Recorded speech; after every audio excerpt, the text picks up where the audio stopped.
Yo.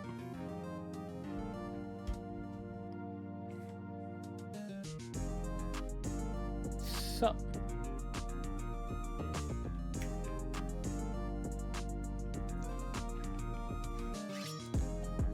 What's up? What's up?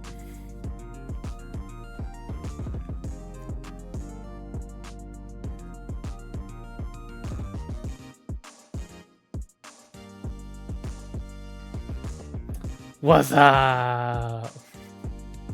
What's up? What's going on?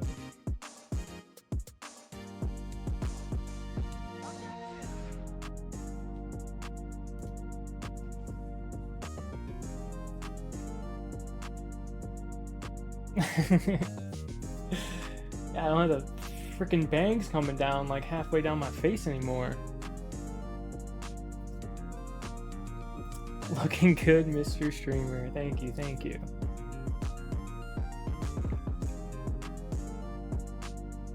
Appreciate it, appreciate it.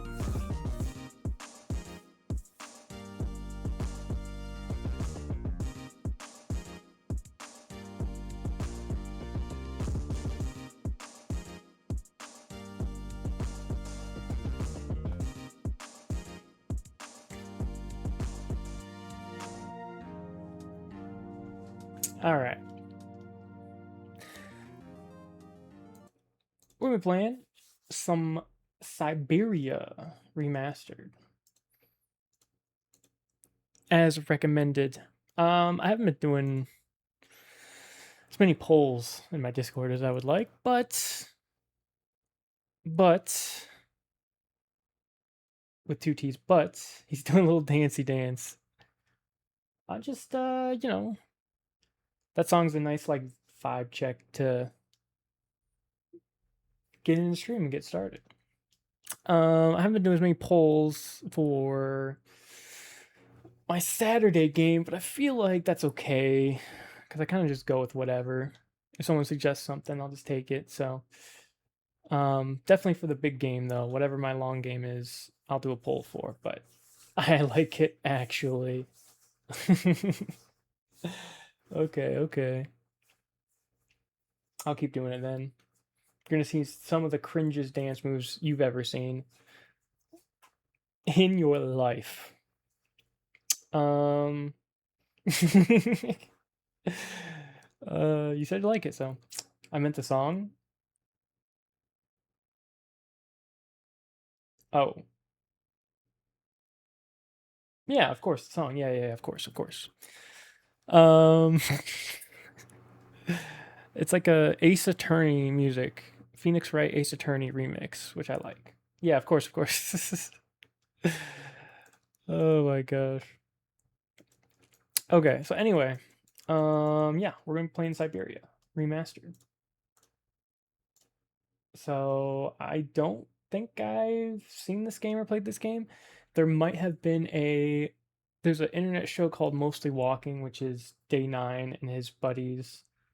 Day 9 being one of the godfathers of.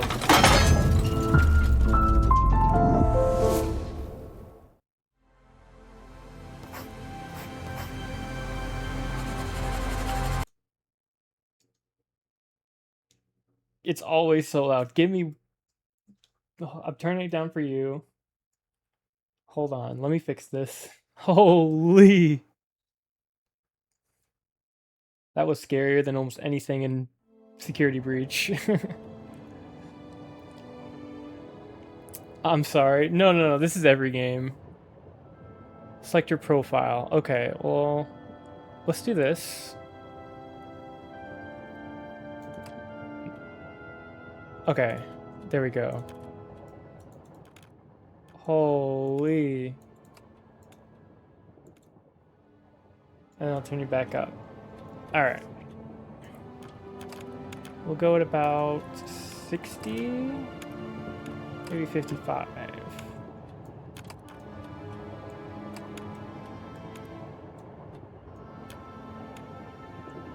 Okay, 55 is good. I'm so excited. If you hate it, it's okay, but also I might have a broken heart. Well, listen, if it's a good story, love story games. That's my main thing, right? I can tolerate bad gameplay for a good story. So as long as the story is encapsulating, it's not encapsulating, it's engrossing. Like it catches me, right? Then I think I'll like it. Anyway, as I was saying, the show Mostly Walking, which is where this guy called Day9 and his buddies play point and click adventure games, right? That's their whole thing. It's like, hey, we just are celebrating this genre of games and talk about game design and like different aspects of different eras of games and how they're made from the 80s, 90s, all the way up to now. And there might have been one on Syberia. I don't remember. Let me check actually.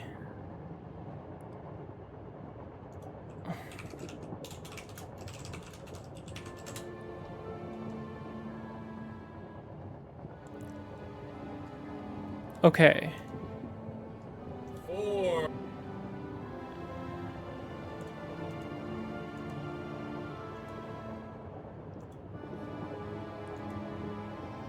Oh my god, wait.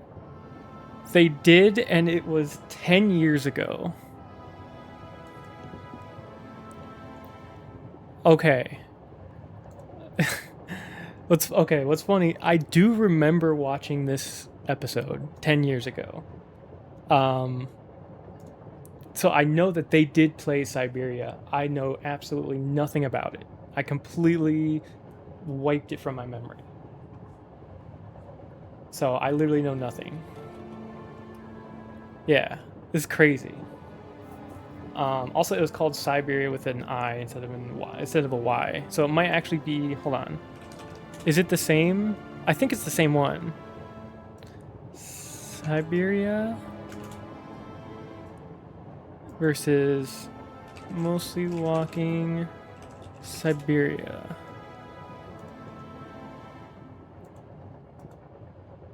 I think it's the same game. It's got a starring female protagonist that looks like the same one.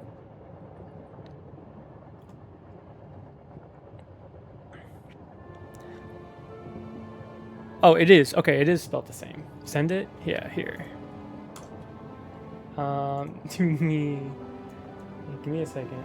Actually, let me do this first. Do this. Go to here. Do that. Do this. How do I...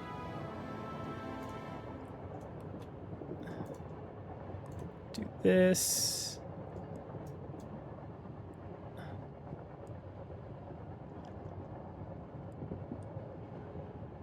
Can I not?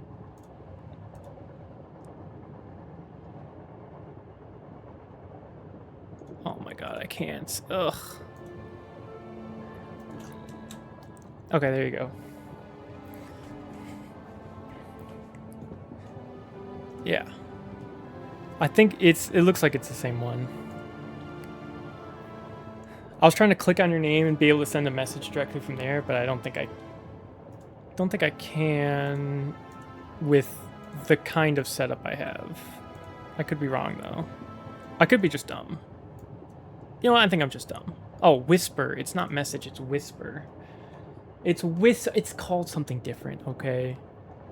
It's called something different. Okay. Discord also exists. Shh. Don't be right. Overcomplicated. Why do you gotta be so right all the time? Okay, what we got? Difficulty. What is the difference? Game guided by the objective system. Adventure. Game not guided by the objective system. Okay, so one just tells you what to do and the other doesn't. It's the same game for sure. Yeah, it's just, do you want hints or no? I need hints. I need some hints. Otherwise, we're going to be here for a while. Okay, that all looks good. Borderless window. Crank everything up.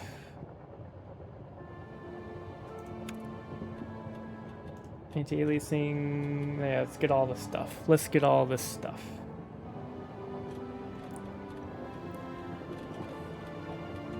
Sound should be good now. Walk, run, double tap, hold to walk or run continuously. Right click to move objects. Okay. Here we go. Here we go.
Strange.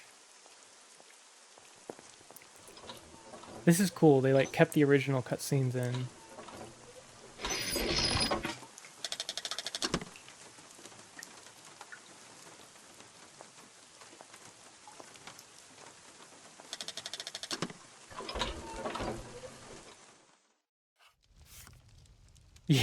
Yeah, they kept the original cutscenes for sure. It looks so much better. It's not just that I get to watch one of my favorite game series, it's that one of my favorite streamers is playing it. It's crazy how much. Look at the lighting. Look at. Oh my god, the animation. She like leans forward to walk, turns her head when she's turning.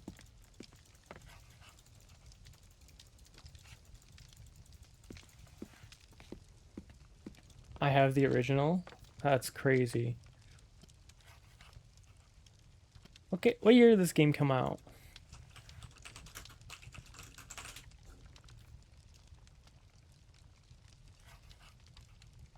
1999. Okay. And the CD version of 1 and 2. CDs, holy.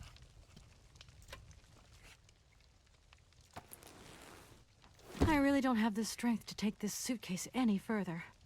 I wonder who can help me. Okay. It's got a lot of stuff, apparently. Inventory. You have obtained an item. You'll find all the items and documents you've collected in your inventory. Oh, my favorite part, reading. I love reading. The world's capital of mechanical toys. Oh, okay. Welcome to Valadelani. Valadelani. Let yourself be transported by the man. Is it? Okay. Yep, that's it. Let yourself be transported by the magnificent landscape surrounding Valadelani. Valadelani. Okay. A small, charming town tucked away in the Alps and by Vorarlberg manufacturing, whose exceptional savoir-faire in the specialized world of luxury mechanical toys and automatons is at the root of Valadelani's reputation around the world.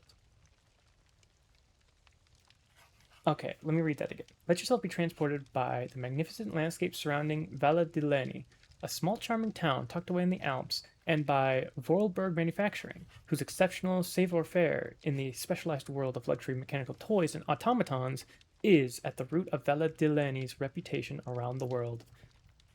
It's pronounced different than how it's spelled.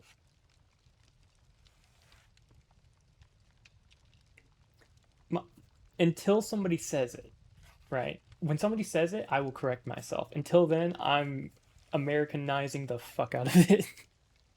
He will say it. Okay, then I'll change. When he says it, I'll change it. I do like to be correct, but until I'm correct, I am usually way wrong. Especially when when it comes to words not originating in my native language. For 800 years, the Vorarlberg family has passed its knowledge from generation to generation, perfecting the arts of all that particular branch of clockmaking that breathes life into the complex network of cogs and spindles that make up automatons. Its creative wonders once defied belief and drew the admiration of young and old alike. People would come from across Europe for a chance to vie for the right to own one of these fantastic toys. Unequaled savoir-faire.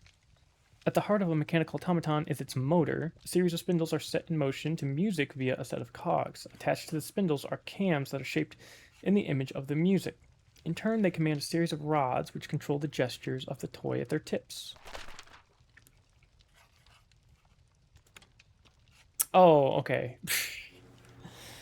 They do have an actual... Hey, if you can't read it, here you go. Automaton construction takes place in 3 stages: modeling, mechanics, and casing. The process requires the participation of 20 different specialized trades.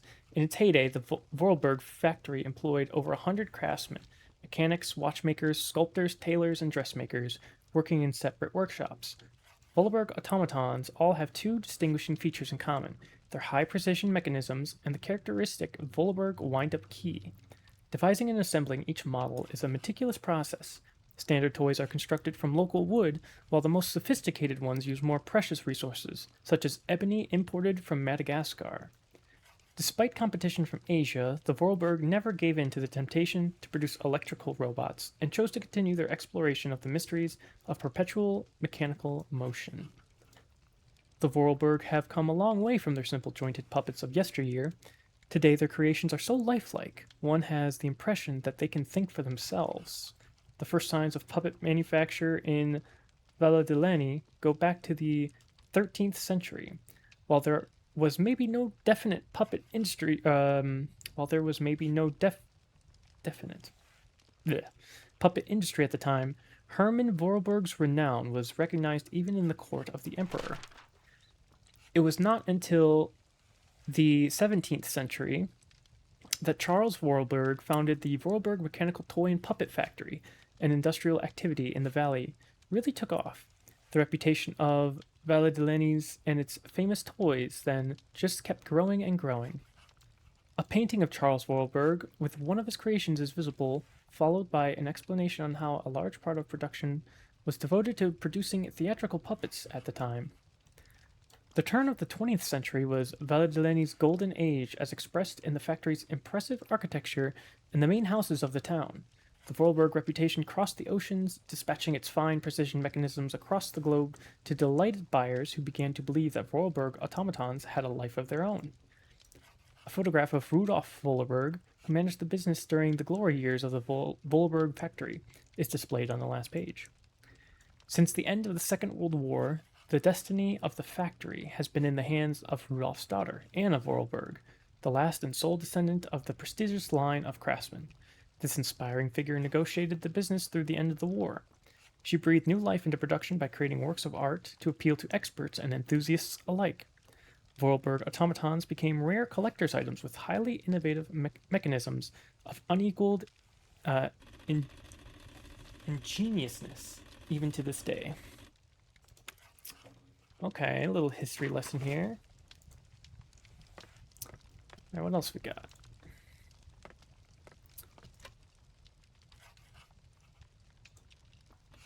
Ooh, we can place something on there. I need a key. Okay. Smile. You just like that you know how the puzzles work and watch me struggle. I see how it is. Hi there. Hey, hi there. What are you doing? Can I see? No, too difficult. Momo's work very difficult. So, your name's Momo. I'm Kate. Momo do like Hans. He draw. Hans? Don't disturb Momo. Momo work difficult. Will you show me your drawing? No, not finished. Go away. I've just arrived. My case is a little heavy. Can you help me take it up to the He's room? too busy drawing. Momo strong. Very strong. Oh? But no time. Oh. Momo very busy. I guess I'll let you continue working.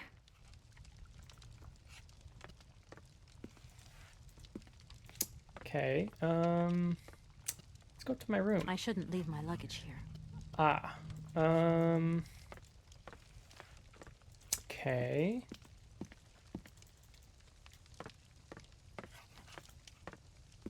Well, I guess we gotta leave. I'll wait for the storm to end before I step outside. Interesting. Okay. Shh. Can I explore without you laughing at my every moment of blindness? Hold on. Wait. I got something.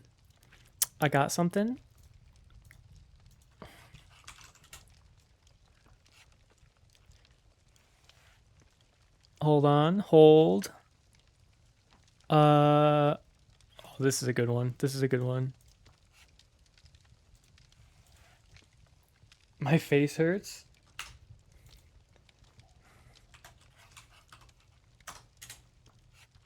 There you go. You can refresh the chat. You can use that one. That's a good emote right there.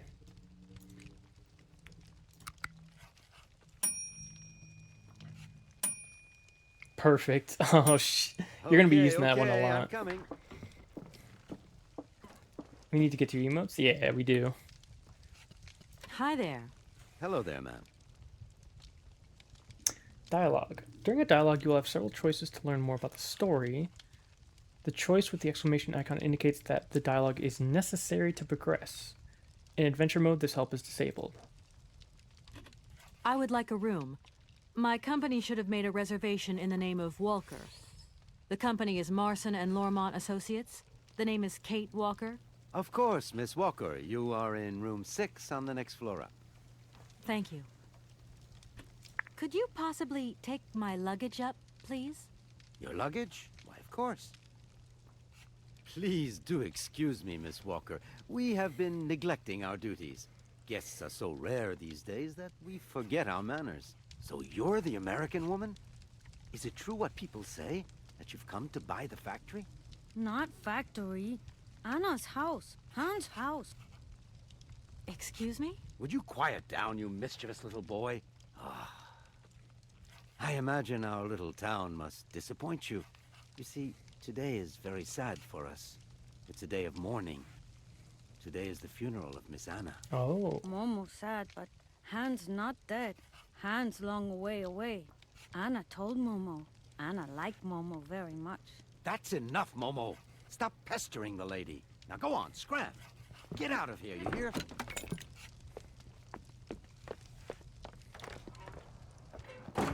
What was I saying? Oh, yes, Miss Anna. Such a great loss for Valle de Len, it really is. Because now that she's dead, the factory'll close. But you're here to stop that happening, aren't you? Our future is in your hands, Miss Walker. What? Anna Vorarlberg is dead?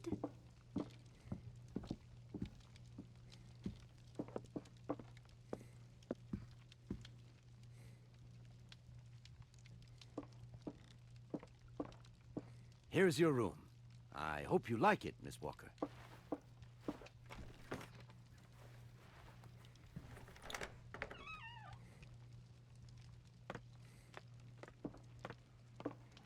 Okay. Got nice I'll leave you to rest for the time being. You must have a lot of work to do. leaf decorations everywhere. You know, the takeover of the factory is very good news for us here. It would make us very happy to see life return to our valley. If only you had seen Valadilen before. It was Valadilen. delightful. People came from all over the world to buy Vorarlberg automatons. Ah, somebody has left you some mail, I see. Remember, if you need anything at all, we're not far away, Miss Walker. Okay. Excellent, excellent. What do we got? What do we got? Leave, interact. Anything over here? Nope. Okay.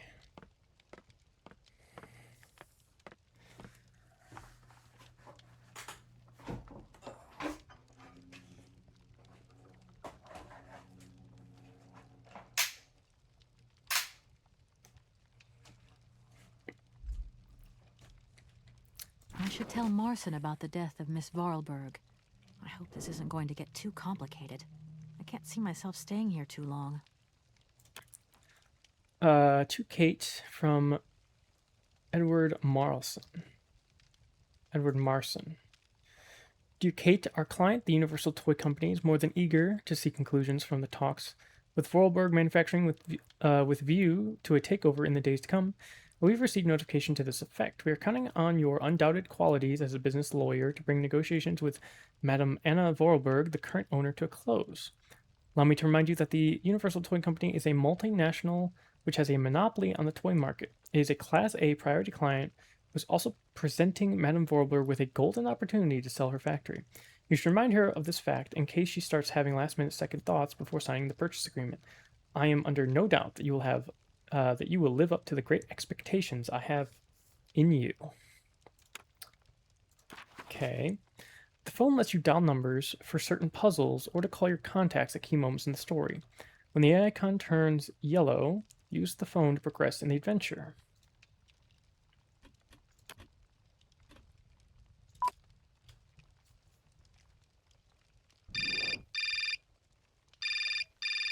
Marson and Lormont, how can I help you? Can you put me through to Mr. Marson, please? It's Kate Walker. Hold the line, please.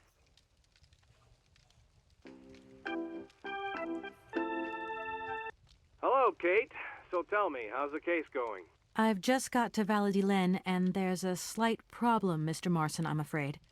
Mrs. Vorarlberg is dead. Ah, that's most unfortunate. But I seem to remember we made provisions for just such a sad eventuality, and we know that there was no heir. Yes, that's right, but... So where's the problem, Kate? Contact the notary right away. I'll get my secretary to fax you his address and an introduction letter from the firm. Very good, Mr. Marson. Right, I gotta go, Kate. Keep me up to date, okay? I just...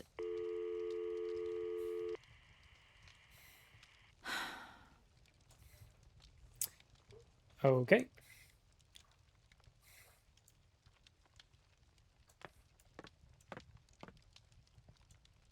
Who else can we call? Who's Dan? Dan Foster isn't around to take your call right now, so please leave your message after the tone. Don't know. Dan Foster. How about call my mom? Hi, just finishing off a good facial. Be with you in a mo, bright and fresh. Bye. That's her answering. Her answering machine is just finishing off a facial? Okay. Sure, right? Like, damn, how many facials are you getting? If everyone who calls knows you're just getting off one, that's crazy. Olivia, who's Olivia? You have reached Olivia Parker. I'm sorry I cannot take your call.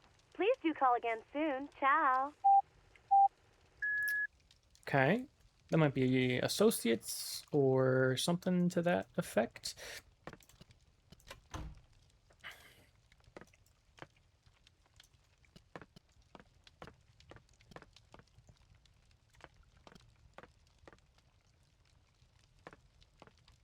I hate that I know everything. Okay, nothing here. because I'm screaming inside. Internally screaming. Diary. Diary contains your story progress, important items, and documents for review. Welcome to Vela de Laine. Monsieur Monsieur Marson said he was sending me a letter of introduction. The hotel might have it already. I'm back again. Miss Walker? Ooh, a lot of stuff, Okay, let's go down one by one. Actually, we already did these two, so let's start with this. I just love all these little mechanical robots. I've noticed there are tons of them here in Valadilen. Be careful what you say. Vorarlberg automatons are not robots. If you want people to like you here, never ever pronounce the word robot. Okay. What is the difference between an automaton and a robot, then? Well, to tell you the truth, no one really knows. Well, he didn't even give me a good explanation. What do you mean? He just said, don't call them robots. I ask why, and he goes, He just shrugged at me. He's like, I don't know the difference. Just don't call them that. That's crazy. You'll find out. You would think the guy at the hotel would know, but okay, maybe not. Maybe not. That's fair. That's fair. Did you know Anna Vorarlberg yourself? Oh, why, of course I did. I mean, well, not really. She was a very great lady. We loved her very much. May she rest in peace. Of course you did. So everyone knew her. The young boy who was here earlier talked about, Hans? Who is Hans? Momo was talking about Hans Vorarlberg, Anna's younger brother. But he died a long time ago. Nobody here even met him. Who is the boy who was drawing here earlier? Is he your son? Heaven forbid. No, not at all. He's not a bad boy, no. Momo is just a little simple, that's all. What is his connection with Anna Vorarlberg? Momo is what you'd call the village idiot, and Anna took him under her wing. He must have reminded her of her younger brother, no doubt. And birds of a feather stick together, don't they? You're implying that Anna Vorarlberg was a little bit slow as well? Heaven forbid. No, not at all. She was a real loner. She kept to herself, that's all. Guy really did forget his manners. A fax didn't arrive for me, did it? Maybe. I thought I heard the phone ring. Do you think you might want to go and check? Certainly, ma'am. Immediately. Thank you very much.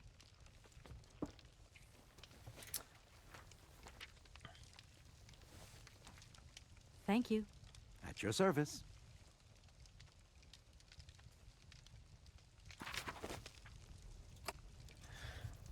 Dear Matre Volter, as you are no doubt aware, our practice is charged with undertaking negotiations for the takeover of the Vorarlberg manufacturing by our client, the Universal Toy Company. It is with great sadness that we learn of the recent death of the manager and owner of the factory, Madame Vorarlberg, with whom negotiations had started. We are under no doubt that Madame Vorarlberg left you instructions before her death, enabling the sale to be concluded. We should remind you of the significant boost the arrival of the American multinational would bring to the economy of your region. It's for this reason that I am sure you will give our representative, Miss Kate Walker, a warm welcome. Yours faithfully, Edward Marson. Okay, now we gotta find this guy. I like the accent. You weren't here for the paranormal site stream, were you? Oh my goodness. I think that was like 14 hours of straight talking. That was rough. With with a lot of accents filtered, like sprinkled in there. Dude, my throat was dead by the end of it. Do you want to walk around a lot less? Eventually. I know I can run. Okay. Double click to run. Well, there you go. Keep holding to move. Yep.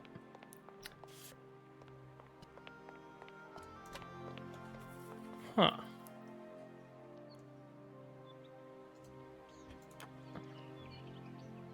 Okay.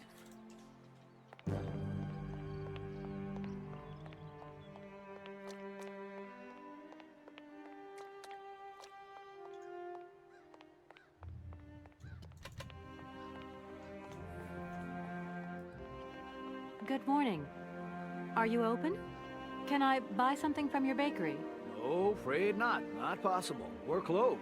I can wait a while. You can wait, but we're closed all day. Day of mourning. I'm sorry. Please accept my condolences. Don't worry about it. Because of Madame Vorarlberg's death, all the shops are closed. Mayor's decision. Try tomorrow. It looks Tomorrow so I different. won't be here. That's a pity. I know, it's been, what, 24 years since the original? Got some massive updates. It looks pretty decent for a remade 1999 game. Not even gonna lie. Mourning the loss of the Queen of our Hearts. Let's pay homage today to Anna Vorarlberg, who died peacefully yesterday at the age of 86. The great lady devoted her life to her business and our community. This formidable woman had an extraordinary energy, a force that allowed our automaton technology to develop and to make our valley continually proud. Her vitality was matched by her generosity and goodness, which has marked all of Val-de-Len's inhabitants. The mayor of our town has declared that today would be a day of collective mourning in honor of Madame Vorarlberg. Her funeral will take place this morning at 10 a.m. in the parish church, officiated by the town's own priest. Anna Vorarlberg's death marks the end of an era in Val-de-Len. Madame Vorarlberg was an outstanding woman who presided over Vorarlberg manufacturing for more than 50 years. Her death seems to bring further loss in its wake, sounding the death knell of our automaton factory, the economic heart of our town. It is impossible to view her passing without concern for the future of our valley. In the last decade, computers, video games, and electronic robots have become predominant in our consumer society, rendering traditional clockwork mechanism obsolete. The age of the wind-up toy is over. Such technology cannot compete in the modern economic climate and has fallen by the wayside. It would have been definitively co-signed to oblivion if Vorarlberg Manufacturing had not upheld its renowned savoir-faire, helping Val-de-Len to remain economically active. However, today the industry has lost its spiritual force, and the future looked bleak. Maybe the time has come to celebrate the prospective American takeover of the factory. But what will be the cost to the soul of Val-de-Len? Ecology. The protest group Mountain Peace demonstrated yesterday near the site of the new Espet Dam. They claim the construction of the dam has damaged the blue warbler's natural habitat. Intervention on the part of the forest ranger was necessary to disperse the demonstrators. The perspective and stuff too. Yeah, it's like not what is it, stationary? Like fixed camera angles and everything.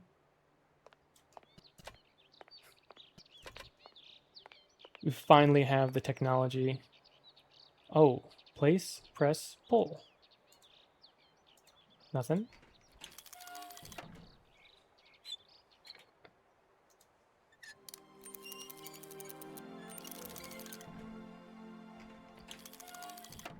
I'm sure I gotta... Oh.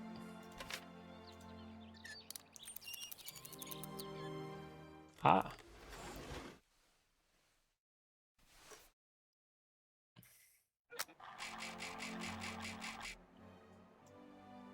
Oh, you can turn. That's cool. Thank you.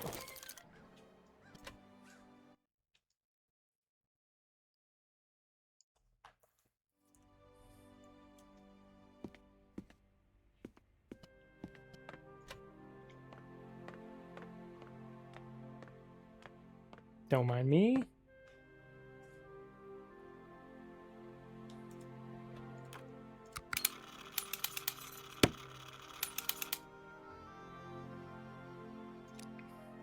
Cool. Little automaton stamp.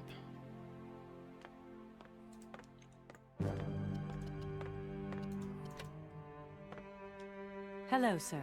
Miss Walker, I presume. Have you had a good journey? Everything went very smoothly. Thank you. Do take a seat, Miss Walker, please.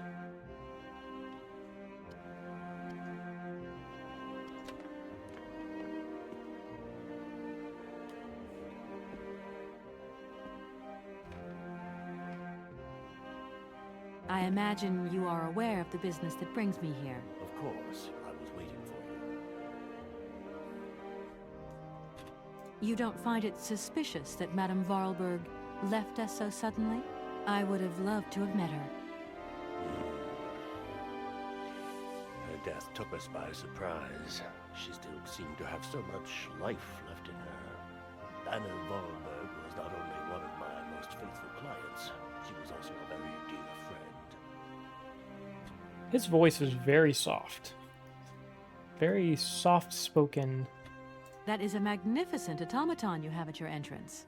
I'm very proud of it. And since my health problems, it has become absolutely indispensable for me. Yes, indispensable. It was Anna Vorarlberg who had the idea. She provided many houses with this kind of machinery. Can I... Sir, I have to leave you. Oh. Miss Walker, I would prefer to close this affair quickly. I have already waited a long time for you, and I am so very tired. Please do hurry back. I understand.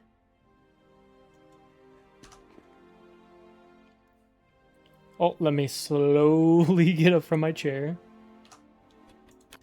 Sound, voices. Bring the voice up to 65.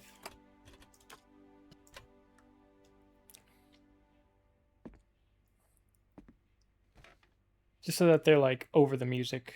I imagine you are aware of the business that brings me here. Of course, I was waiting for you. Still kind of soft, but should be better. Have you ever met Hans Vorarlberg, Anna's brother? I have a few vague memories of him, that is all. I was very young at the time. Very young. If you don't mind, can we come back to that later? Seeing how as Madame Vorarlberg is no longer with us, I trust that I can rely on you to conclude the sale? Please do not set your hopes too high, Miss Walker. I fear that I cannot be of much help to you. I am the legal representative for the Universal Toy Company. I'm responsible for... So I understood, Miss Walker. At the tavern, I met a young boy by the name of Momo. I was informed that he is mentally disabled. Whatever his condition, he told me about a man called Hans. He's apparently Madame Vorarlberg's brother. Moreover, it appears that Hans is not actually dead. What do you think of that? Let us take one thing at a time, Miss Walker. You will receive all the information you need in due course, you can be sure of that. Okay. Miss Walker, I am afraid that the sale of the Vorarlberg factory is not as straightforward as it first seemed. Whoa there. Everything was agreed. We'd obtained Anna Vorarlberg's consent, and her death does absolutely nothing to invalidate that. Now, I have to be back in New York the day after tomorrow, Maître Alfotaire. My client and I are impatient to seal this deal. I understand, only too well, Miss Walker. There is an heir, Miss Walker. Excuse me? An heir? But Madame Vorarlberg never married, as far as I know. And in my last conversation with her, she absolutely never mentioned this detail. Miss Walker, believe me, I was more surprised than you are. Anna Vorarlberg sent me a letter 2 days before she died. Understand, Miss Walker, that had I known about this earlier, I would have informed you. I shall read you the document in my possession. I am so very old. It seems that today life is slipping away from me more quickly than I imagined, and I fear that I will not be of this world to sign the takeover contract for my dear factory. So, I must make this confession to you now. My brother, Hans, is still alive. Okay. It would not surprise me if you find this difficult to believe, but it is indeed the truth. You must remember his death, his funeral too. Even though you were very young at the time, it was but a sordid charade dreamt up by our father. To him, the very idea that his only son should wish to leave Baladilen and abandon the family business was unbearable. When Hans left, he preferred to think him dead and make everybody else believe this too. He obliged me to bear this terrible secret as well. I repeat that Hans is still alive, so when I die, it is he who becomes the sole and rightful heir of our factory. Okay, I see. If Hans Vorarlberg is not dead after all, then I just have to sign the contracts with him. Okay. I suppose you've already contacted him? Where can I reach him? The second half of the letter informs us that Hans Vorarlberg is somewhere in Siberia. I will leave the document in your hands to read at your leisure. Name drop.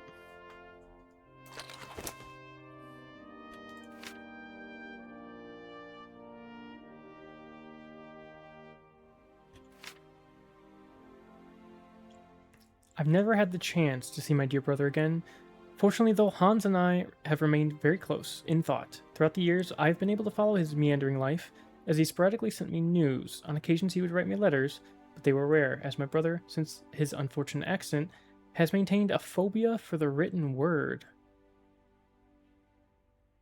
He's afraid of words? Afraid of the written word. However, he has sent me several plans of automatons that I eagerly had made up at the factory, and I will admit that they have largely contributed to the success of Vorarlberg's creations.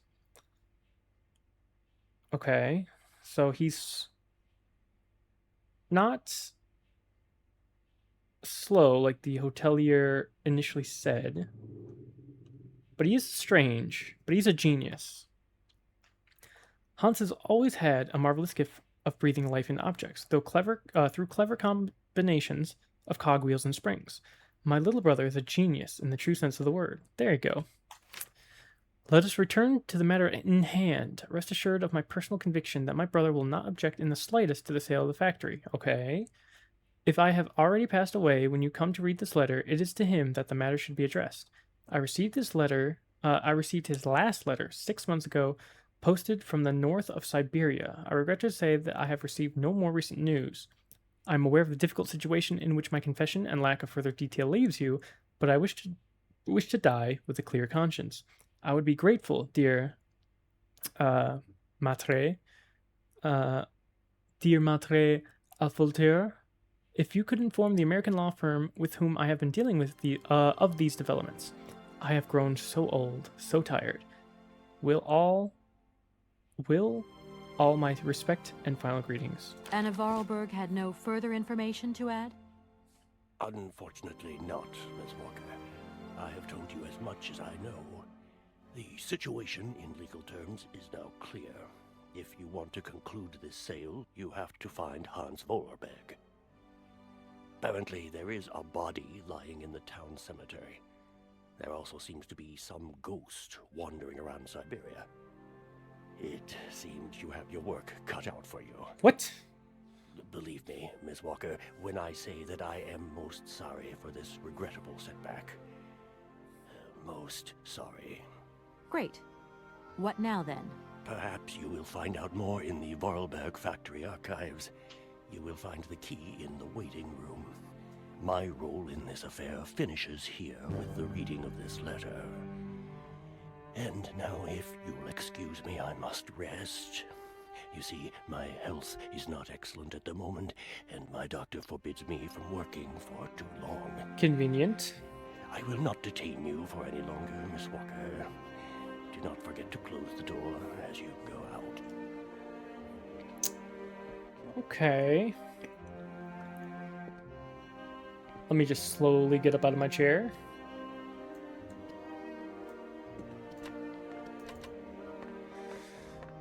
So we gotta find the brother.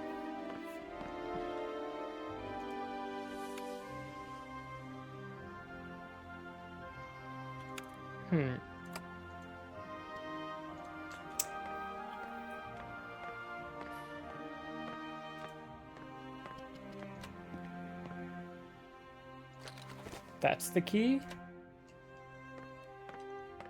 Interesting. You would be so much more annoyed with the original.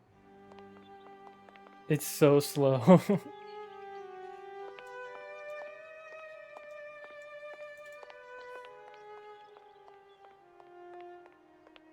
I mean, I don't mind slow.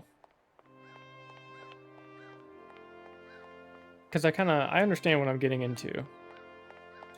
Point and click adventure games, lots of walking, lots of reading, lots of thinking.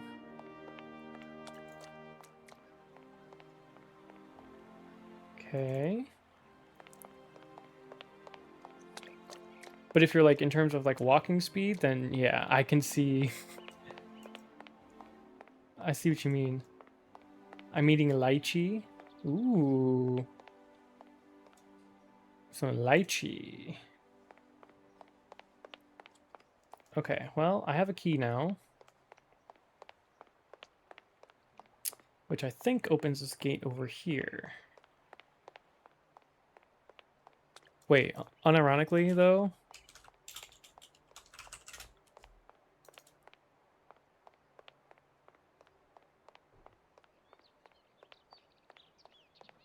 Fruit of the tree Lychee chinesis. Huh.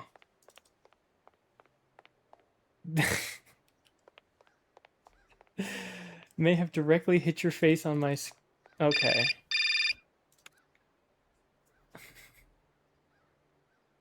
Just wipe it Hello? off. Just... Kate? Dan, I'm so pleased to hear your voice. How are you, honey? Did you have a good journey? Have you settled in? It was long, tiring, damp especially, but I'm okay. There we go. Especially when you... Everything going as planned? Yeah, I mean, well, not really. It's not exactly what I thought it would be. You know, everything's so different here. Actually, while we're on the subject, Dan, I don't think the Goldbergs tomorrow night is really on. Don't worry. You'll be as Thanks. perfect as ever. Anyway, you never have to wear much to look really great. Dan, I'm going to have to extend my stay here. There's 1 or 2 complications. You understand? Kate, honey, what are you talking about? It's only a measly toy factory. The sale isn't going through as expected. I've got to stay a bit longer. Dan, you don't mind, do you? But Katie, you can't do this to me. I mean, it's the Goldberg contracts. There's millions of dollars on the line here. I know, I'm sorry. You go ahead. Don't worry about me. I'll get back as soon as I can, I promise. Okay, I've got to go. I'll call you back soon. Love you, honey. Okay, well... She never has to wear much to look great. I mean, I get what he's saying, right? He's like, you're just beautiful in general. You don't have to dress up super fancy or anything like that. The way he said it, though.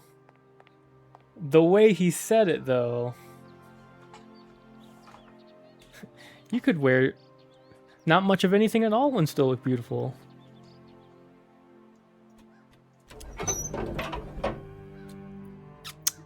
The subtle hint.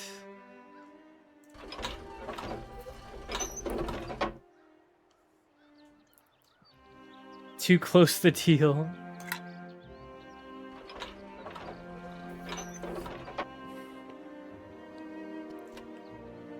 Oh yeah, you're right. To close the... Okay, yeah, that's a little... Oh wow.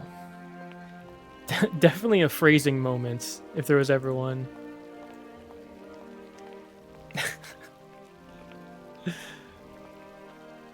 I'm not spoiling, I'm pointing out. No, yeah.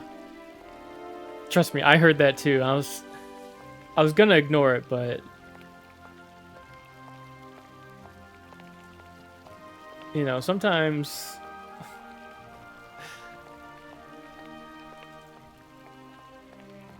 You know, the meaning of certain words in a certain combination can differ depending on how it's received. What's back here? What is this? It's a ladder. It's a gardener. It's an automaton gardener. He's got like little hedge trimmings and a ladder. Oh my god, is this a full maze? Good morning. You've got a magnificent garden here. Oh, please don't talk about it. Since my gardener automaton broke down, there are weeds everywhere. You can't imagine how much work it takes me. I don't know whether I'm coming or going. We're not used to doing without our robot help here in Veladilan. But everybody says that we're going to have to get used to it. Veladilan.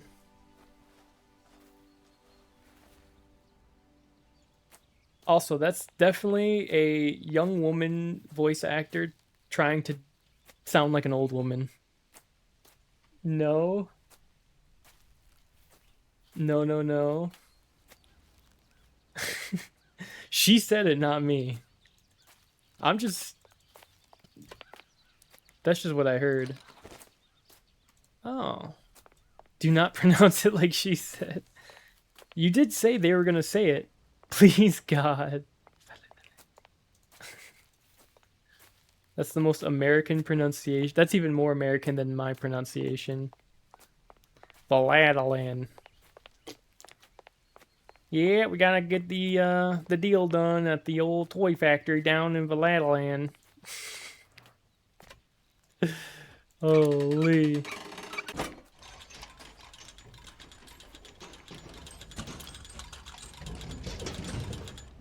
Whoop. Very nice, very nice.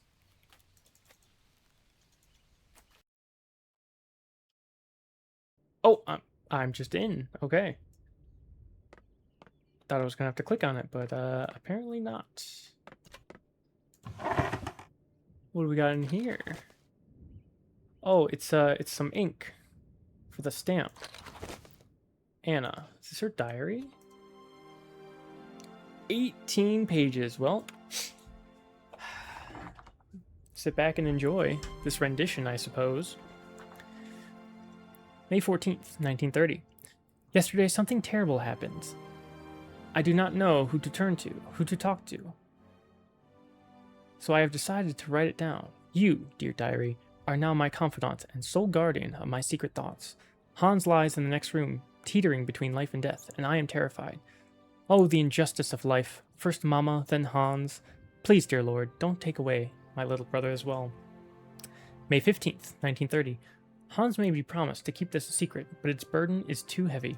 I know I can tell you, though, dear diary. We discovered a cave in the mountains, a marvelous cavern with ancient paintings on the walls. Only prehistoric man could have painted them because there were depictions of mammoths, which are prehistoric creatures as well. That much I know. I hate mammoths now.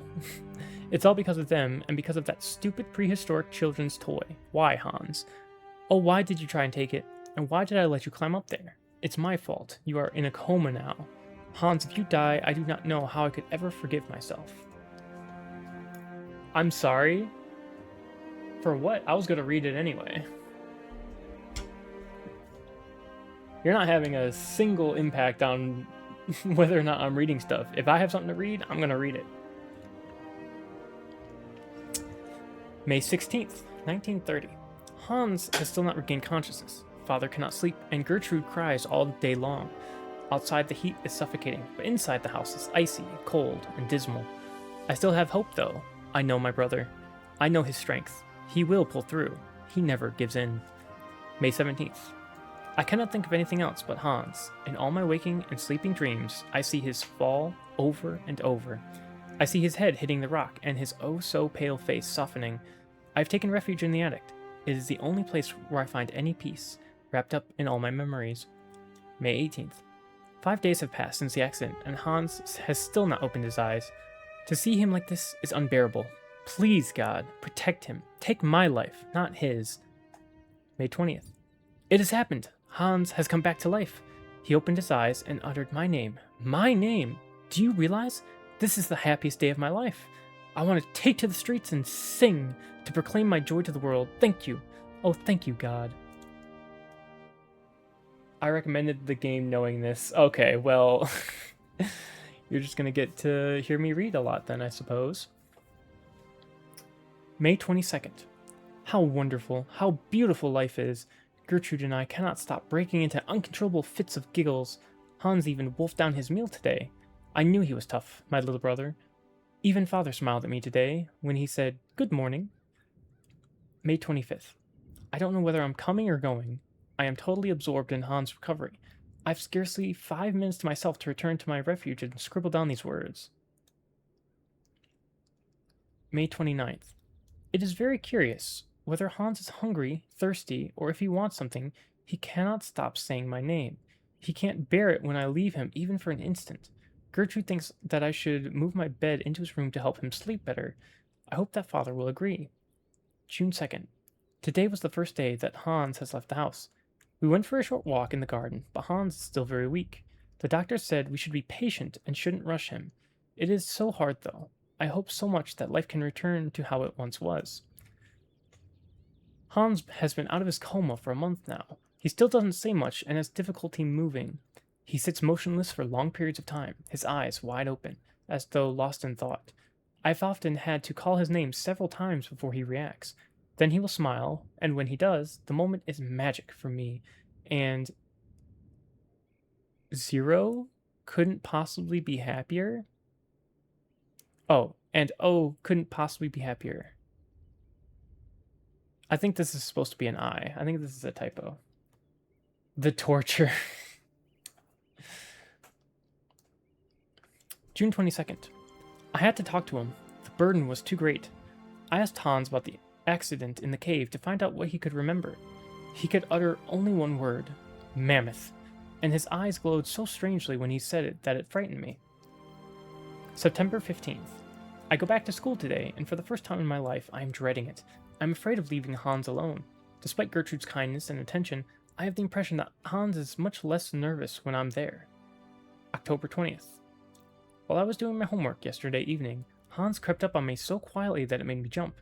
He took a pencil and a blank sheet of paper, and curiously, he started drawing. It is the first time since his accident he has done anything but daydream. Hans scribbles almost obsessively. It is all he will do, all day long. I feel it annoys Father. Nobody else understands, but I can see that Hans is trying to draw mammoths. Today is my birthday, and Gertrude has made me an apple pie, my favorite. But Father has not returned home for lunch, and Hans doesn't want to leave his room. The best present I could ever have is to see Hans back on his way to recovery. Snow is falling. It is so beautiful. The doctor visited to examine Hans. He seems happy that my little brother has fully recovered his faculties. It truly is a miracle. I don't understand why he doesn't talk more, though. Why isn't he livelier like he was before? It is Hans' birthday. Today he is 11 years old. I have the strangest of impressions that actually he has lost 5 years rather than gained one more.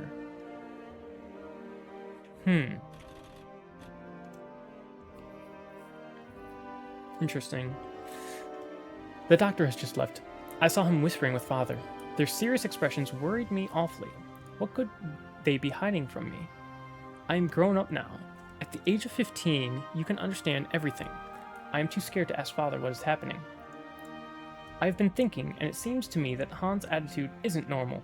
The shock of the fall must have had much more serious effects than we first imagined. Hans, my dear brother, what is happening to you?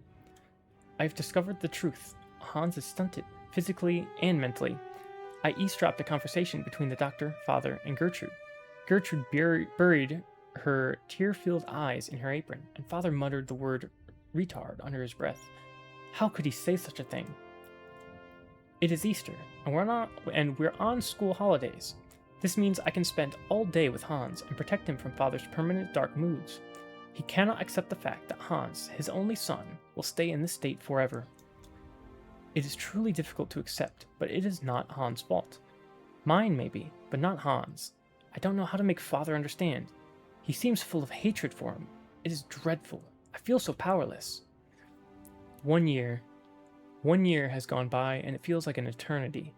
The situation shows no signs of improvement, neither in terms of Hans' mental health or Father's attitude towards him. Extraordinary. Father has decided to take Hans to Paris for new tests. He says that only in the French capital will he find truly competent doctors. We must make Hans ready for the great expedition. Expedition? No news from Father and Hans, but I remain hopeful. I am sure they will take good care of my little brother. May, June. They go for like 2 months. They have returned. Hans rushed into my arms and started crying. It took me a long time to calm him down and get him to sleep. Father is still as taciturn as he was before he left. The diagnosis: Hans will remain physically and mentally impaired. I am stunned. The summer is coming to a close. It has been less stifling than the last. The sun has put color in Hans' cheeks. When I look at him, I have difficulty imagining that he will not change. Father still says nothing and increasingly shuts himself away in his office at the factory. Gertrude tells me that love and faith triumph over any science. I lack neither, God praised. Nice. Father took Hans to the factory this morning. Hans was so afraid that I accompanied him. Fortunately, Father said nothing. I fail to understand why he insisted on bringing him there. Father left for the factory with Hans once again this morning. I think he wants to persuade Hans that he could be useful for something. It is his way of resisting fate. For a month now, every morning, Hans has gone to work with Father at the factory. I'm not exactly sure what he does there, but he seems to enjoy it. I feel my brother's behavior has changed considerably. He is much less capricious. I could cry. Hans has made me a present. A small robot mammoth with a trunk that rises and falls. When Father saw it, he nodded his head in satisfaction. Both Gertrude and Father now have their own robot mammoths. Theirs are even more intricate and finely tuned. Little brother is not such a retard after all. Hans' mammoth now walk, raise their trunks, and wag their tails. It's incredible. I met the head of the factory workshop, Mr. Grips, this morning. He says that for a young lad of 12, Hans is very gifted. It is a shame he only makes elephants. I feel like since the creator of this game passed away, this remaster was more of a money grab than people caring about it. Yeah, I can see that. I feel like all of the in-game stuff, the textures, the lighting, the animations, I think they were like, hey, we can do this to make it more tolerable for modern audiences. But then they kept the old cutscenes. Some of the wording is, it's like they didn't really go through everything and fact check everything. Spell check and all that. Right. Less of, like you said, less of a passion project. Visually appealing, yeah. Basically just so it doesn't have 90s graphics. And it is a beloved game for sure, so you're still gonna have people play it and go like, wow, it looks so pretty, but or maybe they kept in the old maybe there were typos and they just kept them in, but yeah, a real passion project would do like far more, I feel, with the small details. Like, the details would be much more up to snuff, or they put more attention to detail, I think. So yeah, I think maybe like a cash grab because the creator died. Yeah, I can see that. I don't remember them. Curious. Okay, hey, we're halfway there. Father and Hans were locked in a long discussion yesterday, or should I say Hans was locked in one of Father's long monologues, as it is inconceivable that Hans should go to school like other children. Father wants to take him on as a worker at the factory. However, Hans will have stopped making his own little devices. Hans' silence, his half-gaping mouth and staring eyes, finally set Father off in a rage. I tried to broach the subject with Hans. I suggested he should obey Father. Learning a craft at the factory is his one chance to do something constructive with his life. He is so gifted and takes so much pleasure in making automatons. He did look like he wasn't listening to me, but I know he'll think about what I said. It's not that Hans cannot speak. It's rather that he doesn't want to speak. He uses the least possible words for communication, except with me, but he is still very economical with words. Incredible. Hans was not just satisfied with learning how the assembly line works, instead, he has completely redesigned it. Father and Monsieur Grips are taking a serious look at his plans. Father has wanted to talk to me about my future since I passed my exams. He wants to send me to university because he says my intelligence is astounding. My heart was beating so loud. It is true I do love studying, but I couldn't bear to be away from Hans. What a ghastly summer. I have been permanently torn between my desire to to university and my refusal to leave my brother. I talked about it with Hans, but he said nothing. That same evening, I found my own little mammoth broken. Hans had another fit of hysterics at dinner again. Father announced that Hans' new assembly line would soon be finished. However, they have removed the automaton parrots that shout orders, as they were deemed superfluous. Hans was livid. He hurled his soup dish to the ground and stormed off to his bedroom. What will happen between the both of them when I'm not here? Go to, probably. Yeah. It could be a diary. It could be she's writing it incorrectly, and this is just what it says on her diary. I feel like no, but it's something. Almost done. 7 more.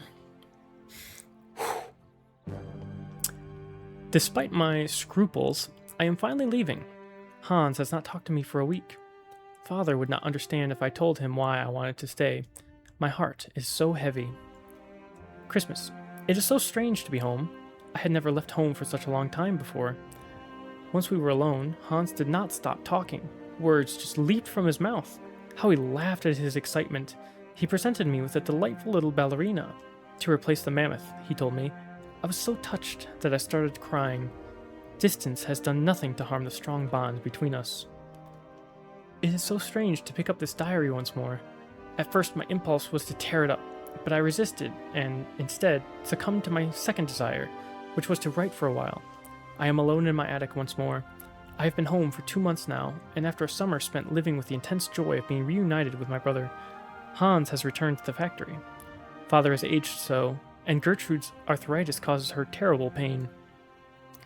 All in all, these 4 years have been kind to Father and Hans. Their relationship is less tense. They still do not exchange much conversation, but they now have a thing in common, the factory. I'm even beginning to feel a bit jealous. Silly, really. Hans hasn't changed. To help Gertrude, he has designed a totally automated kitchen, and Gertrude can't stop moaning at the wooden puppets. Oh, how I adore them. I went to go and see Father and Hans at work. I haven't been to the factory for ages. It is strange how much it has changed. I was very curious to see them set about their tasks. I like Father's new office very much. Hans has a small workshop on the first floor, crammed with odds and ends, unfinished robots and designs, exactly as I imagined it, in fact. The factory is working very well. Orders for toys keep coming in, spurred on by the run-up to Christmas. When I was at university and I said my name was Voloberg, people would ask me if I had any relation to the Valadelen factory. Now I know the effect that Hans' genius has had on the factories renown. To make myself useful, I started helping Father set his papers in order. The most extraordinary thing of all is that for the first time ever, I have the impression that the 3 of us form a real family. Hans never ceases to surprise me. Between home and the factory, his behavior is so very different.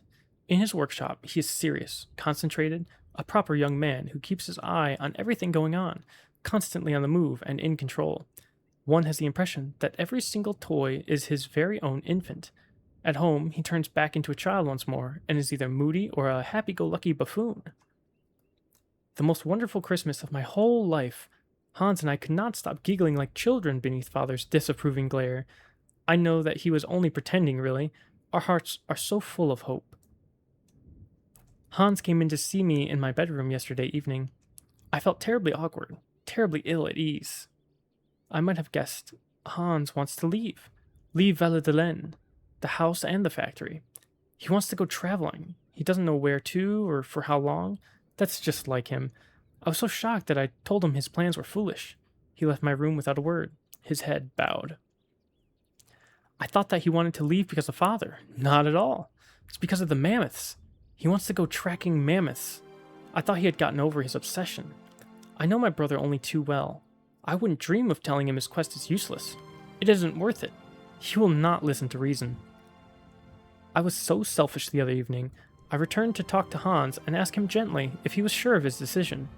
I already know what the reply is going to be. Nothing will make him change his mind. Despite my profound sadness and despair, I must help Hans fulfill the destiny he has chosen and announce the news to Father. I fear the worst. The worst was worse than my fears. Father's anger was terrifying. He shut Hans away in his workshop at the factory and has forbidden all visits except from Gertrude, who feeds him. Father has decided that Hans should remain locked up for as long as it takes him to abandon his infantile decision. Gertrude tells me that Hans is very despondent, yet highly resolute. The worry is driving me mad. As soon as Gertrude returns from the factory, I hasten to get news of my little brother. He doesn't say anything. He just fiddles with bits and pieces, she replies, every day with a sigh. I have tried desperately to reason with Father, but I know I am just wasting my breath. In secret, Gertrude delivered to me a small robot from Hans. It's a robot of us, as children. It works with a small cylinder punched with tiny holes. I quivered with emotion as I turned the key. The message it gave was simple. He was telling me he loved me very, very much. Gertrude gave me a different tiny cylinder for today's toy. Hans is truly incredible. He found a means of communicating between us and us alone in total secret. My days are spent eagerly awaiting Hans' messages. He has now resolved to run away. He's preparing his escape, like if it was a game. Gertrude has returned, and she's beside herself. Hans has disappeared. Father was not even deigned to return to the workshop where he locked up his son, nor find out how he managed to escape. He just gave me a black look, as if he knew we were up to something behind his back. It is beginning to dawn on me that Hans is gone. I miss him so much. Lord, please protect my little brother and watch over him for me. With Hans gone, Father now locks himself away, night and day, at the factory. The house is so gloomy now. Can you scroll through the book pages after? I like the little details. Sure. This morning, I caught Father in the drawing room installing a coffin on a trestle. The sight of it made my blood freeze. What on earth is he up to? My questions meet only with stony silence and a permanent black countenance. Behind closed curtains, the drawing room with the coffin, surrounded huge candles, has become a veritable funeral chamber. This is ghastly. I've just understood what Father is up to. This morning, the priest came to pray before the coffin, and I finally caught on. Father is in mourning for the death of Hans. Father made the priest believe that his son was dead. How could he do such a thing? In the madness occasioned by his grief, my father grows ever more cold and calculating. He contacted his old friend, Dr. Schmoll, who duly drew up a bona fide death certificate without even seeing the body. I dare not imagine what yarn he spun. Hans' funeral will be officially held next Sunday. Father strictly forbade me to attend. This sordid masquerade makes me feel ill, but I cannot denounce the subterfuge, or else I will display my father's mental instability to the world. The shame would kill him. That much is certain. I have to get away. Far, far away. No, I will not leave. I have thought long and hard. My life is here, next to my father. He needs me too much now. The factory needs me, because Father is incapable of running it now. Besides, I can only find peace of mind among Hans' robots. And how shall I know when he has sent me new ones, if I am not at home to receive them? No, I shall not leave. My destiny is to remain here and keep watch.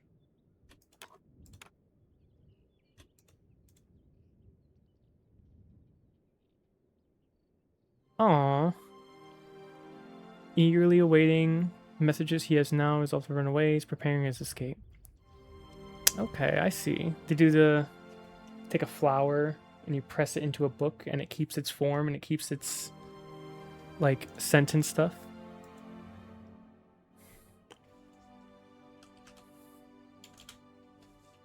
That's cool. That's cool.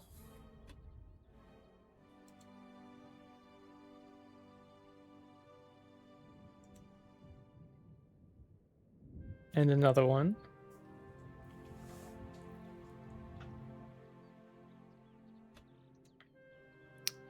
Or is that a butterfly? It looks like butterfly wings as well.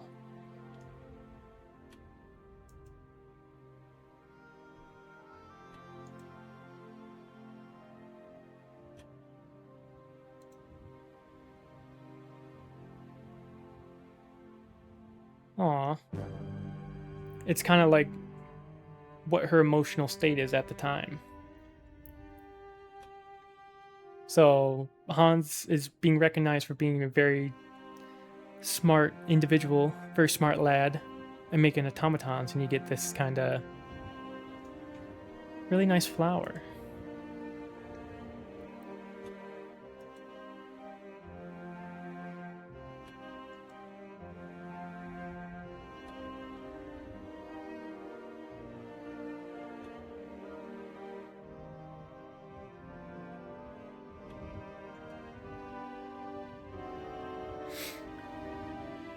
They made the tears harder to see.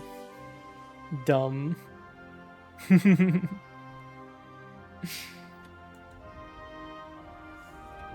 Well, that too. Huh. On the pages, some of them are soaked with tears.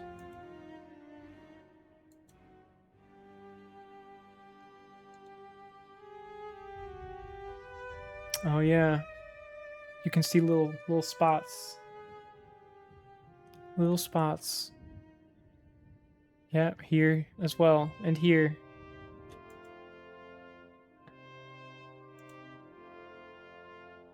Yeah, little stains.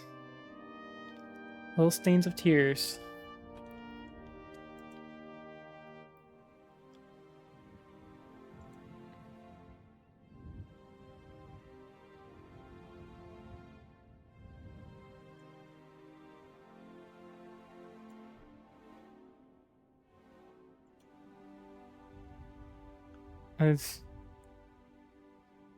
My first impulse was to tear up, and then she did cry. But I resisted. Well, resisted a bit, I suppose. Yep. Okay, interesting. I want to go back and see. This is Hans, right? This is her brother. My first inclination is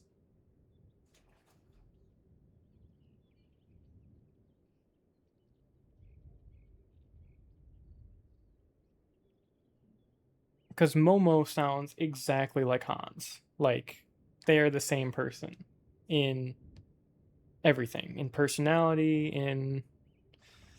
So, you know, he just draws, says words as economically as possible unless he knows you very well. You know, irritable. He can be irritable. Yeah, I wish we got to know more about Momo. Yeah, I wish we, i.e. someone who hasn't played the game and someone who's 100% of the game, which, I mean, if you average it out, we both know about 50%, but we don't get to know much. Well, just smile, just smile. I don't want to know. What's over here? Mammoth. You draw mammoths for Momo? Ah, Momo, it's you. You scared me. Speak of the devil. Hans, 1932. Oh. Doesn't look like that works.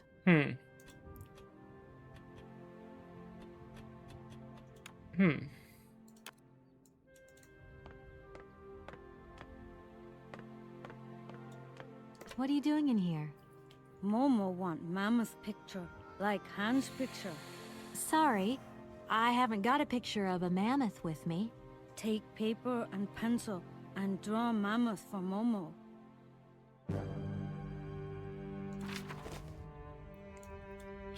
Sure. You don't give up easily, do you? I can do that.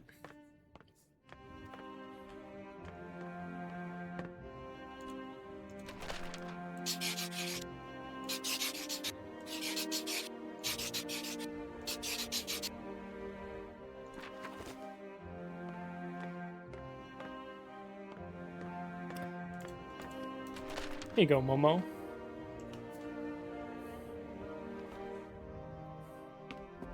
Oh, he's so excited.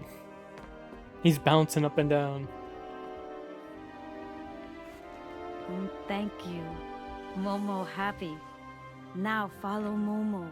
Momo show his secret to Kate. That's me, by the way. Just bouncing up and down, just...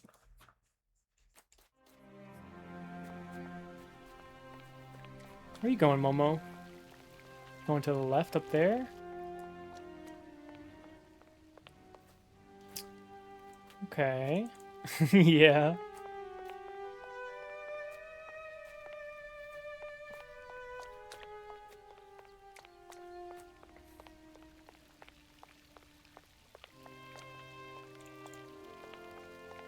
I just kind of went up there on a whim. I did not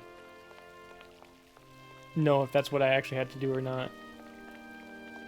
But we're going on an adventure now.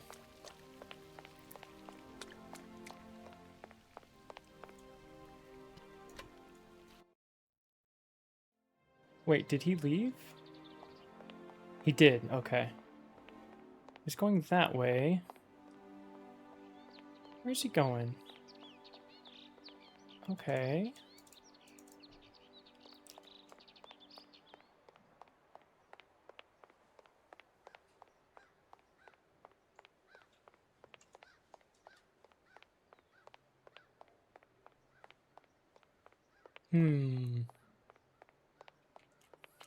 What secrets are you wanting to share with us? It's so pretty. Yeah. Especially when it's fall too, because all the leaves are starting to change color, different colors. You got the reflections of the water on the ground because it just rained in the intro cutscene.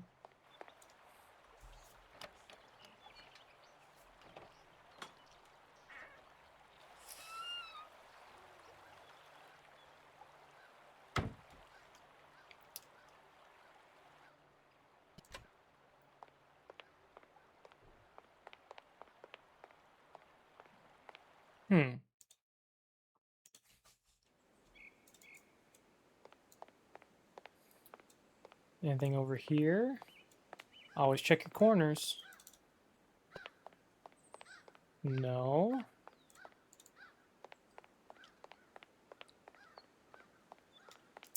Let's see, let's see.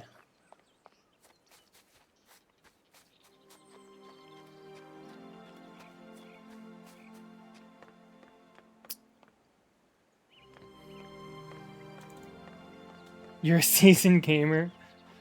That's my COD experience coming through. Check for campers, check for campers. I'm just taking a whole ore. Okay.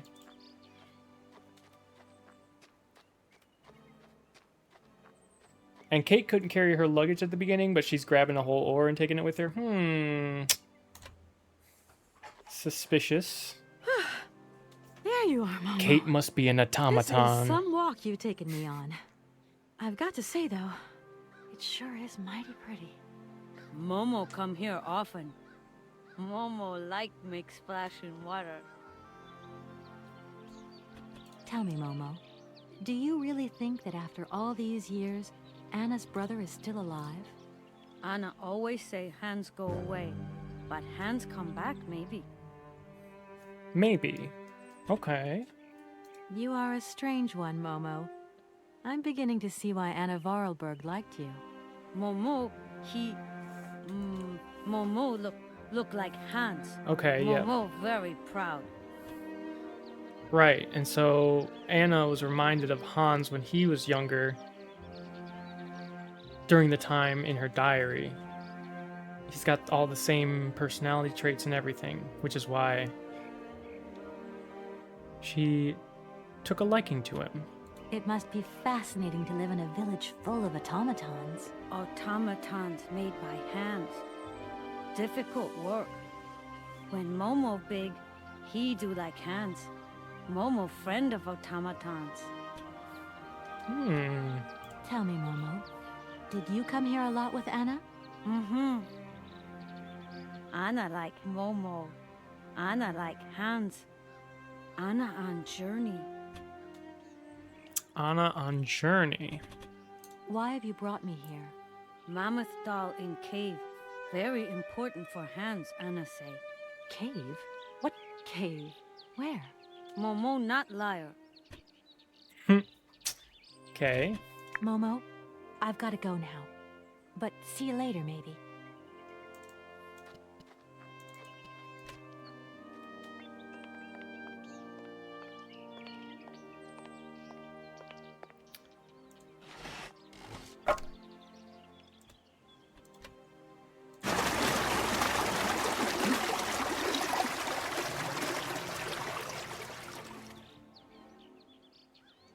Okay. So we open the dam? Can I go this way? I can. What's over here? Enter. Ah, here's the cave. Did they change? Is there some, like, puzzle differences now that you're noticing?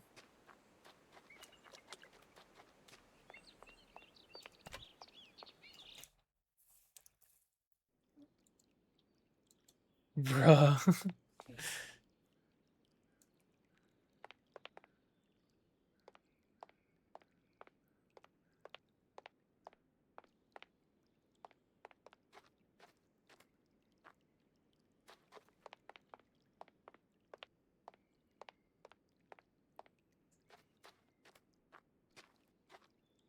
If it's like something I did that is different from the original, but it's not like a story thing. Can I tell you the difference? Yeah, if it's not like a story thing, if it's like a puzzle that I finish and then you want to say like, oh, they did this differently in the original, then that's okay.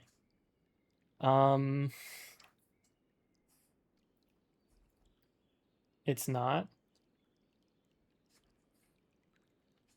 It is a story thing. It doesn't change anything. I mean, you can say it as long as it's not like, obviously, it's not like super plot spoilers. It's usually pretty okay.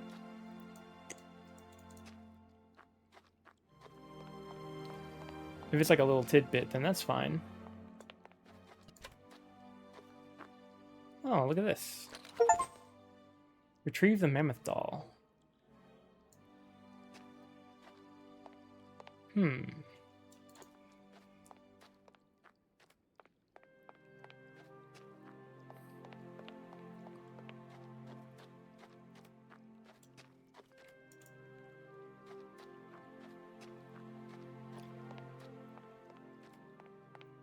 In the original, Kate asked for Momo to help the water open the waterways for her because she can't do it.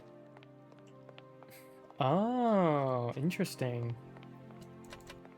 He did say, Momo did say that he was very strong at the beginning. But 2026, Kate is a strong, independent woman that can do her own stuff. She can carry an oar with her because apparently that's... She knows she's gonna need it. He gets so excited. And proud. Oh, man. Hello? Kate? Is that you? Well, yeah, who did you think it was? I didn't recognize your voice, that's all. Must be the distance or something. So, spill the beans. What's Europe like? You lucky lady, you. Honestly, I never get that kind of break. Well, so far all I've seen of Europe is this tiny village, and frankly, they're not very hospitable. The whole case is getting really complicated. There's this surprise heir I've got to find. I know. I talked to Lynn, who bumped into Joss, and she had coffee with the head honcho this morning. He didn't sound at all happy. The client's meeting him tomorrow, and when Marston tells him that the sale's not even gone through yet, whoa, you're gonna be pleased you're on the other side of the ocean when that bomb goes off. Yeah, I get the picture. But so, how about yourself? What's up at work? We lost the Farah Lou trial. I worked 5 months on that dumb case. I remember. So, for a bit of therapy, I went to Boomy's. The sale started yesterday. Wow, lucky. It was absolutely crazy, Katie. Absolute mayhem. You know that blue silk top I wanted? Guess how much I got it for? Ooh. I don't know. 250? 200? $140. Damn, what a Get yourself back steal. here and I'll go down with you. Like it's my choice. Look, I gotta go. Call me soon, huh? I want a blow-by-blow account of every moment of your great adventure. Get out of here. Look after yourself. You too. Two things. One, I'm not familiar with what all goes on with girl conversations. Unexpected, to say the least, but also expected. Number two, great cell service for being out in the woods in the middle of nowhere in Europe. I cannot believe the call didn't cut off whatsoever. How do they do it?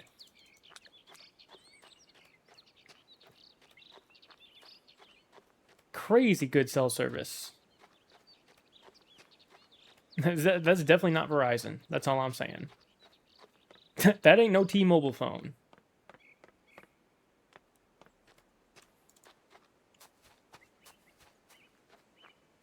That is not a T-Mobile phone.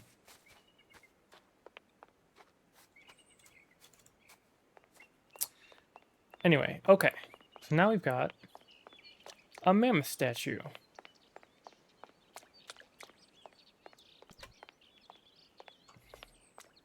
So what can we use it for?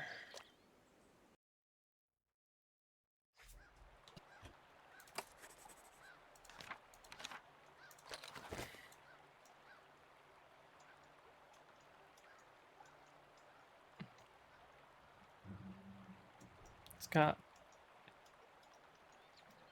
I guess I'm looking for, is this the one that they used to communicate with? Why is it so dark? Yeah, I don't know. The lighting's kind of janky. This one too. I don't know why the lighting's all screwed up.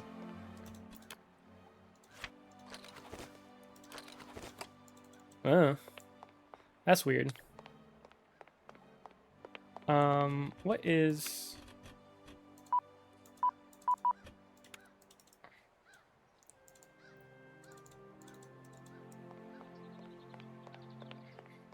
the archives, that's right. We need to go to the archives.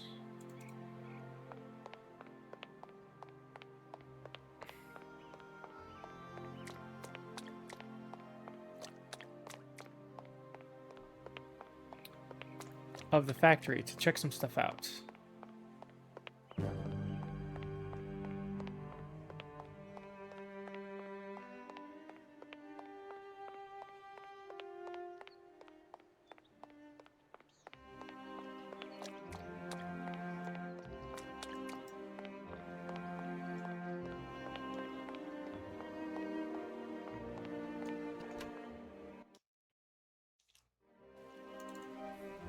Which might be over here.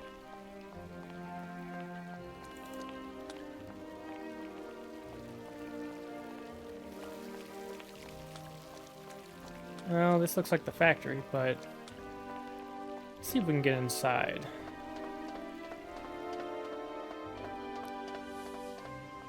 Let's check around here first. I don't think I can, actually. Yep, it is not letting me. Okay, nothing out here.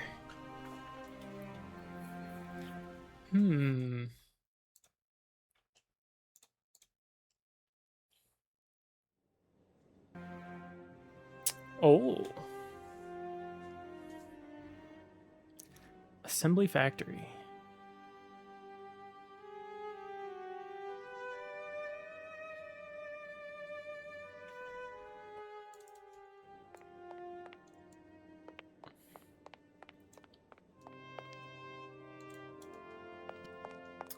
stairs to go up.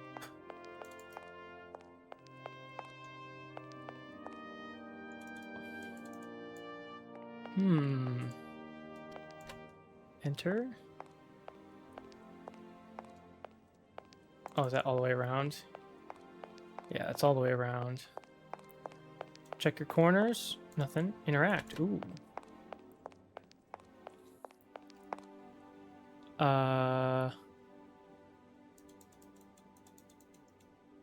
Okay.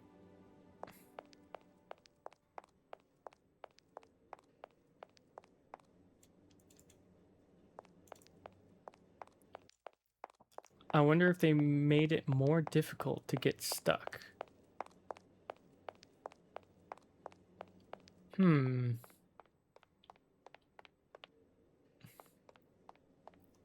Possibly.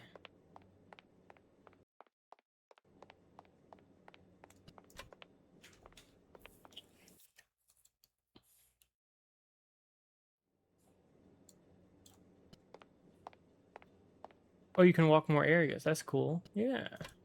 What we got here? Pull it.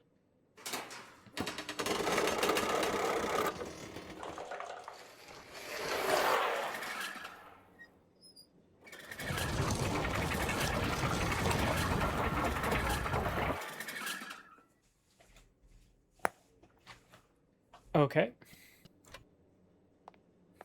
Cool. Let's pull this. Oh. It was limited. I see, I see.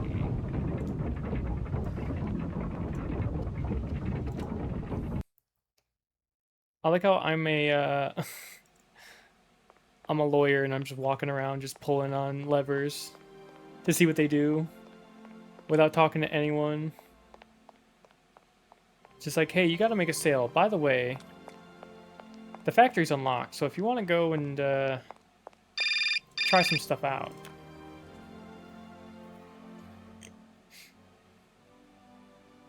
Yes, hello? Kate, what happened to you, my poor munchkin? I've been trying to contact you for hours. I'm in Europe, Ma. Job thing. What? Europe? My God. Oh, I've got such happy memories of Europe. Some of them even involve your father, but that's enough of that. Tell me, what? Where are you? Paris? London? Venice? Valladolid. Yeah, I know. It's a bit out in the boonies. What in the world are you doing out there? You know, business. I've got to see through the takeover of some old family business that's got a few debts. It's a really charming place, but there's one or two weird things going on here. I can't go into it now. Oh, well, that's right. Your old mother's too dumb to understand it. You really do take after your father sometimes. Mother. Kate, you'll never guess who I saw yesterday. Ma, I haven't got a lot of time, you know. Frank! Ma, please. Who is I've got Frank? to go. Frank Malkovich, the Russian opera singer. Well, maybe you don't remember him. He was quite a star in his day. Listen, Ma, I really don't have the time. Is he someone you had a Europe trip with? He's as charming as he always was. Uh-huh. Mom, I really have to go. I'll call you back, I promise. Lots of love. Kate! I do not envy Kate's mom. She sounds like an absolute hurricane. She sounds fun, but like an absolute hurricane of a person. I went to Euro trips, some of them even with your father. Like, okay. Okay. I've been calling you for hours. Bullshit, you were getting facials. And I know because that's what your answering machine said. So... Okay, this is Hans's workshop.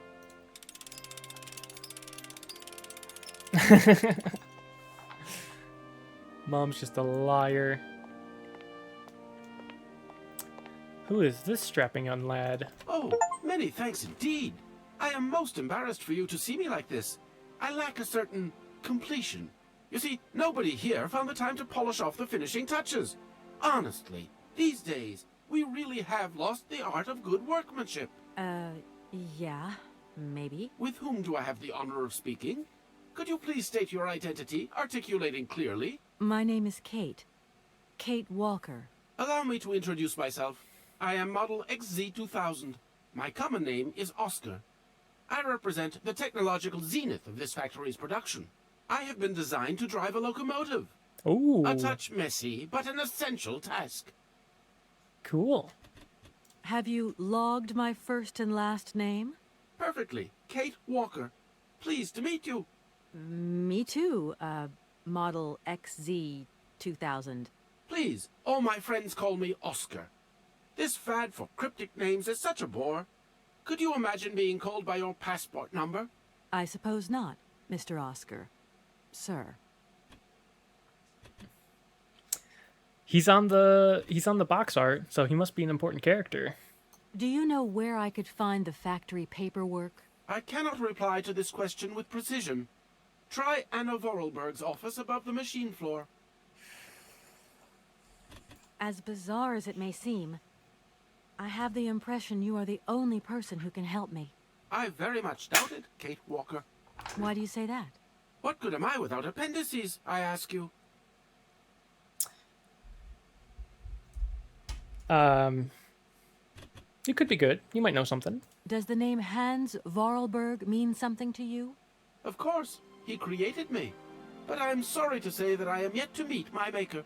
Have you any idea where he might be right now? No, Kate Walker. But I am sure I would experience great metaphysical satisfaction in his presence. This guy seems...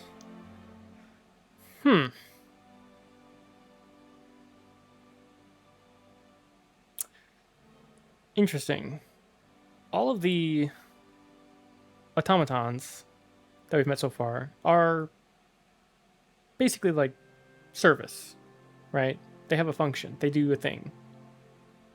They are gardeners. They allow somebody to... They're basically like a Ring doorbell, right? They can allow someone to use a telescope to look out the front door. They're doing stuff. But they don't talk. They don't... Like, they're not robots. They are automatons. They do a function and that's it. Like the hamster wheel. This guy's like a person. Like, yes, he has a function. He's a train conductor. But he is, like, not an automaton. He's more than that. Well, give him some legs and he'll be more than that. Interesting. You said you were a train engineer? What train would that be? But Kate Walker, you have not seen the magnificent train waiting at the station? And where is that train going, Mr. Oscar? The train is going far away. Very, very far away indeed. Are you taking any passengers? My duty is to drive the train. Above all, to avoid delays. An engineer prides himself on punctuality. I will agree with you, though, Kate Walker, that a train without passengers is hardly a train at all. You haven't answered my question. For further details, please consult Anna Vorarlberg. You are a very strange robot. Automaton, if you please. I'm Kate. sorry. I didn't mean to offend you. Rude. Automatons have an additional soul auxiliary, you understand? I think so. Oh, he answered my question. You are a very strange robot. Automaton, if you please. I'm sorry. I didn't mean to What offend did you say here? Automatons have an additional soul auxiliary, you understand? I think so. An additional soul auxiliary. So automatons are like a robot with a soul. They're closer to an android than anything. Except non-biological. Interesting. Okay. Has it been a long time since you last saw Anna Vorarlberg? 72 hours, 32 minutes, and 20 seconds to be precise. This regrettable absence explains the delay in my production process. Anna Vorarlberg is dead, Mr. Oscar. What do you mean by the notion of death, Kate Walker? Broken. Disactivated. Worn out. Damaged. Unplugged. Oh, that really is most bothersome. I'd rather counted on finishing my production. He's just like, oh man, I need some legs. Can I be of use to you? Why, you certainly can. I absolutely must have my feet. My hands are Model XZ 2003. My feet are Model XZ 2005_B. Be careful. The Model XZ 2005_A has evidenced some rather embarrassing performance failures. Like bugs? Automatons do not have bugs, Kate Walker. They simply display functional idiosyncrasies. I'm sorry, I didn't know. What do I have to do to get you a pair of feet? Use the assembly line to construct them. You will need a production punch card, on which is recorded my body design data. Here is my own punch card. Okay, I'll give it a go. Thank you, Kate Walker. Kate Walker, factory worker. Oscar, what do I have to do with this card? I am counting on you, Kate Walker. Okay. Didn't answer my question, Oscar, but I sure. am delighted to have met you. See you again soon, I hope. Yes, Kate Walker. Also, Kate seems very chill with talking to an automaton. Like, you're a smarty, you got this. I think I can figure this one out. She is like nonchalantly just like, yeah, I guess I'm talking with you now. No surprise, no nothing, just, yeah. I don't think this is for a punch card, but I wanted to check it out regardless. Oh, I can't interact with it? Okay, never mind. Okay, well, the controls are typically upstairs. Let's go up and that's her office, I'm guessing. Let's go this way. Let's go up here. Aha, interact. Let's insert our punch card. Doesn't look like that works.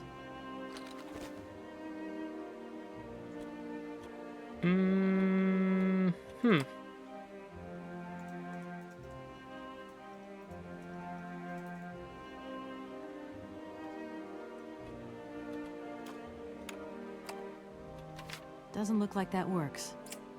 Okay, okay. Oh, examine. Volberg automatons.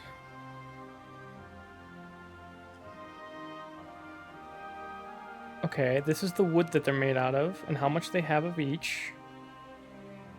And the type. 313, 645, 142. Okay. Okay, so we have to do something else to get that to go. Nothing over here. Let's go check out the office now.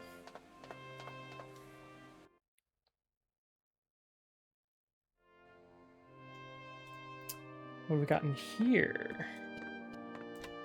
Can we open this? Yes, we can.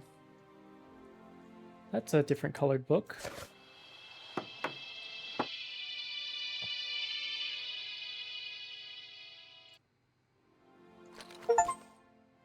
Oh, it's a music cylinder.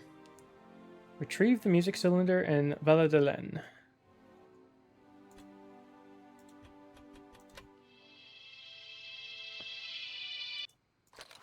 Alright. Cool. I can't push the book back. We'll keep the cylinder. Just in case. Never mind, continue BRB. Okay. What do we have plans for? Oh! Wait, that's a sick looking train. Anna's unfinished letter.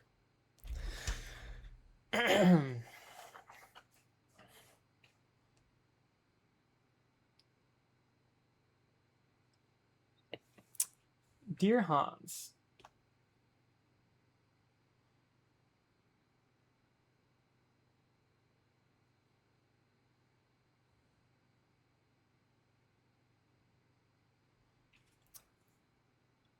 I know how much you dislike the written words, but I do not have the time to forge you a voice cylinder.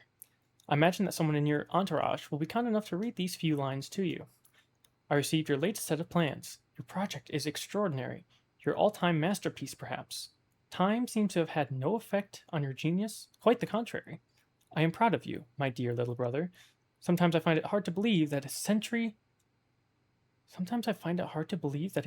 has gone by since the last time I saw you.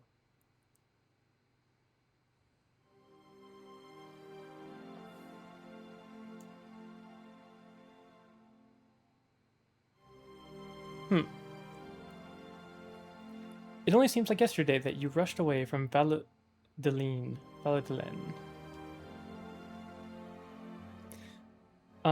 We undertook production immediately, following your instructions to the letter.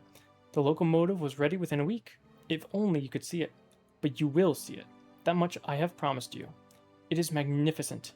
It seems impatient to set out on its maiden voyage. There is only Oscar left to build. I hope I will finish him soon, but as you can imagine, his mechanism is complex and takes a great deal of time and handiwork. Correct me if I'm wrong, but I understand you wish me to bring you that cursed prehistoric doll, the very thought of which I wonder if it is still in the cave, and, if it is, what state it is in.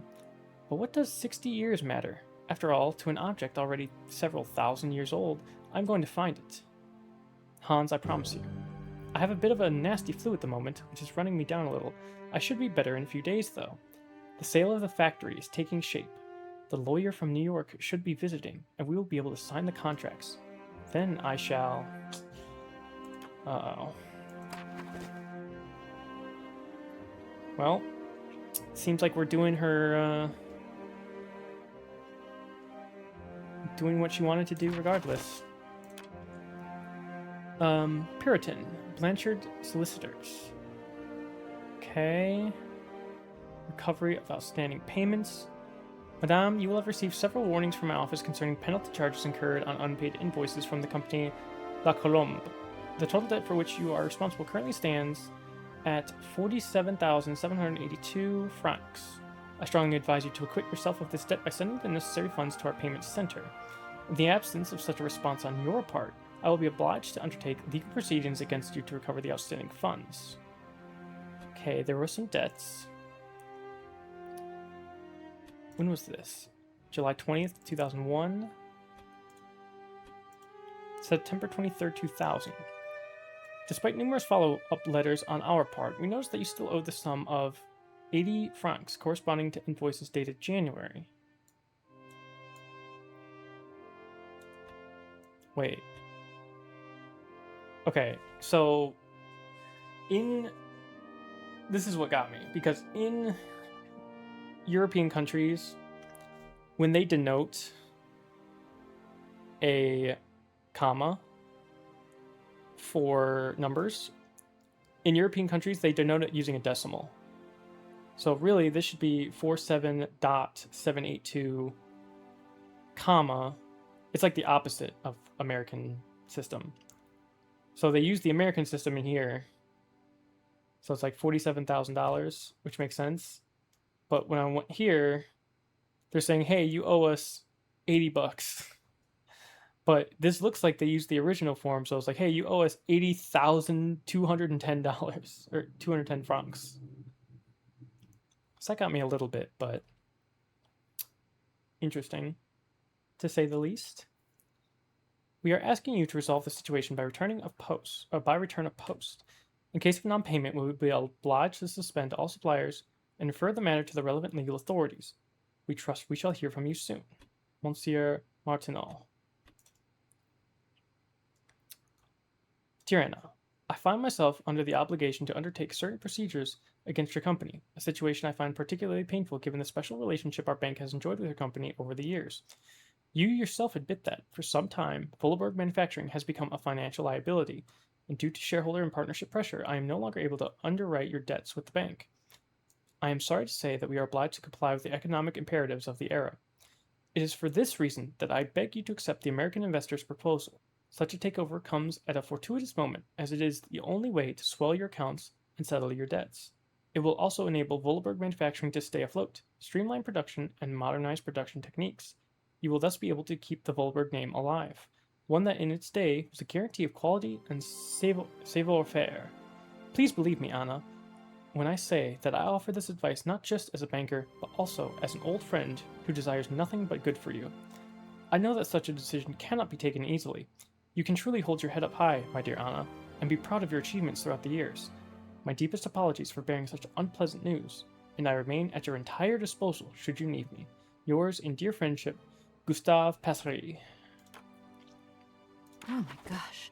Invoices, invoices, more invoices. I never knew the factory was in such a bad way financially. These last 2 years must have been very hard for Anna Vorarlberg.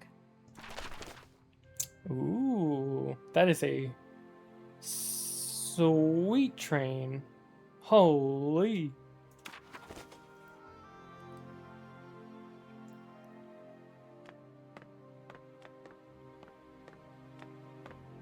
Okay. Oh, the plants are dead. That sucks. Okay, now we gotta figure out why. Maybe this way? No. Maybe in the center? There's something we gotta do to get the...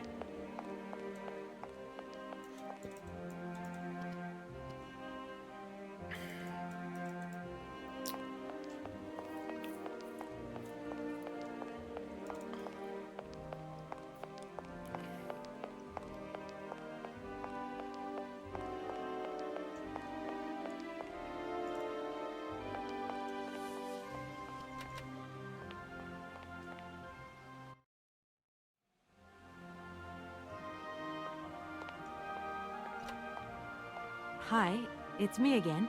Can I trouble you a second? In the situation I am in, nothing would give me greater pleasure. Oscar, what do I have to do with this card? I am counting on you, Kate Walker. When you are complete and totally functional, can you help me gather information about Hans Vorarlberg? I'm afraid I can't, Kate Walker. Duty calls. Once I've recovered my feet, I have to see to my post on the train. It's waiting for its engineer. Oscar, I am delighted to have met you. See you again soon, I hope. Yes, Kate Walker.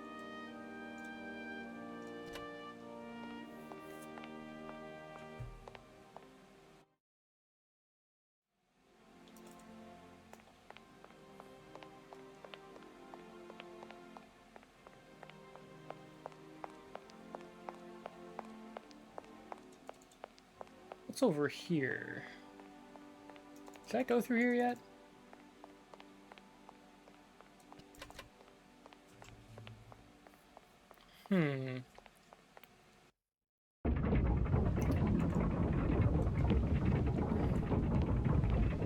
Oh yeah, I started that up outside.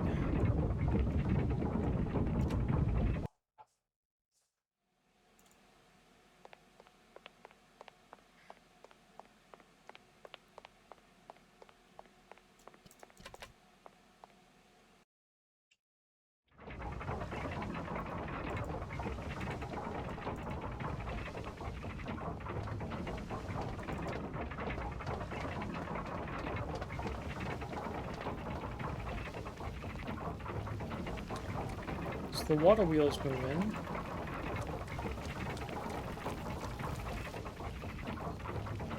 What's over here?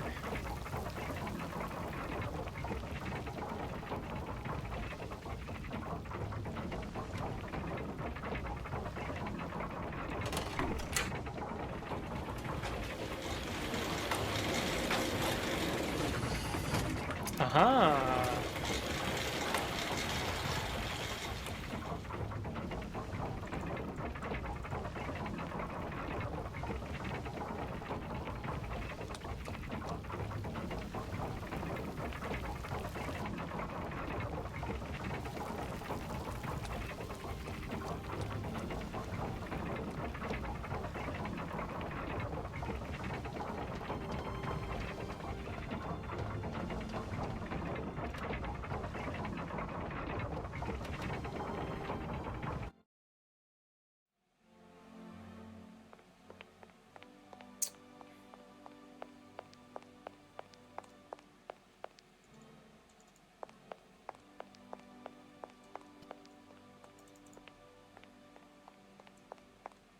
So...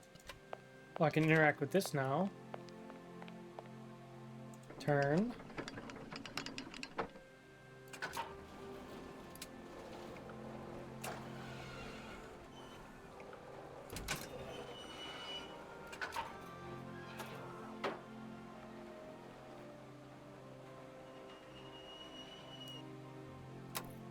Perfect.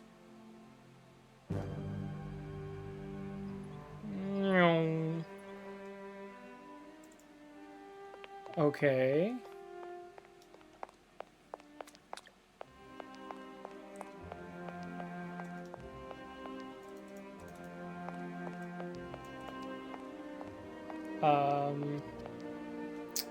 Can I just do it now? Let me try.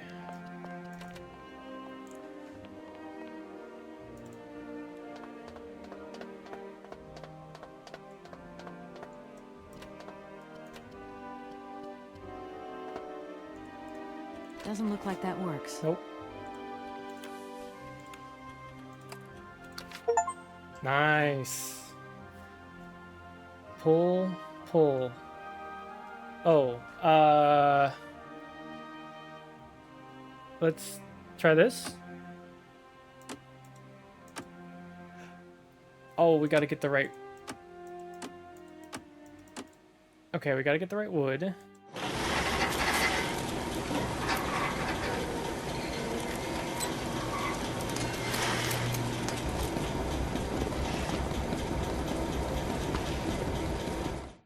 These feet are incorrect, Kate Walker. Uh-huh. You don't say. We need the XZ 2005B. They changed that too.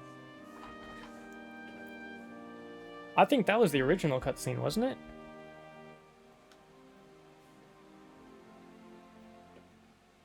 You used to have to run back and forth. Wait, like at the bottom and at the top? Like you'd have to go down and change something and then go up and pull the lever? Oh my goodness. Okay. They just made it easier. Yeah, to see if you were right. Okay, good. That's a change I am okay with. I'm totally okay with that change. Okay, so CX 2005B. So that's what we need. What does this do? 4.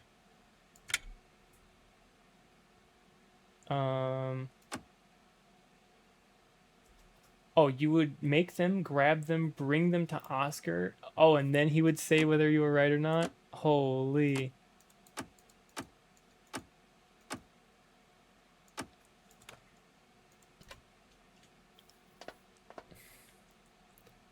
Okay, so they're not the pale and they're not the dark, they're the one in between. And then it's 2005B.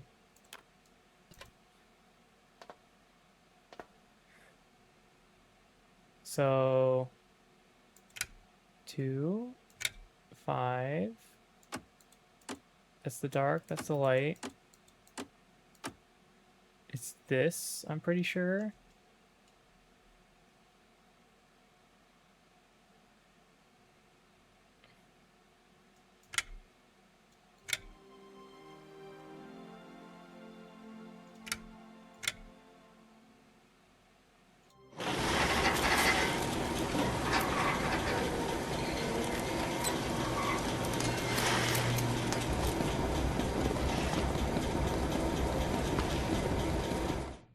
These feet are incorrect, Kate Walker.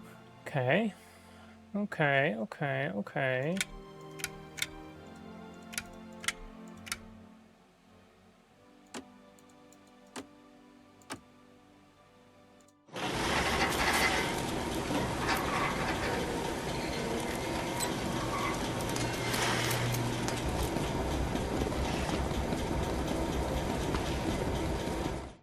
These feet are incorrect. Okay. So, need a bit more information.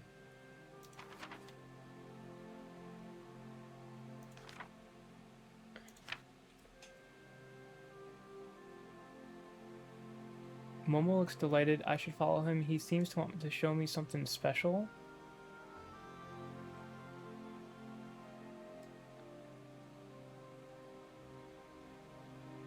Yeah, I did that. Now let's see how it works. Okay. Off to the factory, poke around a little. Also, I don't remember there being any kind of guide whatsoever to do this. Oh, jeez. Yay. Trial and error. The lawyer suggested I visited the graveyard. It might help to verify Han's death or find out more information. Okay. This one's done. This one's done. Got it on. And then I gotta talk to Momo again at some point. Okay.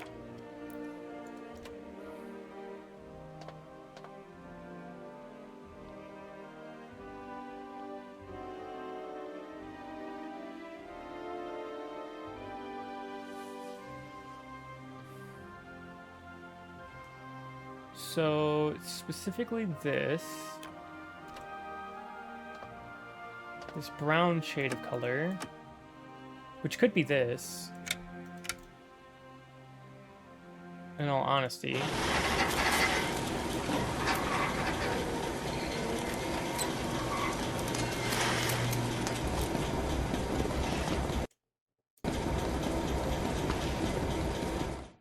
These feet are incorrect, Kate Walker.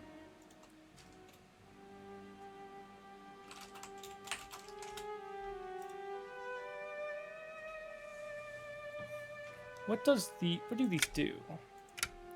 I know they activate these, but for what purpose?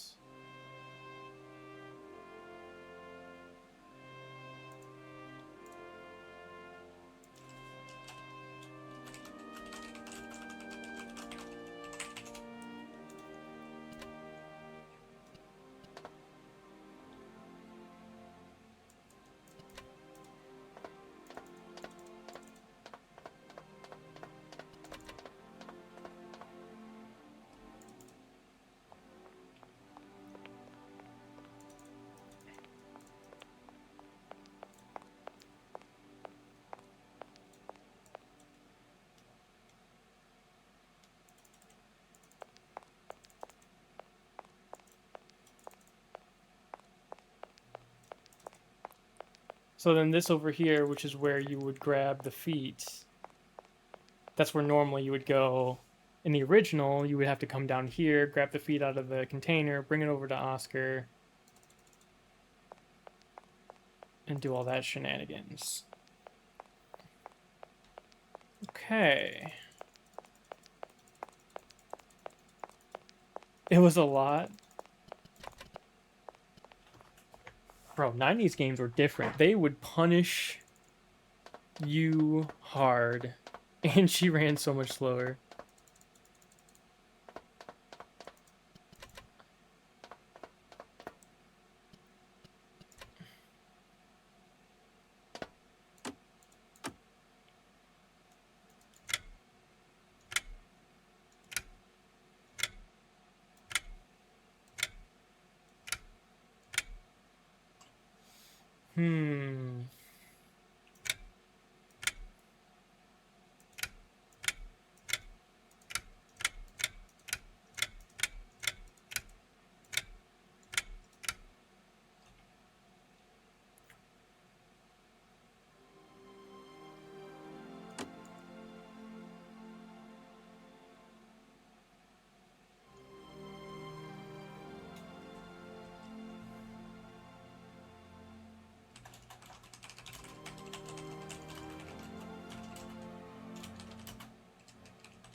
These feet are incorrect, Kate Walker.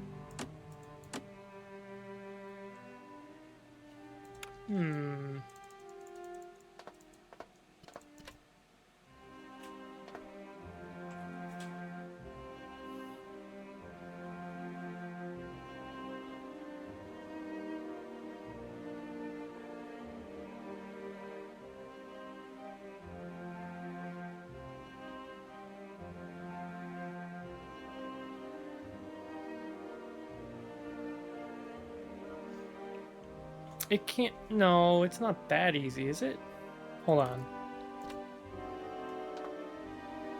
Hold on.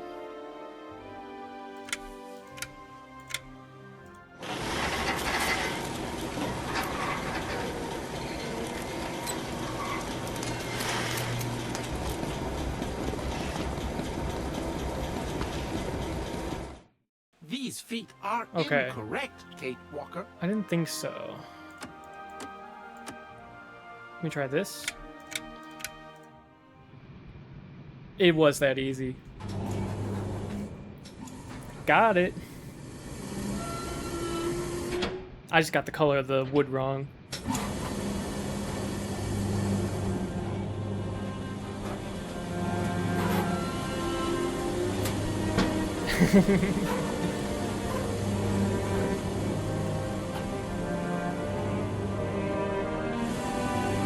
Maybe slightly colorblind, but that's okay.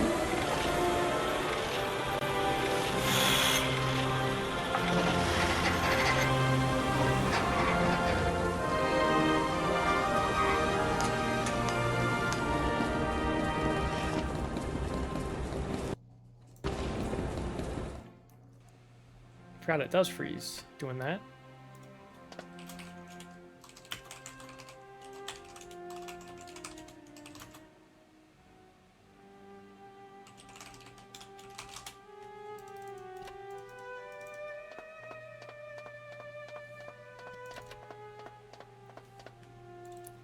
Let's go grab our feet.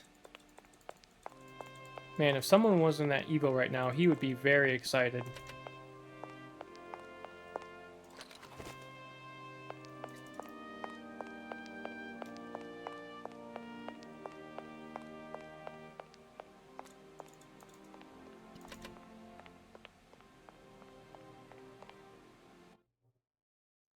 Oh, Oscar. I have something for you.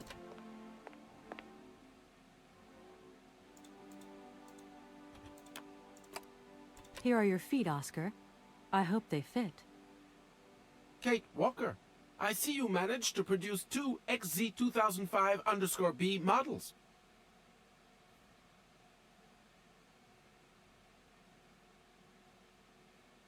Allow me to express a real feeling of joy, Kate Walker. They really suit you. Comfy? Very. You are very kind, Kate Walker. I am sorry to have to leave you. Where are you going? I must find my train. Its departure is imminent. Damn, dude gets surgery and he's already out the door going back to work? That's dedication. That's a dedicated automaton.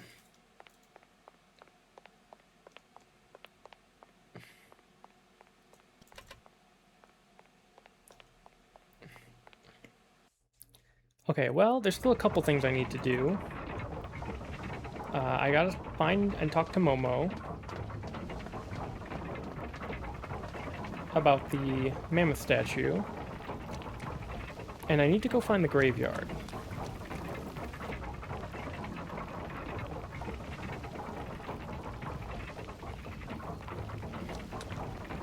I'm sure this is locked. Yeah, okay. The door's locked. I've still got to get in there. Yep, okay. Just had to check. So now...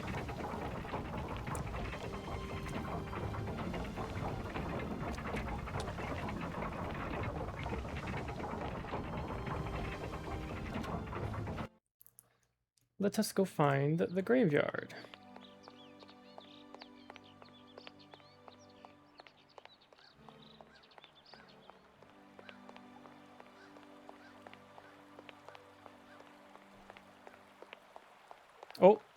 Not that way. Actually, is it?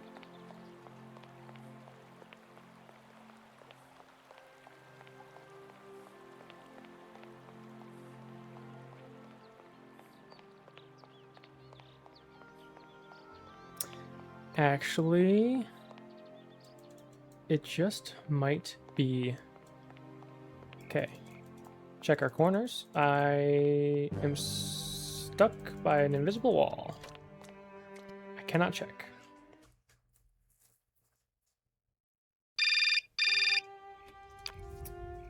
Hope it's not my mom again. Hello. Kate, so what's new? We've got a problem, Mr. Marson. Even worse. What problem? Come My on, boss. Kate, don't beat around the bush. There's maybe an heir. What? Hans, Anna Vorarlberg's brother. Looks like he's still alive. We can't buy the factory without his consent. What? What is this? Where's this mystery brother come from? And more to the point, where is he? What did the notary say? Nothing. I mean, nothing else. You know, sir, it's an odd town here. Everything's odd. The people, things. The situation's not straightforward. I have a small bit of research to do. Listen to me, Kate. Universal Toys is one of our biggest clients, and I don't care how weird that town is. All that matters is that you do not set foot back in New York before you've tied up the deal. Get the picture. Yes, Mr. Marson. You can count on me. Darn it. Tough day on the job.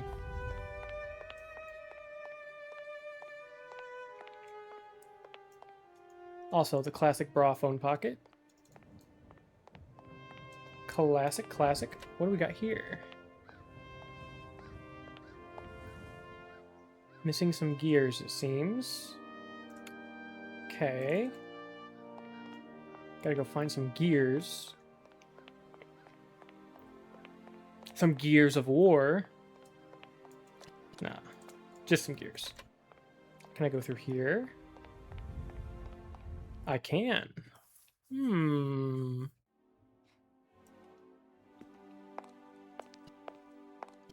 Okay.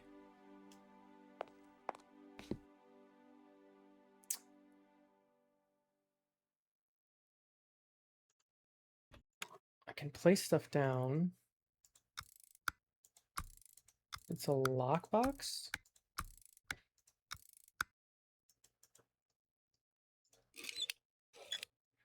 Huh.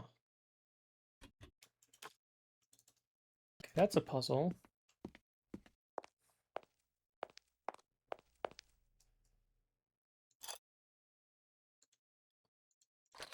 Oh, little hidden key. I see you. I see you. I can't open it. I can't open it. I can't open it.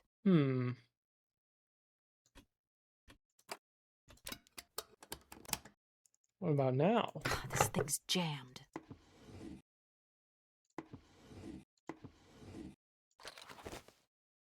Ooh. Looks like a piece of music.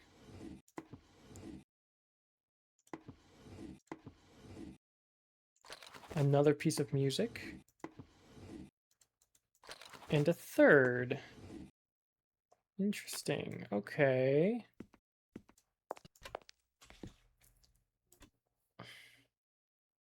Fragment 4. Oh, God.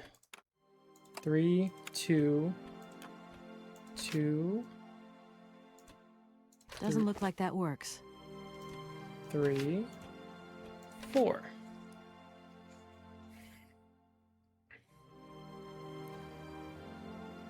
So, okay, 1, 2, 3, 4. It goes top down. I'm guessing top down, left to right.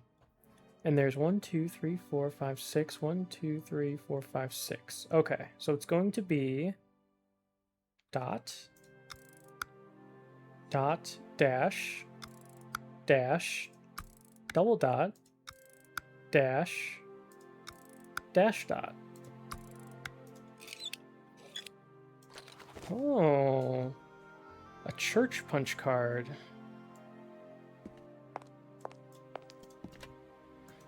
This thing's jammed.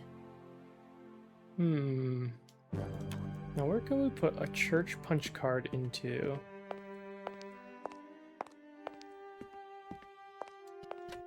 Not in here.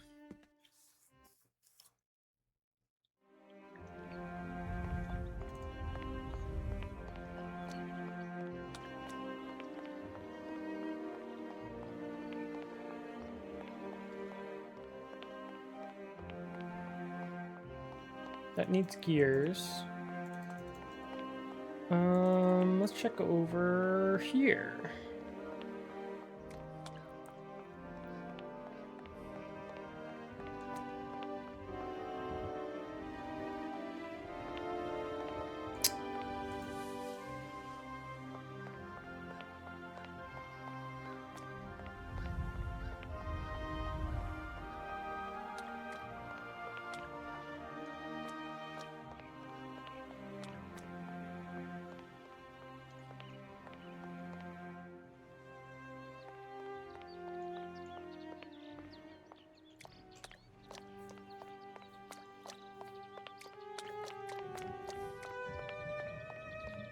Maybe.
So the only place I know that I can use a punch card is the factory. So maybe we go to the factory and use the punch cards to create some gears to then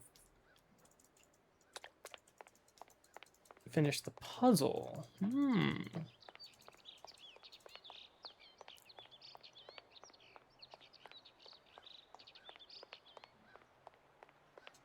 That could be something.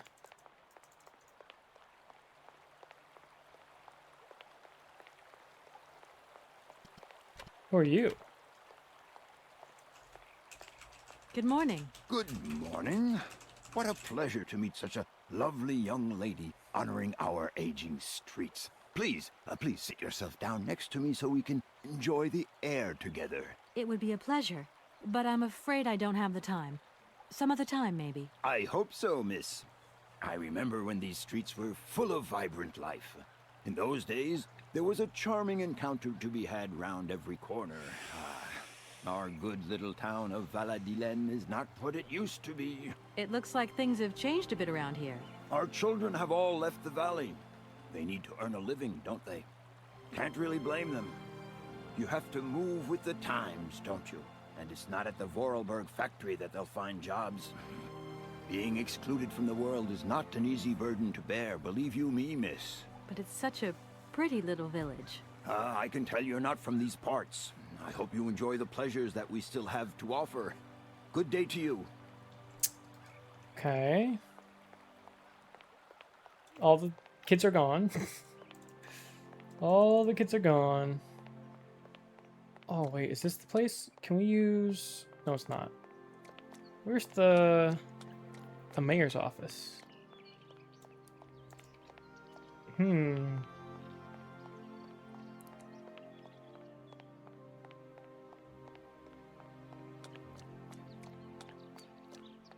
Right here. Can we use the stamp?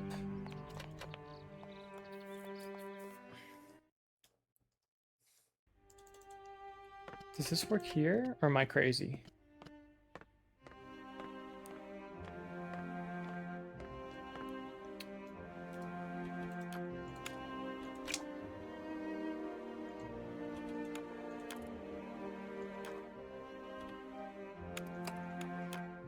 Doesn't look like that works. Okay, so that goes there. I just need something to stamp now.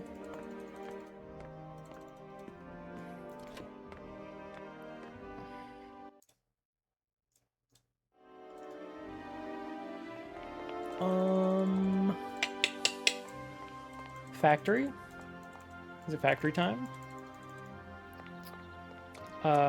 Which is over here.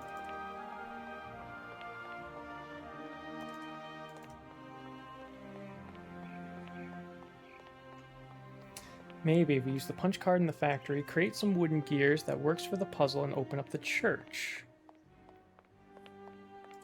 That's my thinking as of now.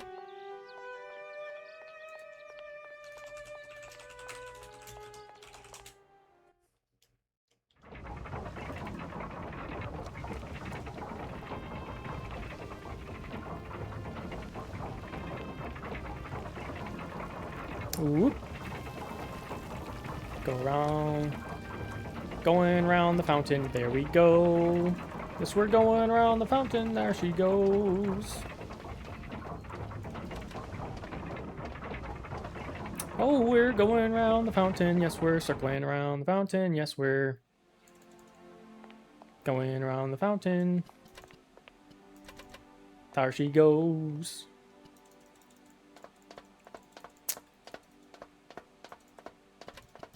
Okay, punch card. Oh. It seems I am unable to make anything else. Okay, well, so much for that idea. So much for that idea.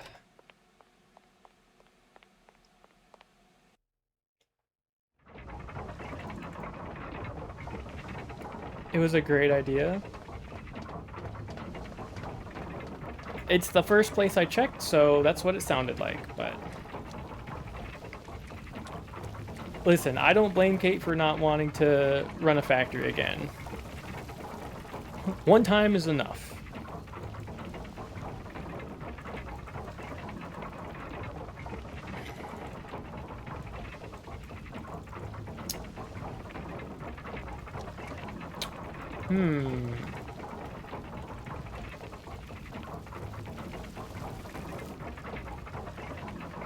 What about over here? What about the train station?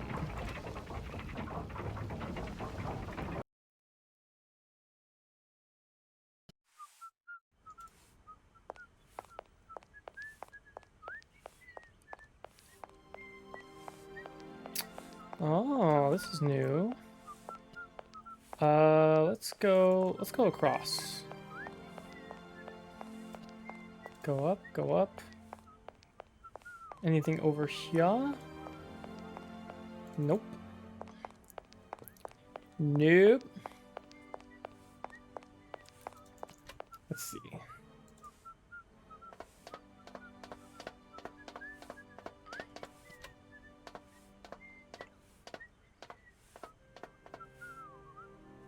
Oh. I don't need to use this console. Not yet. Okay. Foreshadowing. Kate's not only an automaton, but a psychic that can see the future.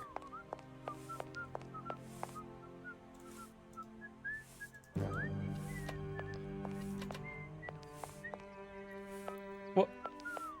What? Okay. Let's go on the train. Should I work out to... Oh my goodness. Hello, Oscar. Should I work out today? Did you work out yesterday?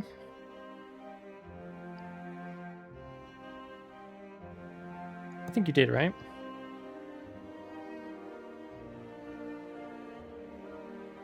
No? So you cleaned? So you had a rest day. Well, rest-ish day.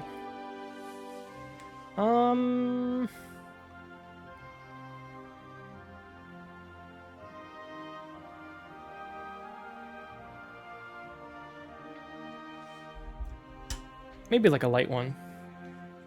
I still have to mop and brush Sully and stuff today. Ooh, that's right. That's right.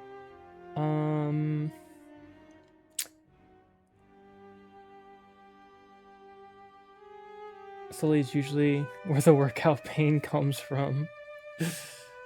Okay, fair play. Yeah, what if just not the workout today, but what about tomorrow? Tomorrow would actually work out better. Tomorrow the workout would work out better. And I say that because I'm not going to be on for a while tomorrow. Imagine trying to brush a 160-pound something that you have to hold in place. I can imagine having to brush a 180-pound something that you got to hold in place. And by you, I mean me, holding myself to brush myself. But yes, I get what I understand what you're saying.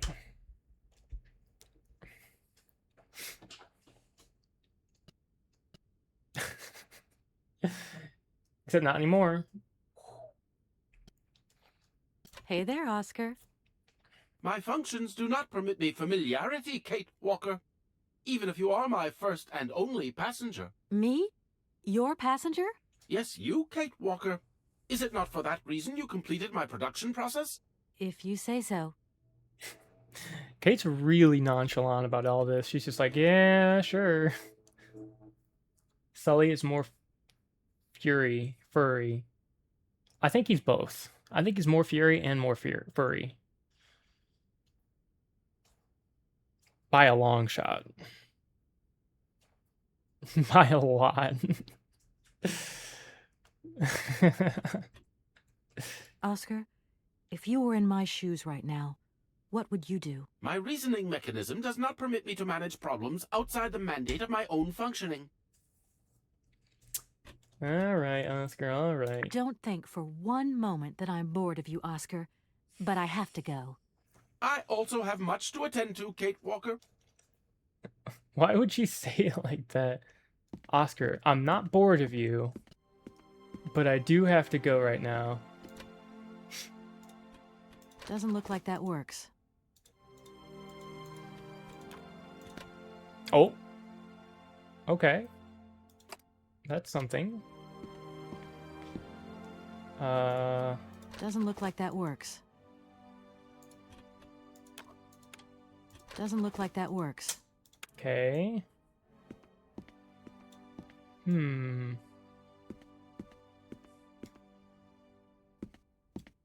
Nothing here.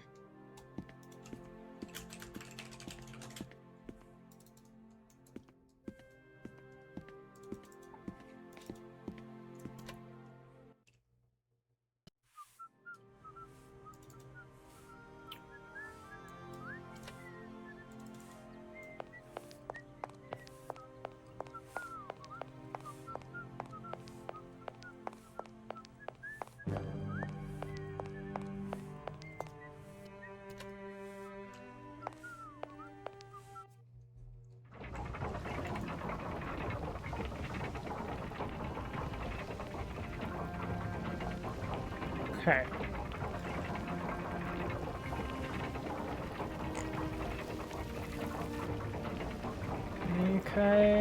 Okay.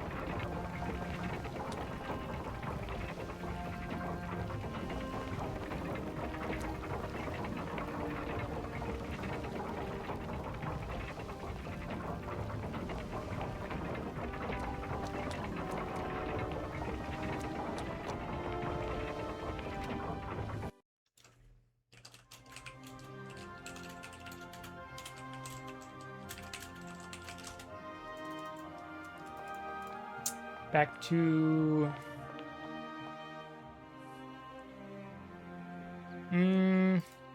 Where is Momo? Is he back by the caves? Is he back by the hotel?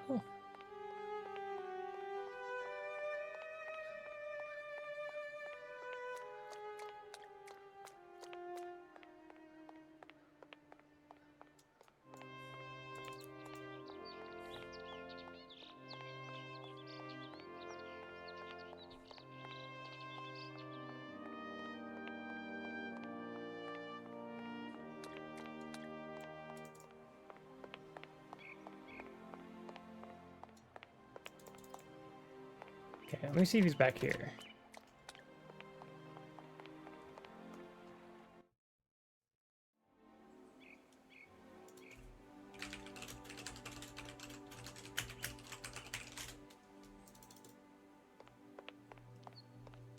Oh, Momo.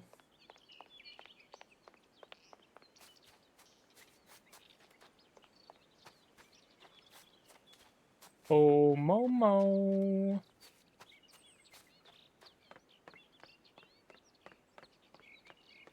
Momo?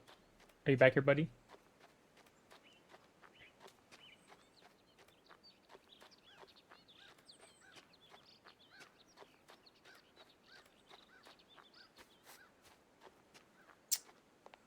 He does not seem to be back here.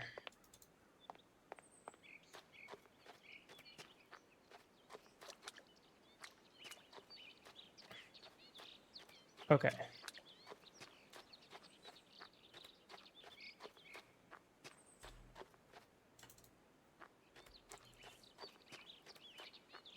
Changes they've made makes me curious if they'll change anything big. Possibly.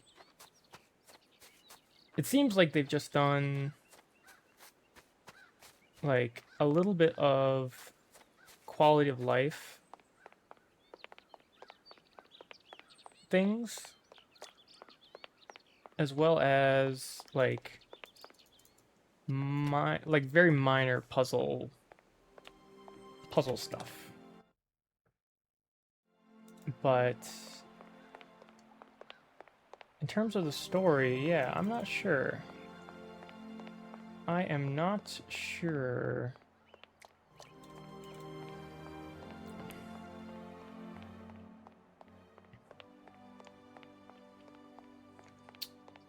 Let me think. Let's go back to the hotel. We go back to the hotel, check it, and then go back to the graveyard and see if I missed anything.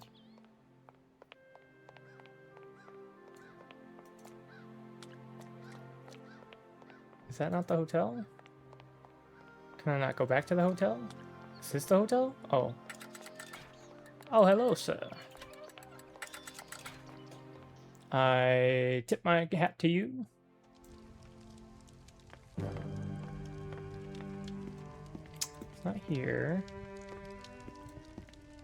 you have anything for me? I'm back again. Miss Walker?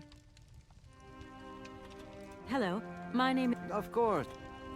I think I'm good. Are you leaving already, Miss? No, I'm... We would love to help, but just think what would happen if the telephone rang, or if a fax arrived, or if a customer came through the door. We don't have 5 minutes rest here. 8 minutes. I'm sorry. Oh, it's okay, no biggie. I'm gonna go yeah, look I around can't that leave if for you more want. than 8 minutes. See you later. As you like, miss. It's impossible.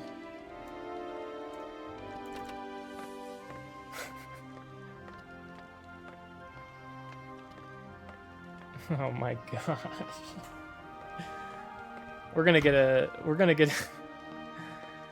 I'm getting an 8 minutes emo, I swear.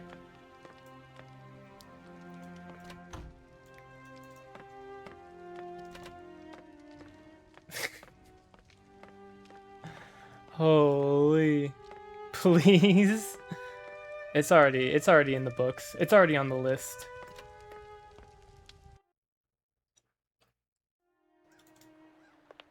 It is on the list already.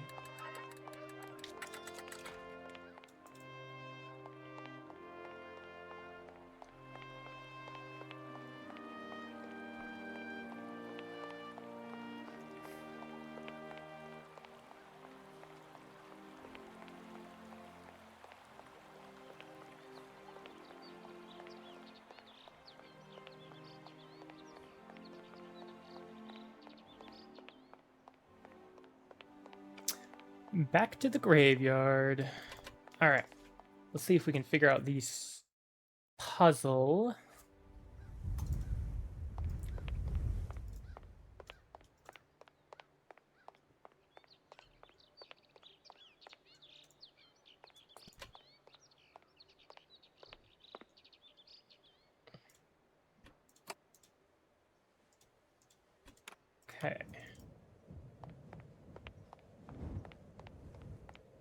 We need some type of gear.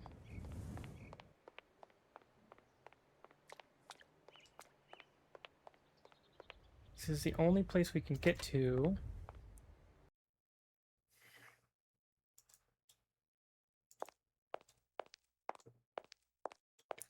I got that. I can't interact with that again. Got the key from there. This is jammed. Aha! It was the third one. What do we have here? I'm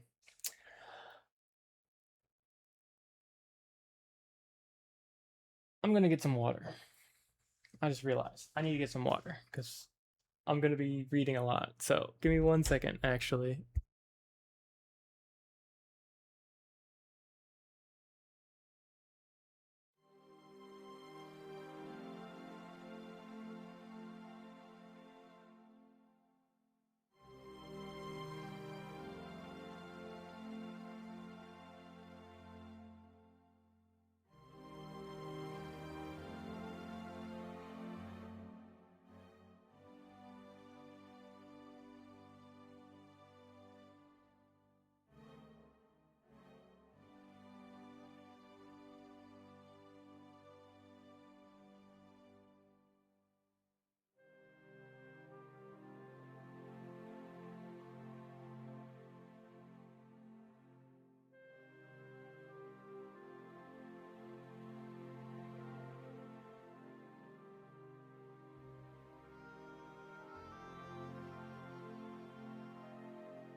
All right.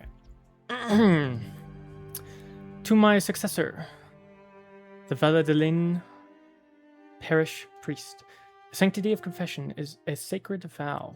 So these revelations are the result of much soul searching and reflection.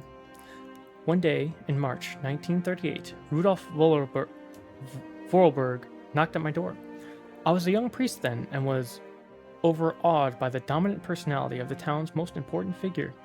I remember it was raining that day, and beneath his dripping hair, Monsieur Vorarlberg's face was the very expression of eternal pain itself.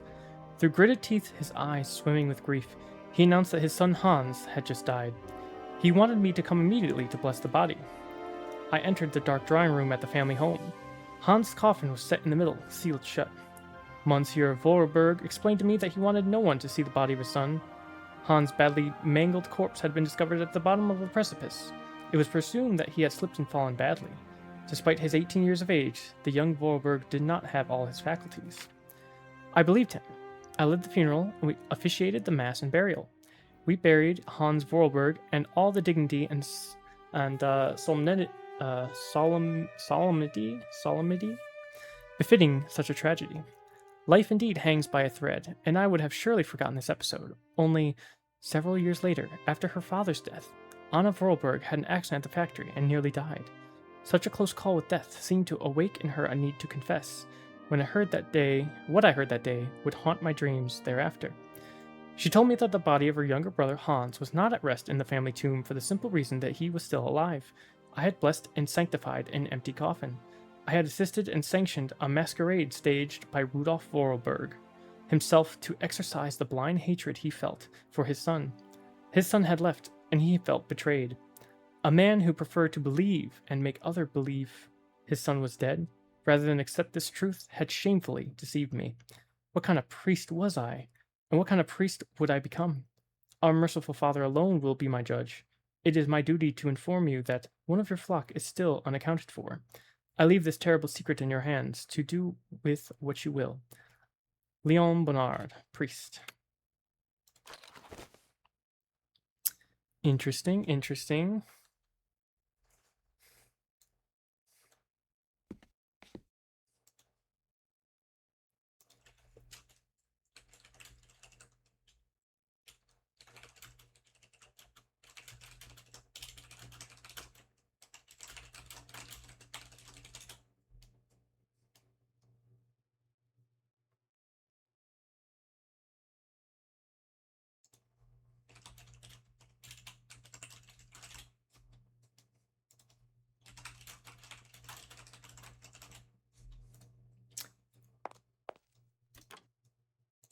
We have a tomb key. Perfect.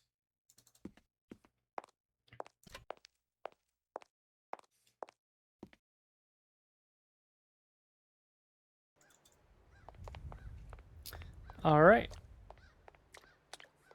Let's go to the tomb.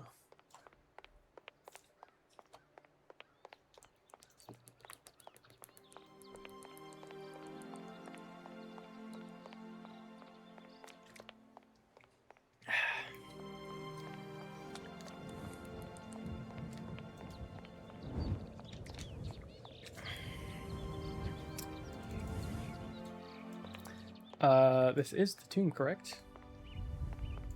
Perhaps not, perhaps not. Maybe over here?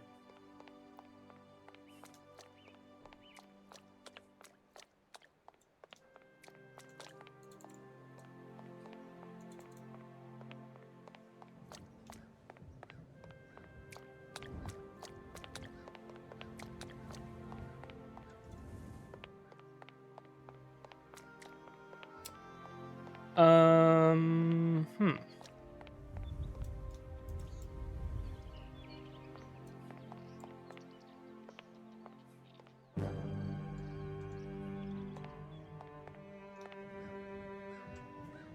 Nothing to interact with.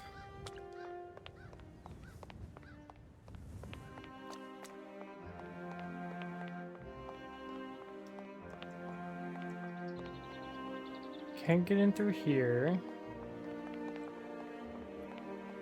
Is there like another tomb?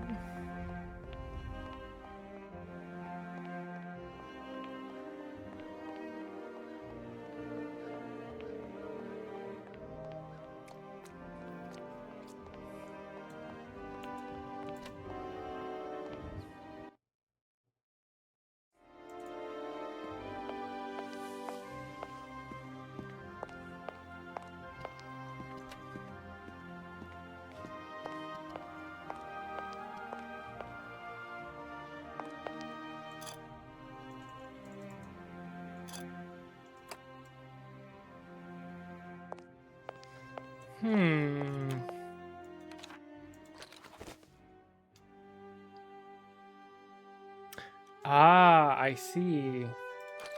I see. I see.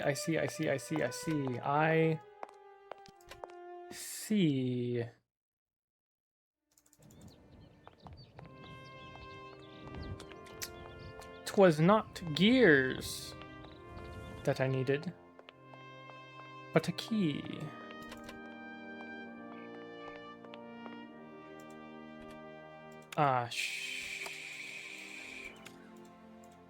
Okay, it was gears that I needed. Damn it.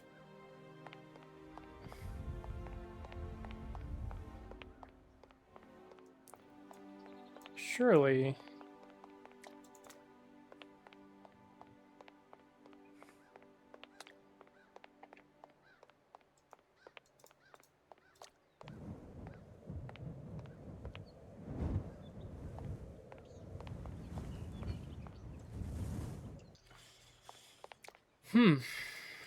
I can't think of any other...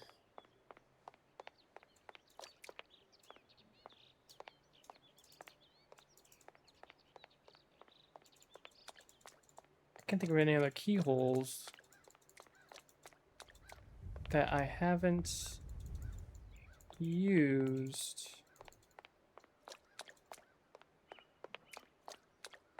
And so far, this game is essentially, in each area, is the puzzle and the means for the solution. So far. I mean, that could change. Could change.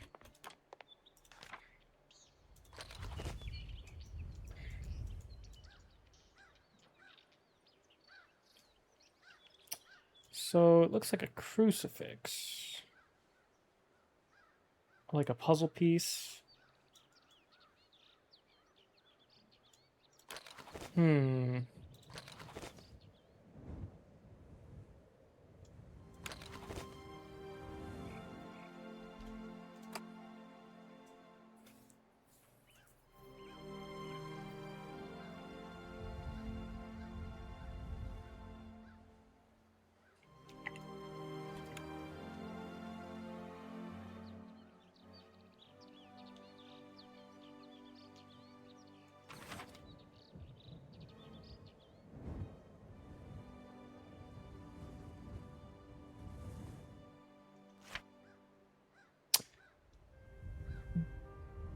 If I find the torn pieces, I could probably use the machine to put the map back together.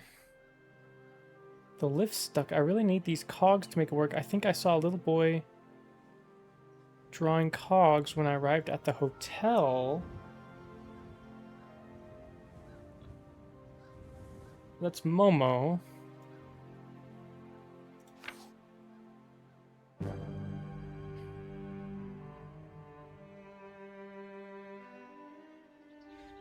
A hidden key behind a crucifix. This must be the Volberg tomb, but I can't get in. There must be a trick to unlocking. I've got to find a way in. Okay. Find the torn pieces. Use the machine to put the map back together. The lift's stuck. I really need these cogs to make it work. Little boy drawing cogs when I arrived. Momo looks delighted. Let's give him this drawing. I should follow him. He seems to want to show me something special. I should follow Oscar's leads. The only connection I have to Hans Volberg. Okay. I'm really close to beating this first part. I can feel it. Off to the factory. I'll poke around. Gotta find a way in. Little boy drawing cogs. Okay, I just need to find Momo. I think that's the missing piece right here.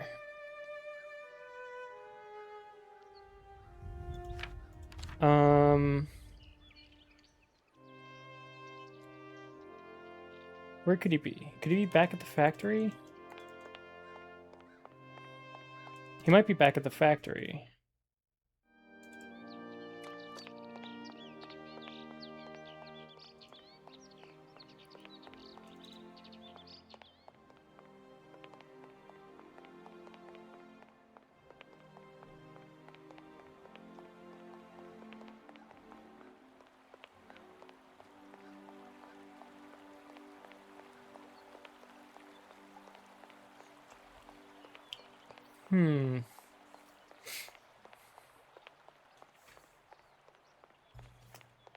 Alright. Factory time. He's gotta be somewhere in there.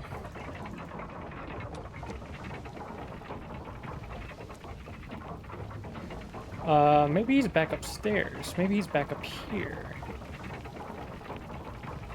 That's possible.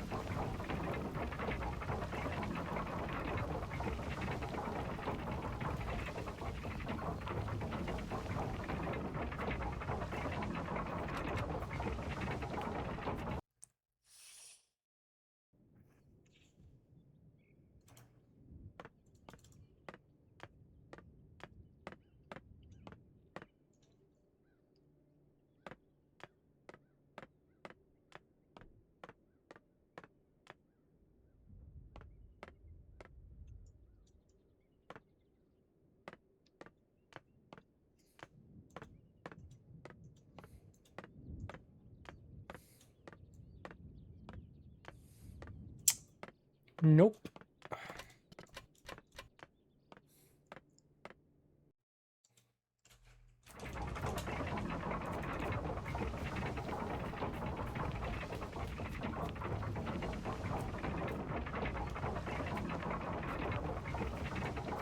Hey, I got your automaton working again, by the way. Good morning. You've got a magnet. Oh.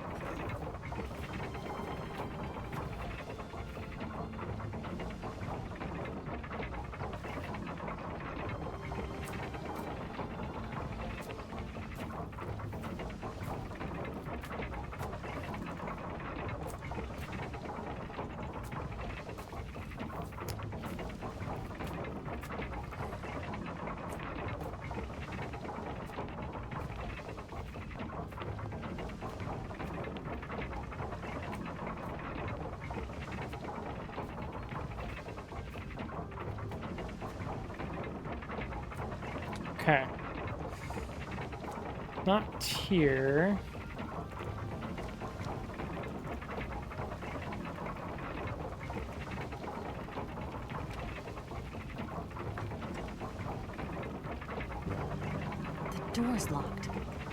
still got to get in there.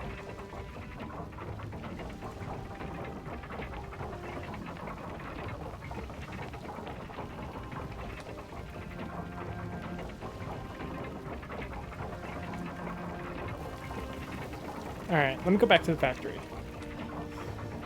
I gotta find Momo. Where is he? Where did this kid go?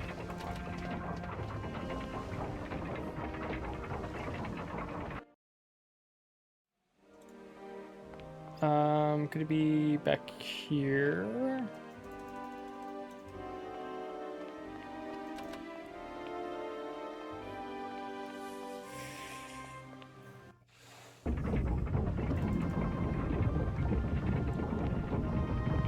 He is not back here.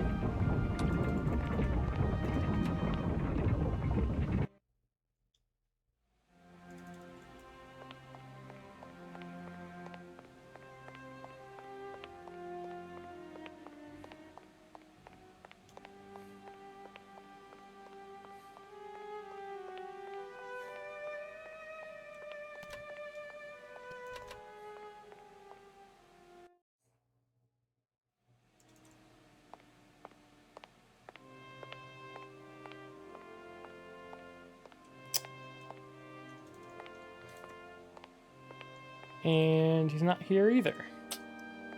Dang.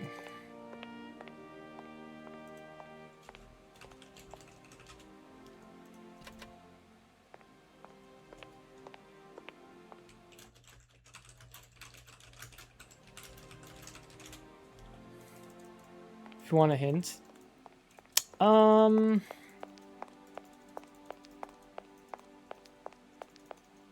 Let me think, because I went back to the hotel. He wasn't at the hotel. I went back to the factory. He's not here. He could be upstairs. I'll check, but he's probably not upstairs, but I'll check anyway. I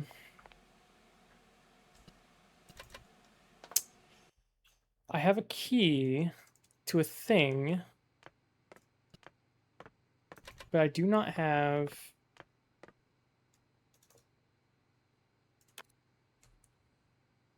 You're looking for him. Yeah. Because he was drawing cogs. Because I was reading my notes. And it said, the lift stuck. I really need these cogs. I think I saw a little boy drawing cogs when I first arrived at the hotel. So that little boy is Momo. So I need to find Momo to get past that part. This part also says, everything crossed off is done for a quest. So here's what I've noticed. Everything for a quest that is crossed off is done. Everything that's not crossed off means there's still something to find. So this one is saying, the Volberg factory. Off to the factory, I'll poke around a little and see what I can find. So there's something still to do at the factory. Maybe I should take a look at this house too. It must be Miss Volberg's. Yeah, that was at the other side. So there's something still at the factory I need to do. The priest confession. This must be the Volberg tomb, but I can't get in. There must be a trick to unlocking it. I've got to find a way. So I found the key, and I've got the torn pieces to make a map, but the lift stuck, so I need the cogs to do that. This one, doll from another era. So this is the mammoth, which I accidentally put the mammoth on the train. So the mammoth is on the train. It says, Momo looks delighted. I should follow him. He seems to want to show me something special. Show me something special was going to the cave for the mammoth. But nothing ever came of that other than I got the mammoth. So maybe there's still something over by the cave?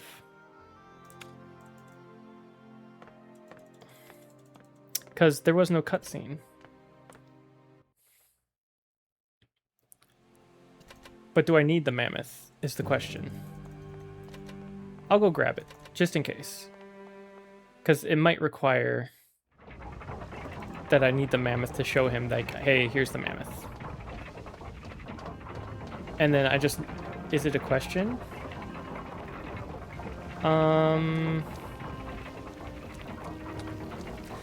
Let me do what I'm thinking first. Yeah, let me do what I'm thinking first. And then if that... Can you not cross that off? No. It automatically crosses it off.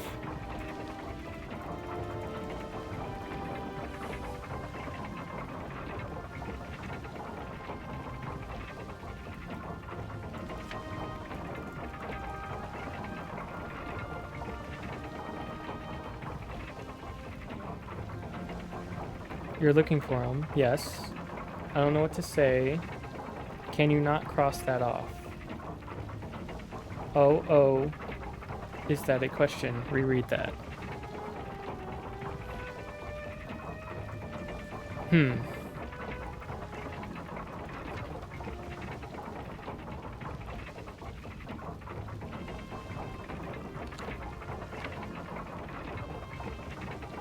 Momo looks delighted.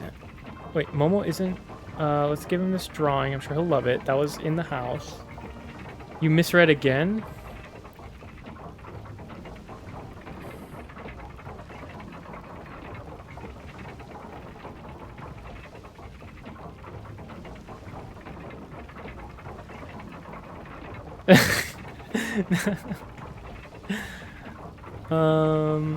Momo looks delighted. I should follow him. He seems to want to show me something special. Okay. Great, the lift's stuck. I really need these cogs to make it work. I think I saw a little boy drawing cogs when I arrived at the hotel. Off to the factory. I'll poke around, see what I can find.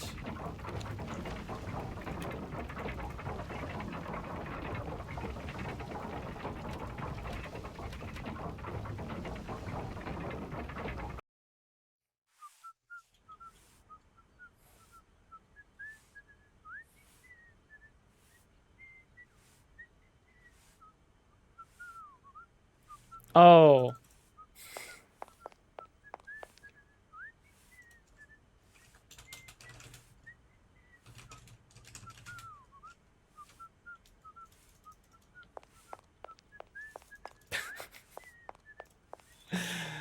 Okay, I'm just gonna go grab the mammoth.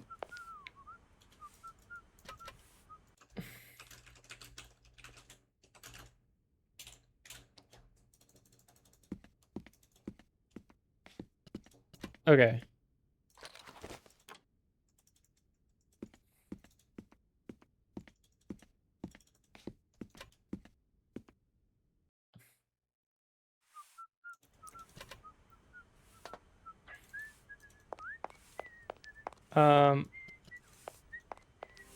Oh, that's the wrong way. Wait, go the other way.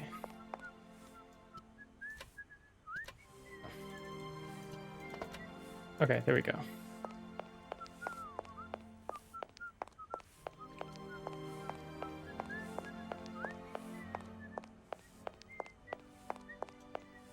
Leave.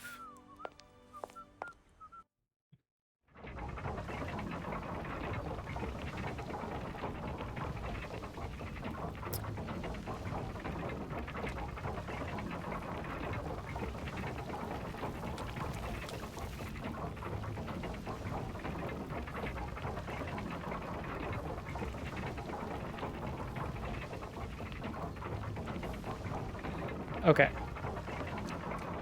So I'm gonna go check the cave again with the mammoth and see what happens.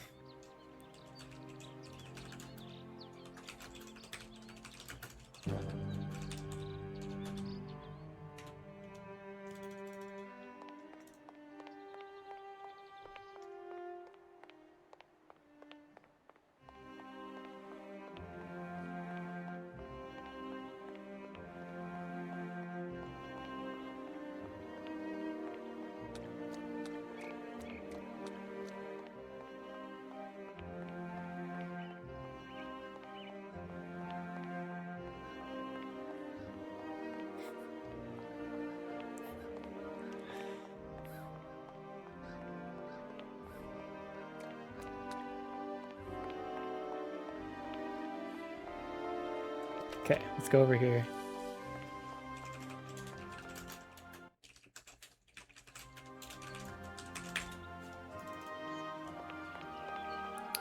Okay. I need to check literally everything. Literally everything. Maybe there's a path I didn't go down.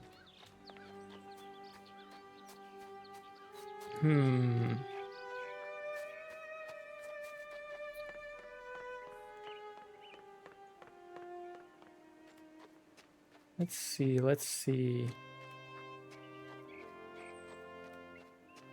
He could be in the cave. He's usually around here. Let's go this way. Oh! Wait, no, it's just the cave. Never mind. Never mind.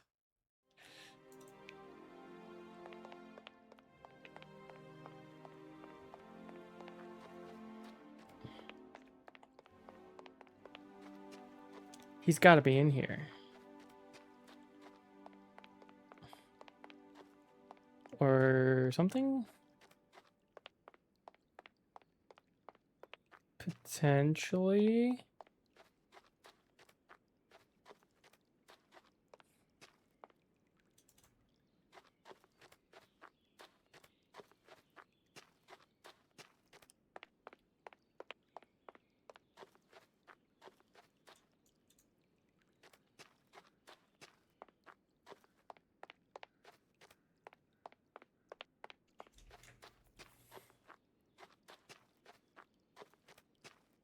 It's not in here.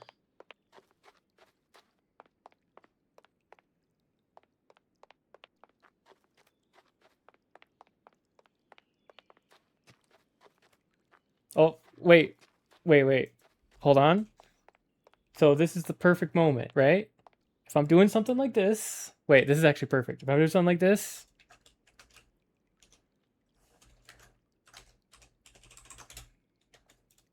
There we go.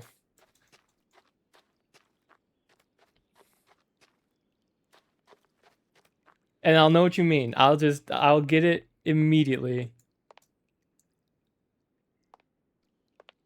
That's the perfect opportunity. Yeah, okay. Blind? Okay.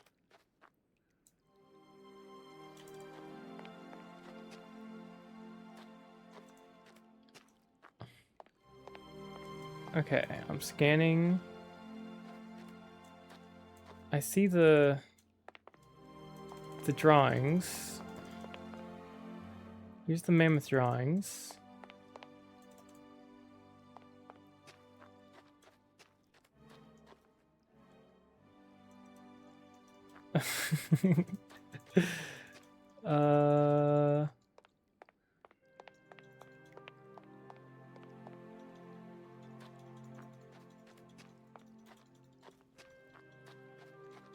There is...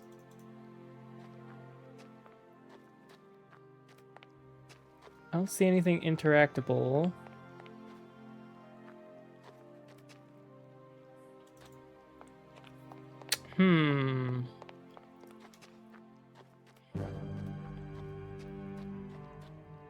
Anything over here?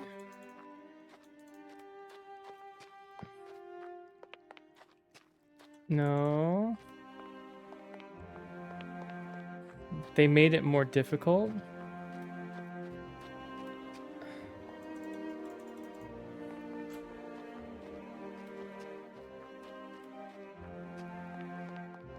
I don't know what they expect you to do. There's a thing up here. Can I climb up here?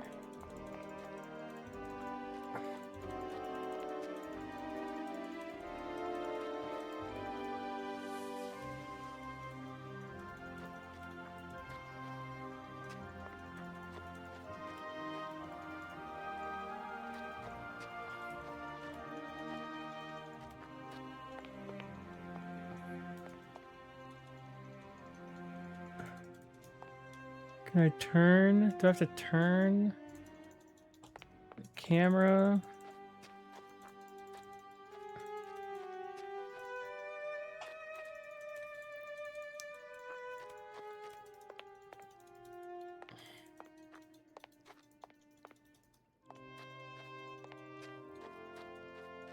Don't tell me I broke the game. I would really... It's getting old. Starting to.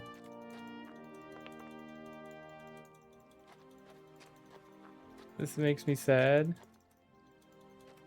It's not you.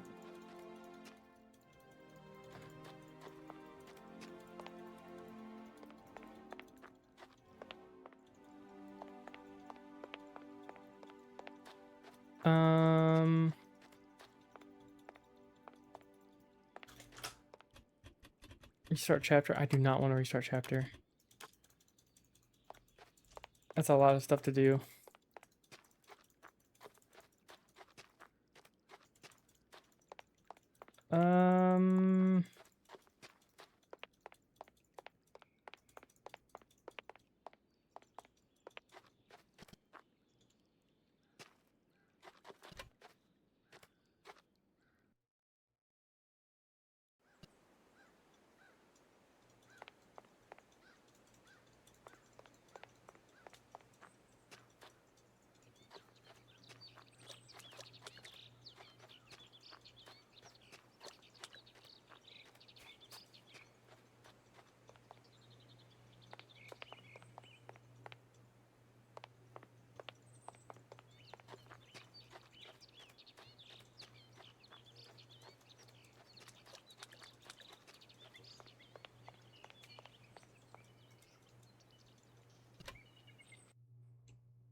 Yeah, there is nothing... There's nothing interactable here that I can see. They changed it. I'm gonna freak out. At what point do I just look up what the next step is? I think I've checked...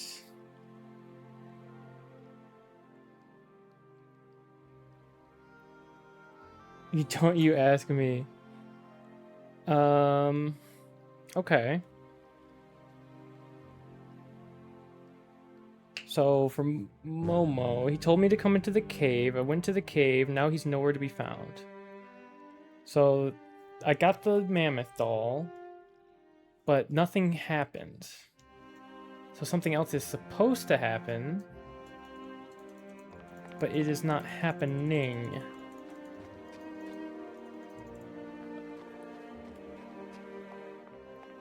And Momo is nowhere to be found, and I need to find Momo.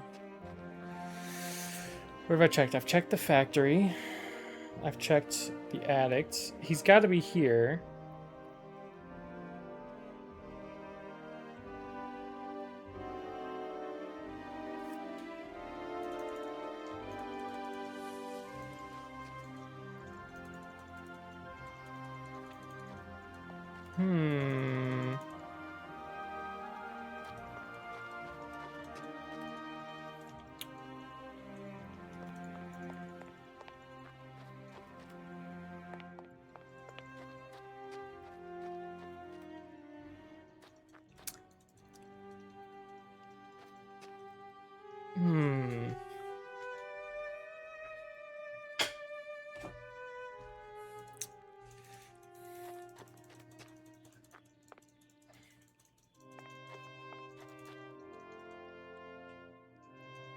I gotta defrost tortillas.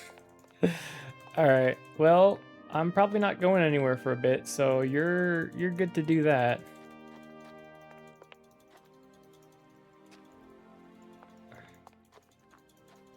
I will probably be at the same spot doing the same thing.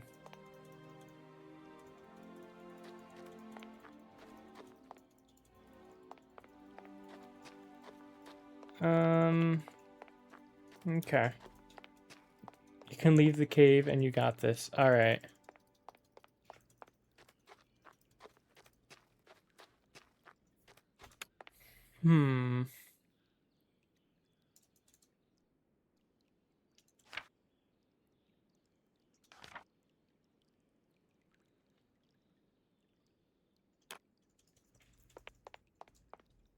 I misled. Did you look it up?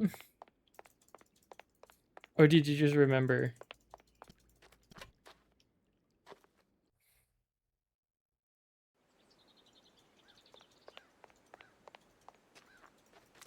They changed it. Yeah, yeah.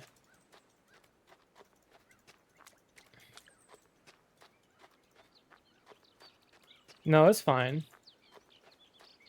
There's no way that you could have known that. Is there another path, perhaps?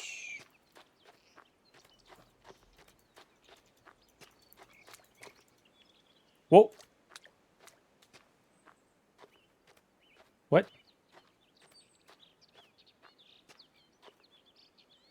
Oh, okay. Must have clicked on something. You're breaking the game. I'm giving it my best shot. I'm definitely giving it my best shot.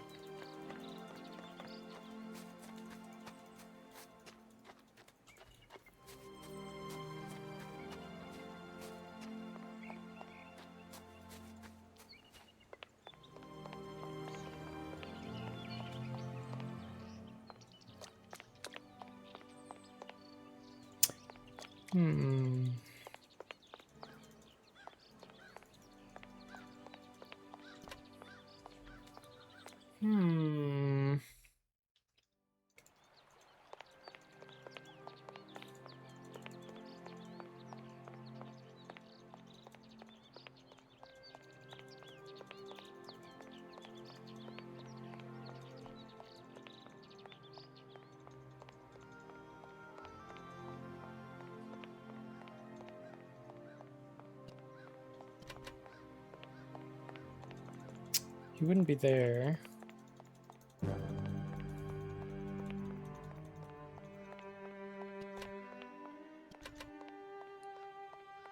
We're closed. Try tomorrow. Okay, well, not much help, but thanks anyway, I guess. By the way, forgot I bought tortillas.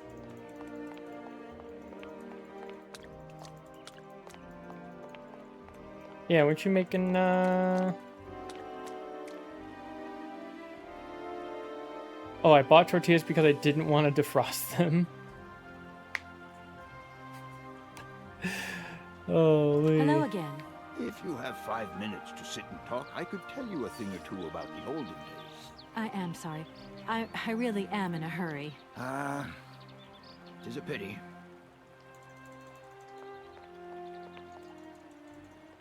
I'm dumb. No, it's fine. It's fine.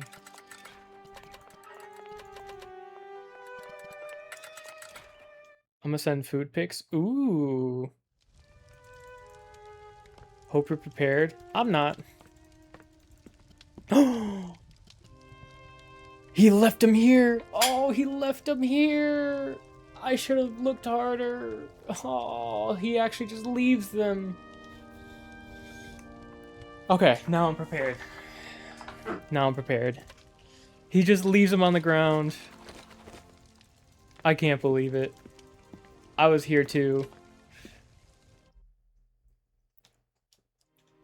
Okay, we're good. We're good. We're good. Wait, everything's going now. Remember when I said 8 minutes?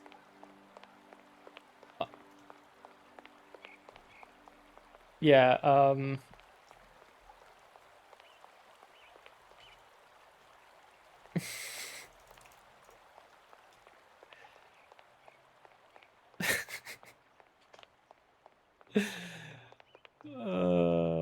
my my gosh. We're gonna need a blind 8 minutes emote stat. Don't hate me. That's just fucking funny. Holy. That's gonna happen too many times. Too many times, man. Oh no. Oh no. Okay, so we need a 4-notch gear here.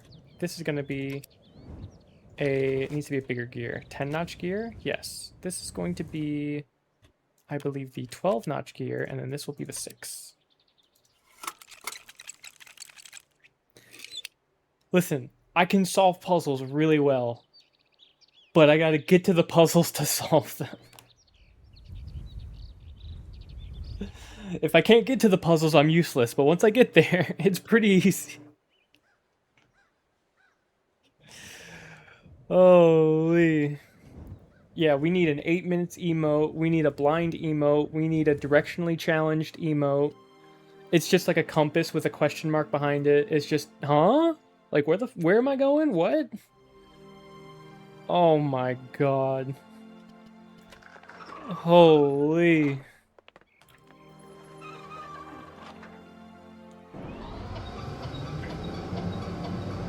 Listen, getting there is going to take more than 8 minutes, but once I'm there... Once I'm there... Alright, alright. New location, let's go. What do we have here?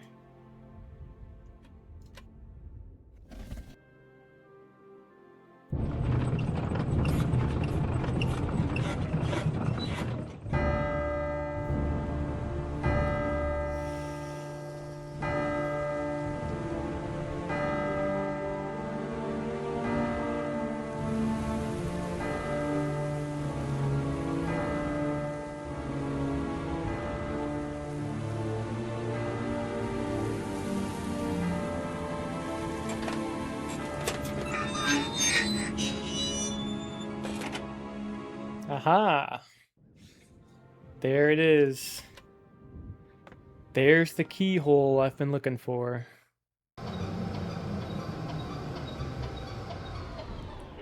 It's all coming together.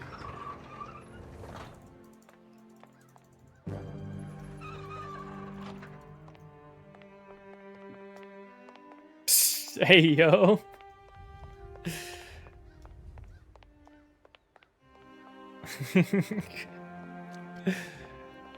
I said what I said.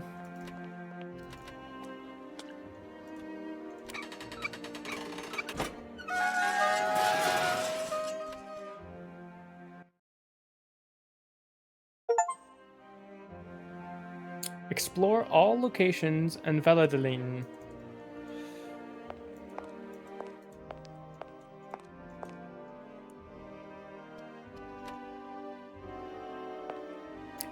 Hans Volaberg.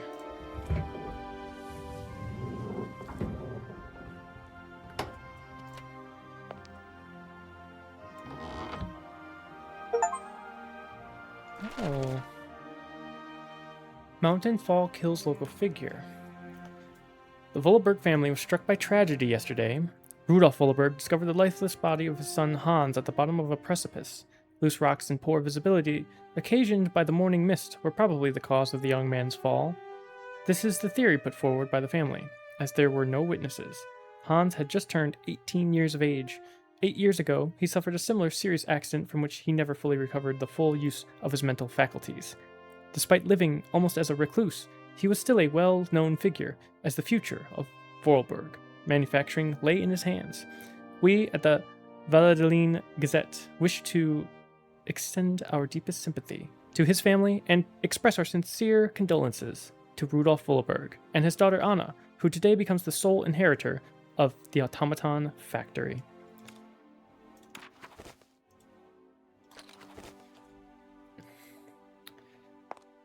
Valladolid cylinder.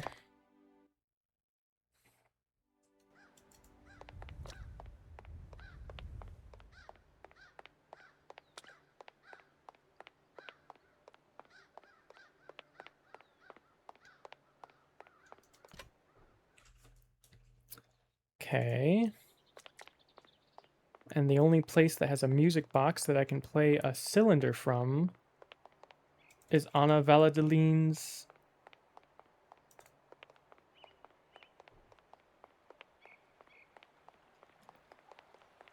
office by the factory.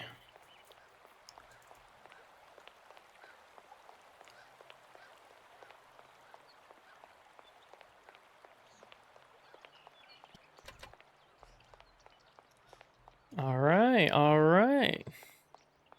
We're making some progress. We're making some progress.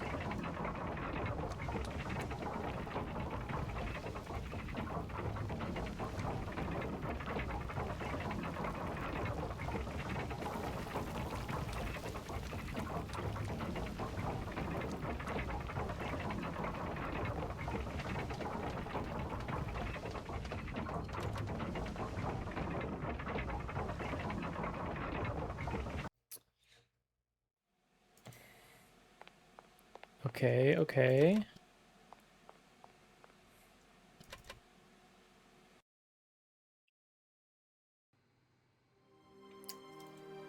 I responded sassily out loud to myself, think I'm actually going insane.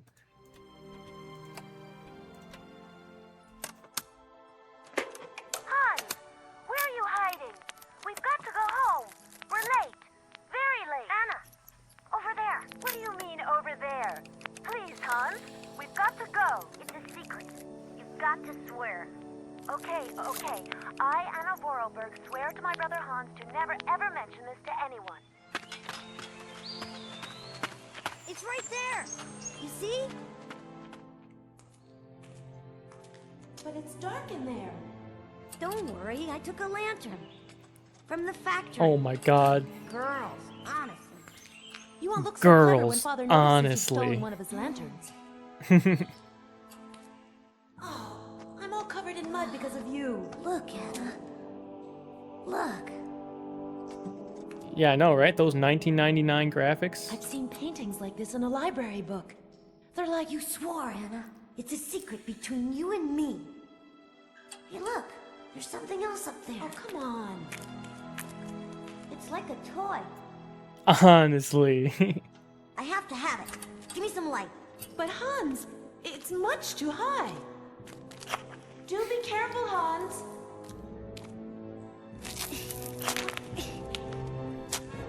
Hans, be careful.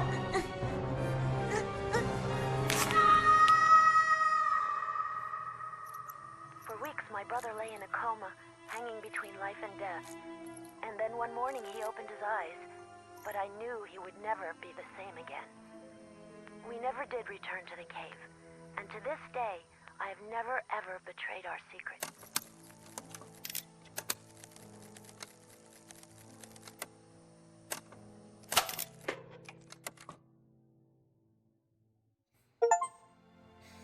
Retrieve and play the secret cylinder in Valladolid. Ooh, mechanical toy. We'll take the cylinder as well. Okay. Sweet. This music box base is a precious souvenir. I should probably put it on the train.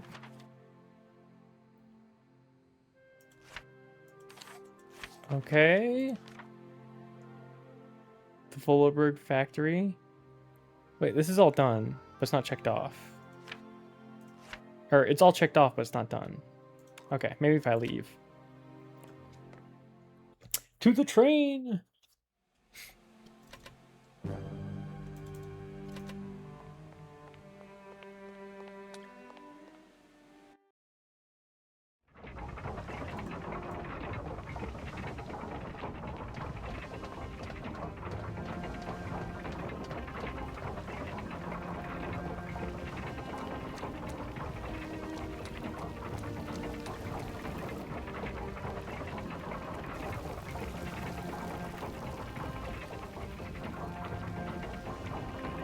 Wrong way. Hold on. Hold. Hold. Hold.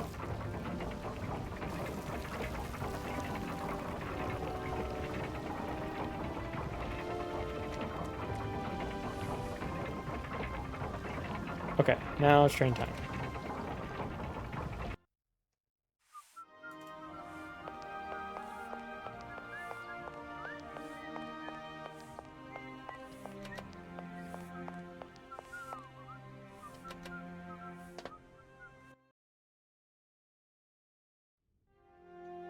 Yo, what up, Oscar?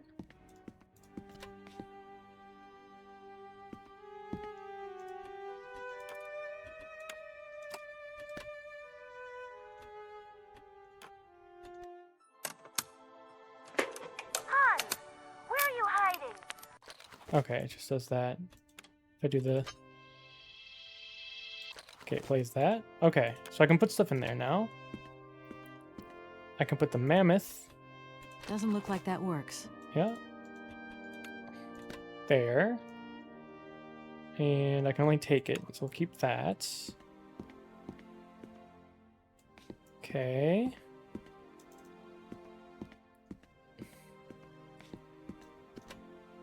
Oh my. We got places for all of our stuff. So we're gonna collect some stuff. It's me again, Oscar. Hello, Kate Walker. Mission. I have decided to come along for the ride, Oscar. Ready when you are. Your ticket, please? My ticket? What are you talking about? The rules clearly state, Kate Walker, every passenger of this train must possess a ticket. Okay. And where do I get hold of a ticket? Only the ticket vendor may issue tickets. You are in luck. The ticket office must be open now. You should go there immediately.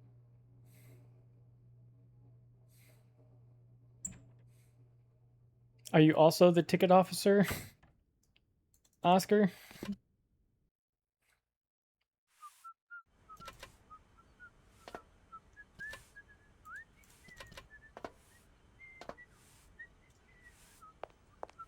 But it's you? What can I do for you, madam? But Oscar, it's me, Kate Walker. Correct. Your name is indeed Kate Walker. Okay. Don't think. I also have much...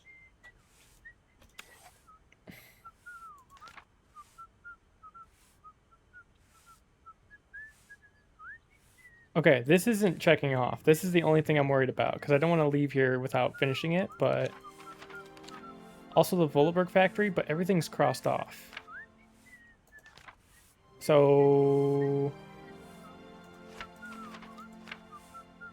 Am I good to go? I feel like I'm good to go. I feel like I've done everything. Even though it's showing that I haven't.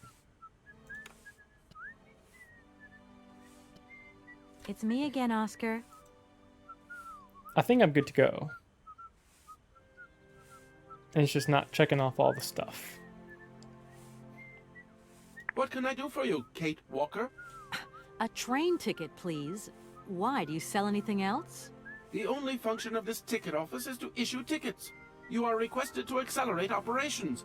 The office closes in exactly 3 minutes. What can I do for you? A ticket, please. 1 ticket? Yes. 1 ticket. What is your final destination? I don't know. It's you who told me I had to get a ticket. Kate, you're getting sassy. Travel then. Getting a little sassy on poor old Oscar here. I love Oscar. Train ticket for the mechanical railway, departing from Valladolid.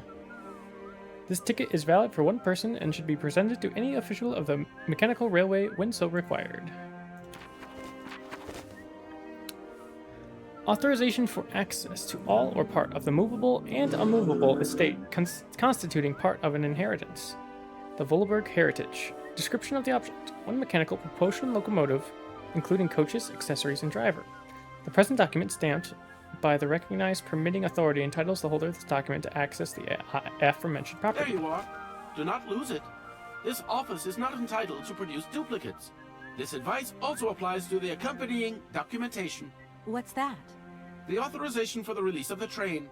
The ticket officer may ask you for it at any time. But I mean, you are the... Attention! The exact moment has arrived to close this office. Okay, alright. I gotta do some paperwork. I get it. I understand. There's some red tape I gotta go deal with.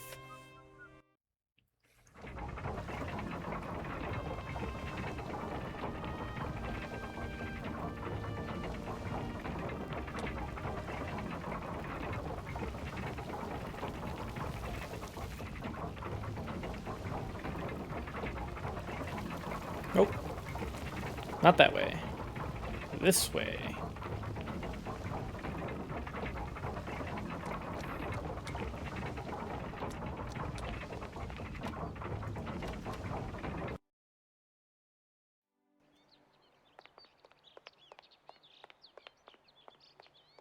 I love him so much. He's hilarious. Yo, Oscar's great. He's just trying to do his job. And he works multiple jobs. He's just doing his job to the best of his ability. Following a tight schedule. Making sure the paperwork is all in line.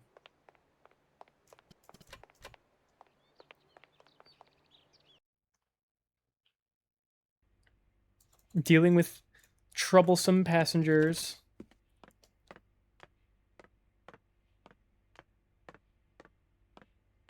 Okay.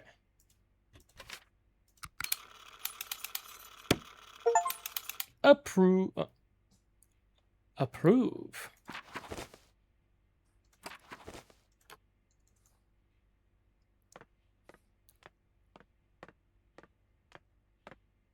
He's perfect. He is now that he's got his feet.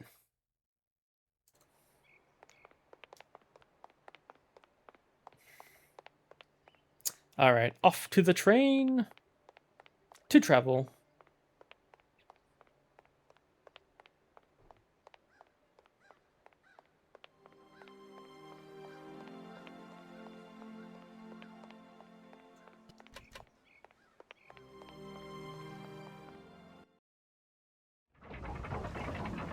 All right.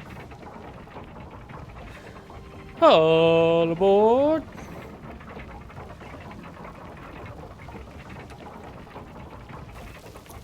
It said it was departing 20 minutes from now. Why is it leaving now? He said in 8 minutes. I have 8 minutes.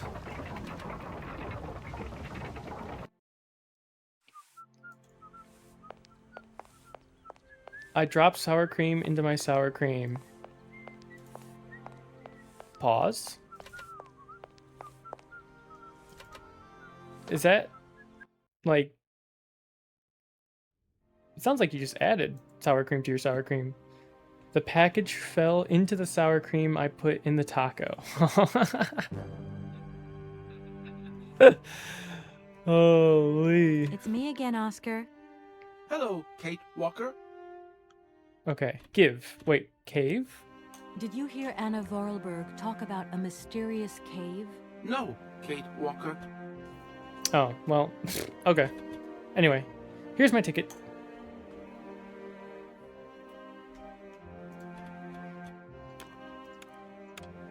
There you are, Oscar. Does this mean we can leave now? I cannot accept this ticket for the moment, Kate Walker. Keep it. Why don't you want to take my ticket? I must abide by regulations, Kate Walker. Not all departure conditions have been fulfilled. I must confirm your departure release. You can be a real stickler for the rules, Oscar, my old fellow. We're already old fellows? Man, that's progressing quite fast. Here, this is your stupid train release ratification, Oscar. Thank you, Kate Walker. That is perfect. Now...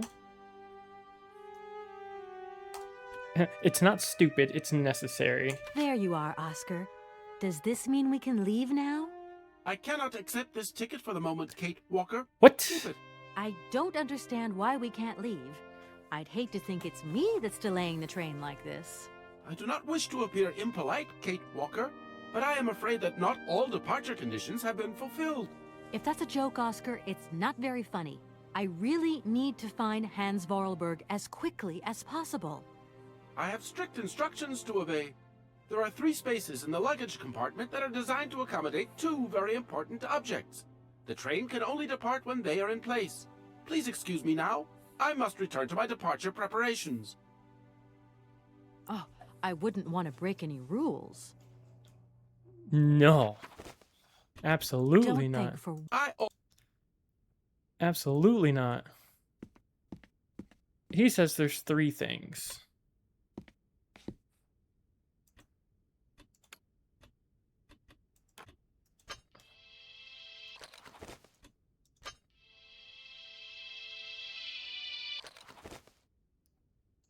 What is the 3rd thing? I have 1. I have 2. This is 4 spaces. Is it?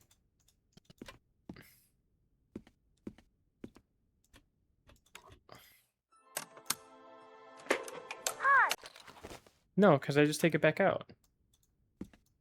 What is the last thing? Want taco picks? Spicy taco picks?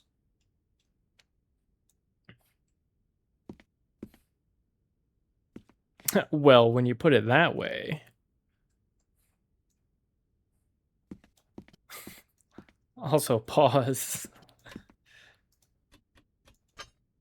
Oh. I put those there. I see. It's me again, Oscar. Hello, Kate. Okay, now can I give you my tickets? They're all in place. There you are, Oscar. I cannot accept this ticket. I don't... Everything is in order. Oh. And an engineer prides himself on punctuality. Yes, Oscar, I remember. Spicy but soft now? Chicken taco picks. Mmm. But what's up, Oscar? Why haven't you returned to your engine room? If I may be so bold as to express a personal opinion on this matter, Kate Walker? I'm all ears, Oscar. I fear we have omitted to wind up the locomotive springs. Is that all? Then let's do it, for Christ's sake. I'm afraid I have no notion of how to implement this function, Kate Walker. It would seem that the makeshift completion of my production process is responsible for a lack of instruction on this matter. Okay, right. I'll see to that myself then. I mean, a wind-up train can't be that complicated. You wait there. I won't be long. Thank you, Kate Walker. I can't believe he doesn't even know how Don't to... think for... He doesn't even know how to run his own train! I can't believe him.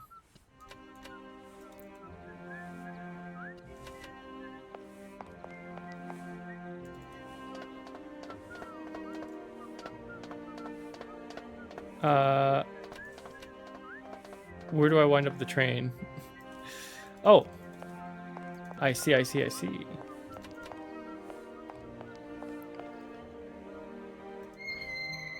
Oh! Wait, I mean... Oh, that's got a very fun, very strange animation.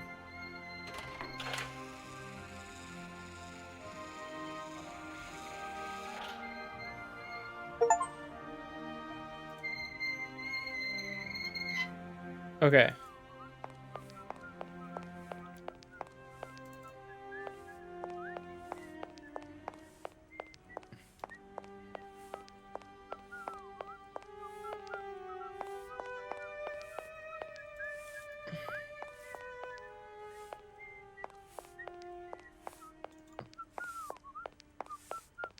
What? Who are you?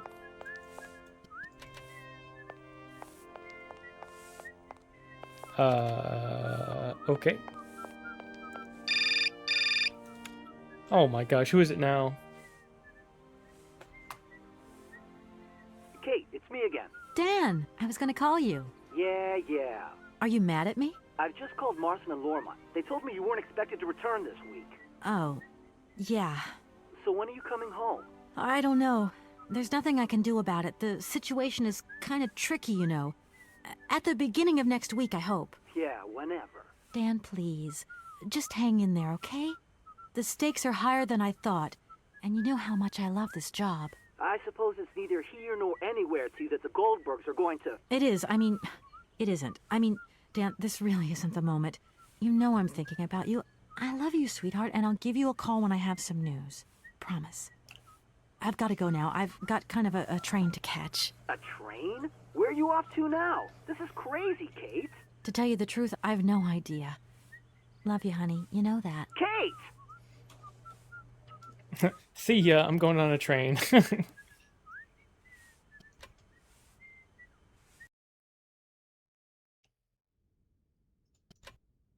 It's me again, Oscar. Hello, Kate Walker. Okay. Surely.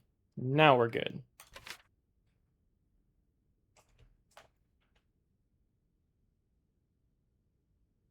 Right. Everything is in order then. The train is finally ready to leave. I am most terribly embarrassed. Such ignorance on my part is inadmissible. I hope you still have confidence Answer in my the call of abilities, the Kate tacos. Walker. Please return to your seat and we can leave. Finally.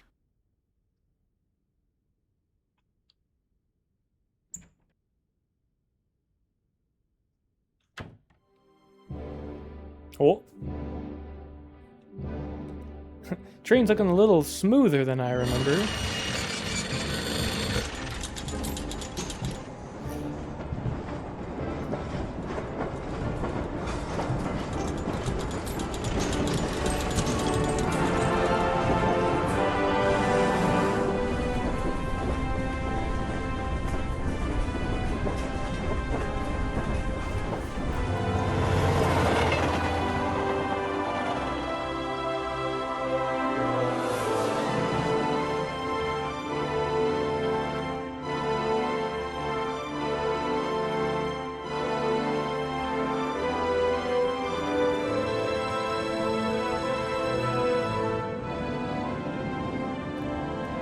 Damn, it's going pretty far for not winding up very much.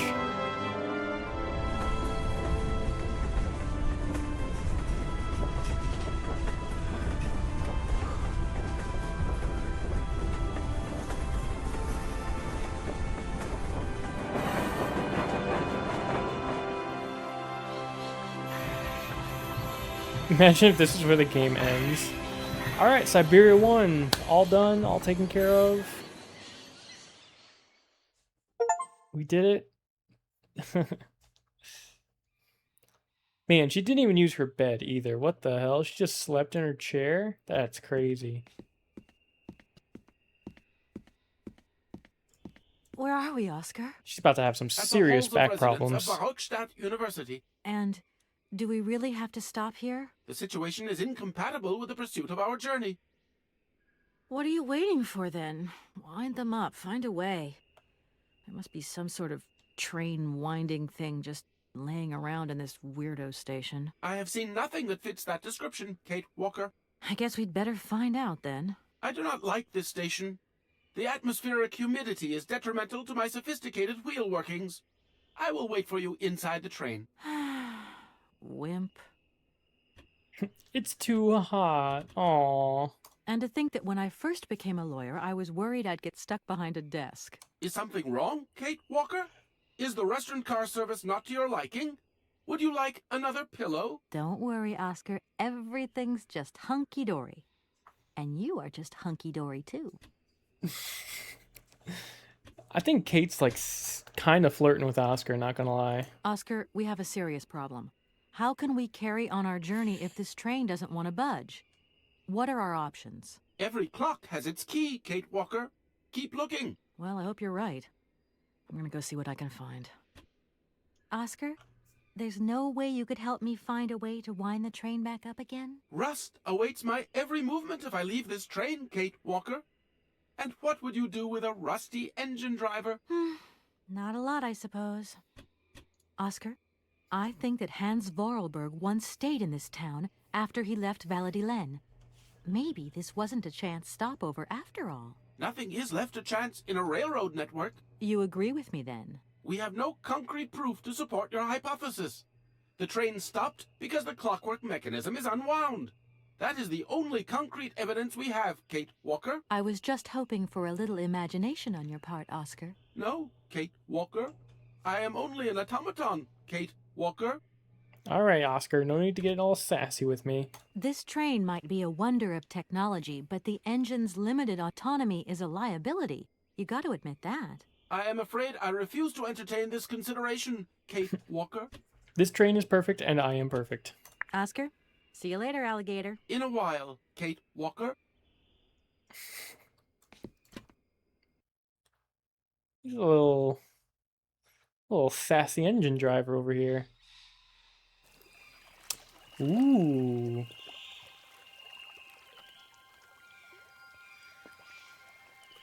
Barkstadt train station.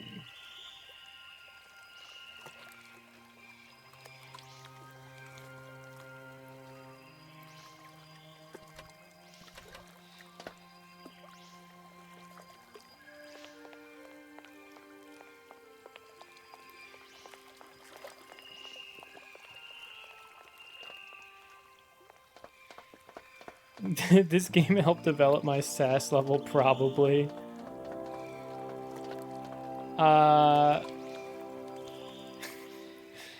You got it from somewhere.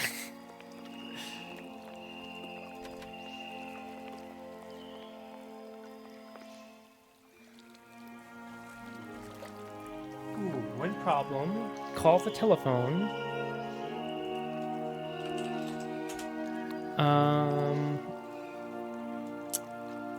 That's 2766-6742. And I need a key.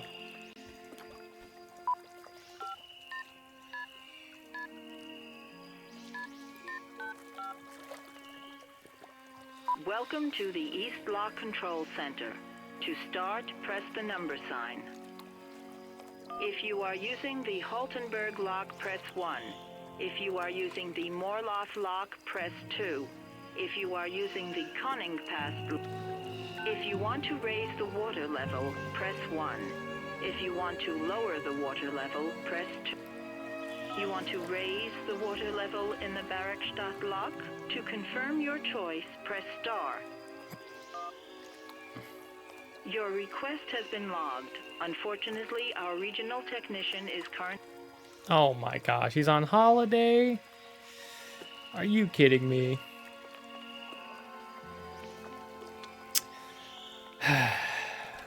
Alright. Let's go check out what we got. It's locked. Oh, okay. Well, never mind. Never mind. My bad for thinking things would be left unlocked.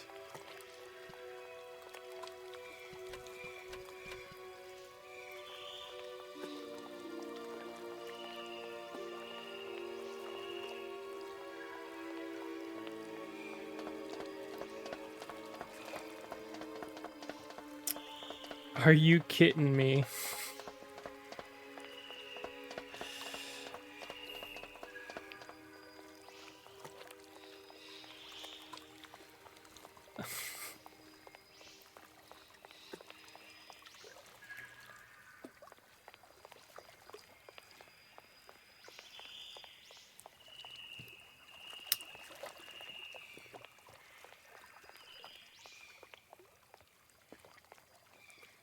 Okay, well, there's a door.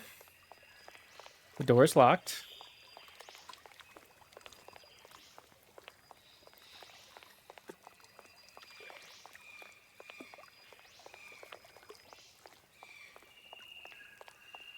Alright, taking the winding road.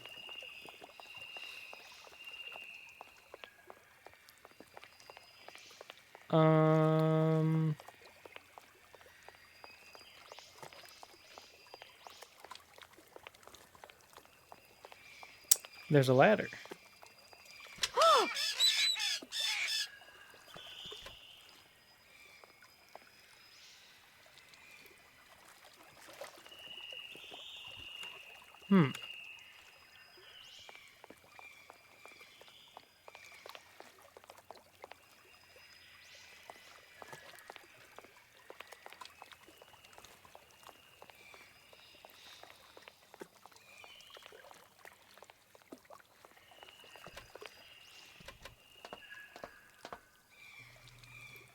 Well, time to go the only way we can go.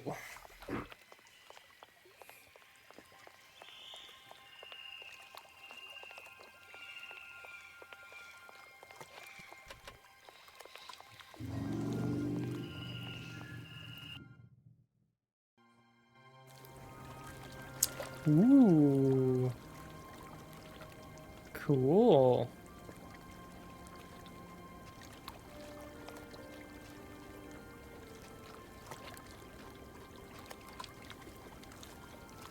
That thing looks like the winding machine I used in the Valadilen station.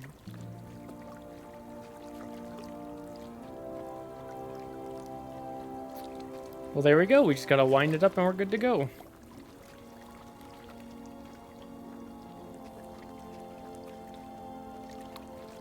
Simple.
Okay, well, I can't cross the train tracks.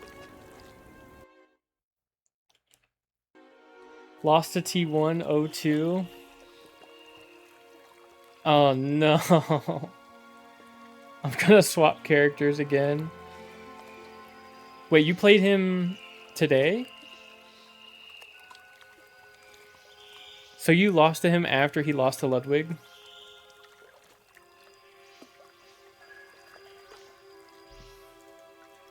Bro, he was... he took all his anger out on you. Holy. Yes? Oh no. Kate Walker! Kate Walker! Come over here, please! I have something to say to you! He was playing casuals. Oh, he wasn't playing casuals. He said it was casuals.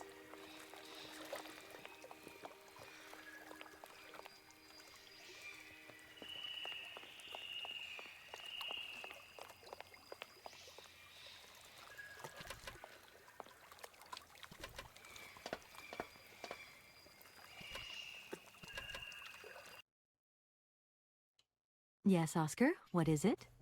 A message has arrived for you. A message? You have been summoned to see the rectors. They are the highest authority at the university. They want to talk to you. Talk to me? Yes, to the person responsible for the train. So, I'm in charge now. Sure, okay. But why would these gentlemen want to see me at all? They do not say why, just that it's very important.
You should be very jelly of the tacos.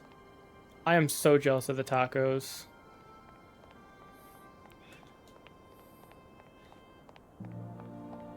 Honestly, you make another full plate of them, I would eat all of them. Holy.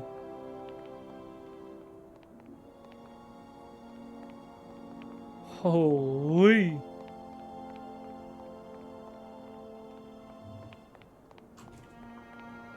Freaking. Got it. Hello, sir. Hello. Hey, baby, you party? You're What? sure looking mighty fine. Love those big round eyes. Just who do you think you are? Hey, spunky. I like that in a lady. Okay, I'm hooked. Come on, Zol. I'll let you buy me that coffee. I don't remember ever asking. Hey, don't play hard to get. I know you like it big time. Listen, kid. Go back home and play with your toy cars and forget you ever saw me. Okay, very forward. I have 30 tortillas. I'd make any amount. Oh my god, I want a taco dough so bad. I think I think at some point I'm gonna go get food, and I'm thinking it might be just tacos.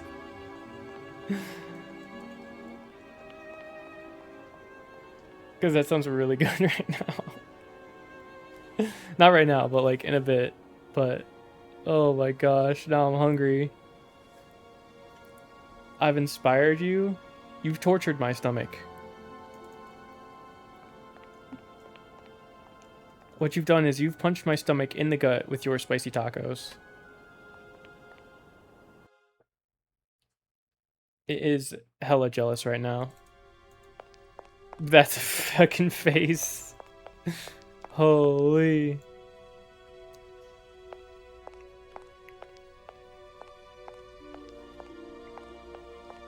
Oh no, you're not sad. Don't even act like it.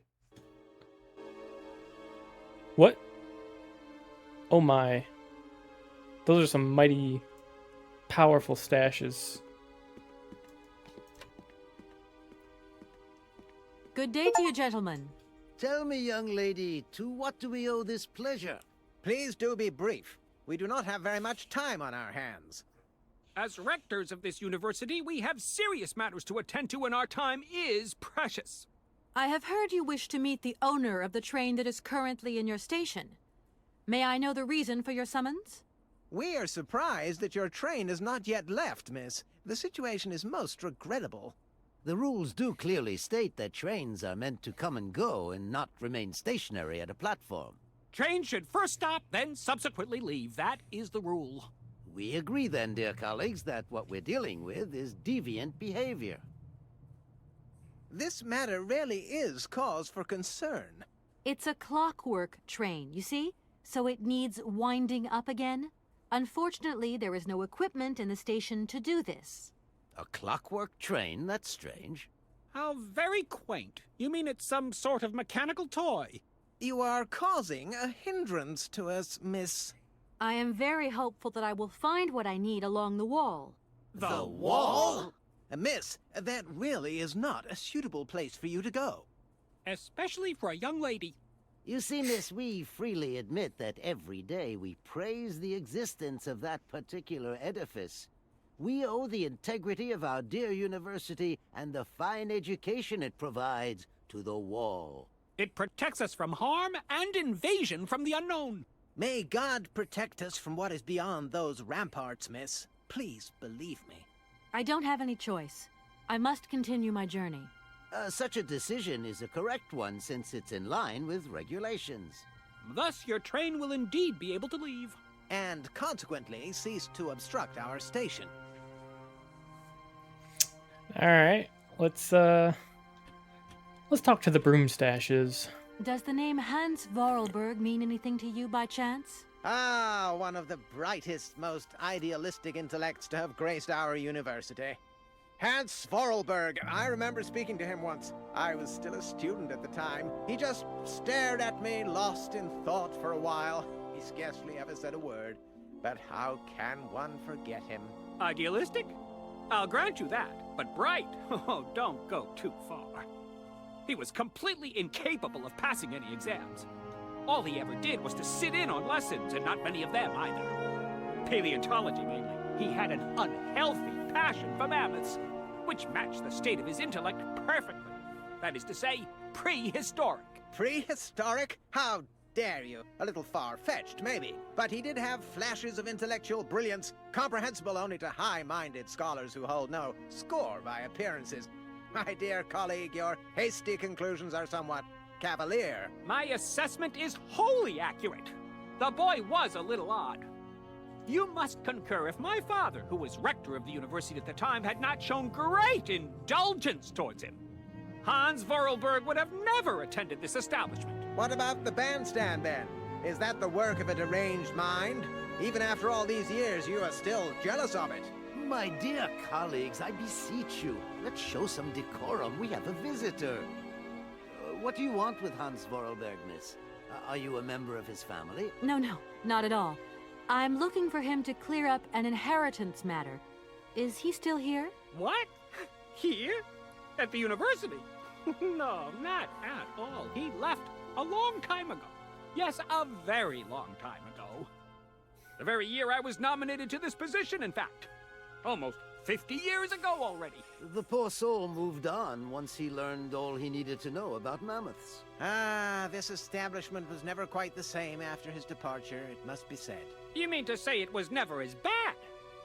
All that oddball brought to this university was his misplaced fantasies. Gentlemen, let's try to retain the calm and level-headedness that befits our position. Can you possibly help me out here? Miss, your insistence is almost verging on indecency. We cannot constantly be at your disposal. We have many other requests to attend to. If you don't mind, could you not disturb us all the time? Thank you. You summon me. What the hell? I'm disturbing you now? Okay. I haven't introduced myself. My name is Kate Walker. Walker. Haven't we already had a Miss Walker? Ethnology Masters, September 1953, if my memory serves me correctly. Perfectly well, my dear colleague.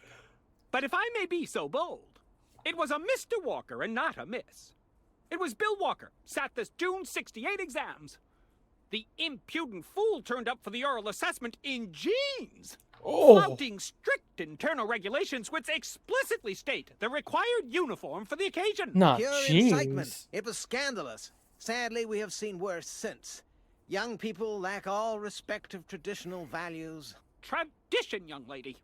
One must always uphold tradition. You see, I didn't actually intend to stop here, but the springs of my train gave up, you see? No, not really. You mean to say you're not a student? You have arrived a little late in the term, miss. Enrollment for this year has already terminated. But as rectors of this university, and therefore representatives of its highest authority, we could bend the rules a little, if you like. You don't understand. I'm a lawyer from New York, or rather Valladolid more precisely. My client wants to buy out an old mechanical toy factory, but its heir isn't actually dead and is living somewhere in Siberia. I've got to get to him to sign the sales contract. You see? Not really.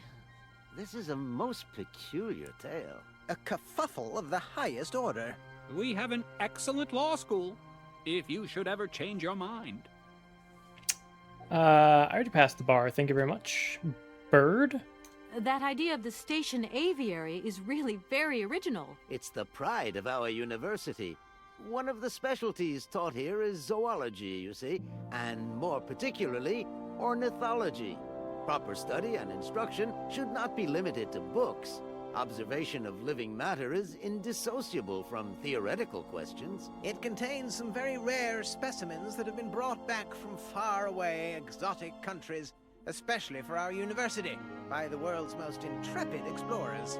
Do you remember Alexander Valenbois and his peculiar bird? Valenbois. Absolutely. His gift produced some very embarrassing long-term consequences. A poison chalice, indeed. It must be said, the situation could have been much worse, however. Oh, yes, it could have been terribly problematic. I have heard you wish to meet the owner of the train that is currently in your station. May I know the reason for your summons? We are surprised. The rules do. Train should first stop, then... Here we are, busy chatting, and look at the clock. It's tea time. Already? My word, doesn't time fly by? Thank you for a charming visit, miss. And thank you, gentlemen. Okay, well... That was, something. That was something.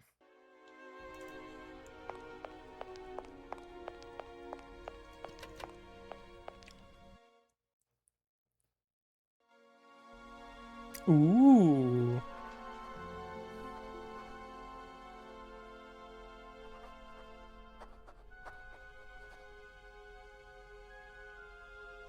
Library, cool. What we got?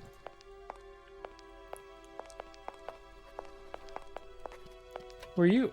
Excuse me. Can I disturb you a second? No. You could be a little bit nicer about it. Keep quiet. In case you haven't noticed, we're somewhere that requires silence and tranquility.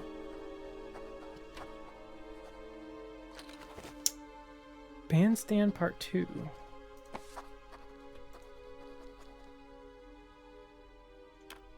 Ooh, the red Amazon cuckoo. Cuculus rosso.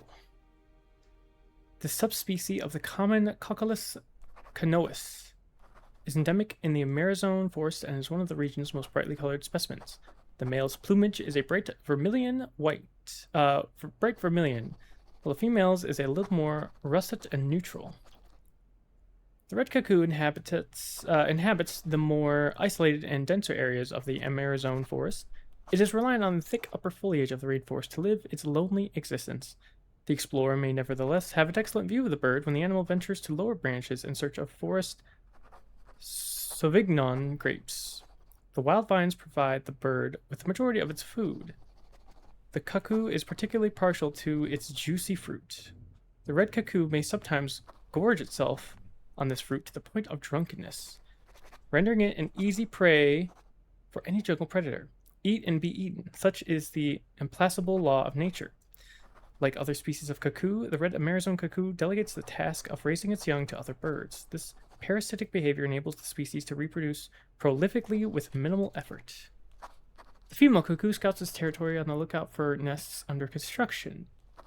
She chooses the moment when its owners are absent to lay her eggs, generally in the afternoon. The host, meanwhile, will lay mainly in the morning. After laying an egg in her selected nest, the female will remove one of the host's eggs and destroy it or eat it later. The cuckoo's egg generally hatches before the eggs of its adopted brothers and sisters. The cuckoo chick will instinctively edge the other eggs from the nest. The young cuckoo grows fast. Sometimes its foster parents will perch on the back of the hungry chick to feed it. Even if the cuckoo's egg is very different to the smaller host eggs, it nevertheless mimics the host egg in certain ways, not perfectly, but just enough to be accepted by most species. The red cuckoo's love of the grape could sadly prove fatal for the species in the medium term. European settlers who have tried to cultivate the grape on the Amazonian alluvial plains have decimated the Amazon red cuckoo population. Grape producers, to protect their harvests from what they would call inveterate looting, have declared all-out war on the bird. It is to be feared that the cuckoo will be on the losing side. The red cuckoo reproduces relatively well in captivity and is one of the jewels in the crown of the Bergstadt University ornithological collections. However, scientists at the university have their own reservations about the species and its propensity to become practically invasive whenever conditions are favorable to it, to the detriment of other rarer species. Heads of the Bergstadt aviary have therefore undertaken a policy of birth control to attempt to balance out nature's imperfections in this artificial environment.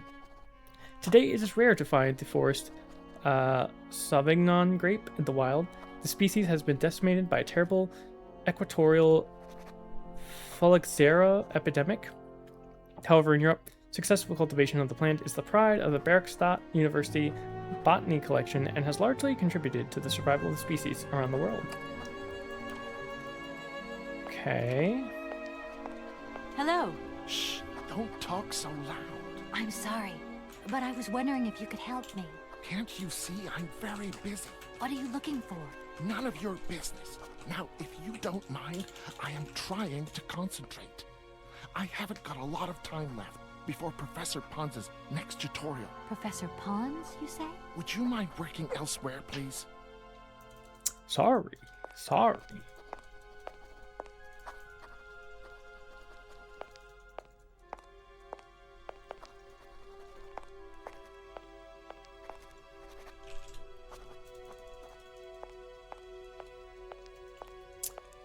Okay. What else do we got?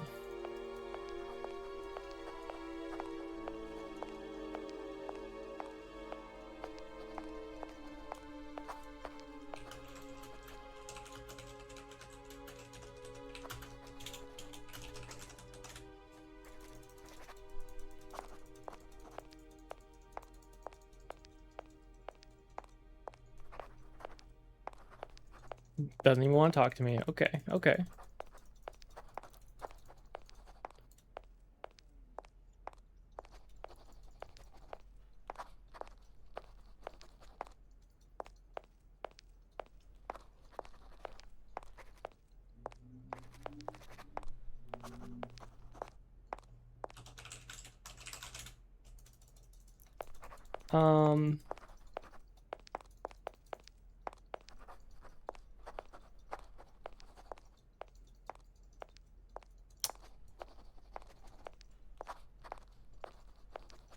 Oh my god, her head twitch is crazy.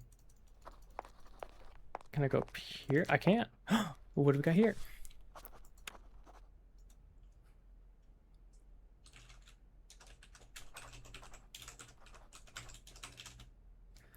Dictionary of Plants and Mushrooms. The Friends of Berchtesgaden University Naturalist Society, prefaced by Professor Cornelius Pons.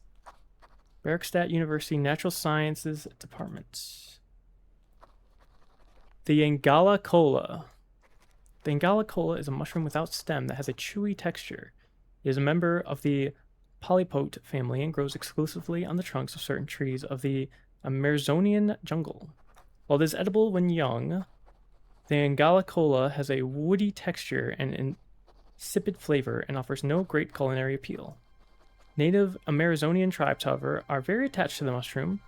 While they are so fond of the fungus, it has taken extensive scientific research to elucidate. Biologists have reached the conclusion that the Anguilla contains a special substance that is unique to the mushroom.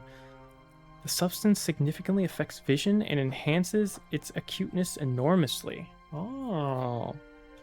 Get like a vision puzzle, maybe? Amazonian Indian hunters discovered this effect and started using it centuries ago. The Anguilla is dried and ground to a powder and consumed before the hunt commences. Its effect is instantaneous, and the penetration of the hunter's vision increases extraordinarily. The hunter is then able to aim and hit targets concealed behind thick undergrowth, even over great distances. Interesting.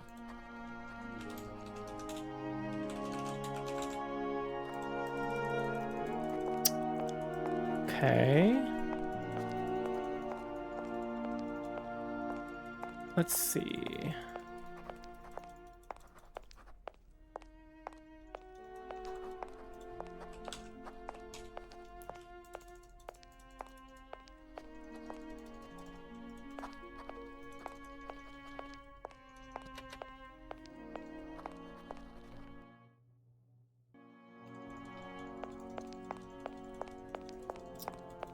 Oh, camera angle. Oh, what do we got over here?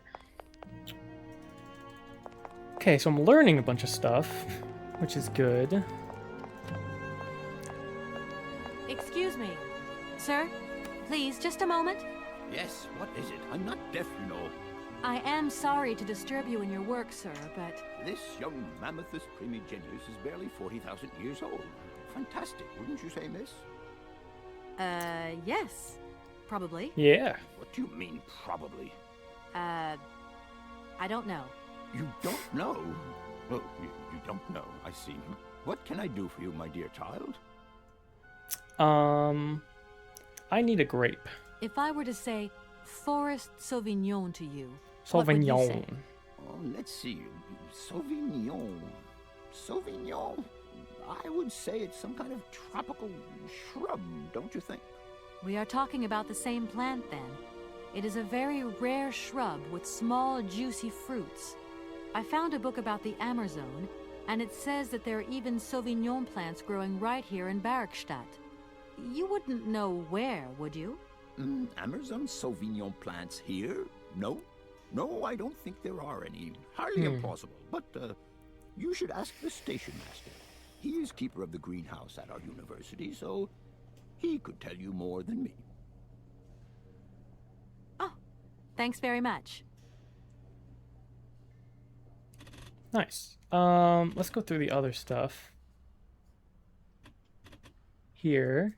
To tell you the truth, I don't know very much about mammoths, and I'm not here as a student. In fact, I'm a lawyer. It's all right. Nobody's perfect. All the same, the study of the Pleistocene period is fascinating. I'm sure it is, but I'm sorry to say my current mission is totally monopolizing my time. Another time, maybe. Ah, that's what they all say. But anyway, let me present myself. I am Cornelius Ponce, Emeritus Professor and Lecturer at the University of Barrackstadt. I'm proud to say that I'm head of the Department of Paleozoology at our university. Kate Walker. Pleased to meet you.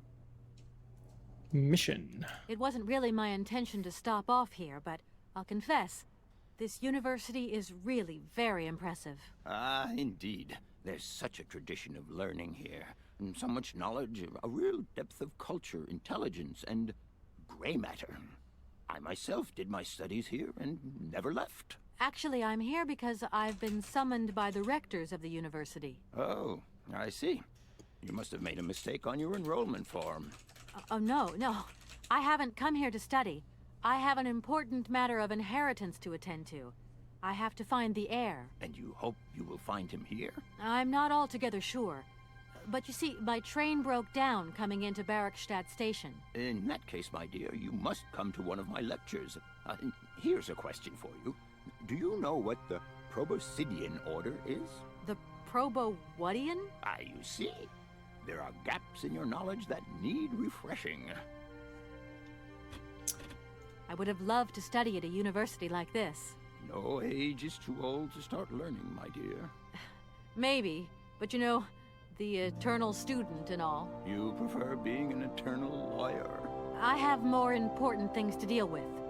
Live problems, not things that died millions of years ago. Everyone has their own priorities, my child. Arriving in Barrackstadt is an amazing experience. I've never seen such a station. You came by train?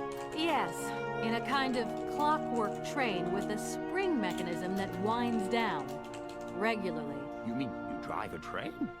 Young ladies of today never cease to amaze me. Oh, no, I'm not the engineer. The train's engineer is actually an automaton. I am sorry, all this probably sounds very strange. A clockwork train, driven by an automaton. I once knew a man long ago who could have invented such a train. It was he who designed the bandstand in the main square. To think that he was even capable of creating such a gadget. He was astounding, a true genius. But oddly, at the same time, he was also almost a child. It was as if his mental and physical evolution had definitively halted at the age of 10. Can you believe that? Yes. I think I can believe that. At least I'm beginning to. Bird. My train stopped in a peculiar aviary. It's very odd. A lot of bird species seem to seek harbor there. Ornithology is far from being my favorite subject, but I must concede that the station is the pride of the university. It was initially intended for teaching purposes, but then birds started arriving from all around the world. Seems that there are still rare species breeding there and flourishing. Are there? Can you give me an example? I have been told about a kind of bird with peculiar habits. Let's see now, the Amazon cuckoo, that's right. But, oh, I'm so foolish, I can't remember what was so special about it. Just that its behavior is very peculiar. The Amazon? Where's the Amazon? What is the Amazon? I'm sorry, my dear, but one cannot learn everything in a lifetime. Specialization is the key to real knowledge. Why don't you pay a visit to our library? Thank you very much. Can you help me? I feel I've lost my way a little here. I could really do with your help. Oh, my dear child, you've chosen your moment. I absolutely must finish off my lecture for this afternoon. It's a lecture about mammoths? Oh, yes and no. More specifically, it is about their migration. Do excuse me, I need to concentrate. Okay. Now, let's talk about Hans. To tell you the truth, I'm looking for Mr. Hans Vorarlberg. He's the sole heir of a very unusual factory. My company is in charge of negotiations for the takeover of this factory. At last word, he was living in Siberia. So, as soon as my train is ready, I'll be continuing my journey eastwards. Siberia.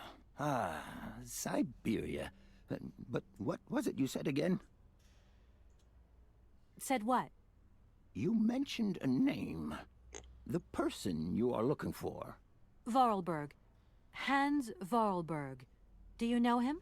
Hans Vorarlberg. How could I forget him? Such an extraordinary fellow. So inventive. We shared a passion for mammoths, you know, and we bonded over this passion. Without it, I confess, I would have had little to do with an odd, ageless retard like Hans. At the time, we were both students. Well, sort of. Put it this way. Hans had special permission to attend paleontology lectures. You see, he didn't really have the necessary qualifications. In exchange, Hans did a few odd jobs around the university. Your Hans Vorarlberg sounds uncannily like the one I'm looking for. I'm not sure, my dear. Hans was above all questions of money and business. Just to imagine him running a factory, perish the thought. Can you tell me a little bit more about him? He was always a mystery to me. He never said very much, never quite seemed to grasp what you said to him. He expressed himself instead through his incredible mechanical contraptions. His inventions, I admit, have been much appreciated by the university. The few times we really did talk, it was about his strange interest for mammoths and a doll. Some sort of doll that obsessed him. A doll, you say? Yes. He kept talking about it. One day he described it to me. A sort of children's toy. A miniature mammoth mounted by a mount. It appears he found it in a cave not far from his home. The event all sounds very dramatic. His account was slightly confused, but it awoke a great interest in me. What do you mean? To my knowledge, there was only one tribe who made figurines featuring a mount, and that tribe is the Yukols. They live in the farthest reaches of Siberia, and for them, the dolls constituted a sacred object, illustrating one of their central legends. How such a doll made the journey from the frozen Siberian north to a cave in the French Alps is a mystery to me. Even today, it is beyond my comprehension. Have you considered that Hans Vorarlberg was maybe making it up? You said yourself he didn't seem to have all his mental facilities intact. No, that's impossible. Hans couldn't invent a story like that. The doll is a sacred part of the Siberia legend. He described it to me in exact detail. Siberia itself is a chimera that paleontologists of the world are very fond of pursuing. I'll leave you in peace. I hope I haven't disturbed you too much. Sorry? No, not at all, my dear child.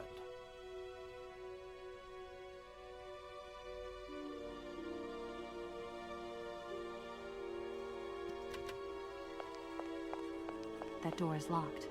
Okay. Can't get through that one. Whoa! Camera angle. Let's go up the stairs.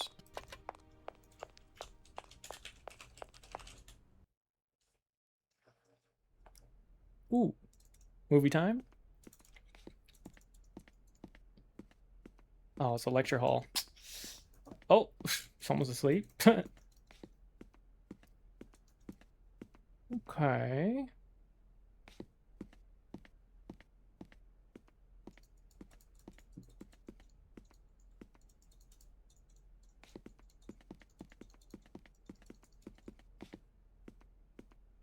Ooh, what's this?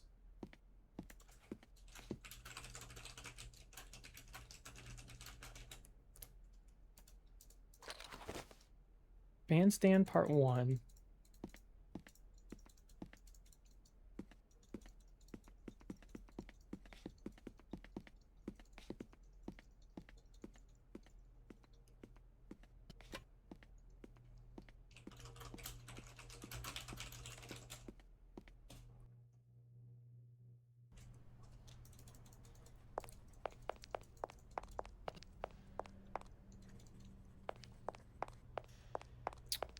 Okay.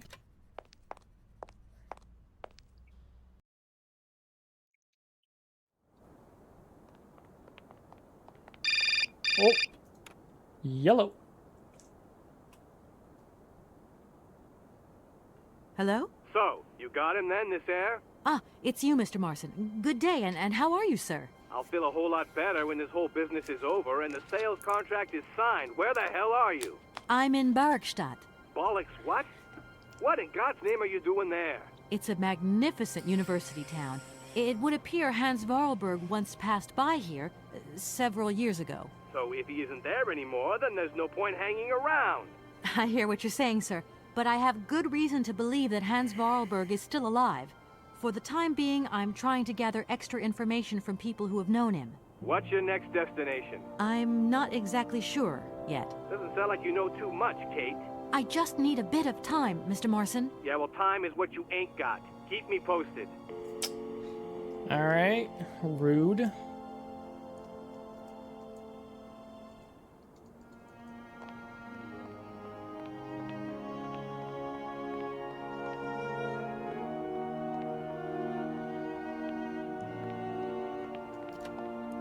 What do we got here?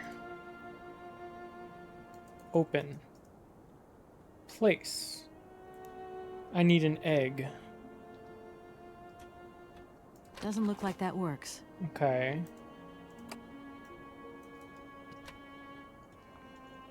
So I need an egg, which means I need the grape. What quest do I have?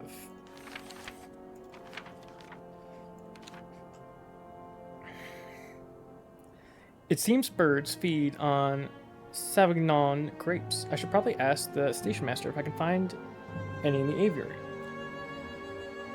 He ran off as soon as I told him about the grapes, which is suspicious. Maybe I should confront him. The doll the professor described looks familiar. Maybe I should bring him the mammoth from the train.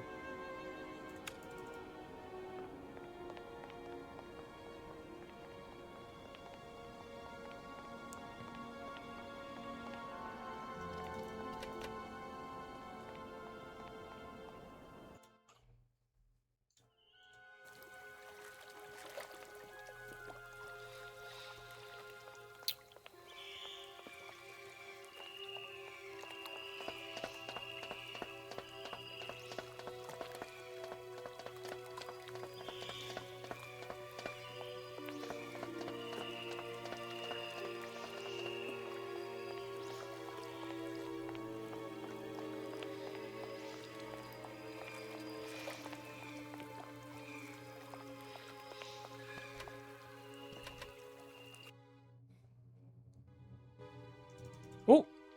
Hey, Oscar.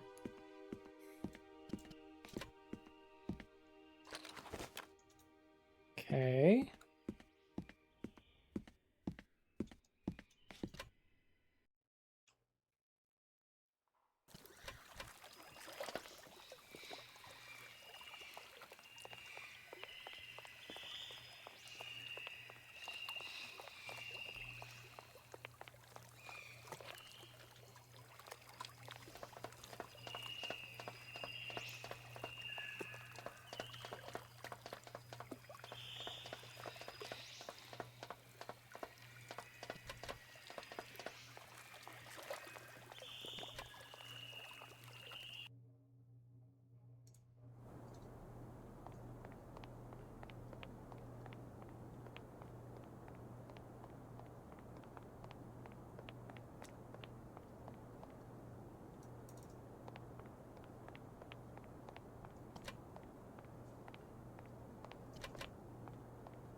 Go talk to this guy now.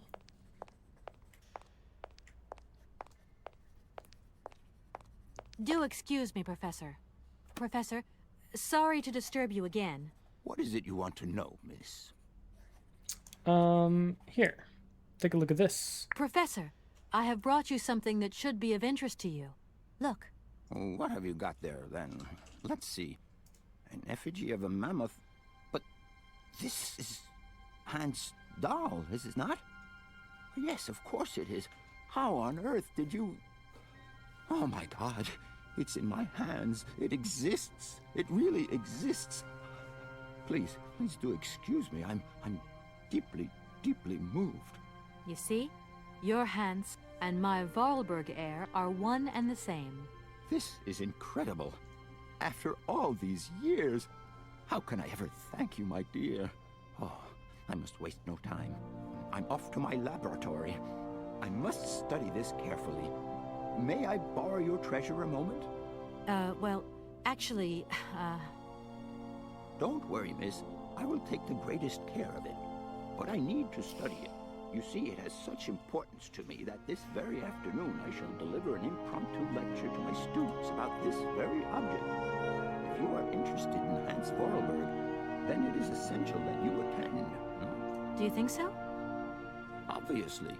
Give me your telephone number and I will call you the moment my lecture begins. I will return you your doll at the end. You have my word. In that case, see you later. Well.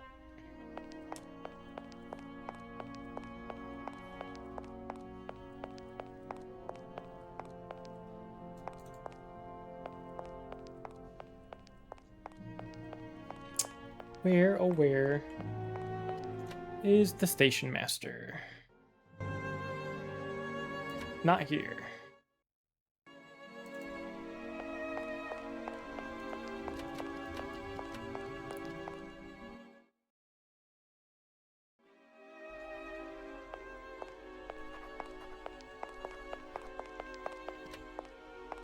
Excuse me.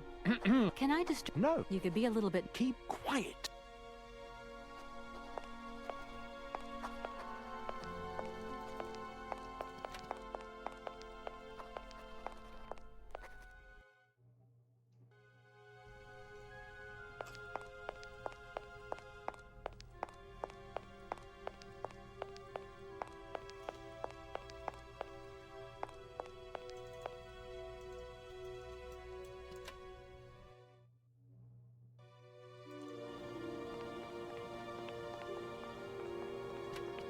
Hello. Hey, baby. Just who... Hey. Hey. Listen.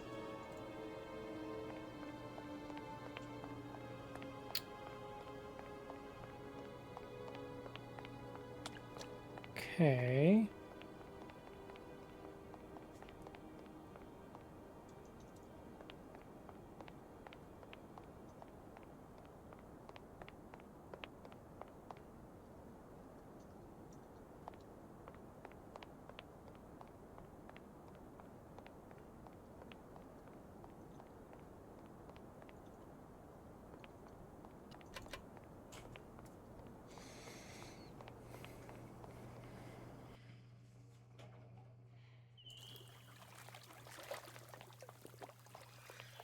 Ooh. Oh, that's the leave. Which I can do.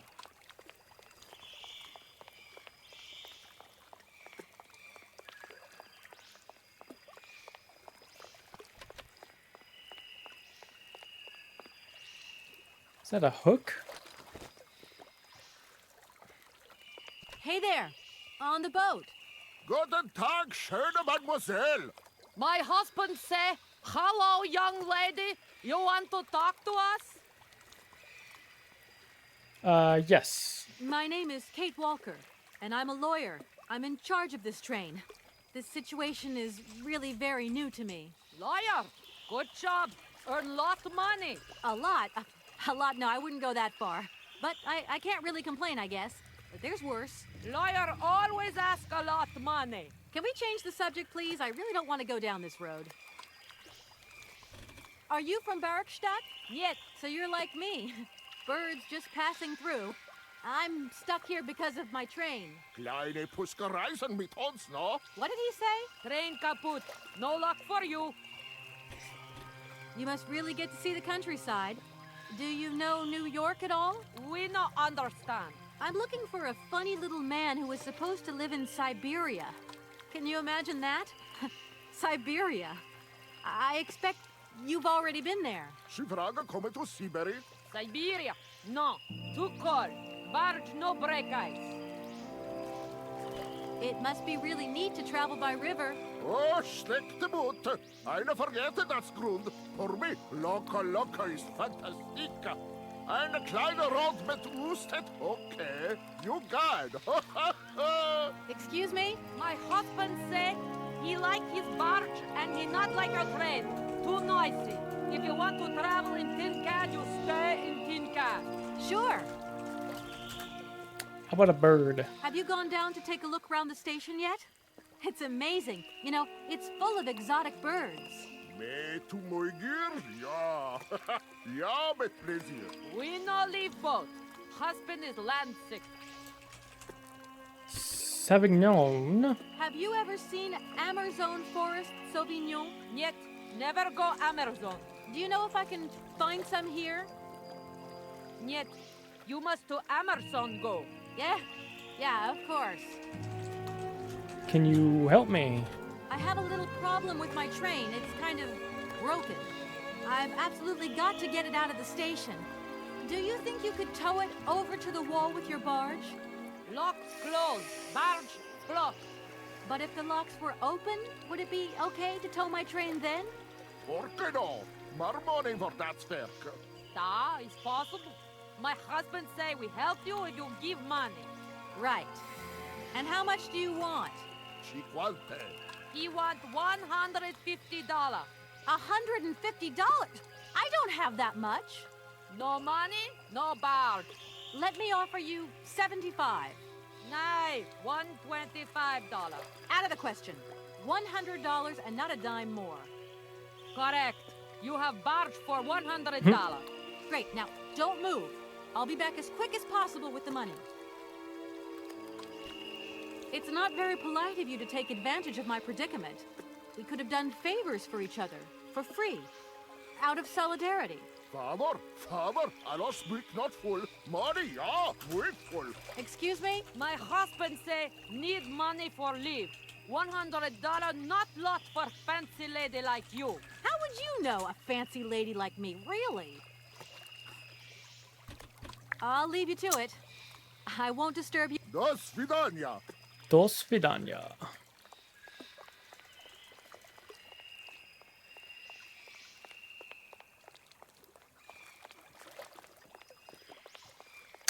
Okay.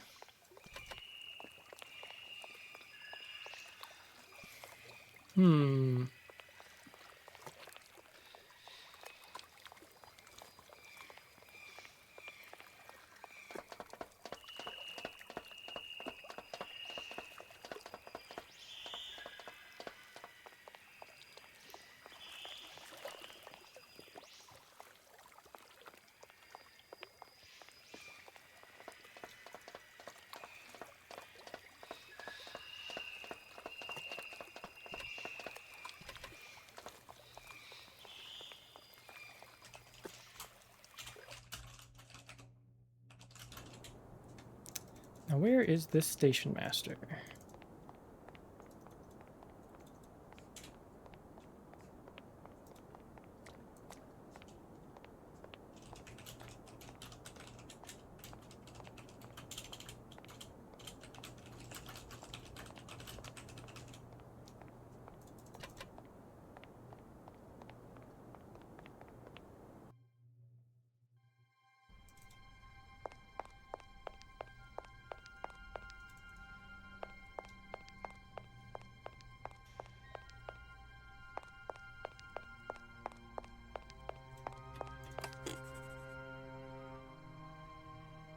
Ooh, I can explore his lab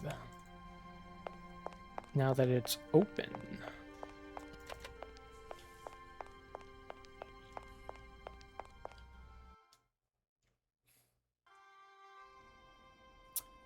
Okay. Ooh. This is cool. What do we got? What do we got? What do we got?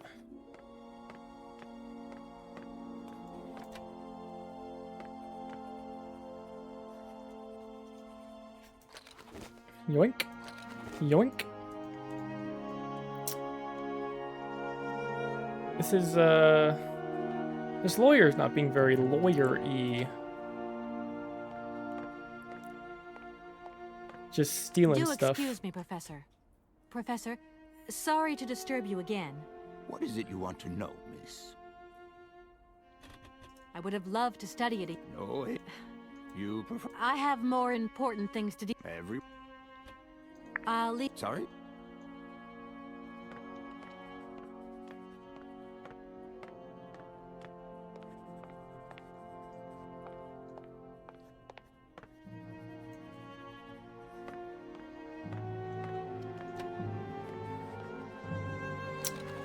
Yoink. Barrackstat cylinder.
Got to attend his class this afternoon.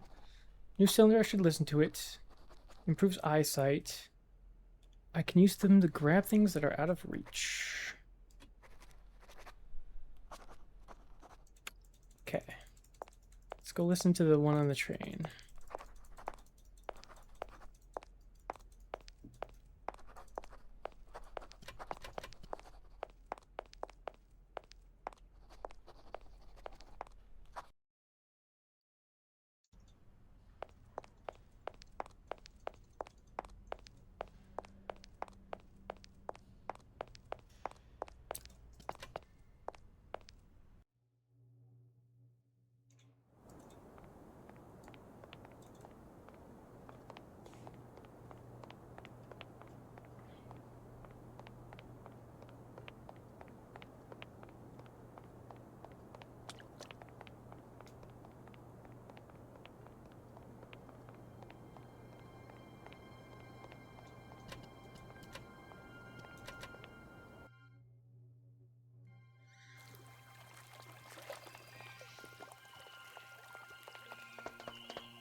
Hans, I have some very sad news.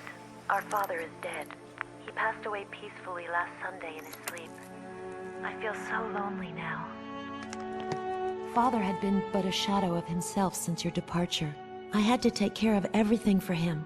Housework, factory paperwork, the workforce, clients, everything. And now, today, well, I really don't know who or what I'm fighting for. Times are so hard, and this terrible war is destroying everything. Nobody cares for our automatons anymore. I just think about you returning. And when you do return, I will have turned this factory into a palace worthy of your genius. Please take care of yourself. I love you so much, Anna.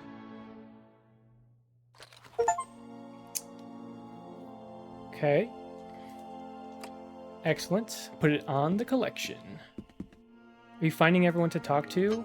I think so. So, the professor has the statue. So I just have to wait for the lecture. The only one... I've got all this stuff. Got to attend this class. The couple needs money. I may have to ask the rectors. It's in their interest after all. Okay, I gotta talk to the rectors again. And then I gotta find the station master.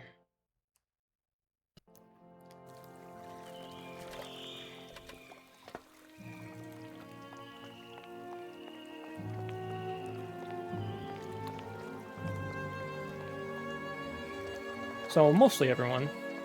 Mostly.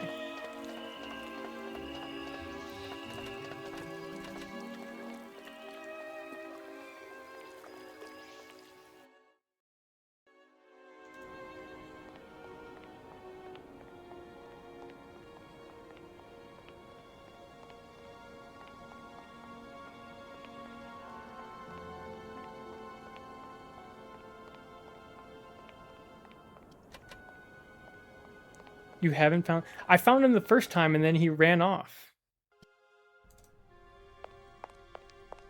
But I'm just like... I'm just... walking around. Yeah. No, I found him the first time. Oops. The rectors are in this area. Yeah. I didn't miss... I didn't miss him the first time. Lock in... I'm locked in. There's just a lot of dialogue here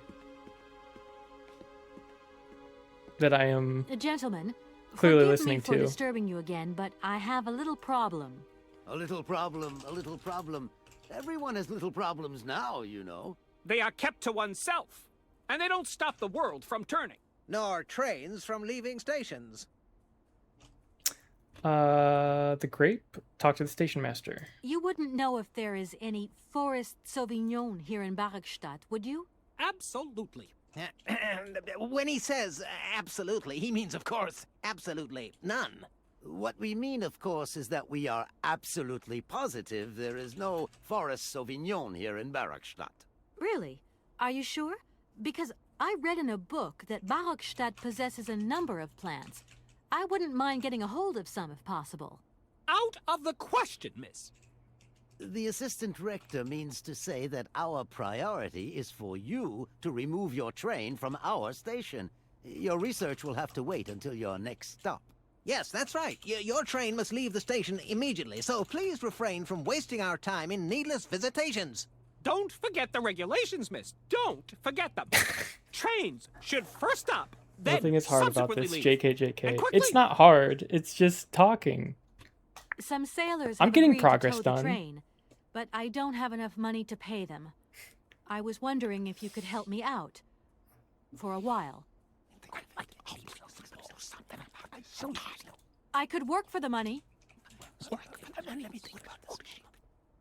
Please wait, miss. We have certain confibulations to attend to. That is right. We must confibulate between ourselves. A collegiate decision must be taken. I hope that we are not indisposing you in any way. Why not? If it helps us get rid of that train. My word, that is a fine idea. What do you have in mind, gentlemen? Loan me some money? When you arrived here, You must have noticed a splendid bandstand which honors the main university courtyard. A unique piece of mechanical craftsmanship which no longer works, alas. Why, yes, we have very moving memories of its melodies. We're prepared to offer you a financial reward if you can set it working again. Oh. With pleasure. What do I have to do? Unfortunately, my dear, time and rust have taken their toll on this university, and our automatons no longer have a spring in their step. You are going to have to be resourceful. To tell you the truth, there are a number of complex mechanisms here in Barakstadt, and it would appear that we have unfortunately lost their operating instructions. Your train, however, is an extremely ingenious invention, so you should be no stranger to complex mechanisms, should you? We are therefore counting on your ingenuity, miss. I hope that I can show myself worthy of your faith in me, gentlemen. Well, my dear colleagues, one more university matter nicely tied up. Okay. I could probably use an Amerizone cuckoo egg to open the bandstand door, but for that I need access to the ladder in the station.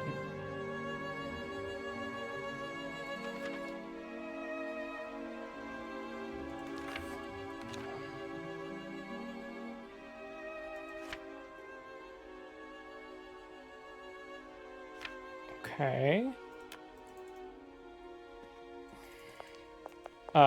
Where are you going? Kate? Kate, go this way. Thank you.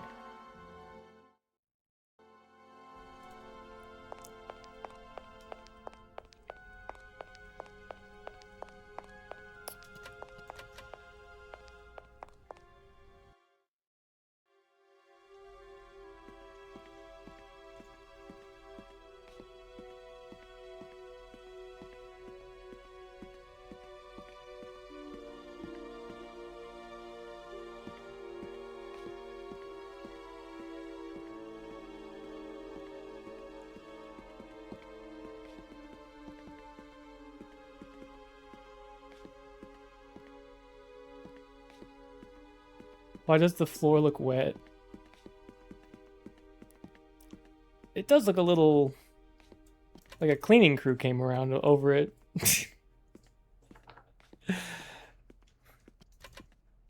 I don't know. That could be your imagination, though.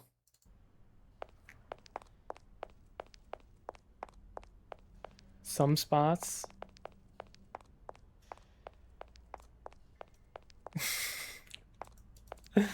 Some spots. Okay, so I gotta get those open again.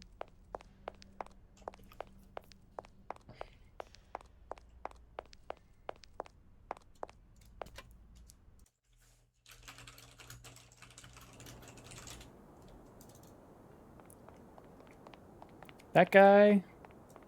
I'm not talking to that guy. Hey, baby! You want a party?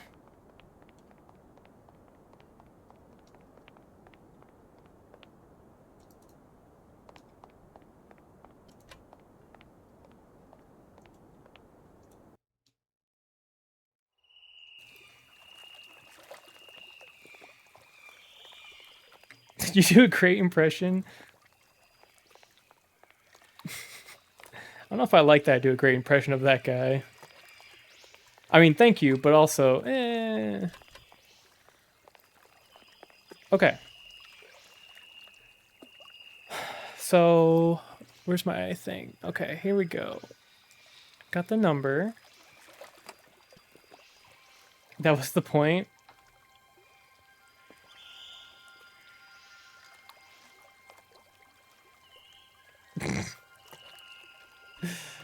Alright, I need to dial...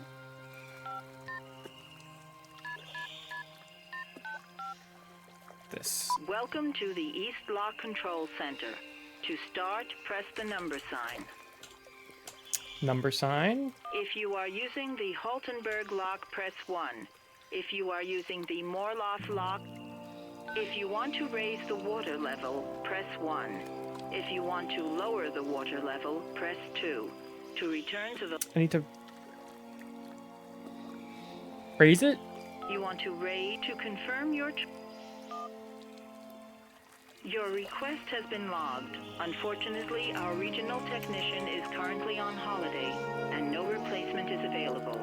We will reply to your request within 48 hours. In case of an emergency, please operate the lock system manually. We apologize for delays to our service. Okay, so how do I manually do the locks then? If I don't get better at drinking water, I may keel over, I swear. Bro, just drink some water. Watch, I'll show you. It's this easy.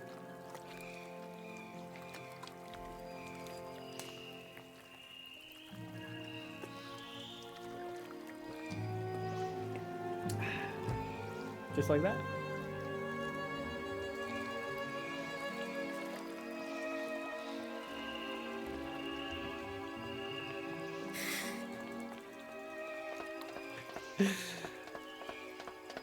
There, now with my demonstration, you should be able to do it easier.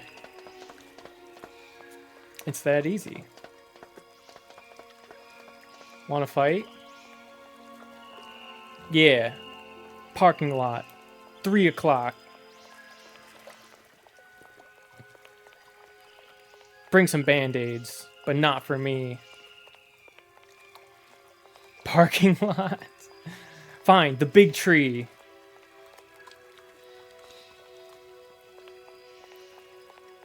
It's hot out. Bruh. Fine, we can fight inside. It's fine. It's fine. We'll get a couple fans. We'll duke it out.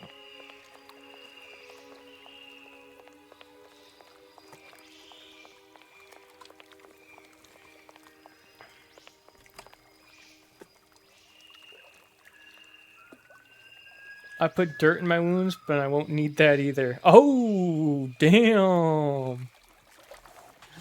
Damn. Okay, okay.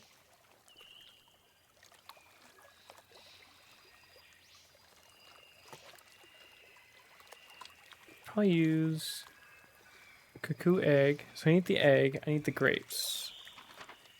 You're toast, bucko. Nah, I'm bread. As in, I'll be making bread when I beat you.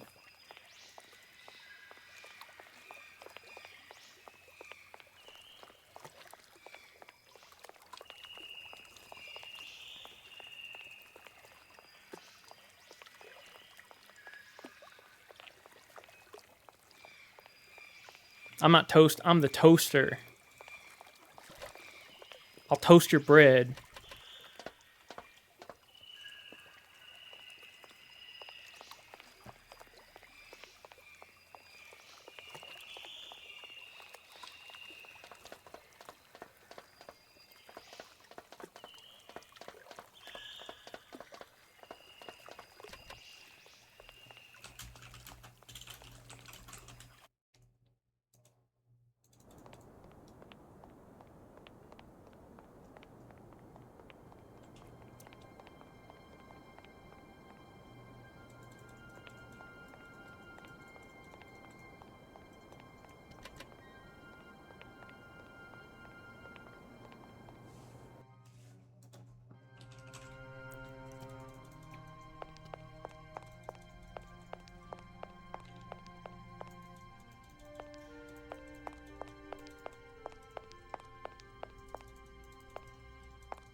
Okay, where's the aviary?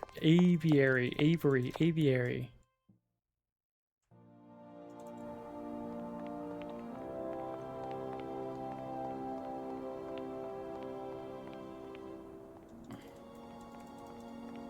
That's where I need to go.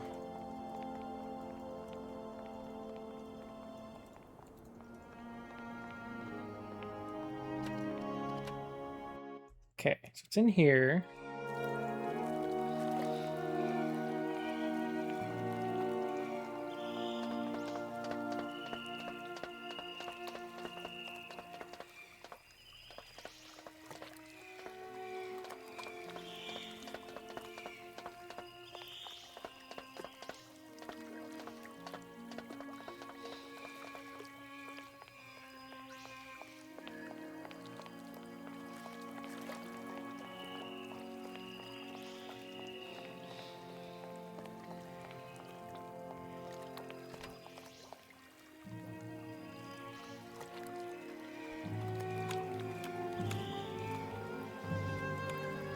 Doesn't look like that works.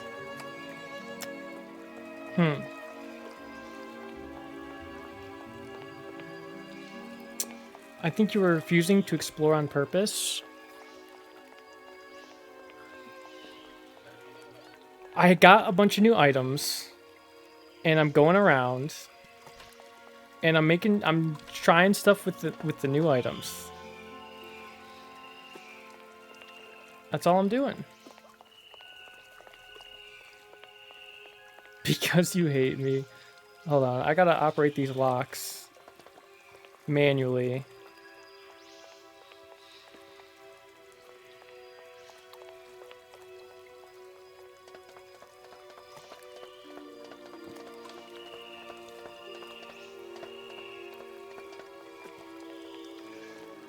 Also, side note, it can be a little slow. I'm rolling my eyes at you. Okay, what?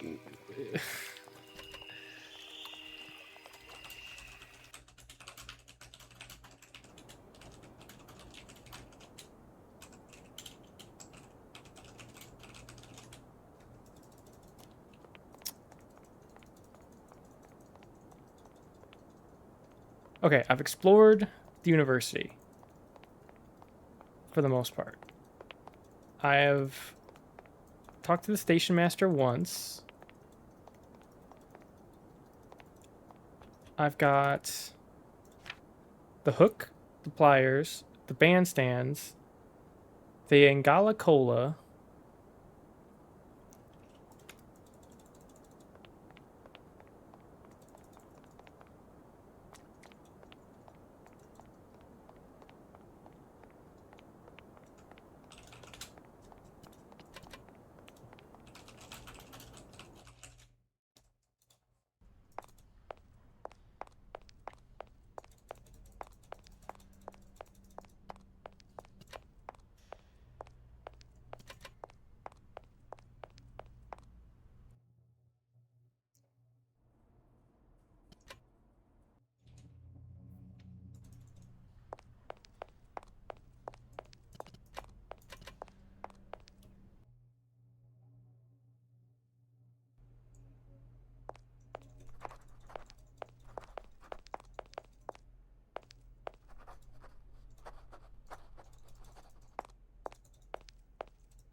Hello. Shh. I'm sorry. Can't you... What are you looking... None of your business. Professor Pons, you say? Would you mind...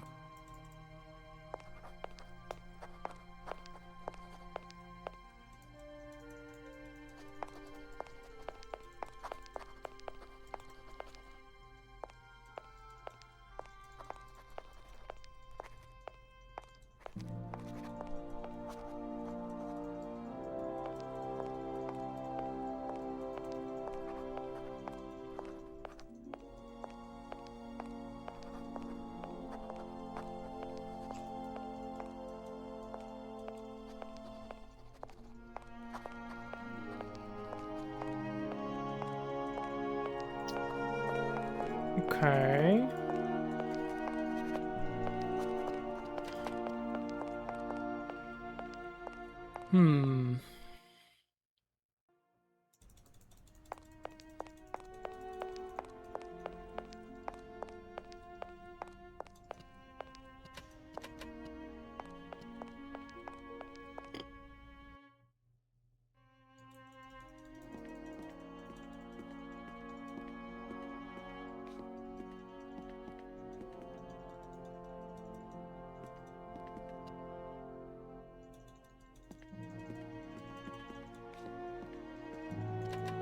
Okay.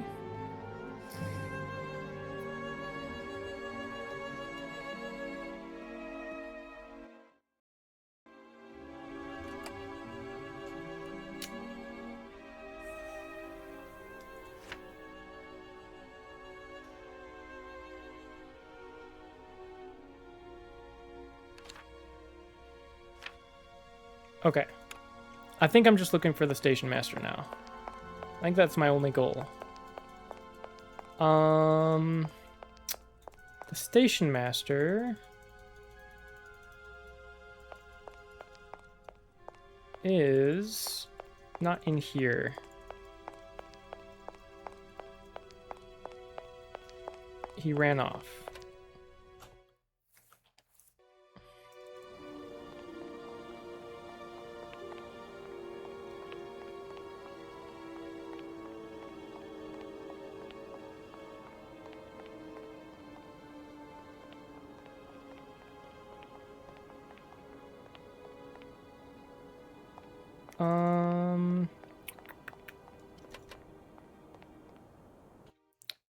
Maybe.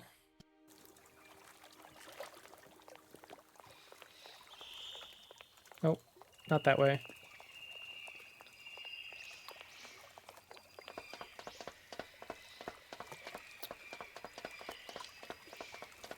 I guess I could check this way.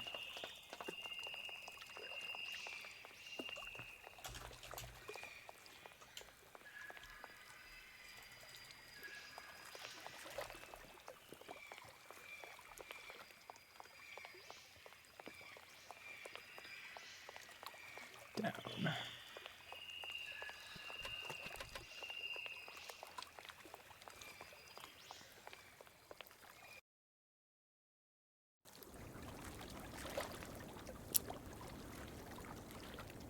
Okay, I don't see anybody down here. I'm gonna go check just in case.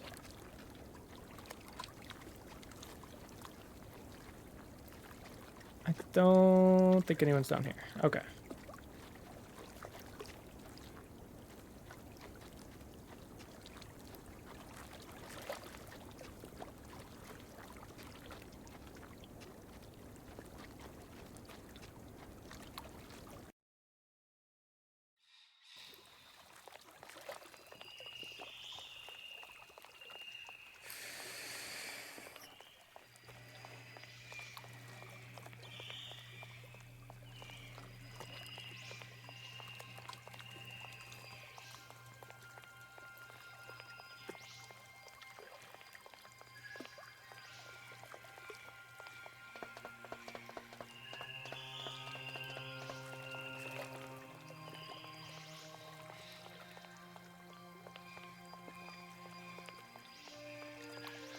Oh, found him.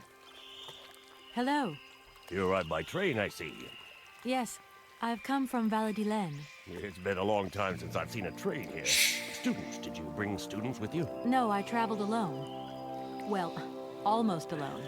I remember around the start of fall, trains would bring kids from all around the world here to study zoology and botany, paleontology, and all that stuff. This was a great university. And it isn't still great today, then? I refuse. Today?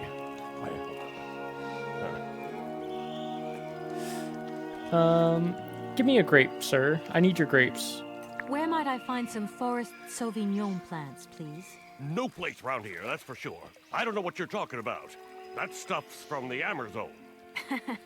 You know, for someone who knows nothing about the plant, you seem pretty well informed about which mysterious faraway country it comes from. Oh, Amazon, Peru, Papua New Guinea, it's all the same to me.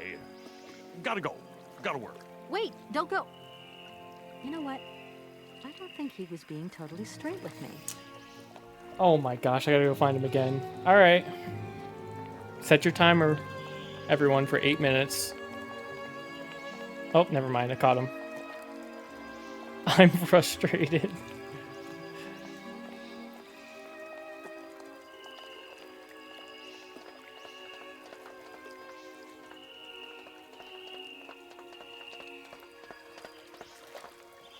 Excuse me, Station Master, but I need you again.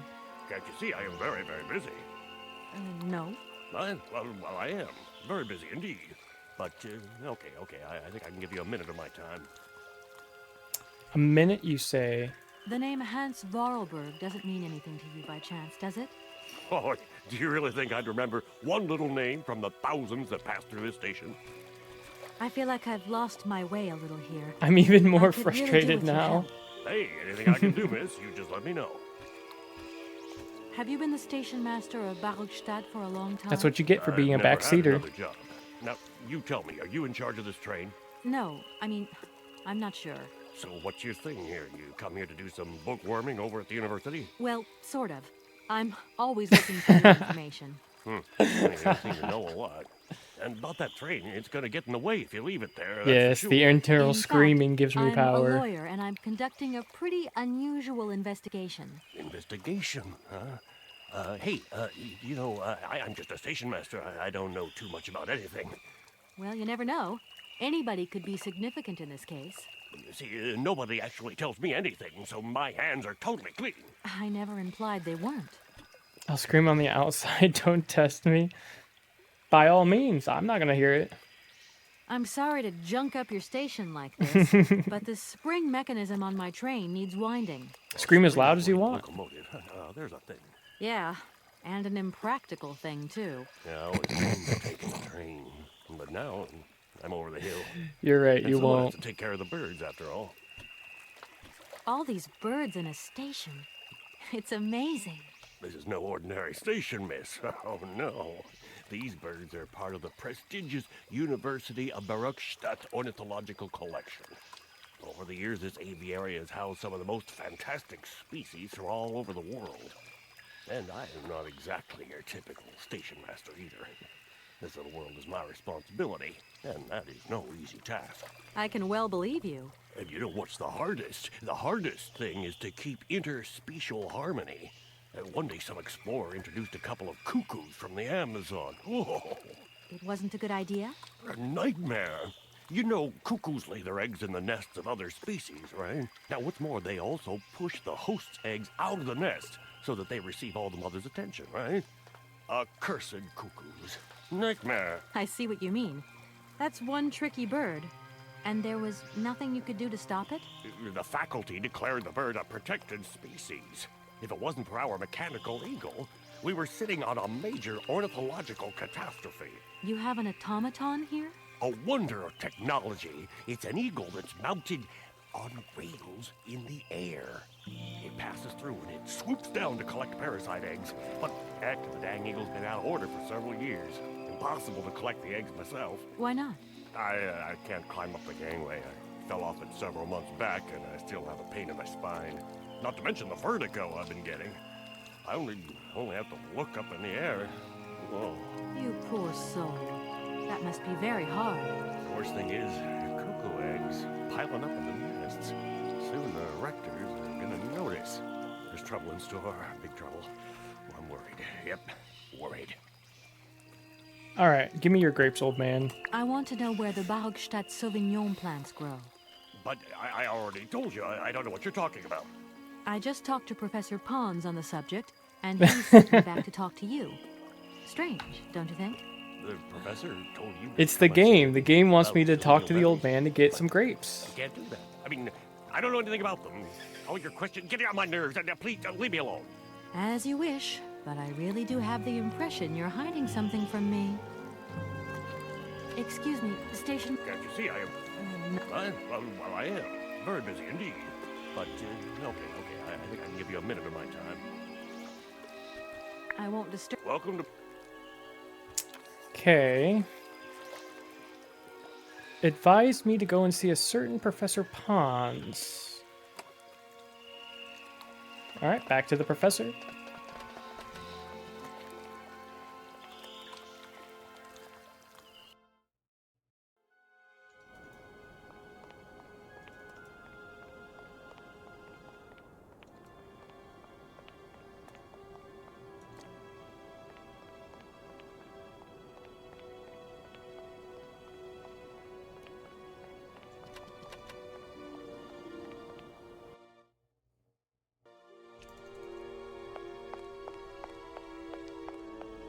Oh, Professor Pons.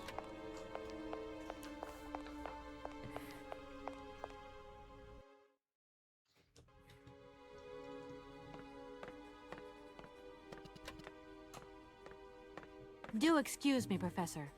Professor, Sorry to disturb you again. What is it you want to know, miss? You wouldn't know where the forest Sauvignon plants are kept in Barkstadt, would you? Why do you think there are Sauvignon plants here? I read about it in a book at the library. Try going to see the station master. If such a shrub exists, he will have a better idea than anyone. It's actually he who sent me to you. I thought it a little strange, but he definitely said ask the paleontologist. You're the only one here, aren't you? Yes, yes indeed. What a strange way to behave. Well, I think he must have made a mistake, that's all. Nobody tells me anything here. Maybe you should ask the rectors. After all, they are in charge of the university. All right, thanks. Everyone's giving me the runaround. I'll leave you in peace. I hope I haven't disturbed you too much. Sorry? No, not at all, my dear child. Well, at least I know my way around pretty well now.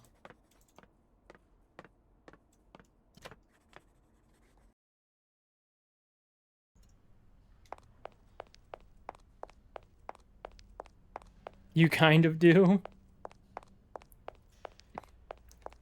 I got a map of the place out pretty decently. Cue eye roll. Oh, shush. Oh, shush. Look at that. Didn't even have to go through a second door. Gentlemen, forgive me for disturbing you again, but I have a little problem. A little problem, a little problem. Everyone Eye has rolling. little problems now, Still. you know. They are kept to oneself, and they don't stop the world from turning. Nor trains from leaving stations. I need money. Are you sure you want me to mend your bandstand? You don't have some other service I could perform for you that is less complicated? It appears to me that you are in no position to make demands, miss. So Whoa. please, keep up with the good work and good luck. Don't think for a moment that our university Listen, is falling apart someone's around our ears. head We pay close is not thinking attention to its about maintenance in both the right moral things. and the Someone's head's in physical the sense gutter. of the word. It is currently the only repair work that She could be deserves saying payment anything, on okay? Gentlemen, forgive me for disturbing you again, but I have a little problem. A little problem, a little problem. Everyone has little problems now, you know. They are kept to oneself, and they don't stop the world from turning. Nor trains from leaving stations. Are you sure there are no Amazon Sauvignon plants in Barkstadt? Because I have just interviewed the station master and the paleontologist, and what they said really didn't convince me that there wasn't any here. We are quite definite on this point. There are no Sauvignon plants growing in Barkstadt. You see, miss, the Amazon Forest Sauvignon is a rare shrub that requires very special conditions for growth. That's right. Conditions that are very hard to reproduce, believe you me. Difficult, but not impossible. Fortunately, our garden has proved very successful. Your garden? So, there is a garden in Barkstadt? Oh, the garden. Well, if there was one, it would be only a little garden hidden behind the station. But our station master would be very proud of it. He would take very good care of it, too. Everything would grow marvelously if we were able to cultivate it at all, and it would be all down to his gardening prowess. And we would be proud as punch. And we wouldn't forget the role the paleontologist might play in this. What's the paleontologist got to do with it all? Without him and without his laboratory, how would we make the wine, do you think? And it would be good wine indeed, my dear colleagues. Would it not? Oh, yes, a delightful balm to soothe away The hypotheticals. our long hours of toil and our heavy responsibilities. We would wait impatiently every year for the arrival of the year's produce. So, if I have understood you correctly, there are indeed Sauvignon plants in Barkstadt. They are cultivated in a garden behind the station, then turned into wine by the paleontologist's loving care. And finally, the pleasure of tasting is yours. If I'm not very much mistaken, gentlemen, you have a minor racket operating here. Miss, you do go jumping to some hasty conclusions. We never said that. That's not what we said. Yeah, we at all. hypothetically said that, of course. We were talking in the conditional. You know, with ifs and woulds. So, what would happen if I had such a hunch? You would have to keep it to yourself, of course. Yes, if you would be so kind as to keep it a secret. It would only be a small local concern, producing barely a few bottles every year. That's right. Nothing so grandiose as a business. Otherwise, we'd be liable to be fined. So, we can't count on your discretion, can't we? Don't worry, I have no intention at all of getting messed up in anything. Here we are already? My word, doesn't time fly by? Thank you for a charming visit, miss. And thank you, gentlemen. All right. Kate, please.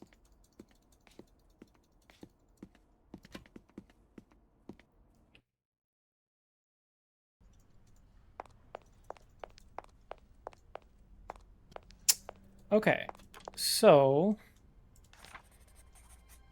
they've got an illegal winery. All I have to do now is go back to the station master and ask for access.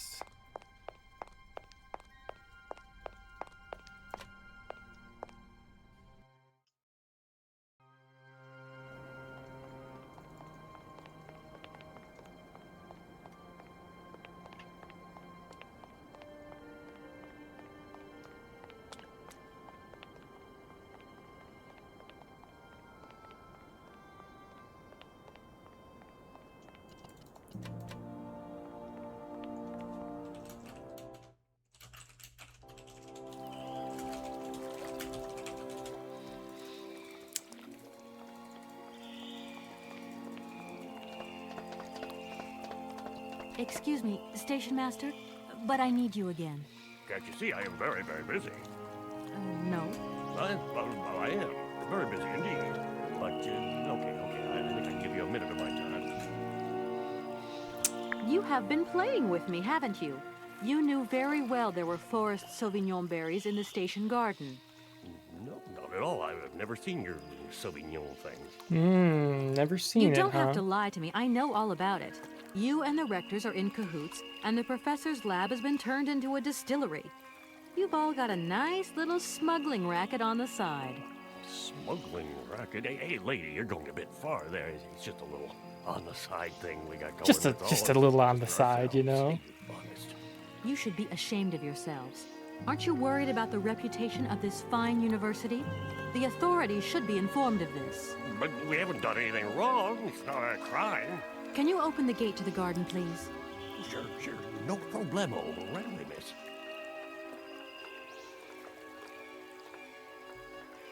No problem.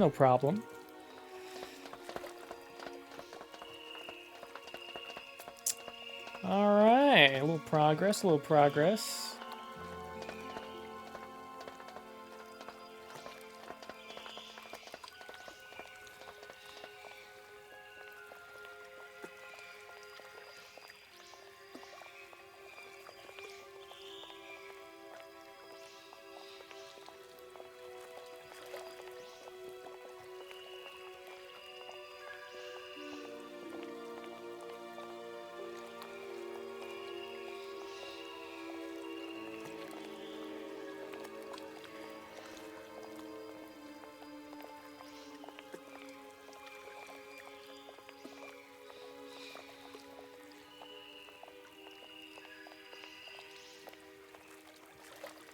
Oh. There you are. Please feel free to visit the garden at your leisure. And there was just one thing. I'm not a liar. Not really. Just mum's the word. There is the reputation of the university to think about, and I have superiors, and I have to do what I can. I understand. Don't you worry. Oh, thank you, miss. Ooh, uncover Barrackstott's secrets. Achievement gain.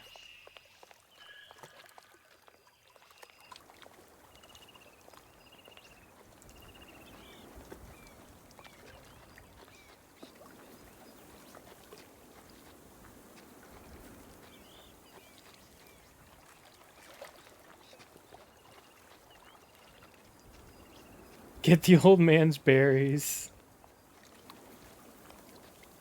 I mean, I was planning on it. You didn't have to be so enthusiastic about it, but... when you put it like that...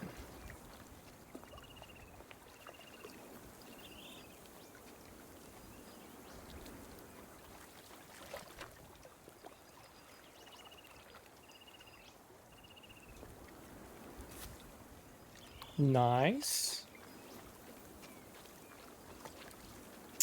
All right. Progression incoming.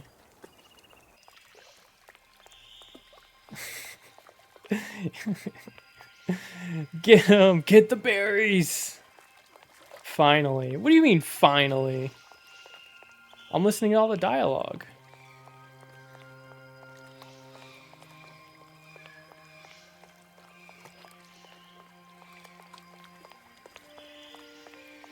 These university boys talk quite a lot. You're right. Yeah.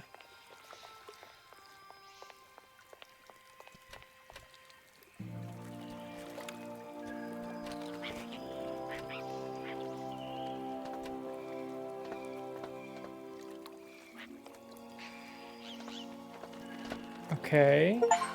Impossible to reach it. Now we need the pliers. Perfect. Now I've got the egg. It doesn't make you watch her climb. That's amazing. Wait, there's a whole animation to watch her climb? That's actually ridiculous.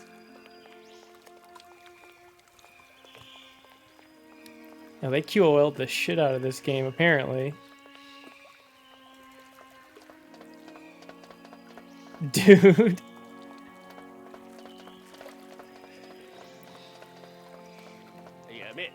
Miss, please, excuse me.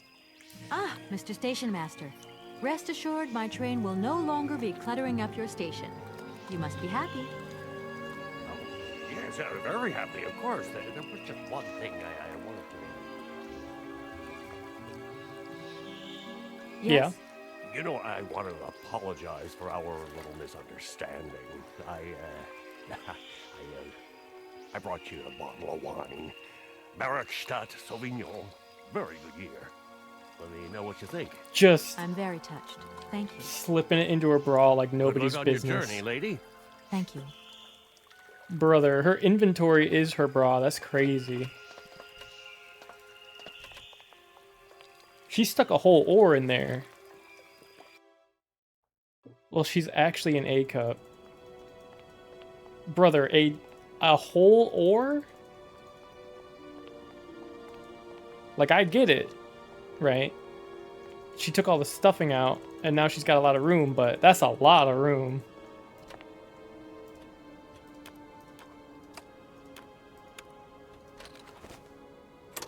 That one slipped down the pant leg, too. Oh, okay. So you're very familiar with how that would work, then. Don't judge. I'm not judging. I'm impressed, even. Ooh. Another bandstand. Okay. Interact. Holy. Well, this is a puzzle. Oh, examine. Good luck. Ah, she-ball. Ooh. Green.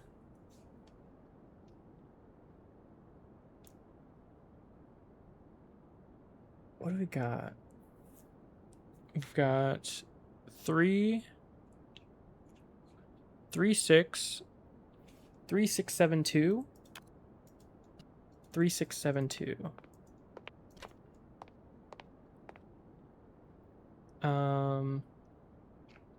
3,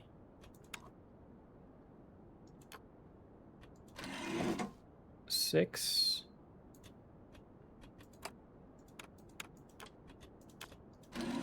7, 2.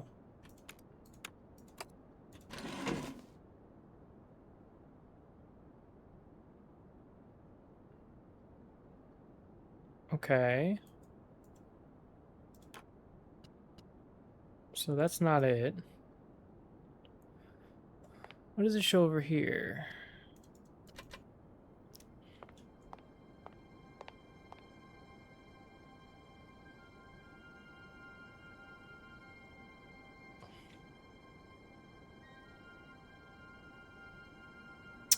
Why are they colored like that? Red, red, green, red. 1, 2.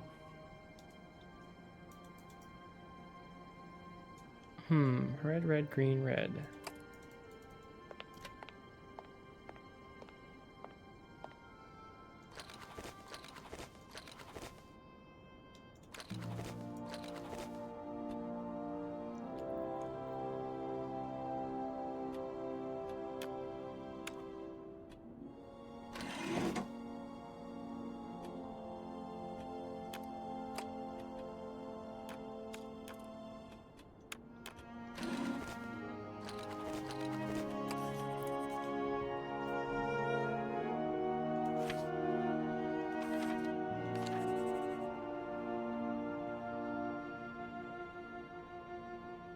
You need to find parts to repair the machine, put them in the right place to make the night sound.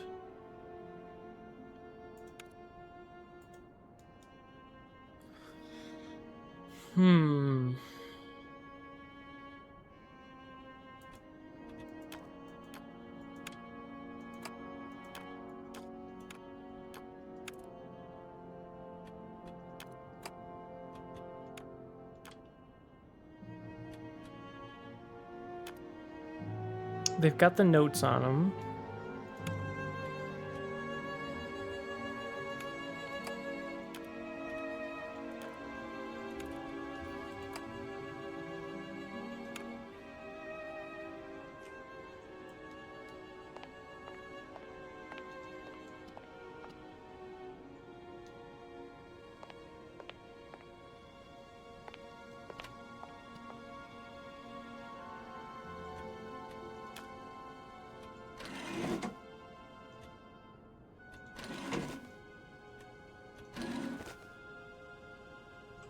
I'm screaming. Good, I'm glad that you absolutely hate this.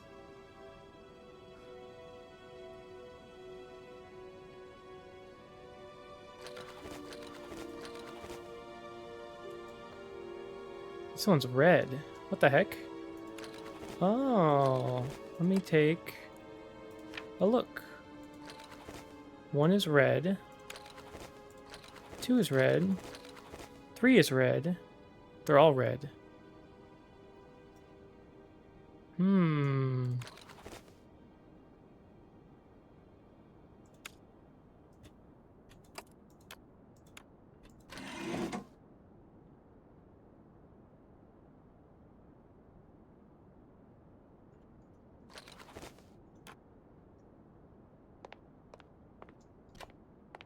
Was it glitched?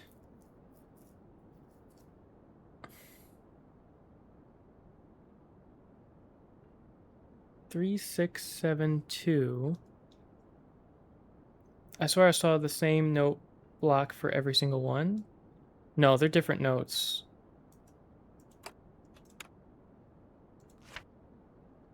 Yeah, they're different notes.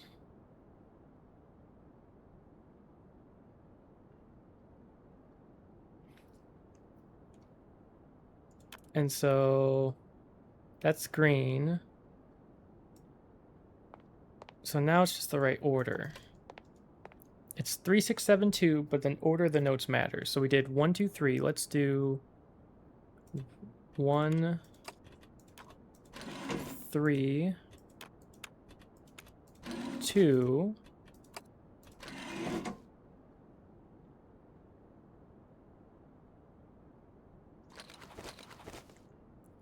Let's do 2.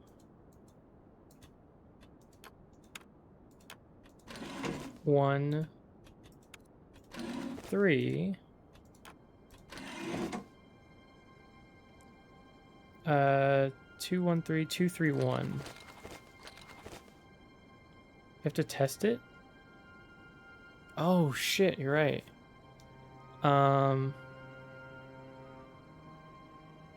This is a new puzzle for me, by the way. Oh, interesting, interesting. Okay, well then it might just be this, this, and this.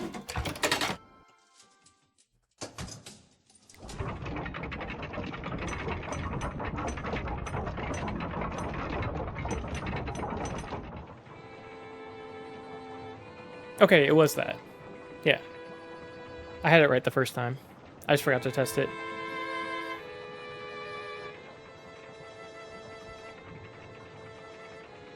See? Puzzle solving, excellent. Getting to said puzzle, kind of a struggle.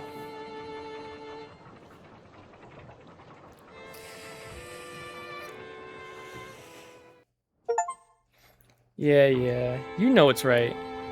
You know it's right.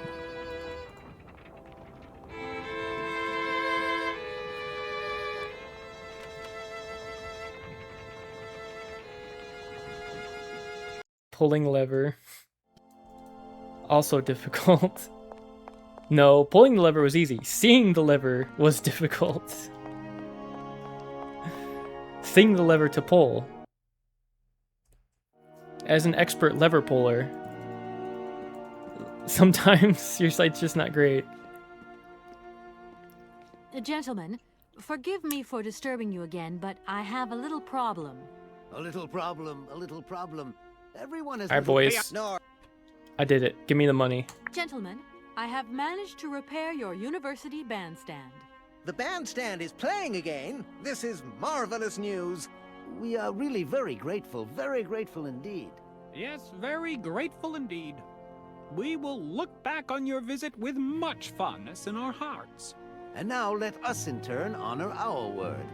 How much is it you need, miss? $100, if it's not too much to ask. We agree to grant you the aforementioned sum, miss. You may now leave with your tray. Damn. And while we're on the subject, when will you be leaving? Yes, because now you should relocate your train as quickly as possible. Yes, I'm going, boys. I'm going. I'm heading out.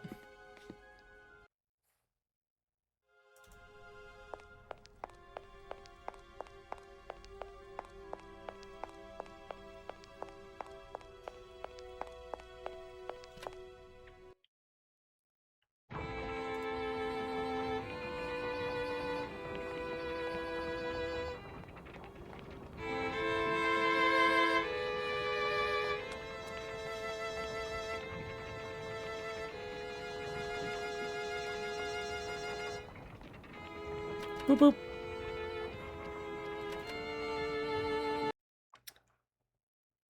And we're going this way.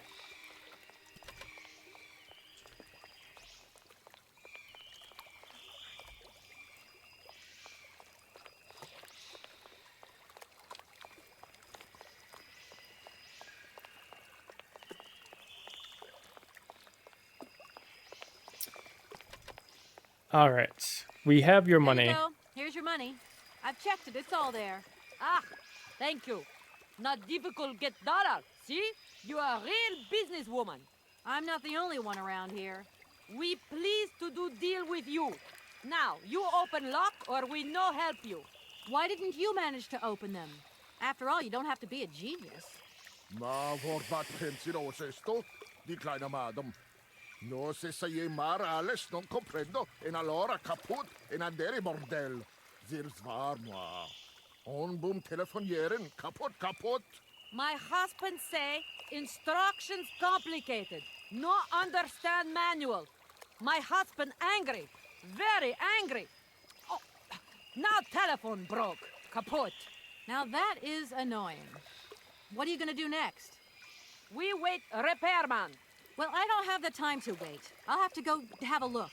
There must be some way of releasing the opening mechanism. Take key. Sailor always need key for lock. Okay, thanks. All right. Got the key. All right. Let's go open these locks up.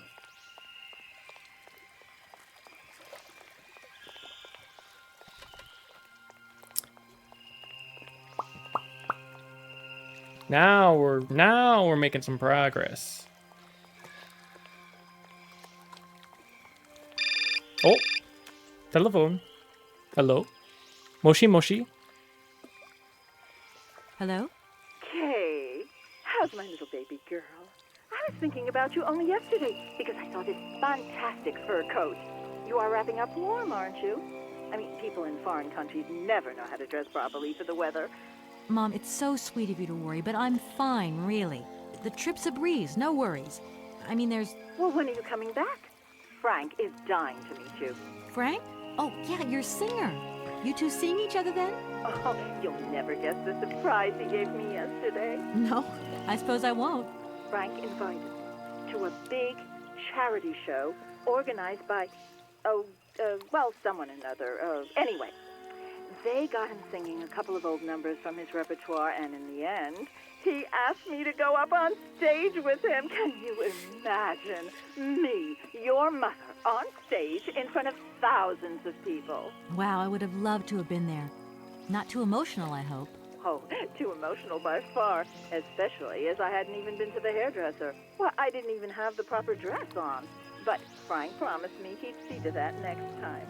Oh, he's such a cutie, and he's got the sweetest little... Oh! I guess we'll never know what sweetest little thing Frank's got. I'm kind of okay not knowing. Okay.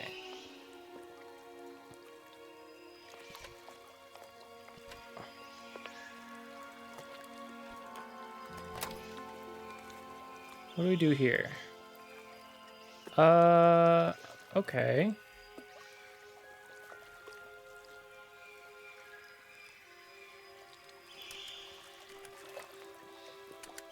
Okay, there's two numbers. Look telephone.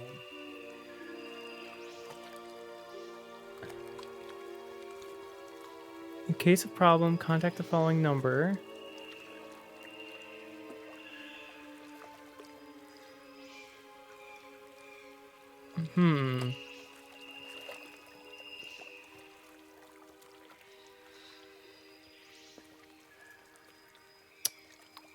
Okay.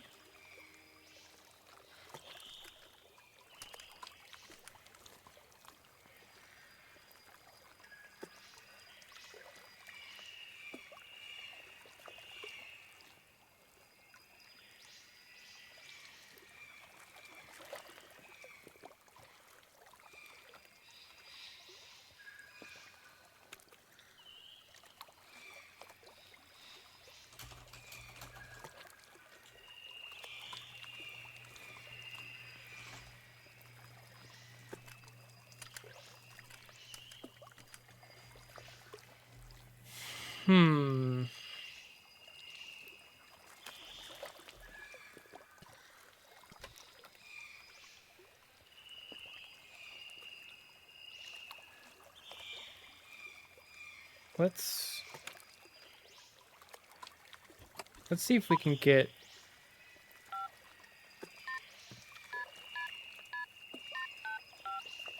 Welcome to the East Lock Control Center. To start, press... If you want to raise the water level, press 1. If you want to lower the water level, press 2. To return to the last command, press the number sign. You want to raise the water level to confirm your request has been logged. Unfortunately, our regional technician is currently on holiday and no replacement is available. We will reply to your request within 48 hours. In case of an emergency, please operate the lock system manually. We apologize for delays to our service.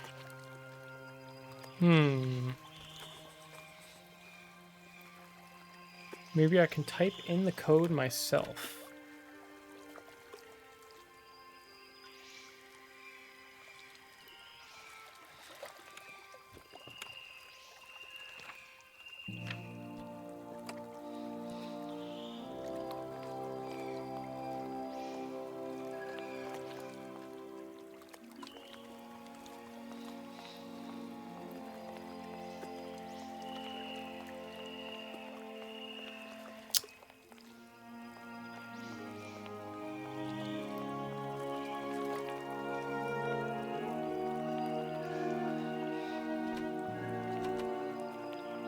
What if I get it wrong? What happens? 04.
Okay, so I'm all good with all this. Got a 10 news class. A creature from another time. I listened to the cylinder. Seems like phone support can't help. Maybe I can type in the code myself. Maybe this bottle will come in handy later.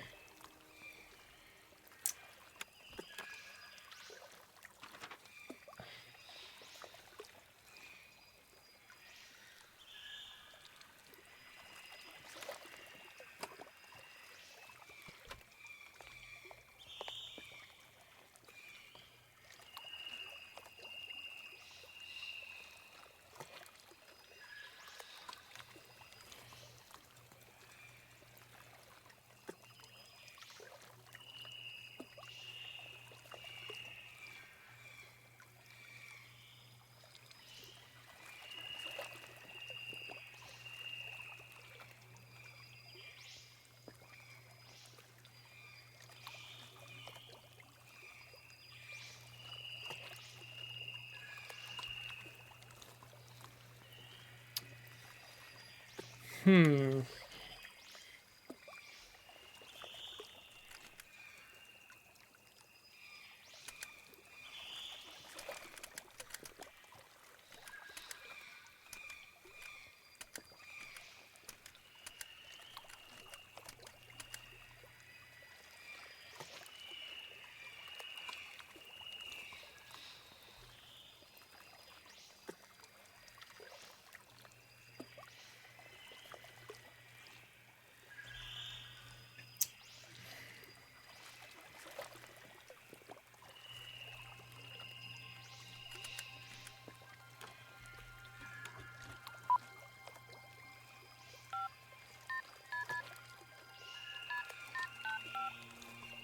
Welcome to the East Lock Control Center.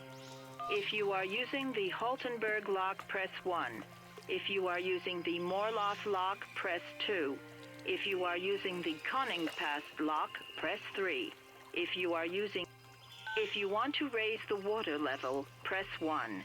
If you want to lower the water level, press 2. To return to the last command, press the number sign. You want to lower the water level to confirm your request has been logged.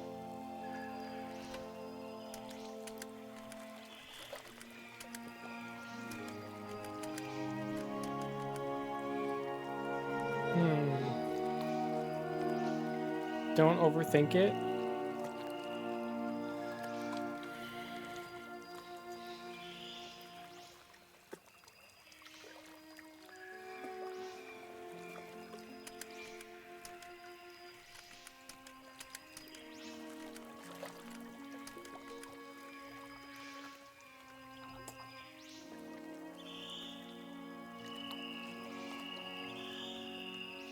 Look telephone.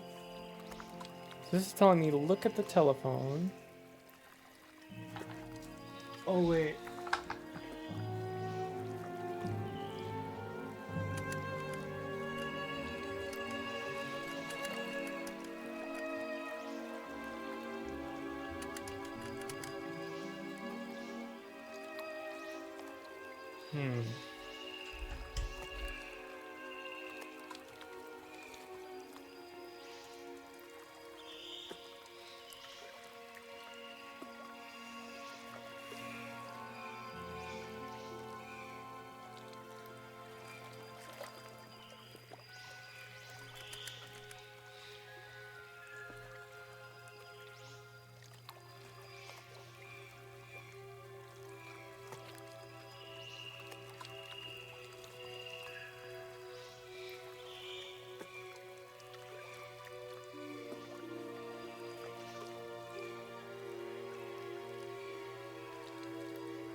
I'm a... Hey, why not take... Oh, don't... That's very...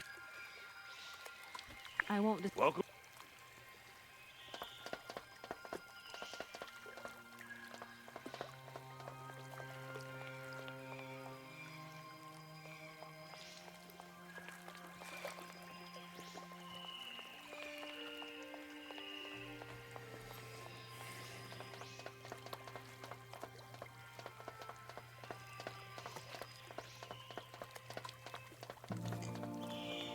You already have the information.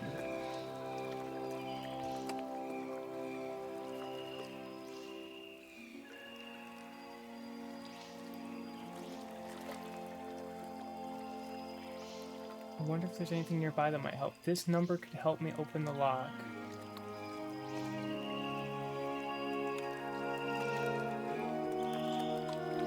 What number?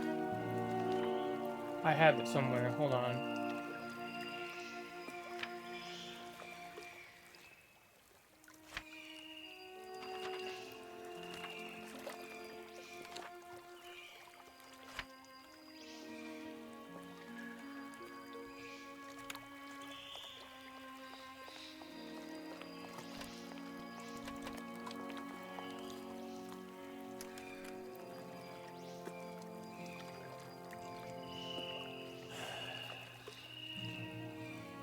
You're gonna be upset?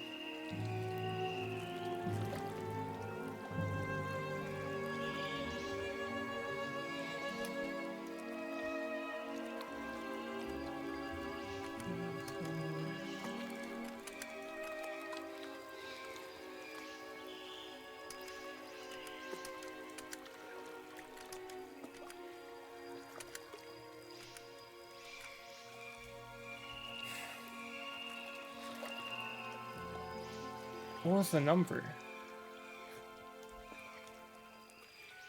It just said this number.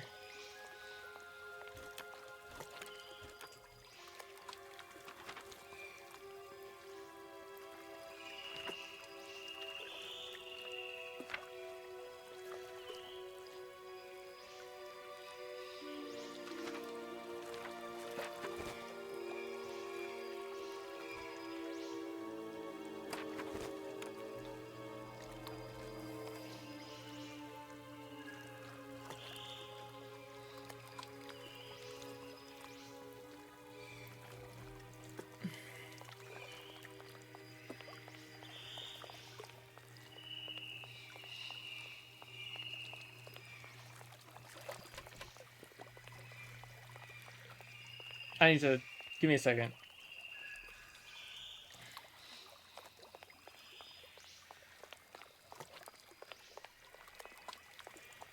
Give me 1 second.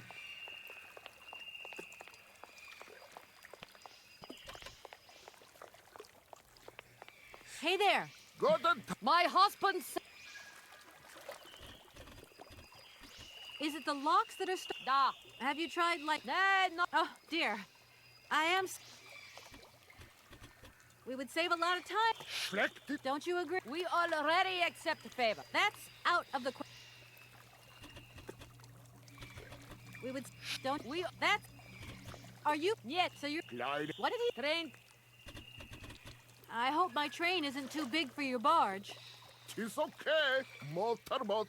My husband say correct. I mean, we're not exactly very far from the winding machine. Put train in barge. I'll leave you to it. Das wird...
This number could help me open the lock. The number is the number to call. No. Keys enough, I'll probably need a code.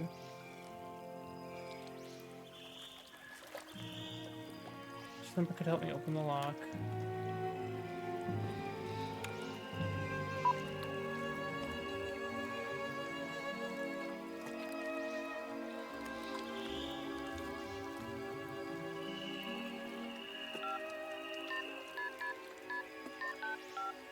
Welcome to the East Lock Control Center. To start, press the number sign. If you are using the Haltenberg lock, press 1.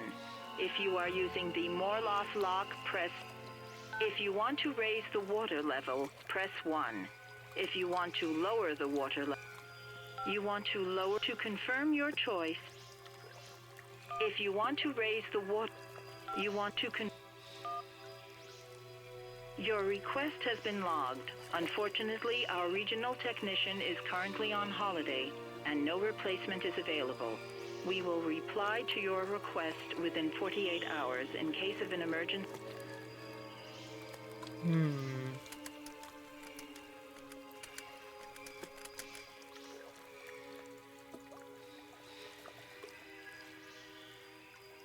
My back is killing me.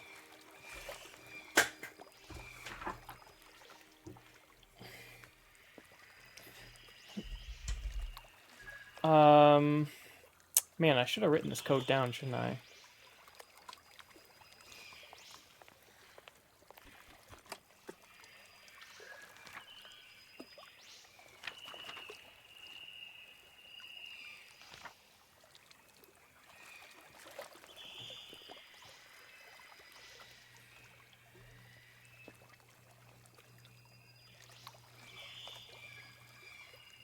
This number.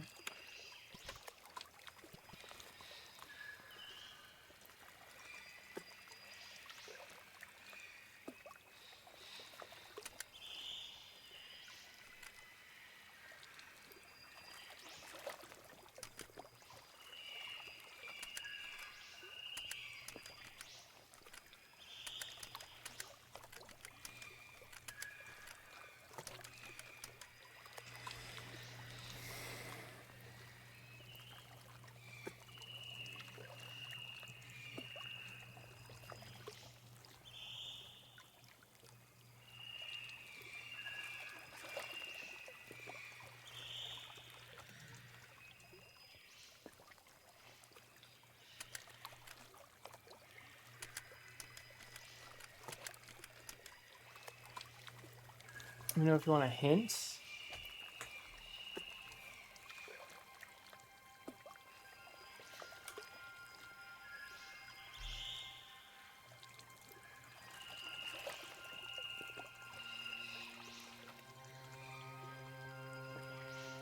Look above the phone.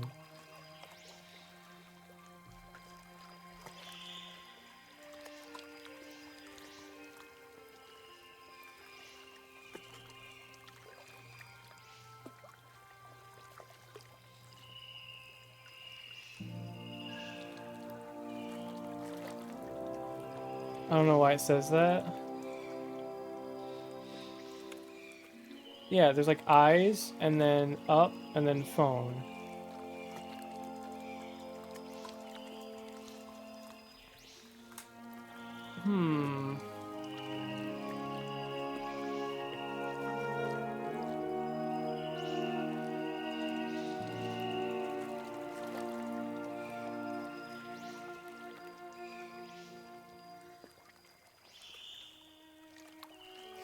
They threw us off worse than I do, I think. Yeah, apparently.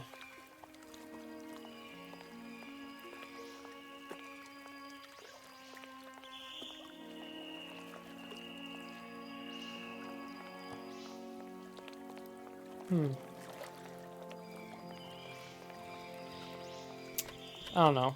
Maybe I'm not supposed to do that yet. I don't know.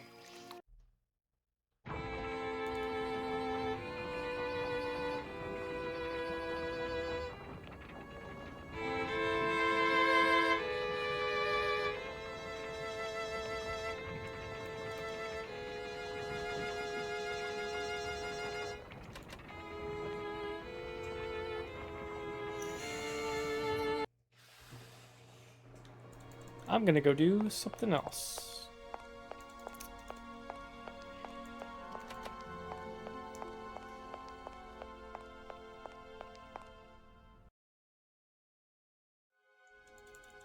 Hey, are you done researching yet? Professor. What is it? Nope. Sorry?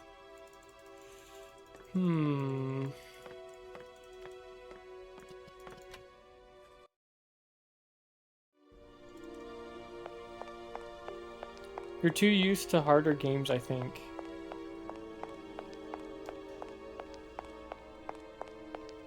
Probably.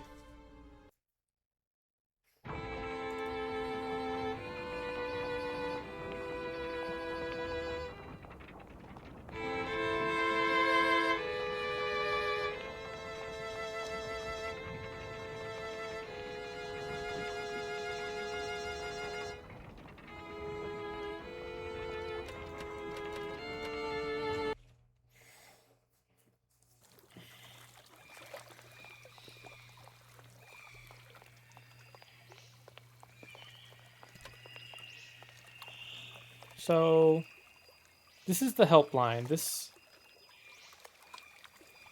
No. In case of problem, please contact the following number. That's not the code, so that means nothing to me. So this number could help me open the lock. That's the number that I called. Seems like phone support can't help. Maybe I can type in the code myself. So then I don't think I have that information for the lock.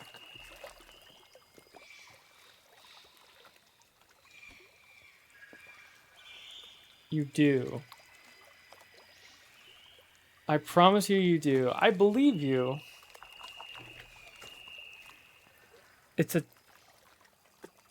You're just overthinking?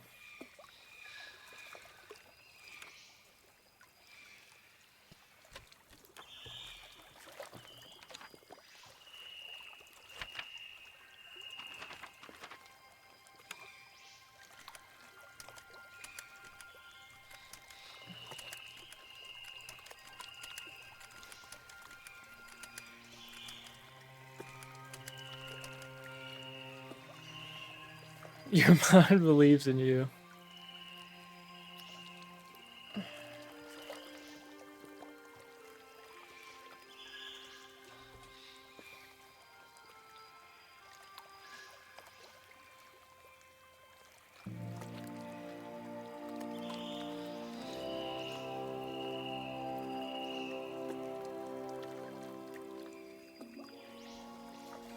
Why is this a mirror?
I'm afraid it's... Hey. Look. That's very sweet.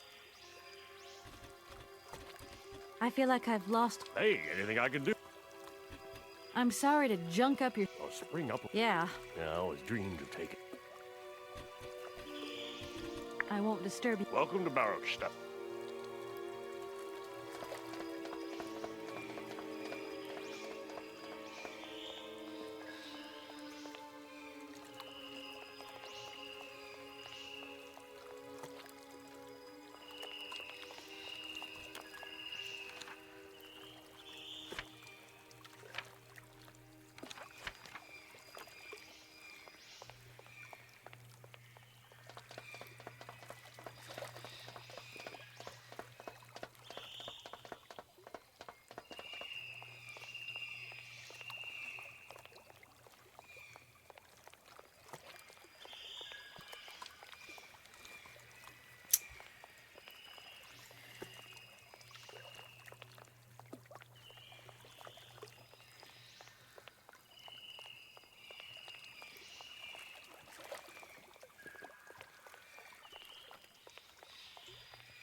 I think I'm in a bad mood. Oh no.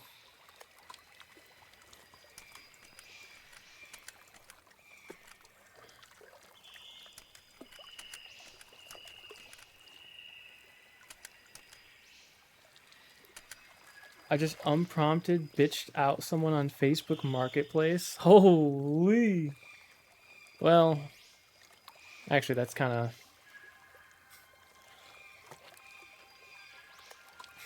That's par for the course.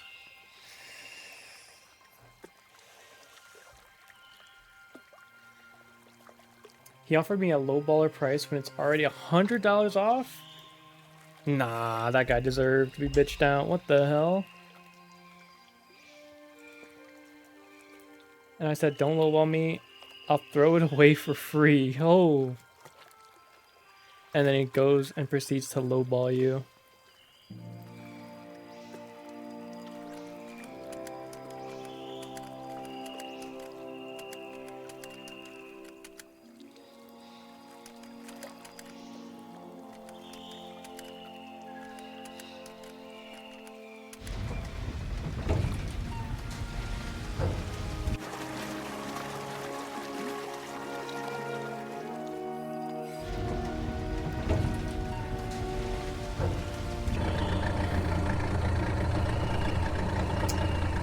So, that's not an enter key, by the way.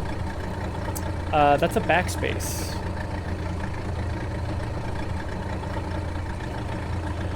That's a backspace key.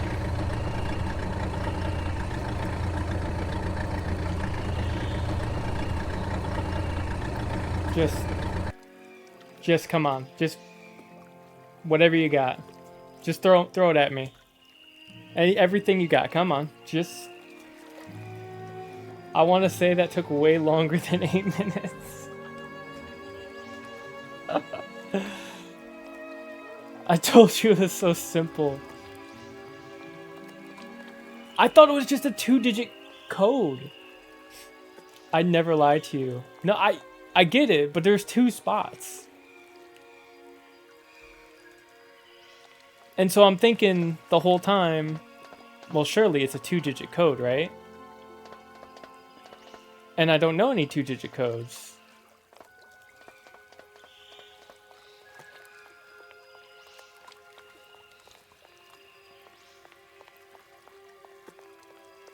Oh, I gotta raise the water level, I think. Holy. When you started using the star instead of the back button. Oh no, I did. I did start clicking it instead, and I'm like, oh, the numbers disappear with the star as well. I want you to know I squealed.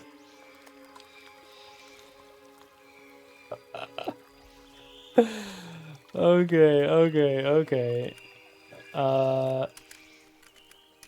Alright, maybe just do it again.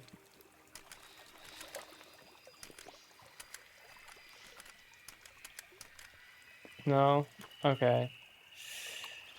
Oh my god. My hint, by the way. What was your hint? What did you enter after the phone number?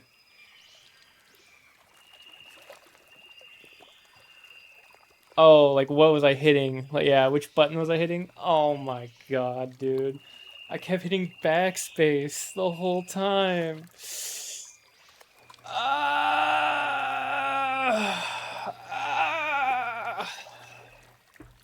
And then it says star to confirm. Oh no. You're right, I am way more used to harder games.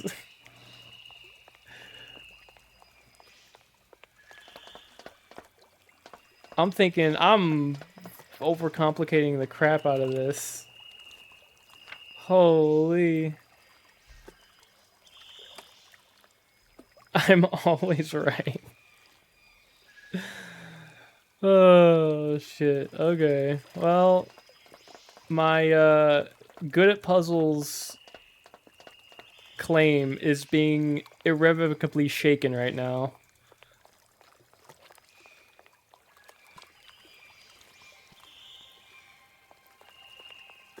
but at least we made it. I wonder if I'm better at puzzles. I mean, maybe?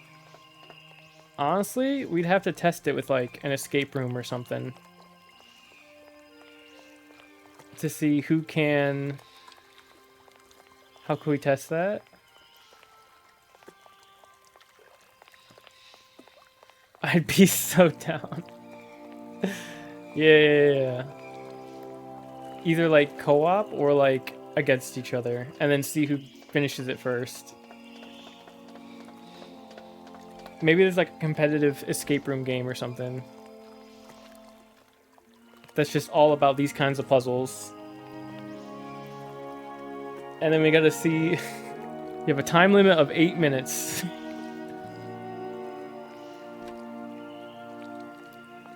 You gotta see who can figure it out the fastest.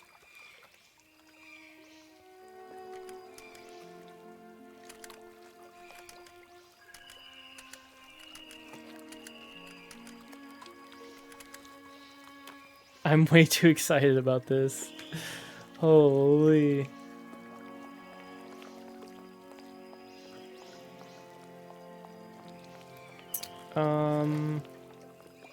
Okay.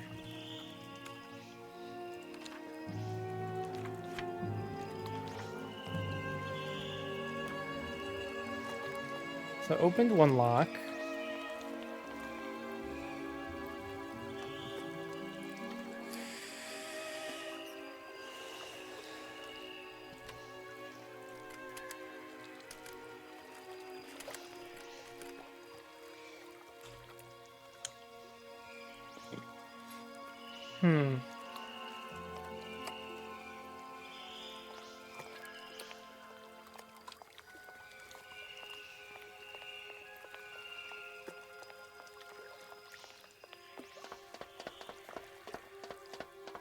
You're still stuck. Yeah, I've noticed. I gotta open that lock. I'm a rage.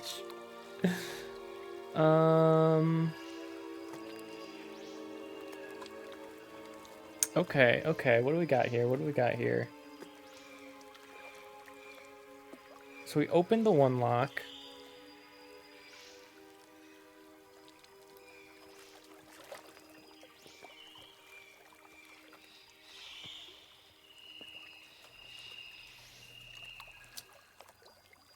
Is there a separate lock control?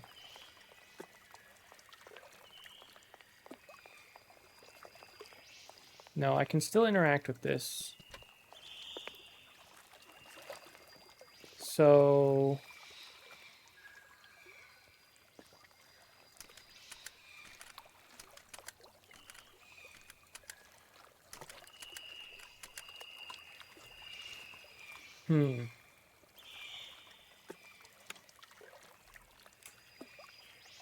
So, is there... I can't see in there.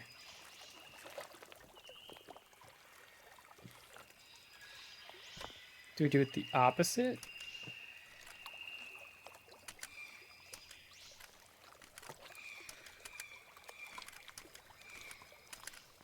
No.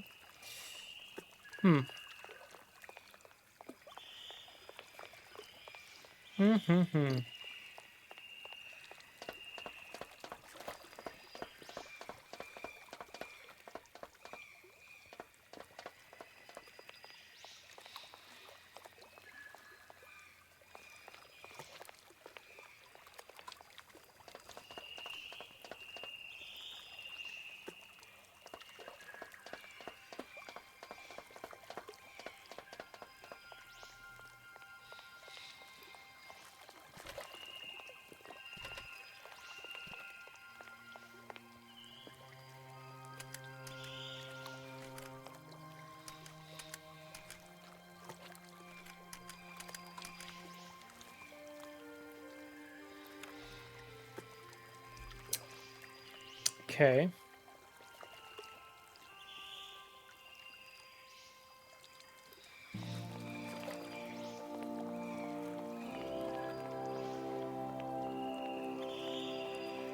Are these people gone now? Because they moved? There's nothing down here, right? Because they've gone upriver? Yeah? Yeah. Are you not starving? I'm pretty hungry, yeah. I'm very hungry. Food might be on the table.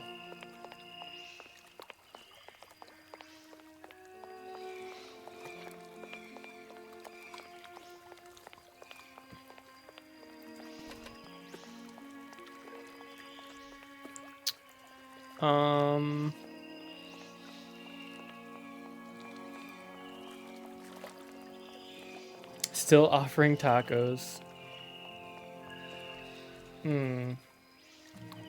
That sounds pretty... Sounds really good right now.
There's gotta be another one over there. Surely.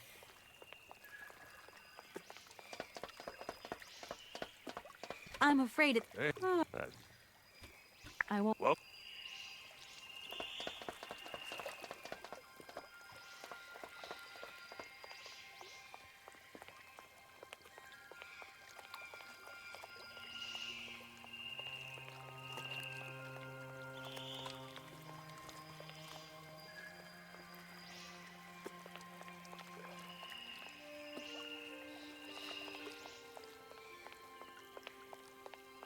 What if I call the other places? What does it say?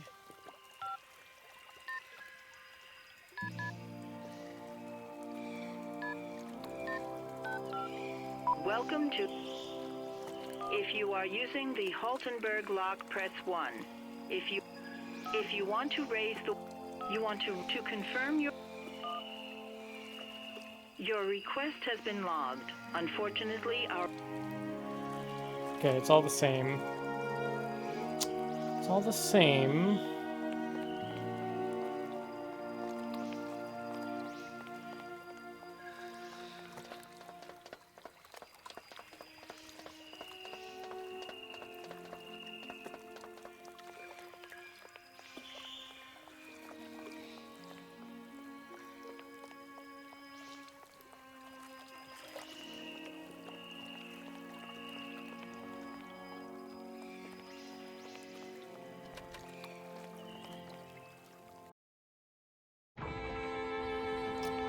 Oh, that part's gated off.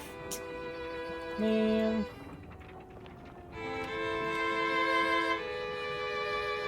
Huh. Interesting, interesting.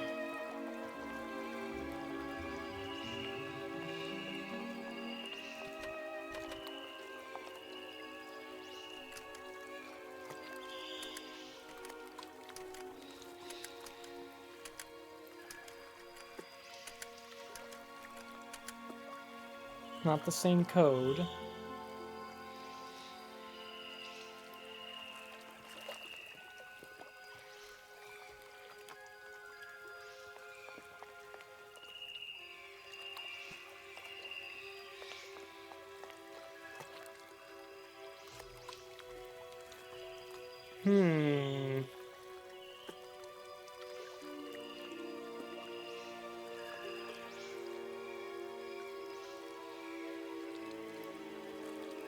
Are you entering the right one?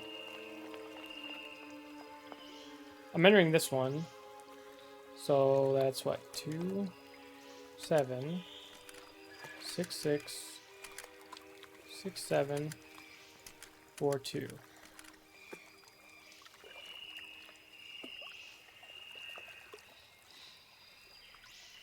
Oh, I don't know.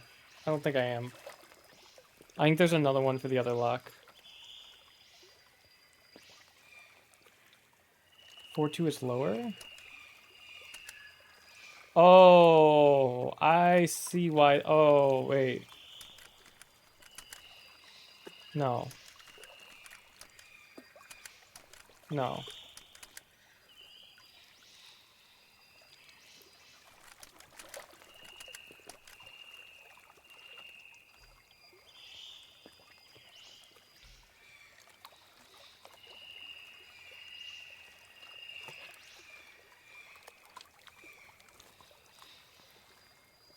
Oh, wait. Is that how that works?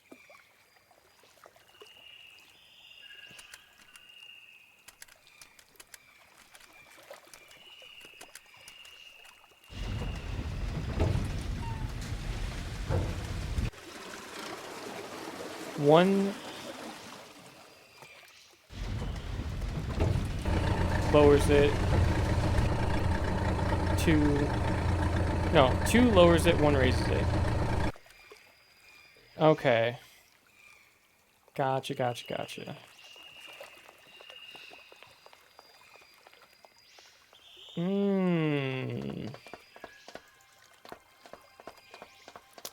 Interesting, interesting.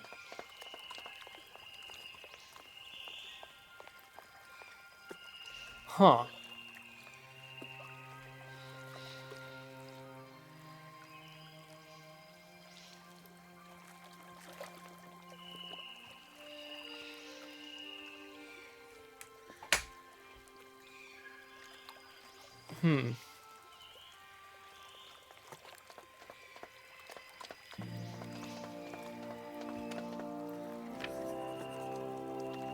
Go back to the couple and attach the hook.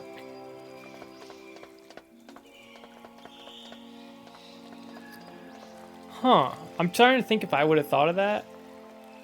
Or how long it would take me to think of that. I don't think I would have thought of that.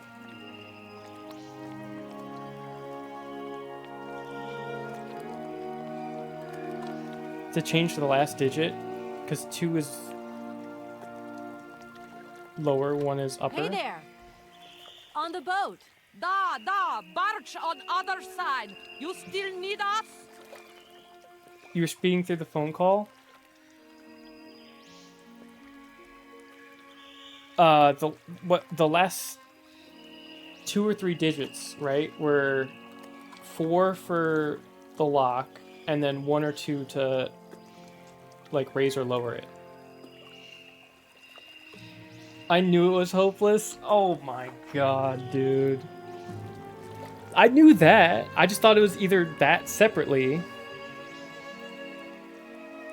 I didn't think of it as that being the end of the full code that was there.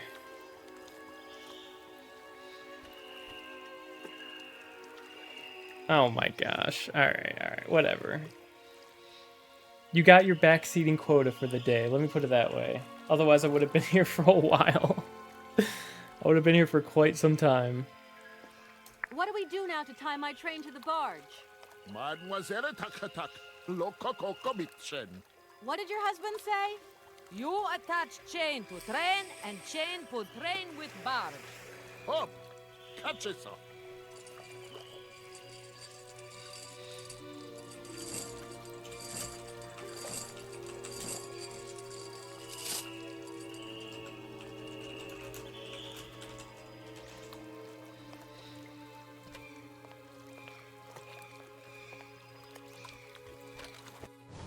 Boom.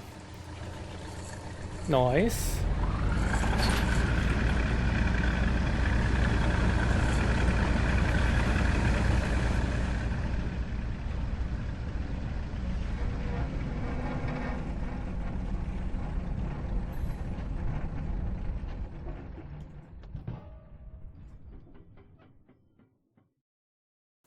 Sweet. All right.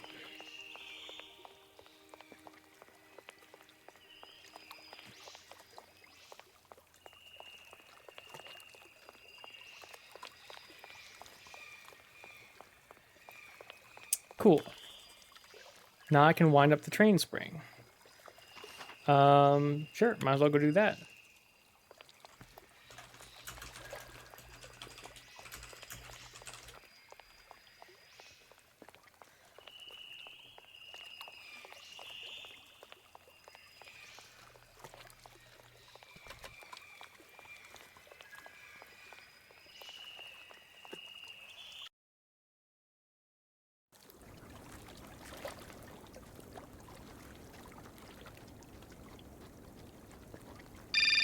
Oh, Moshi Moshi.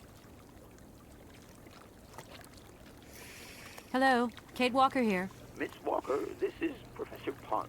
I'm about to start my lecture on the Yukols at any moment. Please make haste to come. Okay, I'll give it my best. Excellent. We'll be in the main lecture hall. See you soon. Well, I gotta, like, oh, I'm just going. Guess I'm just going. There you are, Miss Walker. Good, good. Take a seat quickly. I'm impatient to start my lesson. My young friends, a very exciting discovery, unimaginable up until only a few hours ago, has come into my hands and has finally allowed me to complete my study on the mysterious Yukol people. Lights, please. The Yukols are a people from the far north about whom very little is known. They live far away, very far away, on the frozen borders of Siberia. This distance and the climatic conditions of the region, which are unfavorable to human existence, have limited the size of the Yukol population and kept it out of reach of the scientific world. The handful of slides that follow are actually the only documentation we have in our possession. It was a Russian explorer who made these drawings and took these photographs 100 or so years ago. Today, we owe what we know about the Yukol people and their culture to him.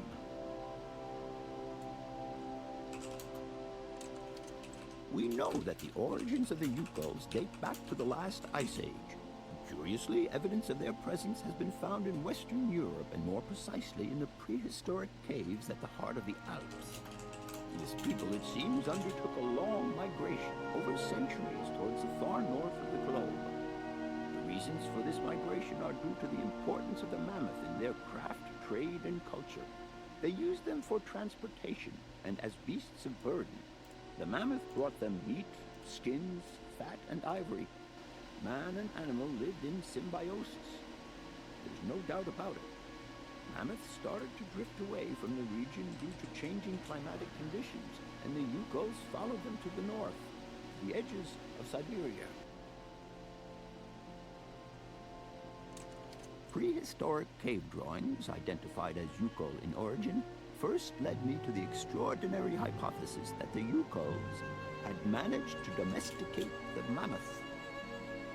They are, to the best of our knowledge, the only prehistoric people to represent a man riding a mammoth. Today, because of this genuine mammoth skin effigy, identified by myself as an authentic Neolithic object, I can confirm this hypothesis. Yukol forebears managed to tame mammoths. Prehistoric man uses little imagination. He draws what he sees and represents scenes from real life. This familiar day-to-day object is actually a children's toy.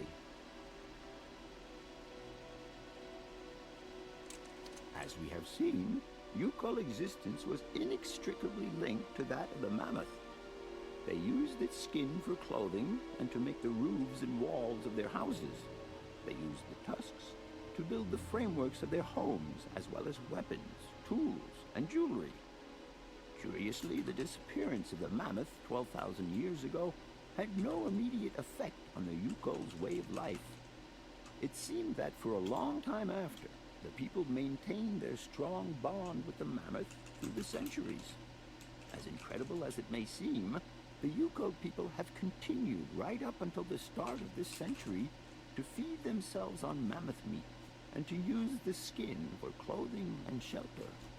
Their ivory craftwork industry is still flourishing. It would appear that to preserve ancestral customs, the Yukols learned how to exploit through the centuries the large number of frozen mammoth carcasses that were perfectly preserved in the ice of the Siberian tundra. They have been able to live mainly off this enormous freezer stock for almost 30 centuries. As plausible as this explanation may seem, it seems it is not enough for the scientific community who, I will confess, is greatly perplexed by the question. In the absence of acceptable scientific evidence, we have to make do with Yukol shaman artifacts. The research department that I have the honor to represent today lends no credence to the myths and legends that these tribal charlatans peddle. We have to take their stories at face value, mere tales to while away the long Siberian winter. The legend of the Siberian Ice Ark is a very good example, and you are invited to find out for yourselves from the pamphlet that I had passed around to you. This legend would have us believe that today, somewhere on a lost island to the north of Siberia, there are living mammoths still in existence, a sort of hangover from the Ice Age. This small herd has been miraculously preserved for more than 120 centuries by the Yukol's tender care, and the island on which the pachyderms are said to live is called Siberia. My friends, I advise you to resist the temptation you may have to believe in this pish and tish. The island of Siberia is not charted on any map, and the idea that mammoths have survived to the 21st century is an idle scientist's pipe dream. The Yukols were sadly among the first victims of the colonization of continental Siberia led by the Russians in the 20th century. The kolkhoz and sovkhoz systems, as well as the exploitation, disdain, and humiliation the people had to suffer, marked a definitive break in the Yukol's traditional lifestyle.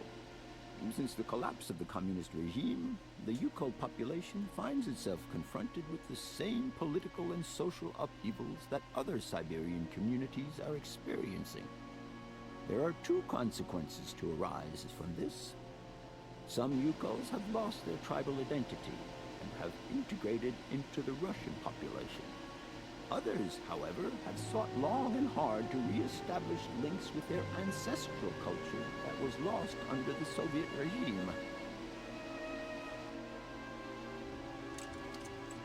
Now, at the start of the 21st century, the last true surviving Yukols have gone to live on the vast territories of their ancestors. Nobody knows today where they live or how they survive.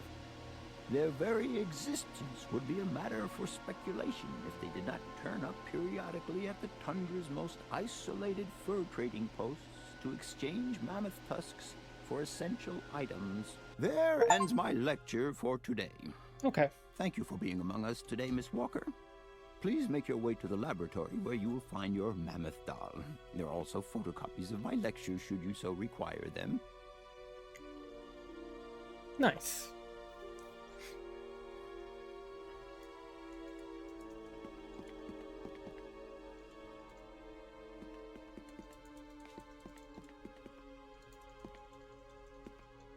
Okay.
Okay. The last ice age ended when the planet warmed up. A sudden climactic change threatened the existence of many animal species, including mammoths inhabiting the far northern Siberian wastes. It is said that the Yukol peoples decided to follow Noah's example, build an enormous ark to try to preserve the mammoth's existence. They lived in symbiosis with the pachyderm, which was at the heart of their religious worship. The ship was constructed entirely from mammoth tusks. A small herd of mammoths was installed on board, with enormous quantities of fodder. Control of the ship was entrusted to a handful of particular intrepid Yukol clans. The mission was to take the animals to other lands with pastures more befitting to their survival. One day, 50 summers later, as legend would have it, the ark returned to its starting point. The Yukols were astonished to find nobody aboard apart from the carcasses of several mammoths perfectly preserved in the ice encasing the ship. The clansmen believed this was a mysterious sign from the gods, and they ate the mammoths in a memorable feast. 1 week later, the ark set sail once more, carried away by the currents. Again it returned, half a century later, with not a soul on board except more well-preserved frozen mammoth carcasses. This mystery continued for millennia, each time the surprisingly well-preserved mammoths appearing out of nowhere. The Yukols interpreted the phenomena as a benevolent offering from their dead companions, who were believed to have perished on the ark's first voyage in some horrendous maritime cataclysm. It was believed that their souls had found eternal rest on a mythical island that the shaman named Siberia. They constructed a whole religion around this belief with rites and customs punctuated by the periodic appearances of the phantom ship and its precious cargo. For centuries, nothing changed the ark's mysterious cycle. Only the size of the mammoths changed, reducing imperceptibly over time. Until one day, 100 or so years ago, the ark returned earlier than expected. It was empty. The Yokels were dumbfounded and utterly confused. The spirits of their ancestors had forsaken them. Everything they had believed in, that they had been the bedrock of their culture since the very depths of time, had now lost all meaning.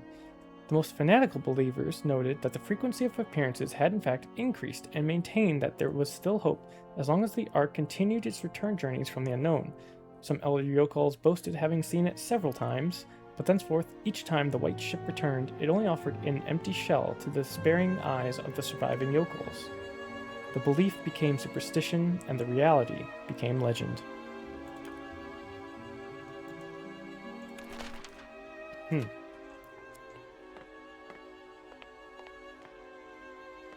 Professor, it's me.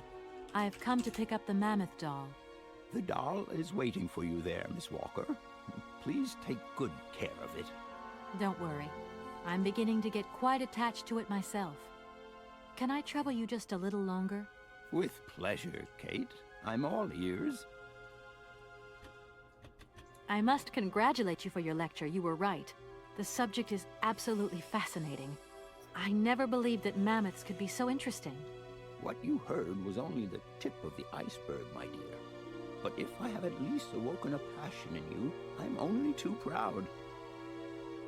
Did Hans Vorarlberg agree with your hypothesis on the Yukels being able to tame mammoths? Now, Hans was no man of science. His pathological obsession was to find mammoths that were still in existence. Such a hypothesis is somewhat overblown, don't you think? I would have loved to study at a university like this. No age is too old to start learning, my dear. Maybe, but you know... I'll leave you in peace. Sorry? Okay. My back hurting from not working out is probably crazy, huh? I mean, you'll have all day tomorrow to work out, so... I didn't do my chores today. Okay, whose fault is that? And don't you say mine, because it's not. Yours? No, it's not. You can't blame me for your chores not getting done. What the hell? It is? No, it is not. I stream every Saturday for a long time.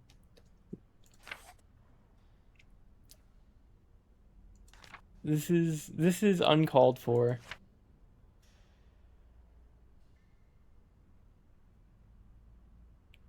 Wind up the train spring, put the stuff onto the train. Okay, got it.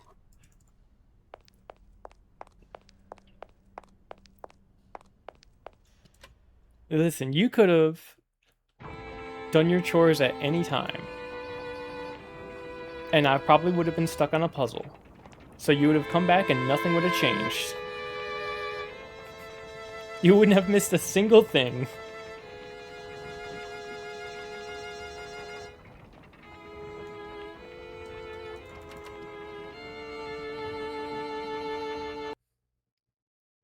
You would have been exactly the same place.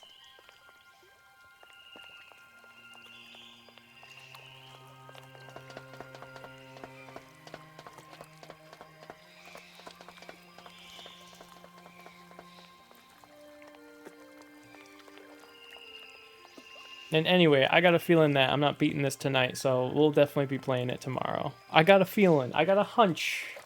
A gut feeling, some might say.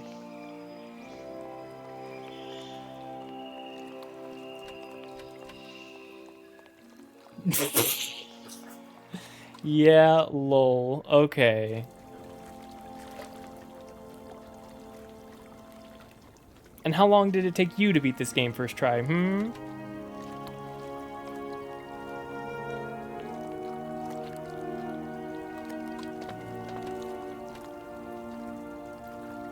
Little Miss, I know the answers to all the puzzles.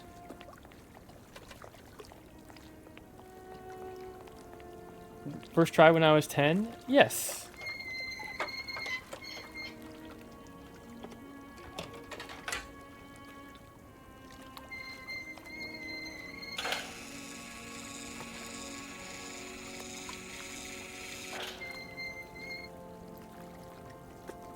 Since you're being so sassy about it. A week probably also had my mom playing with me. You had help too, I see. You had some help as well. Curious. Hello? Curious. Hi, Dan. I'm in Barrickstadt. Bollock, what? Is that a town? I hope the man you're looking for lives there. Are you coming home soon? From what I gather, it's one huge university with an extraordinary station aviary.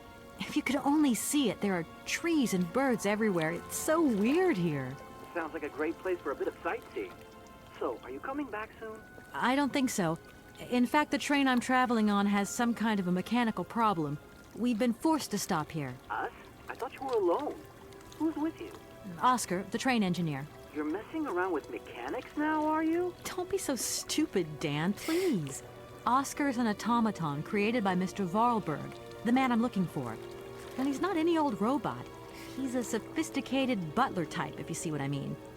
He's a bit obsessive as well. Kate, I don't know what they're feeding you in Europe, but don't you think it's time that you came home? But my mission still isn't finished. To hell with your mission. I don't know why you accepted it in the first place. If you just stuck to the middle of the road, then we wouldn't be in this mess. We? If there's any mess, it's me who's in it. And while I'm trying to come to grips with strange towns, you, my darling, are sitting at home on your butt. I seem to remember we had nothing against my departure. It was only going to be 2 or 3 days, Kate. Please, try to put yourself in my shoes. Your shoes. Not only do I have to fit myself into your diary, but I've got to get myself into your shoes as well? Is there anywhere else Sir would like me to put myself while we're on this subject? Look, I don't want to talk about it now. Call me back when you've calmed down. I was perfectly calm before I picked up your call. I only wanted a few words of encouragement, not your disdain. Was that too much to ask? You can be such a selfish... Takes one to know one, sweetheart.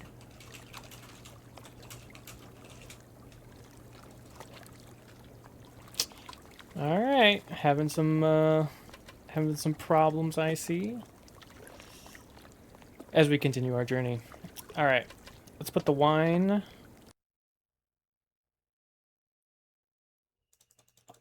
What up, Oscar? Put the wine back here.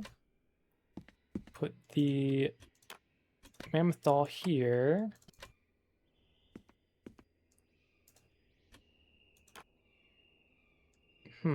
Okay, that's for that. Should be good to go. Everything okay, Oscar? Yes, Kate Walker. I am awaiting your instructions. Oscar, if you tell me one more time something's missing, I'll... Everything is ready. Take your seat, Kate Walker. We are leaving. I'll...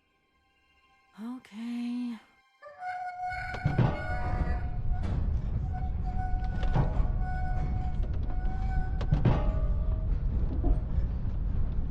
Holy, everything read on the first try? Crazy.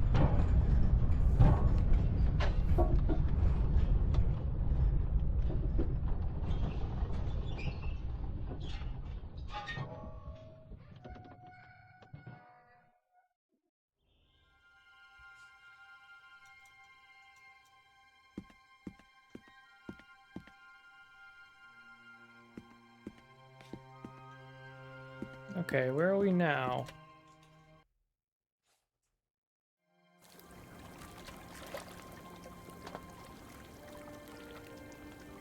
Okay, we got a pro over here.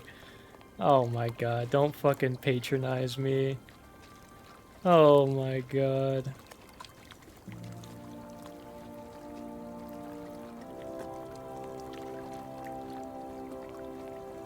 Alright, have your laugh, have your laugh. Yeah, yeah, winky face and all.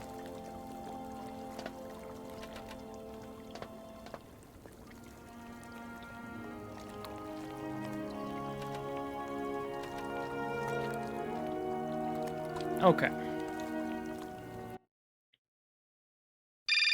Oh. Moshi Moshi. Hello? Kate! Oh, is that you? What's going on?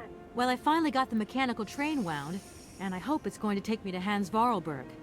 I had to sort things out with a couple of weirdo sailors, and they probably ripped me off. But now I'm blocked behind this massive wall. You should see it, it's huge! I'm not talking about that.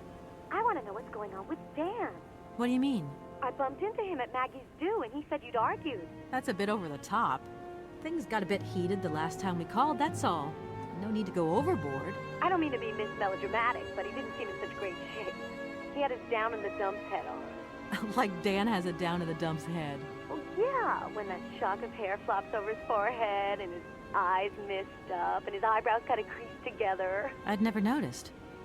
Maybe I did go a bit too far, but he's got such a goody two-shoes image of me that sometimes I just lose it. And this case is taking up a lot of headspace. I was just looking for a bit of compassion. Well, you sure got mine. So, what's going down? Like I said before, I'm kind of getting somewhere, but it's slow. This Hans Vorarlberg guy is getting more and more fascinating by the day. Okay, well, anyway, it doesn't sound like you're bored. Not like back here in the office. Every day is boredom day. Just no fun without you. When are you coming back? Shouldn't be long, I hope. Look, I've got to go. See you soon. Well, call us again real soon. And be easier on Dan next time, huh? I'll try.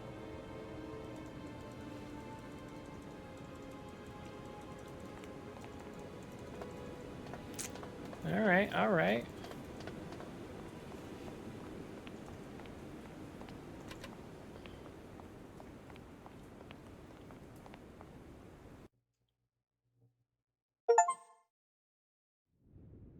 Explore all locations in Barkstadt. Good day to you, sir. Captain Malatesta, Commander-in-Chief of the Barkstadt Border Post, at your service, madam. My name is Kate Walker. I've been assigned by my company to find a man who is supposed to be living in Siberia. What a peculiar mission. Taking so many risks for such a futile goal. Captain, To my mind, the military zeal with which you insist on guarding this meaningless wall strikes me as equally futile. I should be offended by your words, miss. But I forgive you. Because you are young and unaware of the very real dangers lurking in store for us. Is the person who takes care of the gate anywhere around? There is no person who takes care of the gate. Believe you me, ma'am. I have been the one and only guardian of this gate since 1968. That year, I took over the position from the late Lieutenant Colonel Malatesta, my own father. In that case, can you tell me how the mechanism works? It sure looks complicated to me. Not at all. It is child's play for anyone who takes the time to work out its surprisingly straightforward logic. And from the looks of your locomotive, it shouldn't pose you any problems. Why do you say that? When I caught sight of your formidable locomotive, I immediately said, heavens, only Hans Vorarlberg could design such an engine. And I know what I'm talking about, ma'am, because he invented the gate's original mechanism. It was his last creation here in Barkstad. So you know Hans Vorarlberg? No, I mean, not personally. I was only a baby when he stayed in Barkstad. My father spoke often of him, and I knew about his inventions. He left very many things behind him. I know. In any case, I noticed that his fantastic knack for inventing has not deteriorated with age. How's he doing? I don't know. In fact, I don't actually know him. I'm searching for him. An inheritance matter. I hope his train is going to lead me to him. And why not? His inventions are always full of surprises. Bird. Between the station aviary and this bleak wall, the change in atmosphere is radical, don't you think? It's been a long time since I've been at liberty to judge, miss. My duties forbid me from abandoning my post. Okay, my mission. I need a visa to cross the wall and to continue my journey to the east. They told me that you are the only person in a position to issue such a visa. Indeed. This responsibility is part of my duties. However, I am not currently issuing visas because nobody must venture beyond the wall. And why not? It's far too dangerous, in particular for a lady of your standing who is traveling unescorted. Dangerous? What exactly do you mean, Captain? The enemy, miss. The enemy. I've been observing them for several years through my telescope. There's one particular horseman stationed yonder. He's a scout from the invading enemy army, and he's been spying on us. So I have to be extremely vigilant. He knows that I know he's there, you understand? And as long as I keep my eye on him, he won't dare try anything. Are you sure? Please, take a look for yourself. Don't mind me if I retire, Captain. Please, madam. My respects. Good day to you. Oh, nope. Wrong one. Captain. Don't. Please, ma'am. Interact. How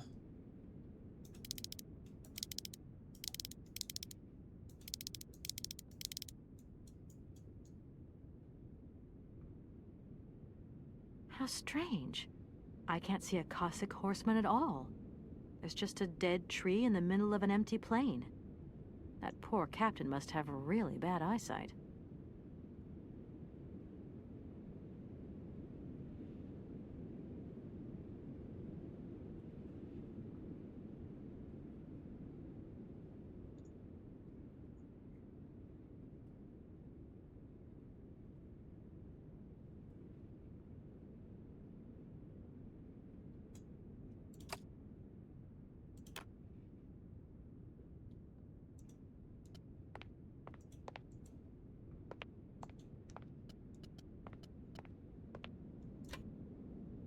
Good day to you, sir.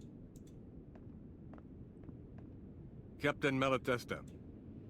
Captain, I can assure you that your enemy horseman is in fact simply a dead tree. A tree? But that's totally ridiculous. I can tell you have never seen a Cossack before in your life. How long has this Cossack been spying on your wall? For a long time, yes, a very long time. But they could attack at any moment. We simply cannot tell. And he's been in the same position the whole time? Cossacks are soldiers, miss. They're capable of great resistance and persistence in the face of adversity. You claim that Hans invented the gate mechanism? Affirmative, miss. He has such fine talent, don't you think? And from what I see of your train, his know-how hasn't diminished with time. The most remarkable thing has got to be his automaton engineer. A marvel of mechanical engineering. And a personality that is larger than life. If I had known the man, I would have asked him to create me a unit of automaton sentries. Don't mind me. Please.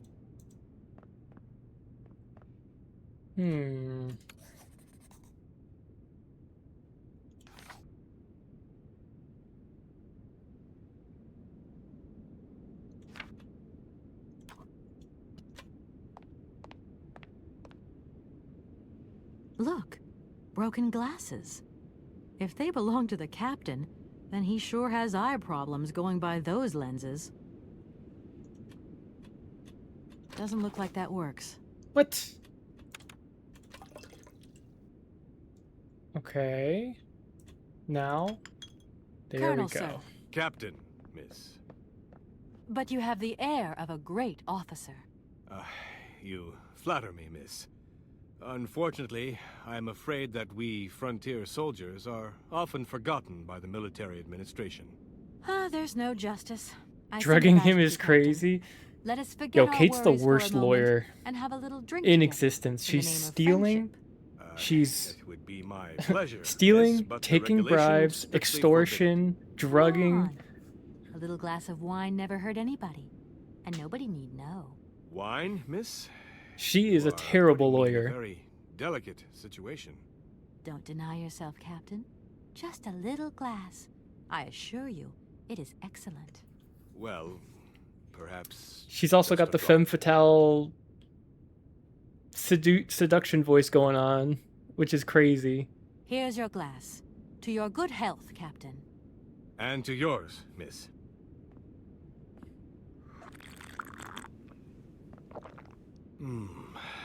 It's been a long time since I've drunk wine in such pleasant company. I admit, it is excellent. Isn't it? You wouldn't think it came from Barrickstadt.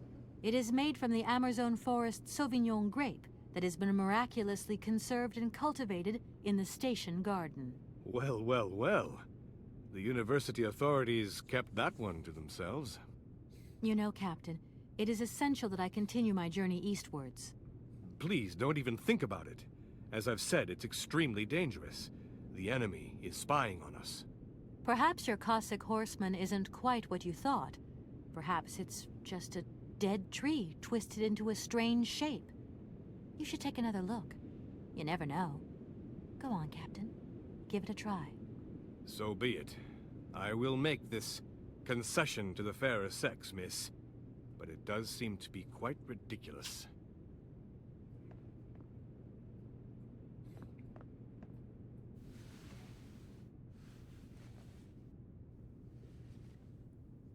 Incredible.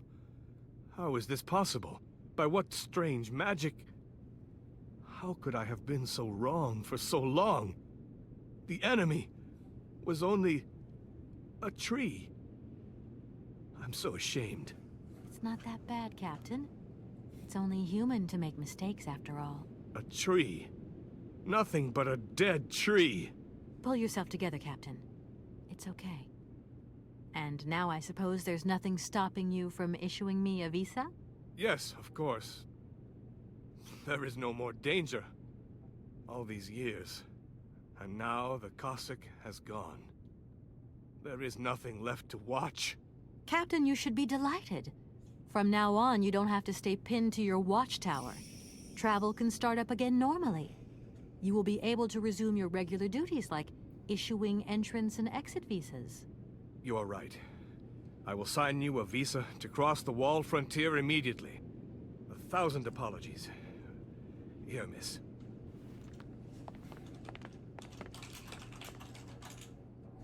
Thank you, Captain. And keep your eyes open. Miss, if we could keep this between ourselves, please. For the sake of my honor, you understand? You have my promise, Captain.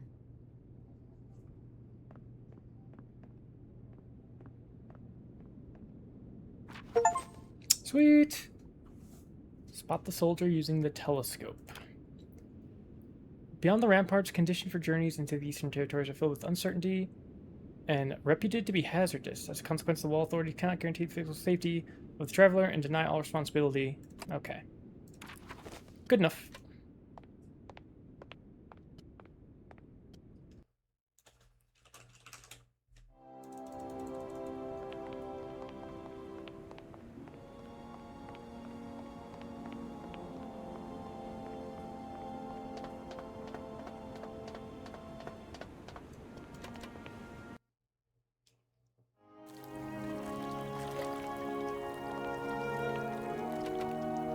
Here is the visa. I hope it's regulation, my dear Oscar. It is regulation. Here is your ticket.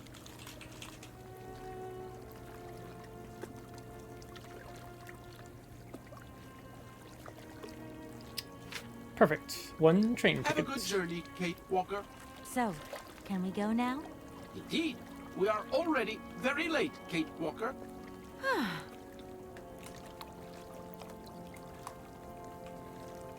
Sweet. All right, let's go. Let's go, let's go, let's go. Oh. Oh, go up.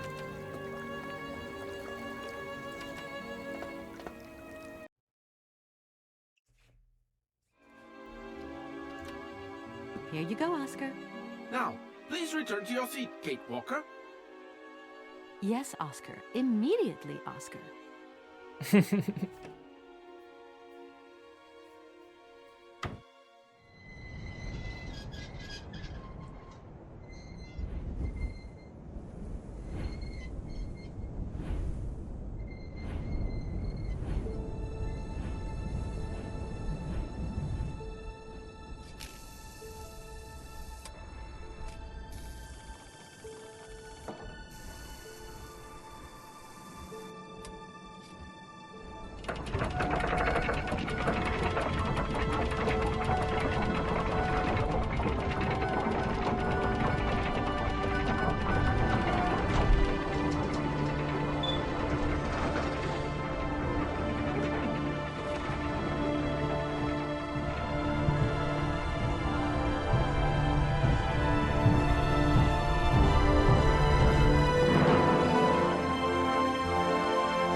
Going under that dude's legs is crazy, though.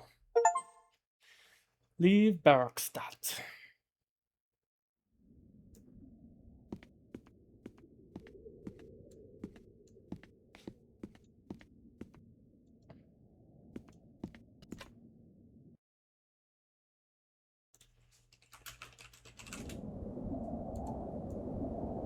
Huh.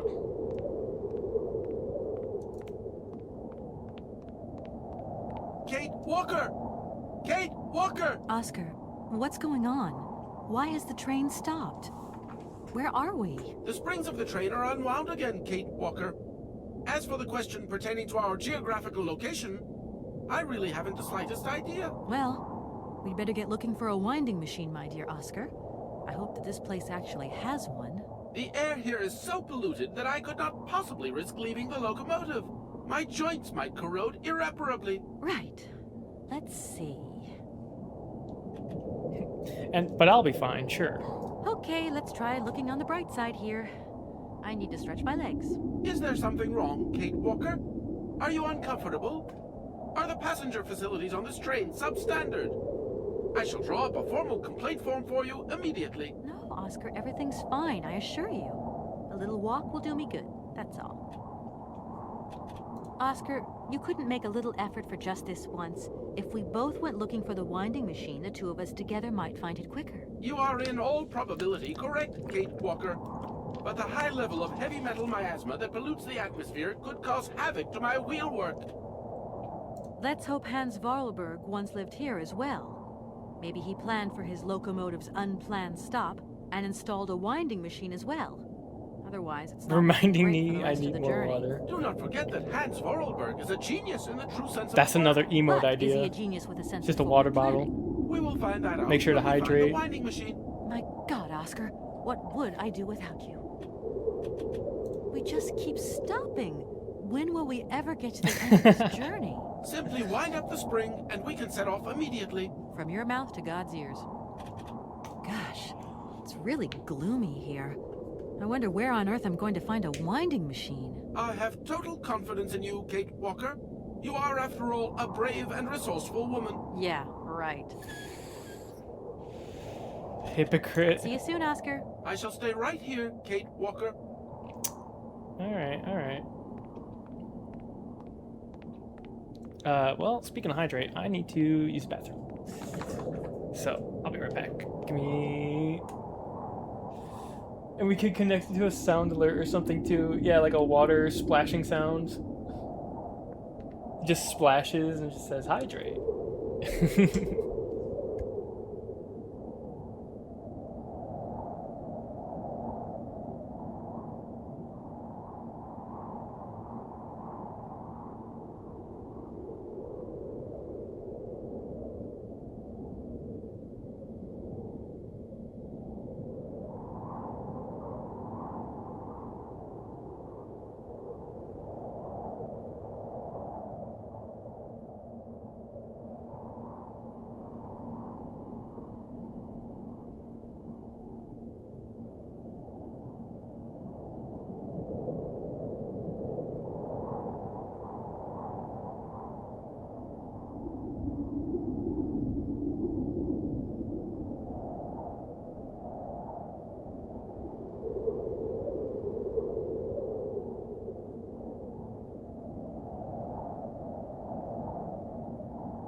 All right.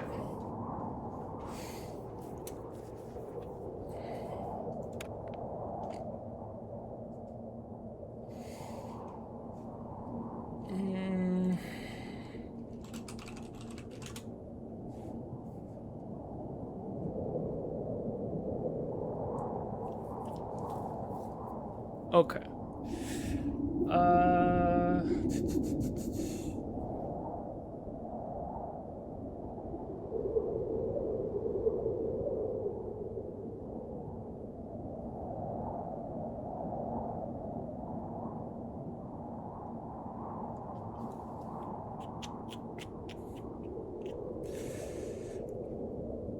Let's see.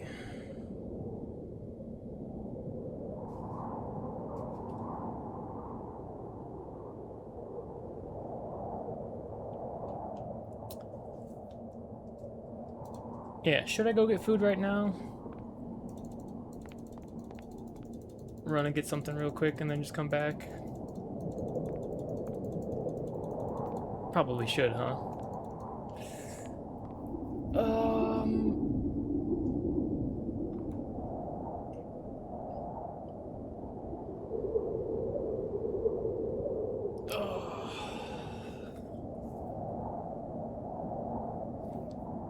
Yeah, I'm thinking I'll run out and grab something real quick. This is a good place to pause anyway. Yeah, so I'll run out for like 15 minutes, grab something to eat, come back, and yeah, I think we'll continue on for a little bit longer after that. So give me a few minutes. I'll put on the break screen. And I will be back shortly. Yeah, enjoy the break. I'll see you in a little bit.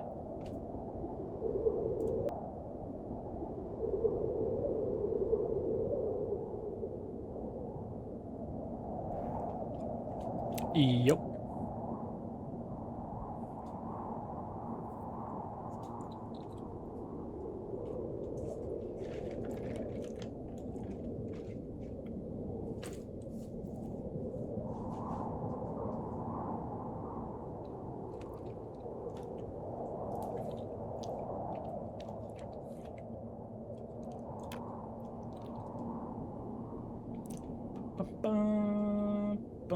Okay.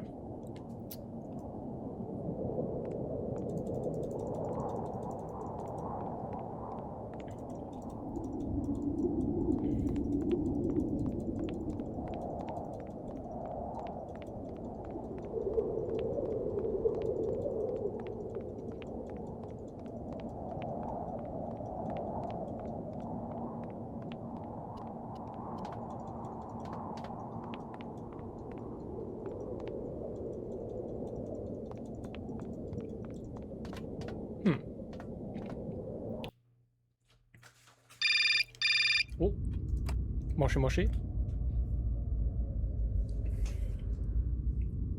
Hello? Hello? Kate, it's Dan. Can you hear me? Dan, is that you? I can't hear you so good. Dan? Kate, it's Dan. Can you hear me? Dan, you're breaking up. I'll try and call you when I get out of this mine. Kate! Come on, what's happening? Listen, we've got to talk. Look, the line's just getting worse and worse. I'm hanging up.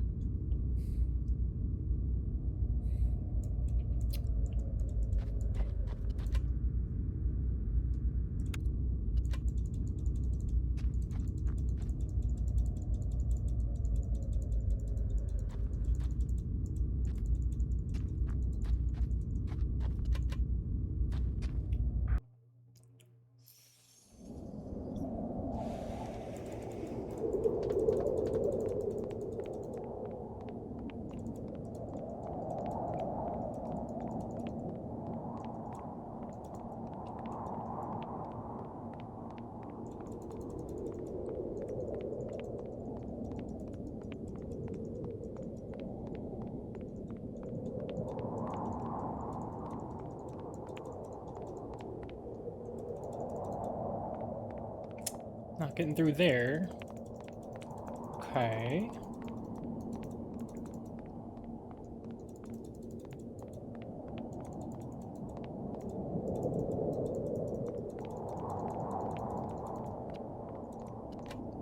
go up here. Go up here. Oh, somebody lives down here. Kumkulsgrad. Nice. Giant automaton drawing. Sure, let's just... let's just take the... Oh, it's a handle. Okay. I did not think that was a handle.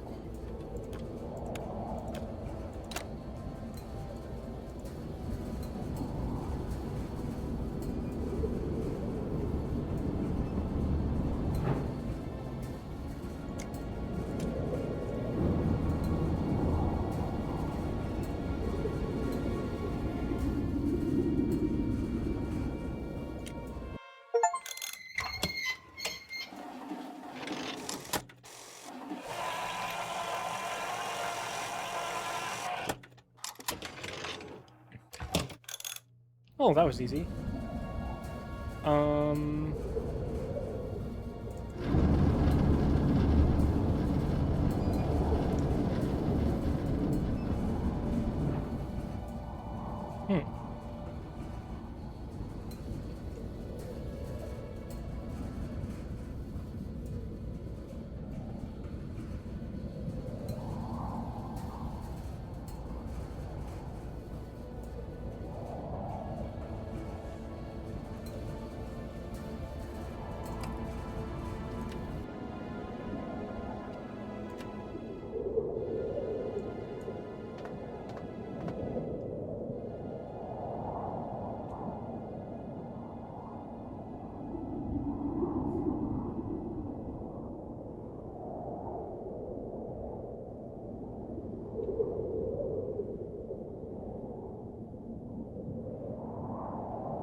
How is food?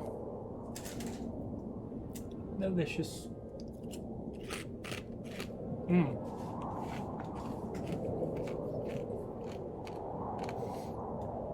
Oh, it hit the spot. I was actually... I was starting to get a bit of a headache, actually. But it's kind of gone away a little bit. Thanks to getting some sustenance. What'd you get? Tacos. I got some tacos. I couldn't help it. They are worse in every way.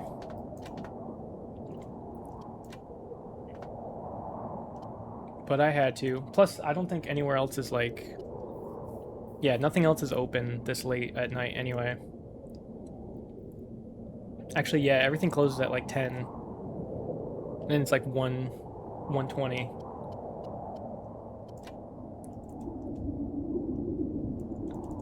So it's like one of the only places I can go to get stuff.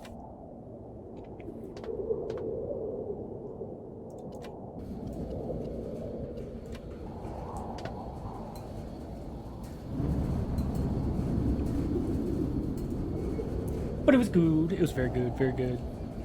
Just what I needed.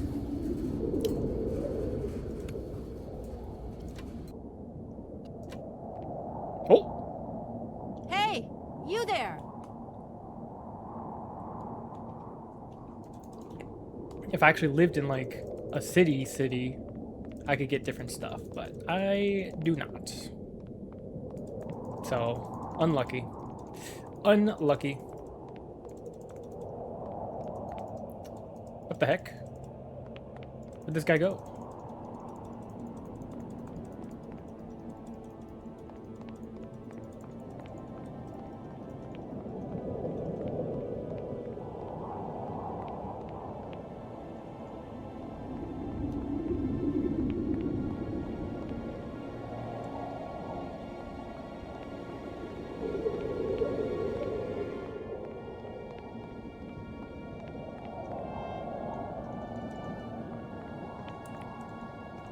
Very unlucky, yeah.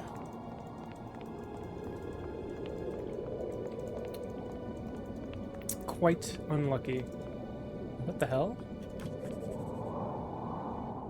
Hope Oscar's okay. Oh, he's leaving the train. Uh-oh. Oscar! Not Oscar.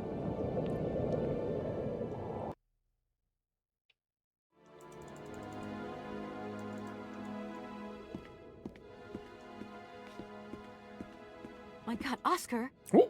Oscar, talk to me.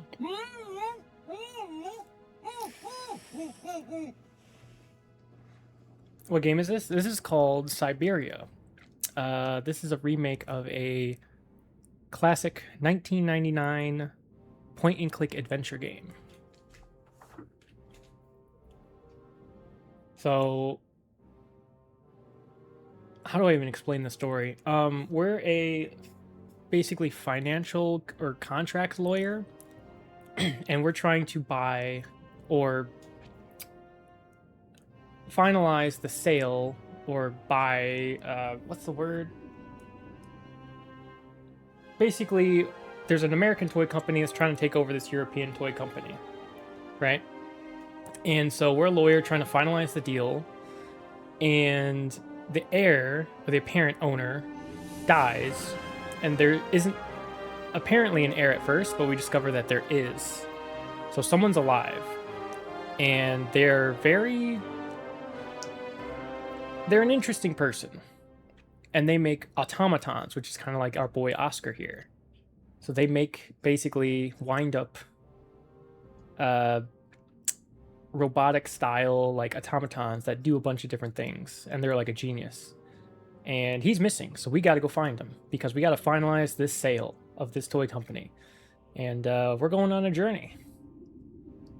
We're going on a journey to find this guy, the heir apparent, and get into some mischief along the way, which is why our train conductor slash sassy sidekick Oscar is tied up right now.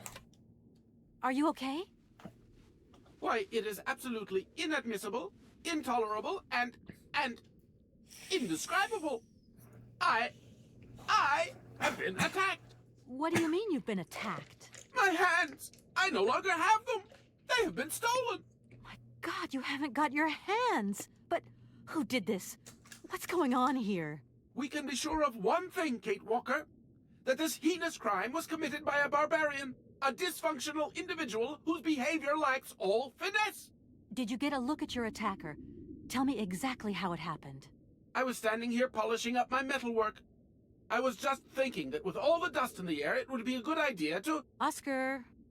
I was very busy, and I suddenly felt two powerful arms grab me from behind and tie me up before I had the chance to defend myself. I wanted to call out, but my attacker gagged me before I could emit the slightest sound. Then he dismantled my hands with a terrifying pair of pliers. It was horrible. I can believe it, my poor Oscar, but did you see him? He was a real barbarian, I tell you. He had bloodshot eyes, steel teeth, and brown scaly skin, and he emitted foul odors. He was a monster, Kate Walker, a real monster, and he had a weapon. Oscar, please calm down. Everything's going to be all right.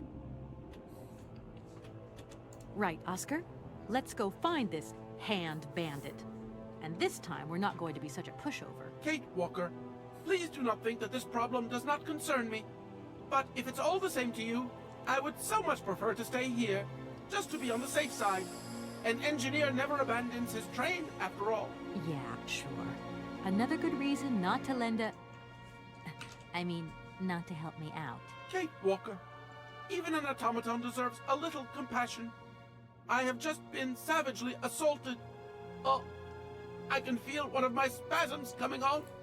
I am on the verge of a clockwork breakdown. And all you do is accuse me of being selfish. Okay, take a rest, Oscar. You're not much use without your hands anyway. See you soon, Oscar. I shall stay right here, Kate Walker. Oh. Oh! Is that a flamethrower? A blowtorch? Well, that'll work.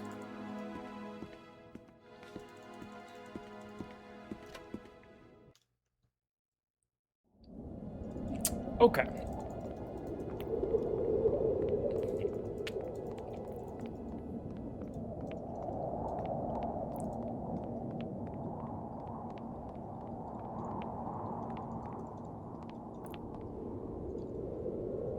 So now we have a blowtorch. So what are we torching?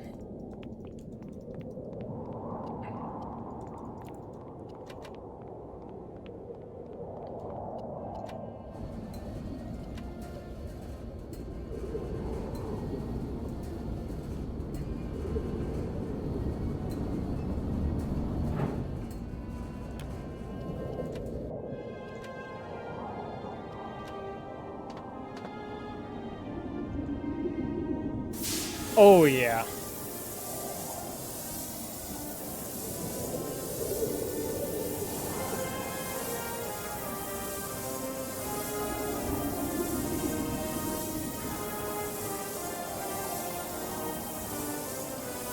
Also, as an aside, our main character, Kate Walker, is probably the worst lawyer to ever exist. She has done bribery, taken bribes, extortion, drugging people, blowtorching, breaking and entering. She's an actual menace to society. Ooh. A spark plug. Perfect.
Okay. Oh, that's cool.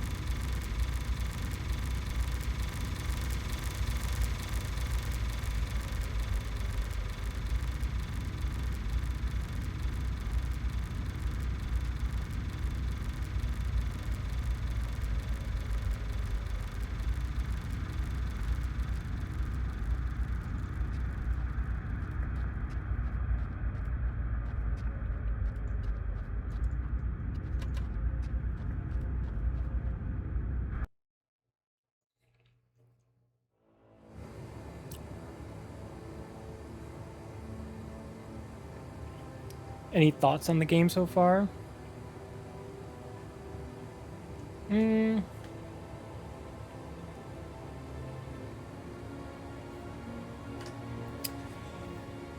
What are my thoughts on the game so far?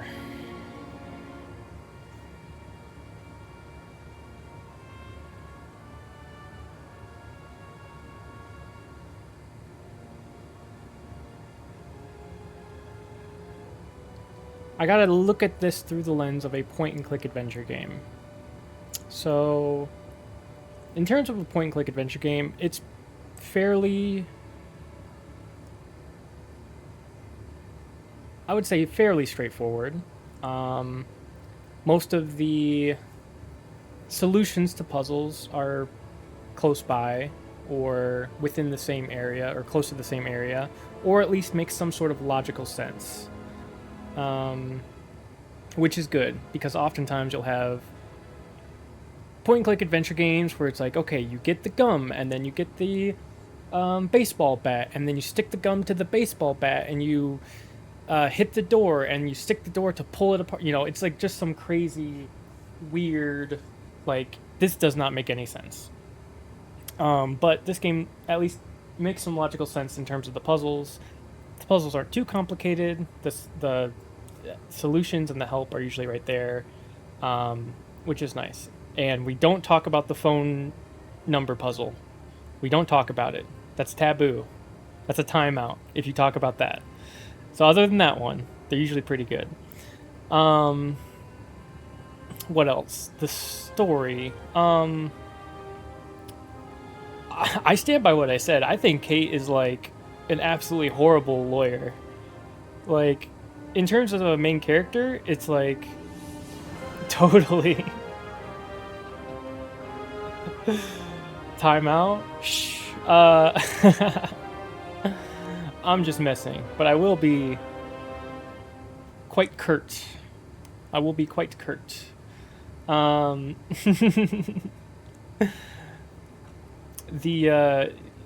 she's a terrible lawyer. In terms of a main character, she is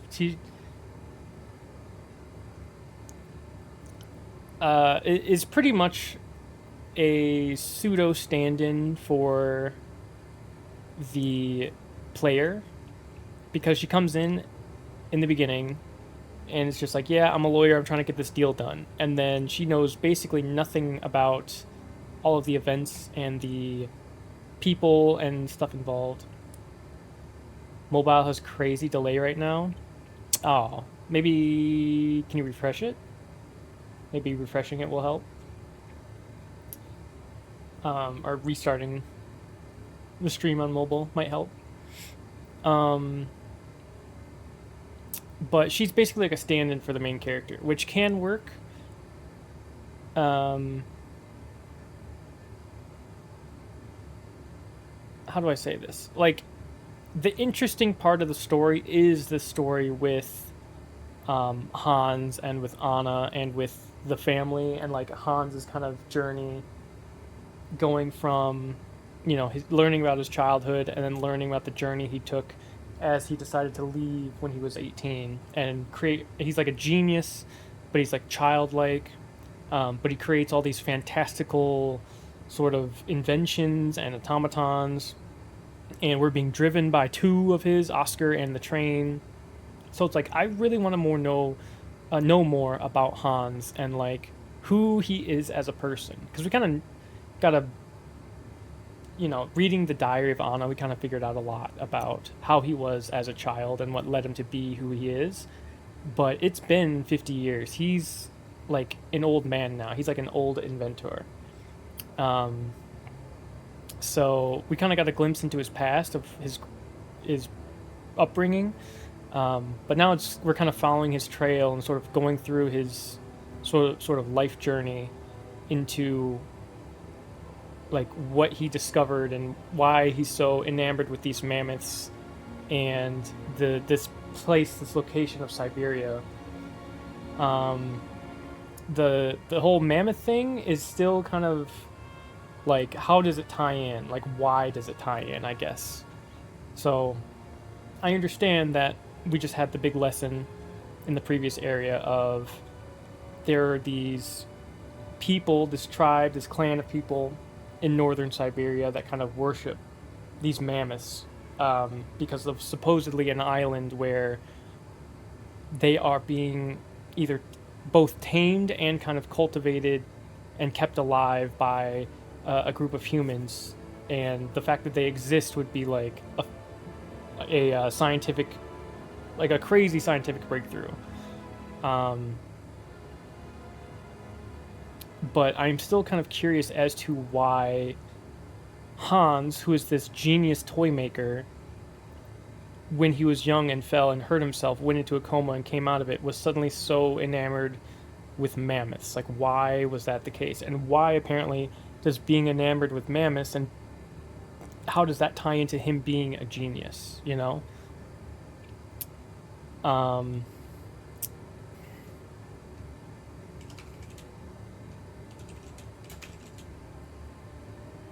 So, it's very interesting.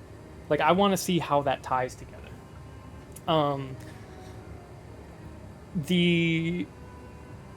The whole getting calls from, like, people back home, is...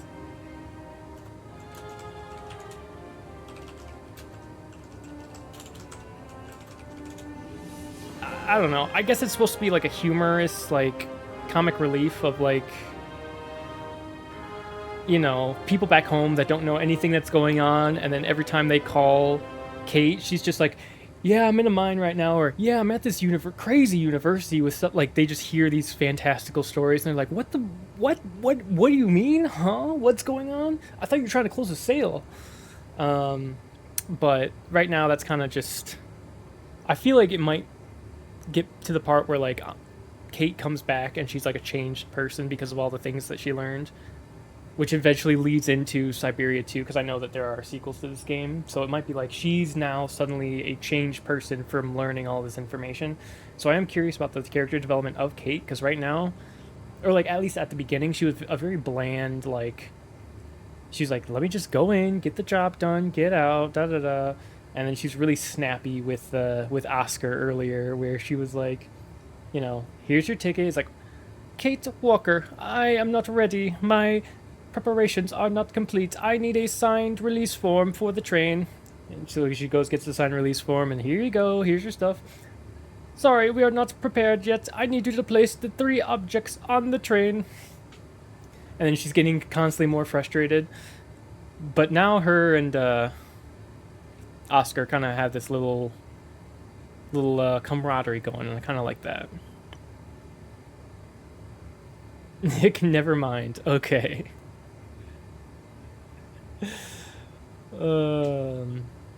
So she's grown a little bit as a person, but she is using, like, devious methods. Like, she apparently is, like, morally gray, because she does not care at all about what she's doing. And so, like, for example, Oscar loses his hands, and she actually genuinely is like, more than just like, oh, my train conductor, I was gonna talk shit about my accent. Oh my god, is this accentist right now? Certainly, Kate Walker. Oh my gosh. No? Okay, what were you gonna talk shit about? I wanna hear it. I wanna hear your criticism. Because I might not agree with you about this game on everything, so I want to hear what you think.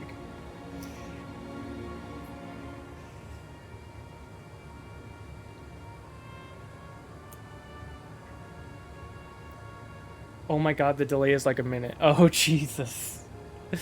Oh Jesus. Okay, it's really bad then.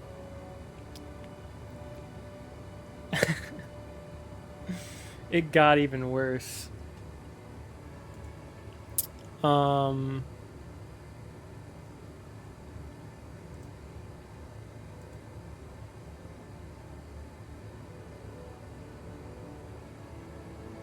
It's on low latency mode. I can't give my input on anything because it's spoilers. Okay. Gotcha, gotcha, gotcha.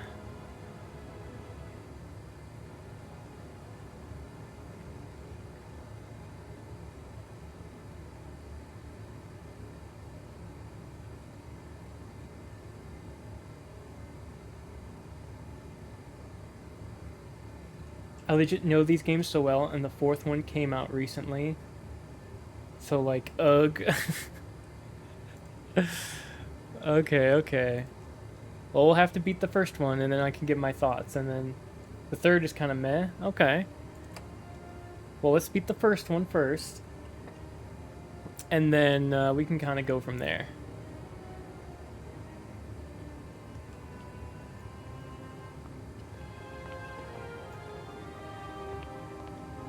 I am interested, just to be clear. I am, like, the story is interesting to me, and I'm kind of curious where it goes. The Richters, or whatever, they were a little, like, whatever. A little boring. Not boring, but, like, you know. And I'm not usually one that says, like, you know, doesn't like dialogue. But other than that, I think everything else has been pretty enjoyable. And the parts aren't too long, either. I guess the length of time is solely dependent on my ability to get to and solve said puzzles. So, but in terms of the actual length of time for each area, they're not too bad. But I am curious where the story goes. So I'm definitely intrigued. Definitely intrigued. Speaking of intrigued, there's a giant organ in this mine. What is going on with this? Okay, I'll take a screwdriver.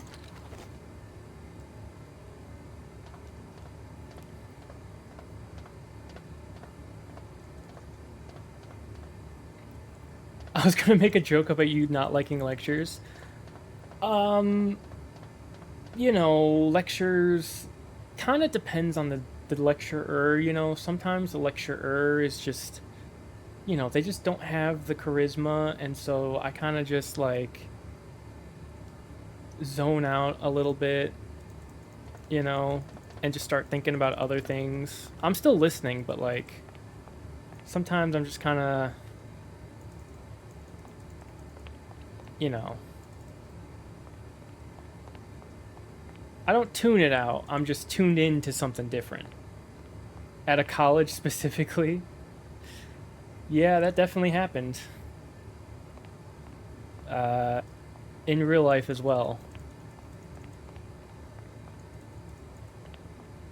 Where I would tune into something different, let's say.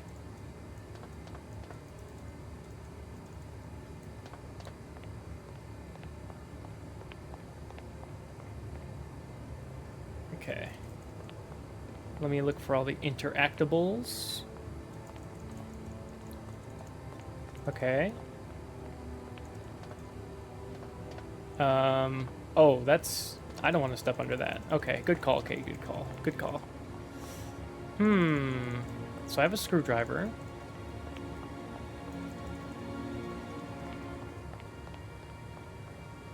It looks like it could be interactable. Aha! There we go.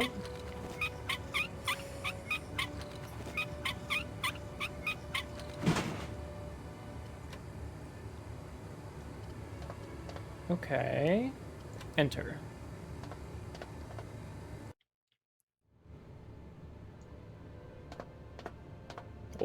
Oh, I thought that was like a blood splat. It was just a spider web.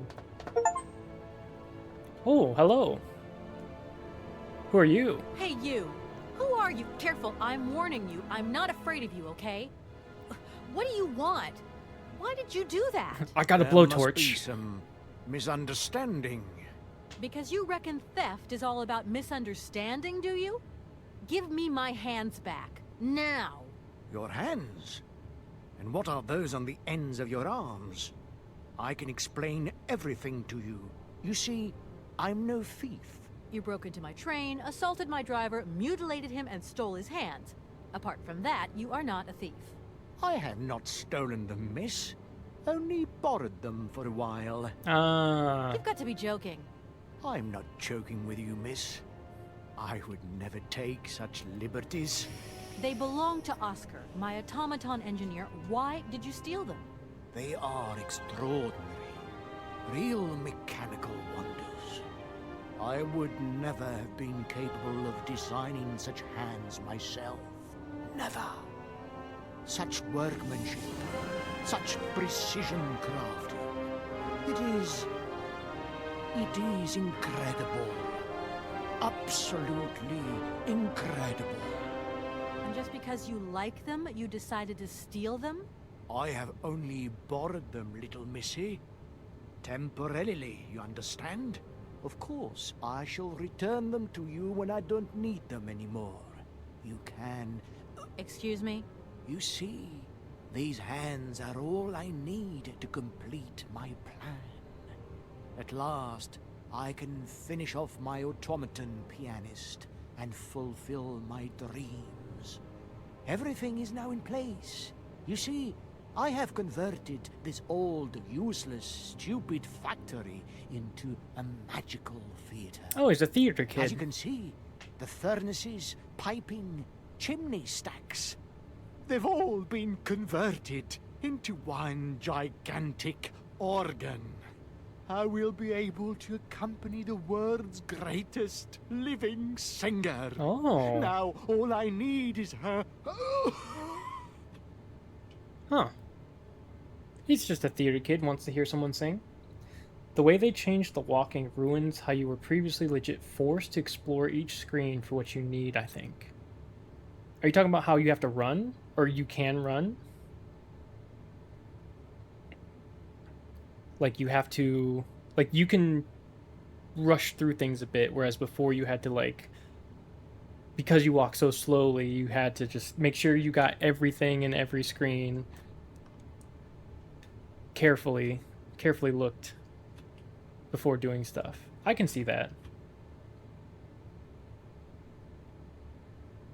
You mentioned an Yes, automaton okay. pianist, didn't you? Where did you find it? I pieced it together myself, my dear. Except for the hands, that is. I admit that I underestimated the intricacy of this part of the design. A pianist's hands are very important, after all. But enough. Now, he has a perfect set of hands. Your passion amazes me. Have you designed any other automatons here? No. Clockwork mechanisms do not interest me as such. I simply needed a robot capable of accompanying Helena Romansky on my huge organ. I adapted an existing model, a reject automaton secretary. I reconstructed it and adapted it to this new function. An existing model, you say? Did you ever know Hans Vorarlberg? He was a kind of mechanical genius, like yourself. Hans Vorarlberg? Vorarlberg. Yes. Or maybe... I don't know. No. Sure, I understand. The number of automatons still functioning in this abandoned complex is amazing, though. My dear, one thing is for sure. For many years, I have been totally alone here. If that man ever came to this city, he left long ago. It would have you click the edge of the screen where you wanted to go, and if you want to sprint, you click twice, and then it would change to the next screen. Yeah, so that I kind of thought or hoped, well, expected that that would be a mechanic in this game, because a lot of the older point-and-click adventures had that, where you walked basically pretty slow within an area, within a room, but you could basically move your cursor to the side of the screen and there would be like some sort of indicator, like an arrow, saying, hey, do you want to move to the next screen? And if you clicked once, you would just automatically walk all the way to the screen and then it would transition. But if you double clicked, it would immediately take you there. That was a fairly common point-and-click adventure mechanic, but it seems like they took it out of this game. Should have just had me share my library. How about this, alright? How about at the end of this game, if I like this game, which so far I do, but if the ending is like satisfactory and I'm like, ooh, I wish I could play more, then you can share your library with me, so I can play the other 3, or the next 3. How about that? So like I buy the first one just because, you know, that's the way I should. But then for the next 3, when I decide to play them, we can do that. Deal? Deal. Shake on it. All right. Deal. Okay. Helena. Just who is Helena Romansky, then? My dear, Helena Romansky is a great singer. Highly popular. The greatest singer the communist world has ever known. And I had the privilege of seeing her perform a magnificent recital here in this very place. It was July the 2nd, 1969. I remember when her radiant figure appeared at the door of the train. It was unreal. She held out her hand, and I helped her step lightly down from the carriage. She was like an angel descending from the skies. We managed to get together a theater, nothing like what I have achieved here today. But she still sang. Her voice was so warm, so uplifting. I remember how tears of joy streaked our black faces, filthy from the mines. I have never heard anything so beautiful in all my life. You tell it like it happened yesterday. It was yesterday, my dear, and it is engraved forever in my memory. Now she can return, and she will see what I have built for her. She will realize that this city has become the perfect jewelry box to hold her precious voice. Well, that's some way to woo a lady. And what if I helped you to make some other hands just for your automaton? Why should life be complicated when I already have what I need? And I very much doubt you are in any position to create such a perfect pair of hands. Well, I built some legs. Well, technically feet. How hard can hands be? Who are you? Sergei Borodin, the director of the industrial city of Komkolzgrad. Or Komkolzgrad. But who are you, for that matter? And why have you stopped in my station without authorization? I didn't choose to stop in your station, but my train has a technical problem. My name is Kate Walker, and I'm an American lawyer. It is very kind of you to come so far just to visit this place. I repeat again, I never intended to stop here. I'm on a business trip. I'm a lawyer, goddammit. Right. I'm a lawyer, goddammit. Did you hear? Like I said, a stupid mechanical hitch. When you stepped on the train, you were trespassing on private property. Everything in this city, sweet lady, belongs to the state. And to all intents and purposes, the state in this city is me. My train is not a part of this factory. And besides, we never would have stopped here in the first place if its engine hadn't needed winding. Well, as long as your train is at this station, it may be requisitioned and used for industrial purposes. Out of the question. And I forbid you to do so.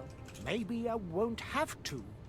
Perhaps we can maybe come to some kind of agreement, my sweet lady. I hope so. And fast. Okay. Mission. I'm sorry, I can't make heads or tails out of your story at all. Without my engineer's hands, I'm stuck here, you see? Everything I have designed, all that I have invented, everything is for her. Do you realize? Her. Oh, to hear her sing one more time, here in my factory! But who is she? Who are you talking about? Helena. The one and only Helena Romansky. Her voice is so pure, like an angel. One day she came here to Komkolsgrad. She sang here, you know, when our industrial city was in its heyday. Oh, so long ago now. It was almost unreal. It was magical. I remember it like it was yesterday. Then, later, a long time later, she saved my soul. She saved my life and gave it meaning.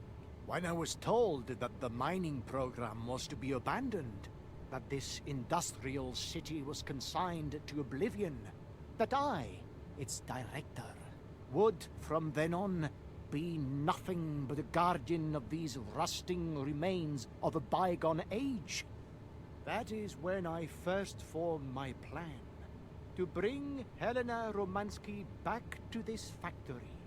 But this time, she would sing for me, and me alone.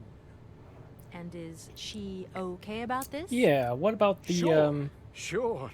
Once she finds out that I have done all this for her, when she realizes how I converted this vast network of pipes and tubes to create one of the most impressive organs ever made, then, you know, this was no small achievement, miss. having this type of pull on a dude. Molten iron flowed through here. I was about to say, Now there wafts I don't think only what he's doing is necessarily bad, And then I but the way he's realized I doing had it to is a make little an creepy. automaton pianist. I began to despair that I would But it's not like a never create bad bands thing, that were necessarily. intricate enough. But then you arrived. So lucky. And that he's you doing it came. for love. Yeah, Well, that must have been a happy coincidence for someone around here. for a voice, I guess. So, when will this Madame Romansky come back? When do I get my hands back? I don't know. Maybe someone should look for her. Tell her. Hey, why don't you go? The quicker you bring her back, the sooner you can carry on your business trip. Now, isn't that a good idea? And you promise that once Helena has sung, you will give me back my automaton's hands? I promise, my dear. You have my solemn word. Well, I guess I'm going to have to believe you. Where should I go hunting for this singer then? I have no idea. But for a woman of the world like yourself, finding her should pose no obstacle. Helena Romansky was a world celebrity, you know. I have collected many objects, souvenirs of her that I keep in a room. A shrine to her glory. Now it's creepy. It's like her own personal museum in a way. You should take a look. I was maybe on board a little bit. Like, oh, it's kind of a sweet thing. I mean, listen. This whole story is completely nuts. Listen, you gotta, first of all, you gotta ditch the mask. I don't know why you're wearing it. It's not been explained to me. You gotta ditch the mask, alright? Girls just like a guy who just put themselves out there. But, number two, if you're gonna do something nice for a girl, don't just, it's okay to just not have a shrine to her. It's fine. Right? It's okay. It's giving Cameron vibes. Wait, you don't know who that is? I don't think so. Maybe? You might have mentioned it. I kind of just wiped it from my mind, not gonna lie.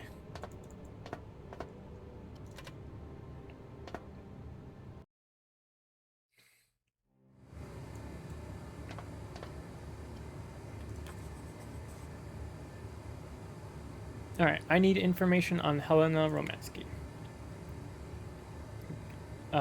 Oh, yeah. No, I think you did. I think you did mention them. Yeah. Yeah, now I do. Yeah, I do remember now. Yep. Oh. Okay. I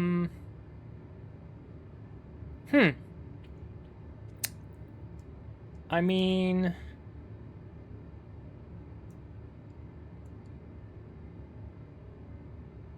it's not the creepiest shrine to somebody that I've ever seen. It's got a little class, you know. I like the chandeliers. I like the lighting, right? It's got like spotlights.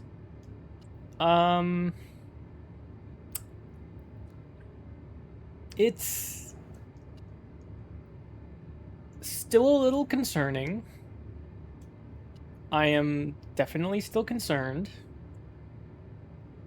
It's like a little makeup room. Okay. Ooh, okay, turn. Oh, we got some colors. Okay. We got some colors. Okay, color puzzle, color puzzle. Let's see. Okay.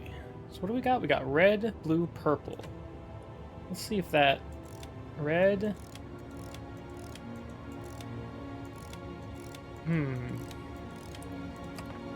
That's more of a turquoise. We've got a, hold on, let me go over here.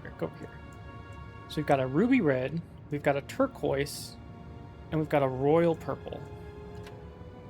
Let's try this. We got a ruby red, we got a turquoise, and we got a purple. Okay. Helena's fan book. Ooh, do I want to open this? Oh, I don't know if I want to open this, but I want to read, but also I don't know if I'm gonna like what I read. Let's open it. It's like a scrapbook too. Okay.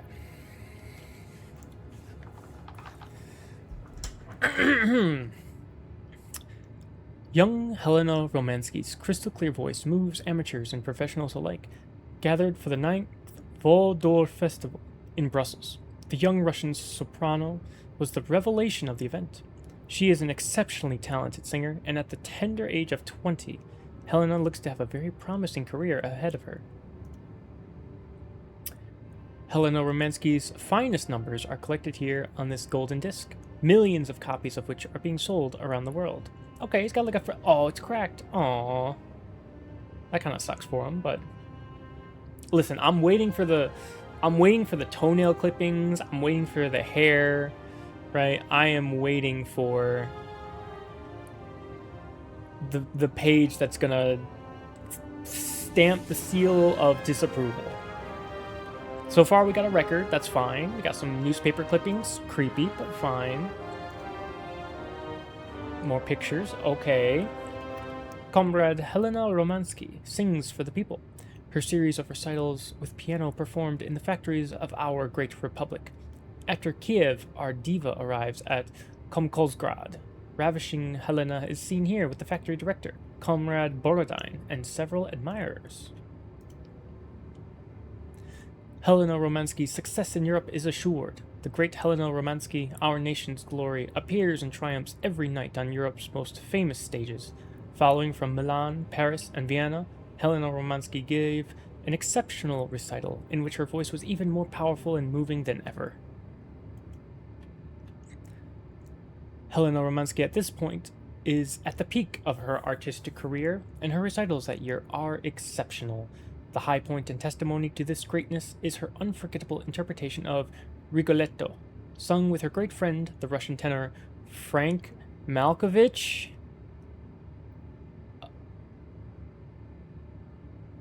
That Frank Malkovich? Mr. Boinking our MC's mom, Frank Malkovich? This might get interesting. Okay. Let us not forget that the latter has recently decided to pursue his career in the United States. Yesterday evening, adoring crowds filled out the Bolshoi to say their fond farewells to Helena Romansky, their diva, making her last ever public appearance. Romansky revolutionized lyrical artistry, and her name has already passed into posterity.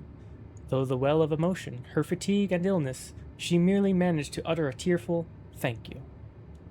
I'm wheezing. Listen, I didn't want the MC's mom to call us to give her information about whatever her crazy situation is, but I was listening, despite me not wanting to. And, yeah. That's some information I wish I didn't have. You know what? The calls, right, back to the people in the United States, they're about to be very, very plot relevant right now.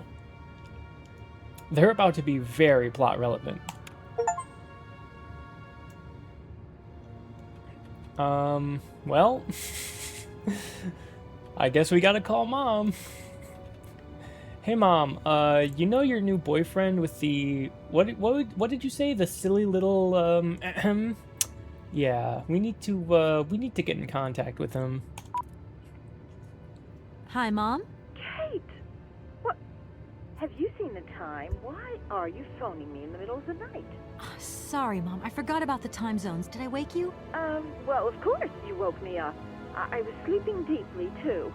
I simply got to get my beauty sleep. I've got an absolutely crazy day tomorrow.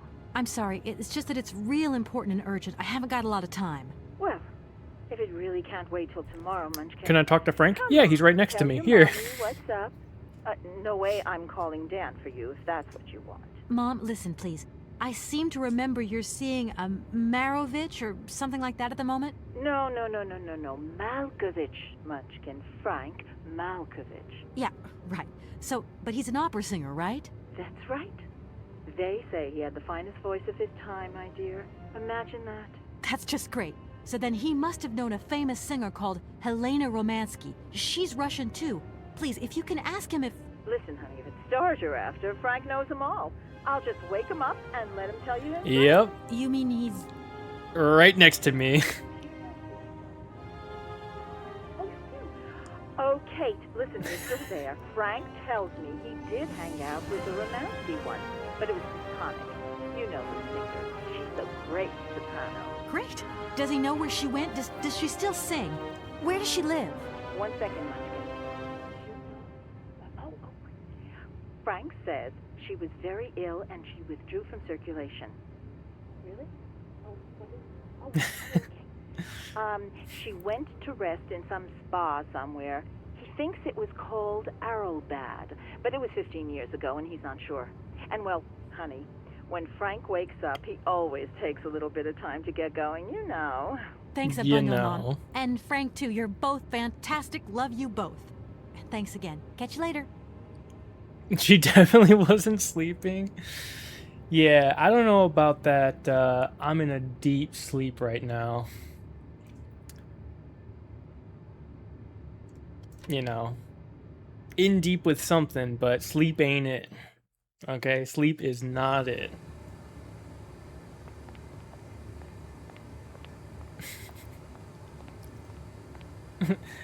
That's a puzzle that really didn't need to be solved, but you know what? It is what it is.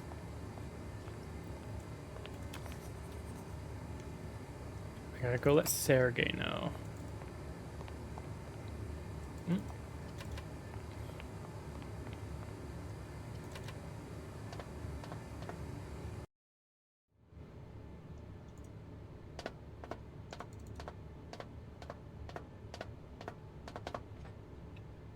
Never thought I'd be jealous of Kate's mom. Whoa! Ah, it is you. Hey, yo. Director, I think I know where Helena Romansky is. Same. My God, you have found Helena? That is fantastic. Yeah.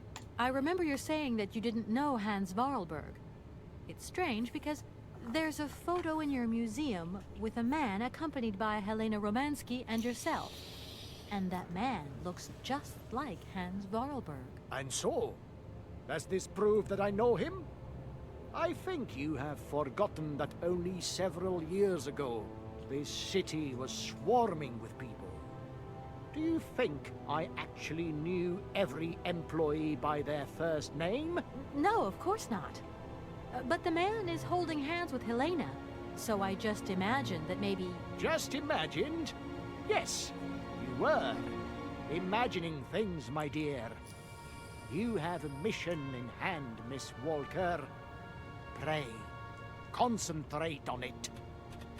You don't think that Madame Romansky could be a little too old or too sick now for such a journey? She is beyond the clutches of time, my dear.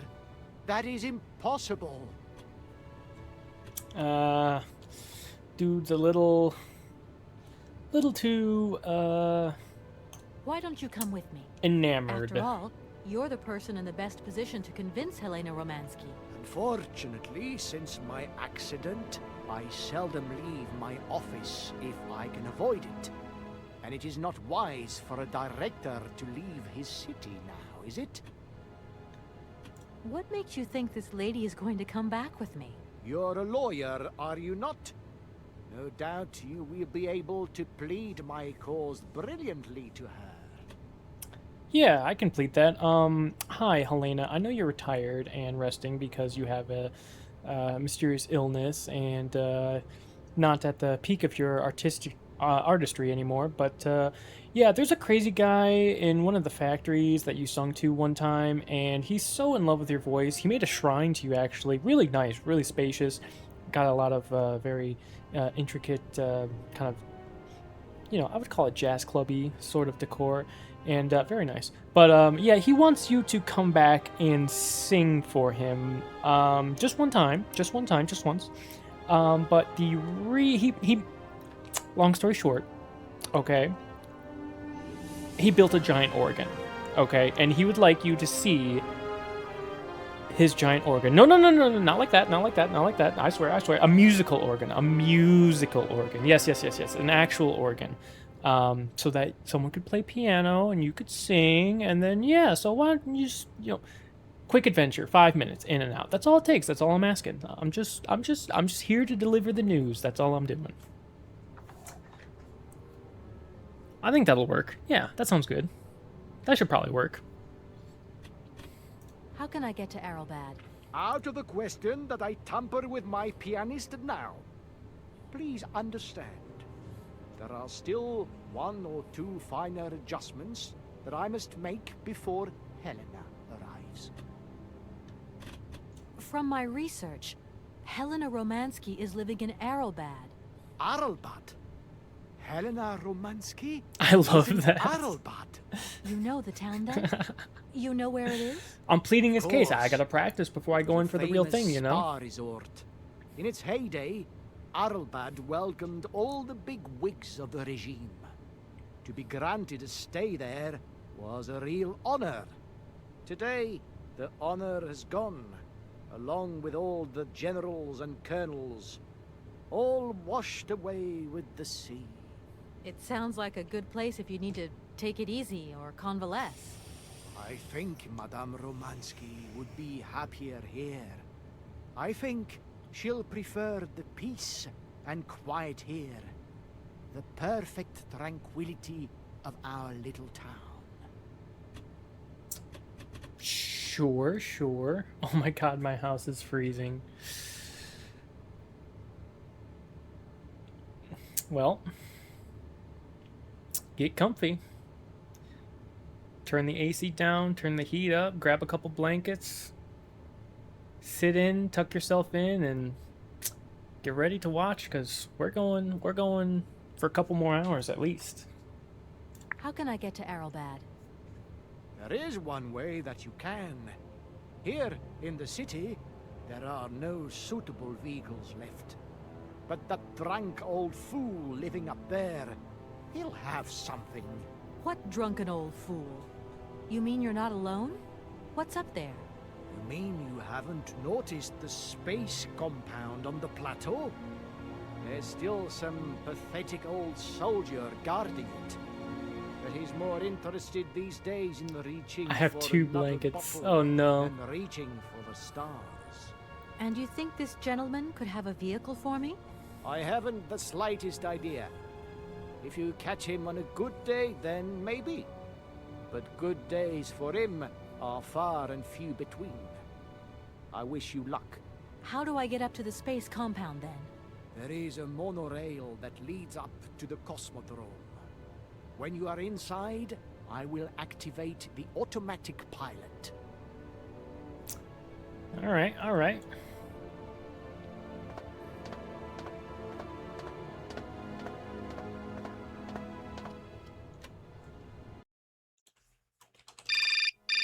Oh! Moshi Moshi. Yes? Kate, can you hear me this time? Yes, I can hear you just perfectly, Dan, but I can't talk to you now. I'm in a real hurry. I wanted to say sorry. I know I wasn't very understanding last time. I've been feeling a bit bad about it. Okay, you're a real sweetheart, but I've got to leave you now. I'm not angry with you, so don't worry. I've just got to catch up to someone, and quick. But Kate, this is really important. I'll call you back, Dan. I'm sorry.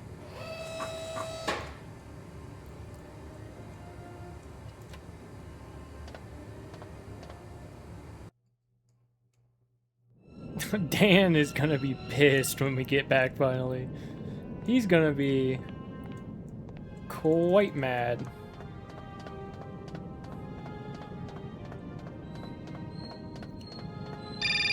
Oh! Moshi Moshi? Hello? Kate! Oh, is that you? How are you? Olivia. Great, just the right person. Look, have you heard of Helena Romansky? No. Is she some Russian fashion designer? No, she's a singer. I'm going to be meeting her soon. I've just got to find a way of reaching Arlbad. Can you imagine how lucky I am? Not really. Well, what relation's this singer got with the toy case? You sure you know what you're up to, Kate? You sound really different, like you're changing or something. Look, it's like this. If I'm going to get to the end of my journey, I've got to link up this singer and the director of the Komkalsgrad Industrial City. Don't worry, I know exactly what I'm doing. Why did you say that I've changed? I don't know, just an impression. You sound more sure of yourself, like stronger, more confident. And that's a problem? There you go. Just takes one word and you're up on your high horse. I'm beginning to see Dan's point of view. It's getting harder and harder to back you up all the time. What does that mean? Well, it means that I had a drink or two with Dan, because he wants to talk. He feels a bit lonely. Oh, no. And what's he been telling you? Nothing. He just has the impression you're slipping away from him. Olivia's making a move on our man. From anymore. Like, we went to the movies the other day, and he said that you would have loved the film, but I told him that... You mean you're dating my fiancé? No! Oh my god. He's just propping him up while you're away. Only with Propping the him cause. up. Oh, I'm sure you're keep an eye propping on him it for up you at the all same right. time. What would I do without you? Oh, you're jealous. Well, that's a good sign. That means you want him. Now, that he'll be pleased to hear. You seeing each other again soon? Tomorrow night. He invited me to dinner at the Goldbergs. You don't mind, do you, Kate? No worries.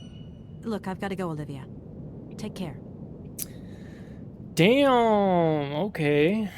Jesus. On my road to level 30, currently 28. Mostly all ARAM. It's cancer. Oh no. Wait, are you doing ARAM or ARAM Mayhem? Or just regular ARAM? ARAM Mayhem? Okay, at least that's like interesting. At least that's kind of fun. That's not too bad. I've seen so many things. Have you seen an Infinite CC Xerath? So many things I didn't want to see. Oh yeah. Didn't see that coming, did you? I had an inkling when... Let's just say I had a suspicion. I seen a Yi with infinite Q. Holy... Karthus with ult every 15 seconds. Oh,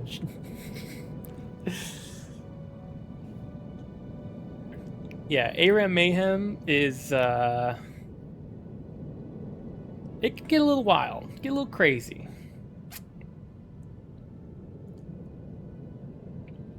Yeah, but in terms of the relationship, I was just like, a Lux Q that split more than a threesome. Whoa, whoa, whoa, holy! That's quite a picture you're painting. That's quite the picture. I never want to see that again. Brother, you got the dog with the fucking...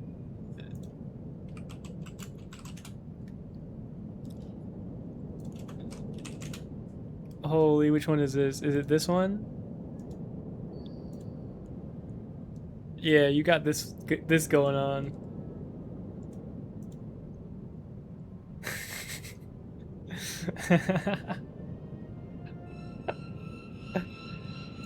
Oh my gosh.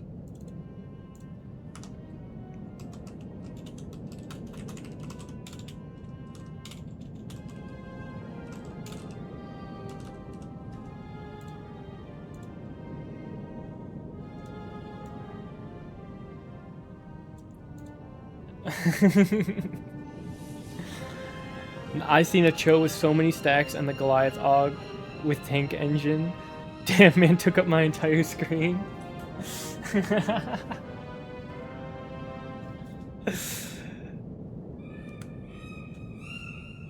This is Seroneon right now. Holy. He's just going through it. He's going through the ringer right now. But you're 28, you're almost there. You're almost there.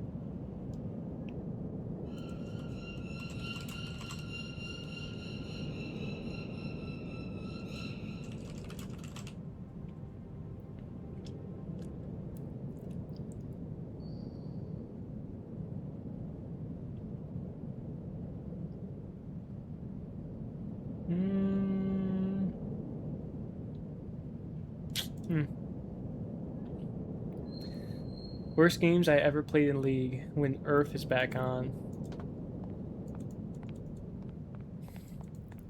Those are the most fun.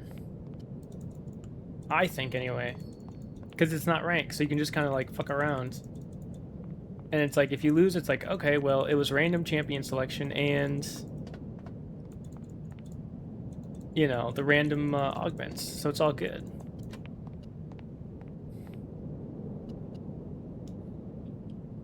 That's what I think anyway.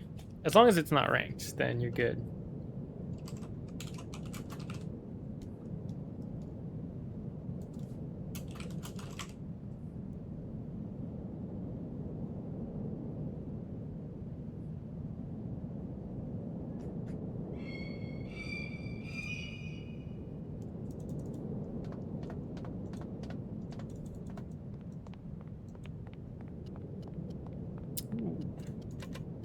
We open this. Scary games, man. Well, you're almost 30, so that means you can almost start playing ranked. So you're almost there. Excuse me, sir. Sorry to disturb you, but yoo-hoo. Can you hear me? 3, 2, 1, contact, and we have liftoff. Oh, holy mother. A pretty dame on the launch pad. Please, no need to worry, sir. Just do stay calm. I just want some information. Watch what you're doing, sweetheart. We ain't got no information, no strategies, no plans to tell anyone, anywhere, anytime. Military regulations, you dig it, man? My name's Kate Walker. I'm a lawyer from... I'm a bit lost. And I guess you know this place. Boris Charov, at your service, madam. Can I offer you something from the bar? No, thank you. Tell me, how long have you been here? For as long as it took for you to come along, Sweet Pea. Don't think I've been lonely. I got a bottle or two here. Keep me company? You're a soldier, aren't you? Ex-cosmonaut? Hey, honey, that's all in the past. Hell, let's talk about today. Let's have a drink. That's an order, soldier. I'm good. Please, Can you try and get a grip? I must absolutely find a way out of this industrial complex. Jeez, me too. I've really got to get out of this dump, but not before I've had a little drink. Here, get your pretty little lips around this. Whoa! Vodka. Tell me what you think. Do you have a vehicle to lend me? I think I'd even test one of your rockets right now if I had to. Toast my rockets. Hey, pretty dame, I'll drink to that. Now, just a minute. We're gonna need a special bottle for a special occasion. Something to blow you away. 3, 2, 1, contact, and we have liftoff. Okay, that's enough. What was that? Did you say something? Are our female comrades revolting or what? Oh, trouble on its way. Bottoms up. Power to the babushkas. Is this what it's like? Is this what it's like?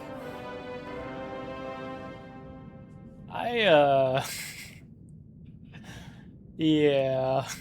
I heard that maybe you could lend me a vehicle or something? A vehicle? Might be. Ah, jeez. All our vehicles were picked up and shipped out to the borders years ago. General's orders. I say, let us raise our glass to this finest soldier this country's ever known, little lady. I don't mean to offend you, but I'm not in the mood for a drink right now. And you'll live to regret it to your dying days, sweetheart. To your health, while you have it. You remember the stimulus check that was offered? Yeah, I remember. The stimmy checks. This is also like the second guy that's trying to like... I wouldn't even say court me, but he's like this guy. He's like, want a drink? Want a drink? Want a drink? I'll get you all the drinks you need. Holy, not even kidding. Man. I think I'm a little cringe, but oh my. Yikes. Does the name Hans Vorarlberg mean anything to you? Karlsberg. Of course I know that name. But sorry, it's been a long time since I've seen something like that. He checks on me every day. Vorarlberg. He's a person. I'm looking for him, and I think he might have come that by was here 6 years ago. Well, in that case, let us raise our Currently. glasses to this brave man and his very good health. Damn, dude.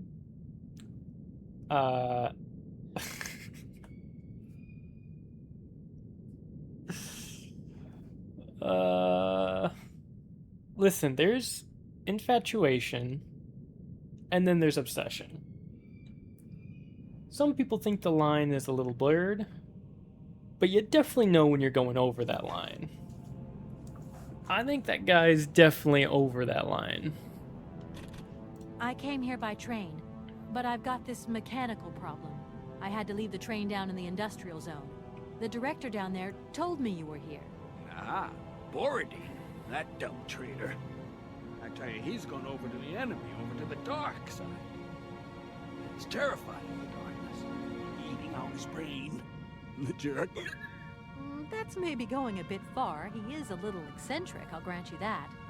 But when you live on your own, cut off from the world for so long... His brain's gone AWOL. Kate's pleading his case really hard right now. My brain.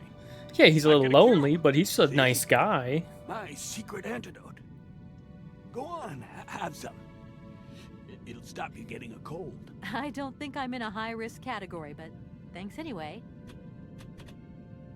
So many birds nesting around here. What attracts them all here like that? Dumb birds. But at least a bird don't get bored, does it, see? They can fly. Them birds, geez, they can fly. Sounds like you're jealous of them. Well, maybe you're just right there. Because sometimes I like to let Soyuz loose and watch them circle for hours on end. Birds, they crap themselves when they see him coming.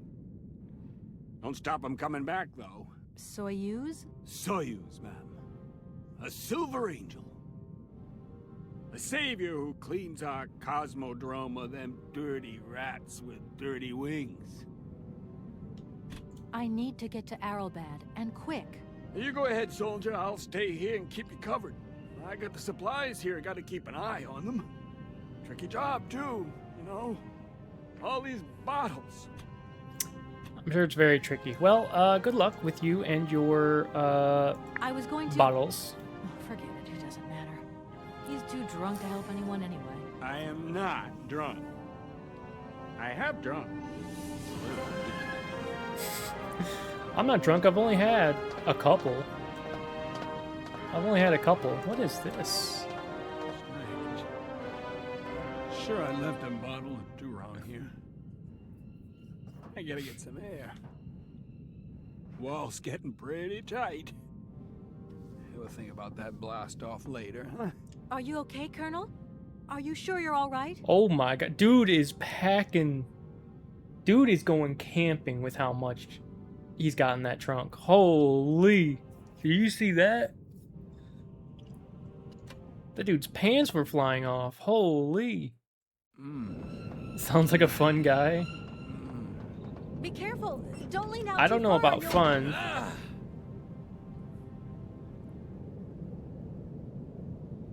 You know what? You're right. He does look like a fun guy.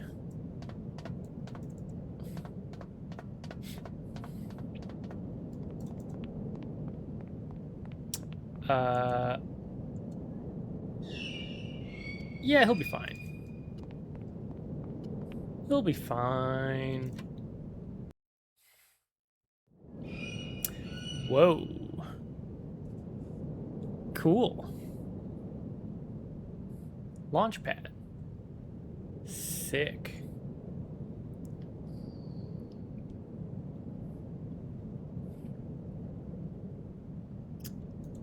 So we going in that thing or what?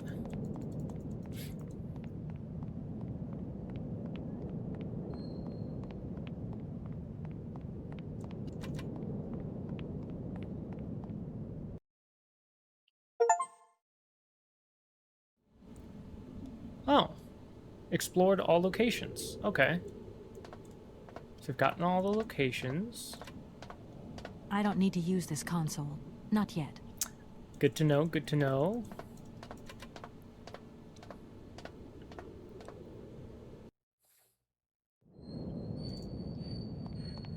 Alright, alright, alright, alright.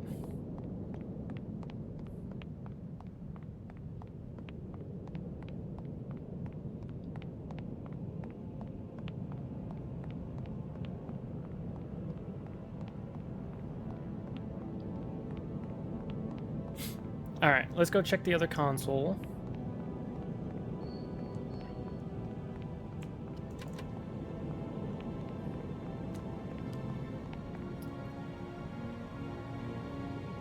What is this? Wait, this is a new area.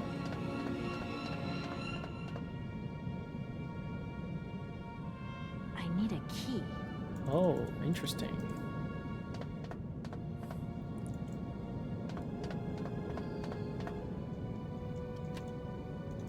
Interesting, interesting. I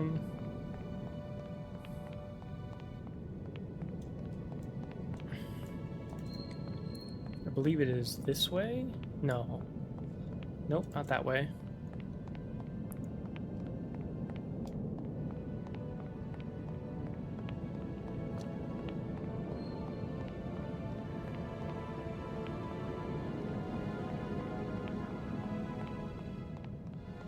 This way.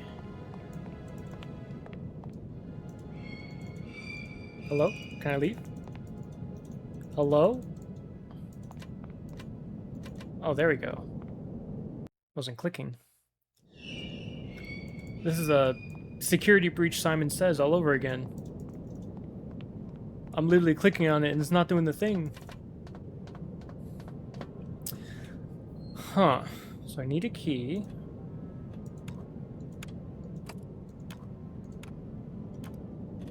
Would this work? Doesn't look like that works. No. I thought you broke the game again. I was a little worried I did too.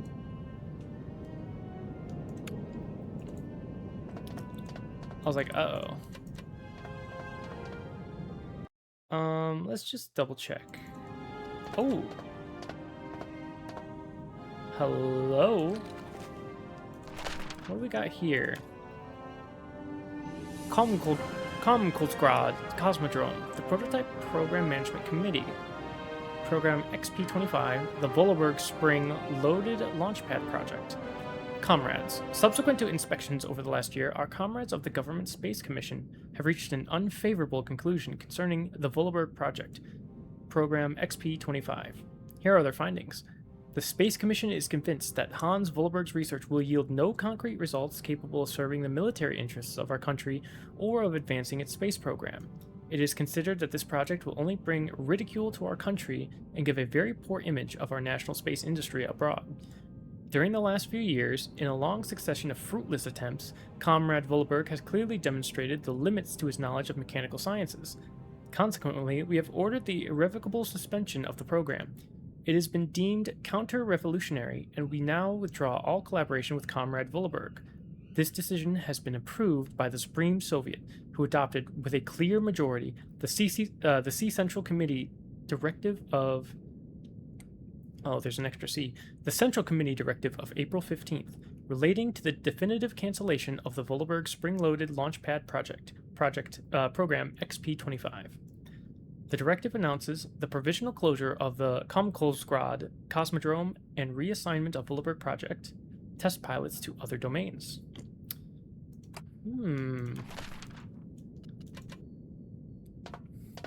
So Volaberg was trying to maybe fly to the special island north of Siberia, called Siberia, and the government was like, well, this isn't going to help us militarily, so we don't like it. Ooh, okay.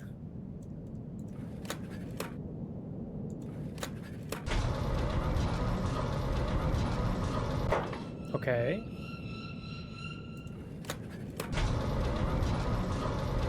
Let's give you a nice cold shower, buddy.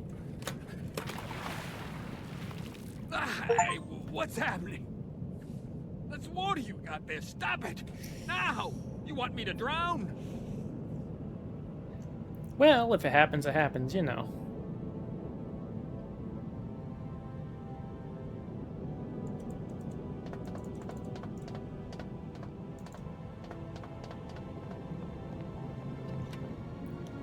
Calm down, it's all right. Just a little wake-up call, that's all. You must have had quite a bit to drink. Gee, you right there. Not the first time, either. Probably won't be the last. Man, my head. Please, could you whisper? Please, do excuse me. But it was the only way I could think of to bring you back to your senses. A little extreme, maybe. But I get the impression you're a lady who likes to see results. Sir? Sir? My head. Oh, my poor head. I need some quiet. Please, can I have some quiet? Dude is carrying a dumper with him, unironically. Do you think the airship still works? No idea. It's been so long since it was used. And then I've got to learn how to use it, too. You won't have any worries there. It has an automatic pilot. Go visit if you want. Here's the key. Well, thank you. Thanks. Appreciate it. Sir? Sir? My head. Does Arrowbad mean anything to you? Arrowbad. It's been a long time since I heard that name. It's a spa resort, ma'am. Top brass of the regime would go there. As well as convalescing soldiers, tired politicians, profiteers and racketers, the whole caboodle. You'd go live it up, all expenses paid. One privilege I never got. Just 2 steps away from becoming the nation's hero and no free holiday for me. And where exactly is this place? Further east. We never had to know where exactly. The airship was programmed to take vacations there. Here. Thank you so much for helping me. It's been great talking to you, ma'am. I think I'll take 40 minutes right now. All right, we got a key.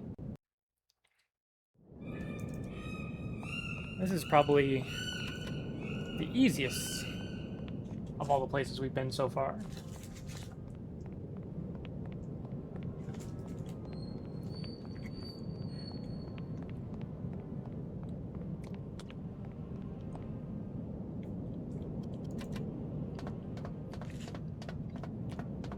So proud, honestly. This one's kind of hard to fuck up. The last one? The last one? No, not the last one. Yeah, the last one. There were moments. Okay, there were moments of,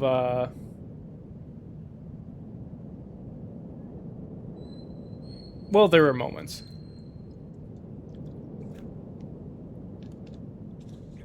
And that's all I'll say about that. Yeah. Yeah. You had a couple moments there. Yeah. Okay, yeah. Sure.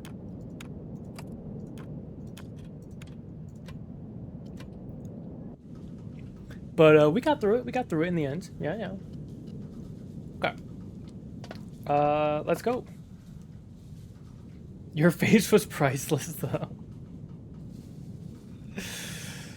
Oh my god. Doesn't look like that works.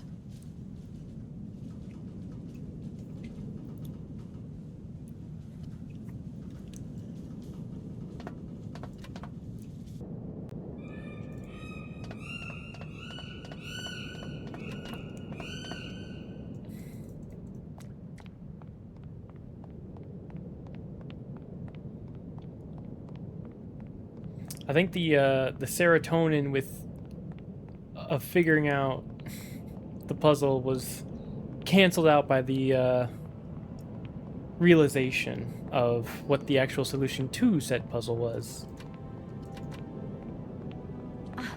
There you are. I was looking for you. I've managed to trigger the autopilot mechanism, but the airship still won't take off. Do you know why? I've got some idea. But you look like you're a pretty good mechanic. Let's just say that since the start of the journey, I've managed to get by and get to know Hans Vorarlberg's strange contraptions. Okay. I have a deal to make with you. I've been living in this dumb launcher site for years. And I've always said that one of these days I'm going to the stars on that flying wing. And I'd better make that trip before vodka stews my brain. But I gotta know how it works. And you look like you might have some clue at least. If you could help me get to the stars, I'll tell you how the airship works. What do you say? We got a deal? Why not? I'll see what I can do for you. Honestly, Kate doesn't know a clue how these things work. She just knows how to wind them up. I like that everyone's calling her like a great mechanic and everything, and it's like, yeah, there's a key somewhere. You just gotta wind that sucker up and it's ready to go.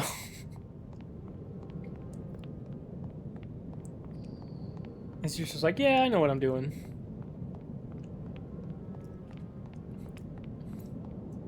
Okay. Let's see.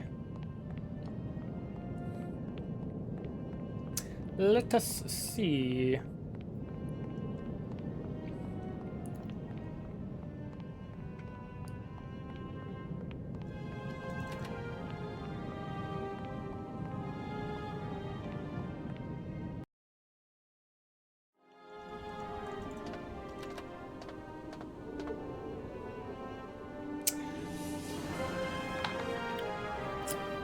Alright.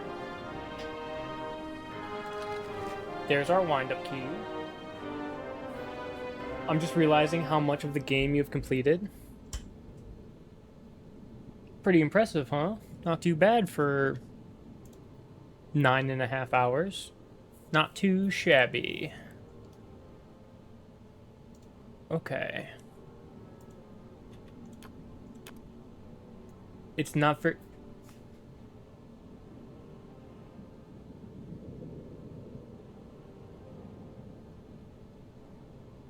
Anyway, we got a key. Let's use this key. And let's open this. Okay. Let's see. Okay, we got some things. Oh!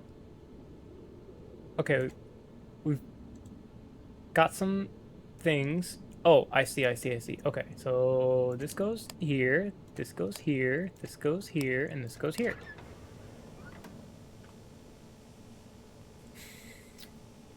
Okay, let's interact.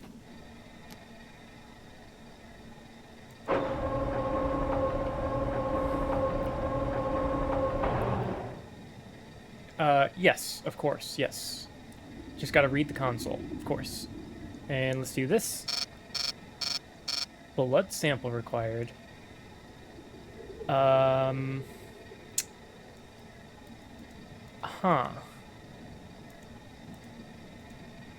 I need a blood sample. Well, I don't have one.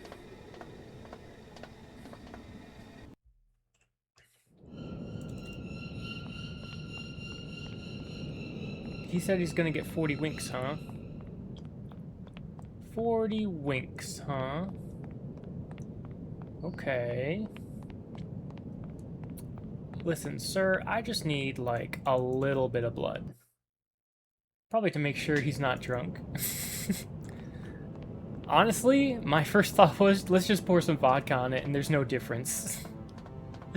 But yeah, you're right. They're probably doing it to make sure he's not drunk.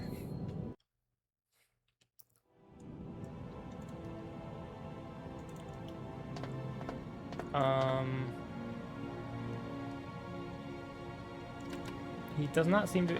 He's hanging his sock. You know what? I'm not even going to question it.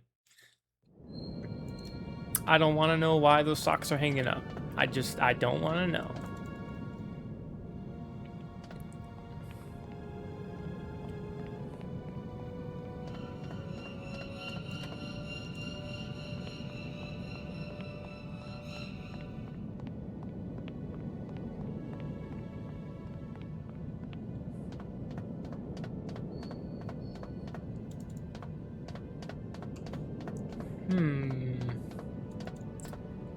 A blood sample, you say?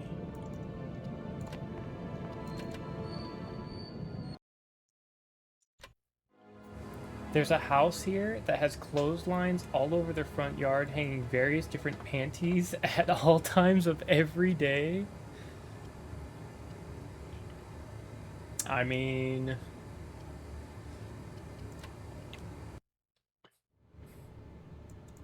At least they're cleaning often.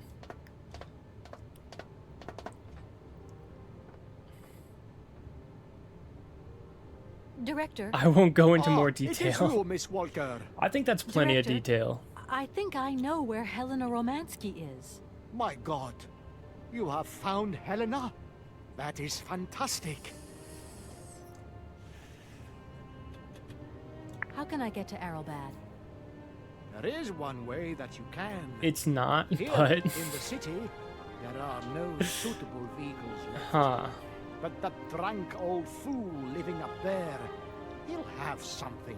What drunken old fool? You mean you're not alone?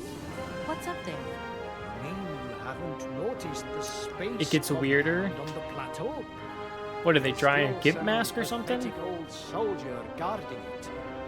But he's more interested these days in reaching for another bottle. Because you gotta than clean that thing reaching after every for use. some. Otherwise, And you think this gentleman could it's have gonna a get pretty vehicle for bad. me? I haven't the slightest idea. If you catch him on a good day... How do I get up to this... Very... Okay.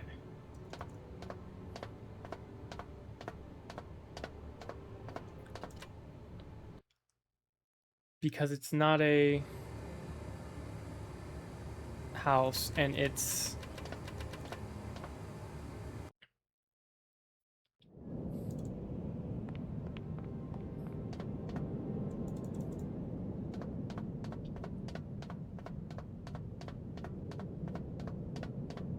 Oh.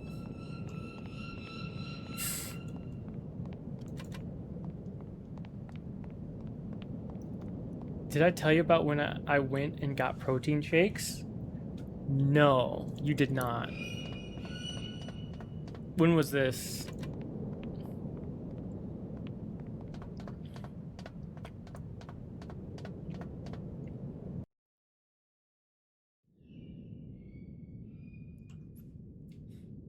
The first place we walked in was so clearly a front.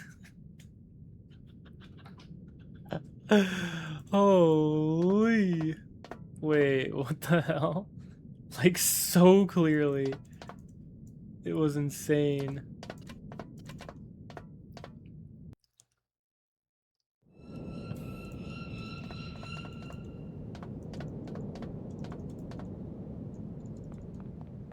I gotta tell you about it. Oh, jeez.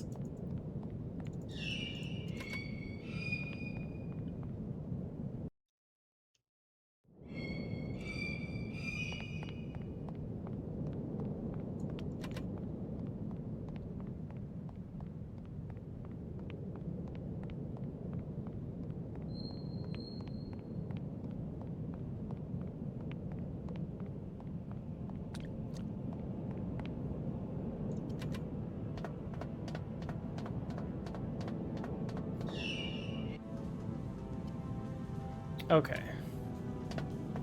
So that's not gonna work. He needs help with the rocket. I don't see anything there.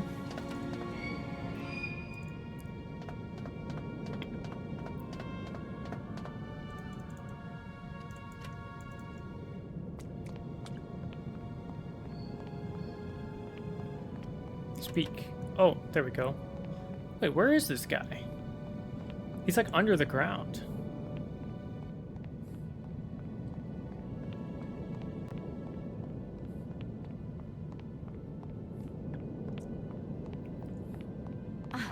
There you are. are. There he is. I was looking for you. I've managed to trigger The cartel runs a lot autopilot of stuff here, mechanism, apparently. But Oh, the airship still jeez. won't take off. Do you know why? I've got... Let's just say... Okay. Let's just... Okay. Speaking with him doesn't work. Interesting. Yeah, they built my house. Okay. I mean, does that mean it's good or it's not good? I can't tell.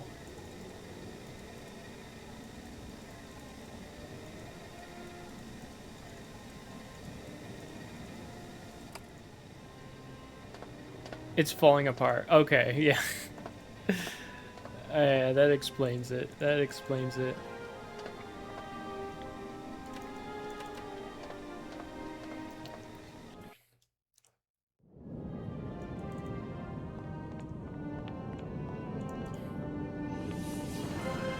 Okay, so I need a blood sample.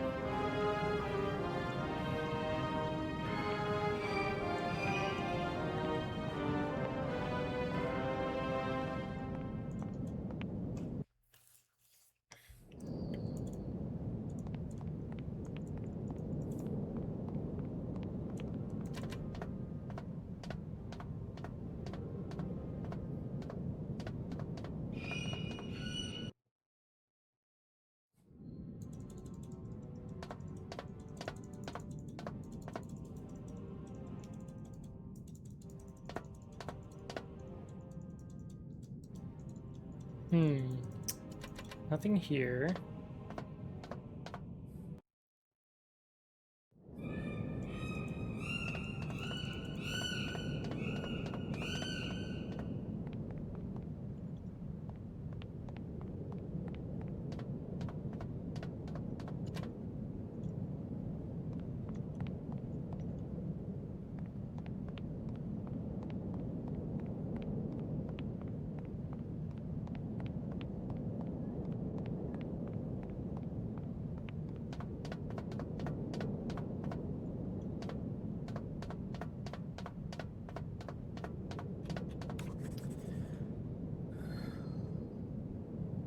This is why winter is painful.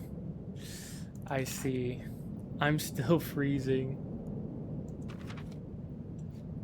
The lever doesn't seem to be working. Come on, Kate. Getting a rocket off the ground can't be harder than fixing a bandstand, can it? I hope not. My skin is legit ice.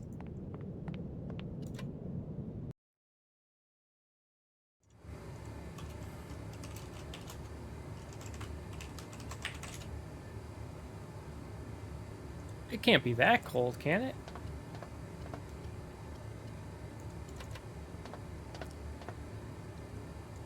I mean, I suppose it can, but...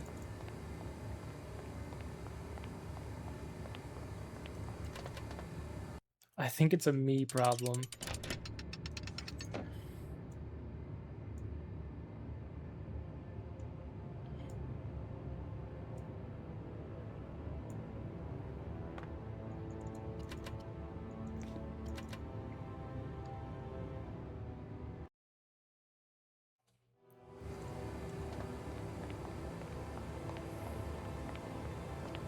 Possibly, possibly.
Aha!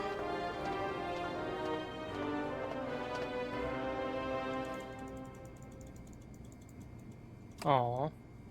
Alright, never mind.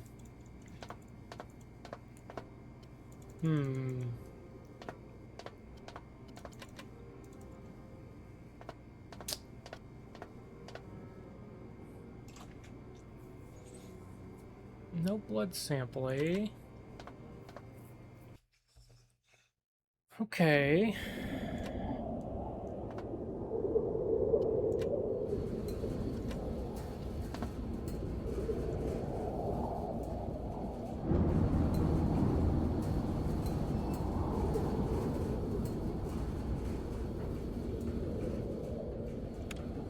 I can't go that way.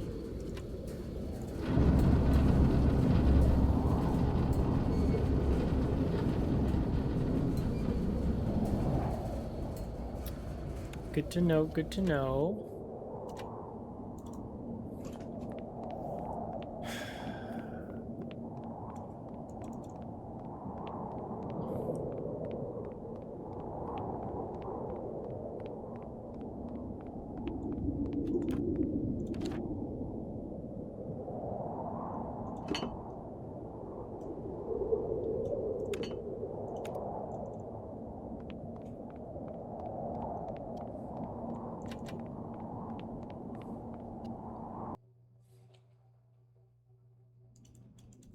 Did you already wind the train up? Yes.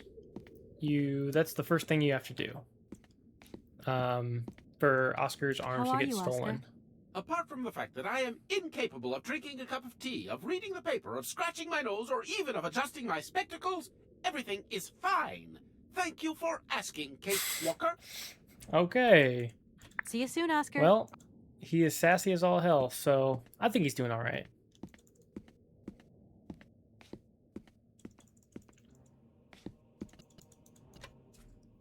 He's doing okay. He's fine. He's fine. I forgot this part a little. Yeah, it's a little...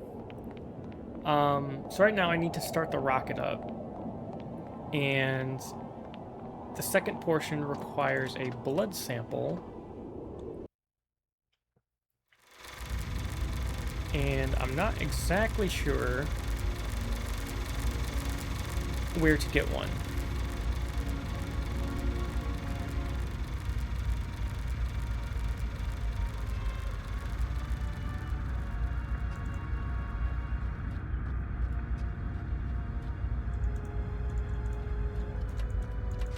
Basically, I have to start the rocket up, and then when I start the rocket up, Boris will say, here's how you fix the,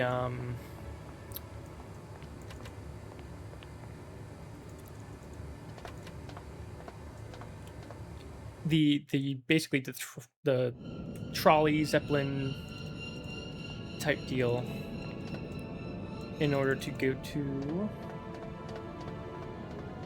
the place with the singer. And I am unsure of where to find it.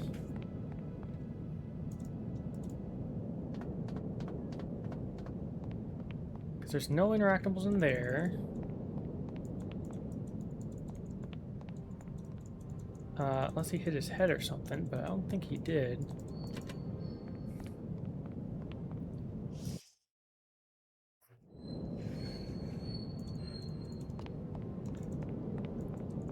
I can speak to him, but that doesn't do anything.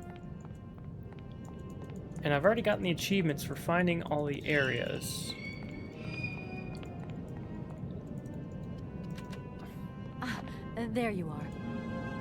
Let's just say that... Okay. And he's just basically like, yeah, you figure it out.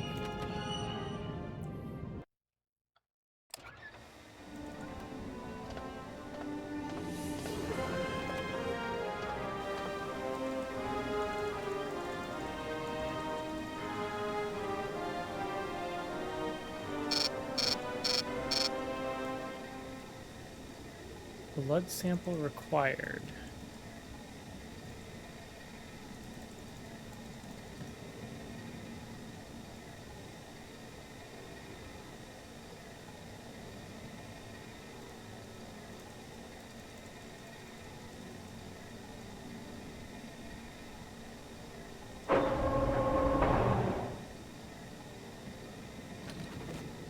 Oh, blood tester. Oh. Never mind, got it. Never mind. Found it. Comrade Boris, I need a few drops of your blood. Excuse me? To get the centrifuge going, we'll need to analyze the pilot's blood. If you're going to the stars, you've got to be in good health, you see? That's why I need a blood sample. It won't hurt. There's two things a good soldier is always ready to do. Drop his pants and spill his blood. Go ahead. I'll only be needing your blood. My pleasure, ma'am. Ow! Oh, you're fine. It's not a big needle, I think.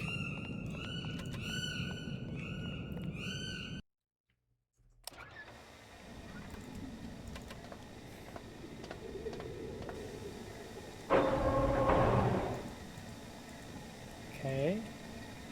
Unauthorized procedure, centrifuge empty.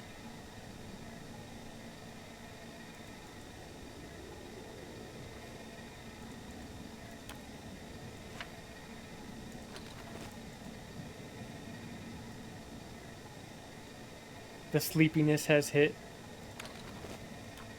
Oh no.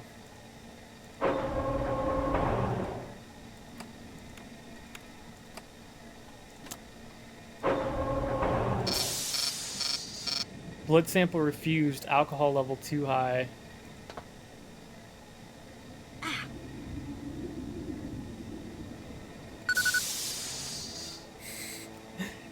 I could have just done that at the beginning. Oh my gosh. Okay, I think I've figured out how it works.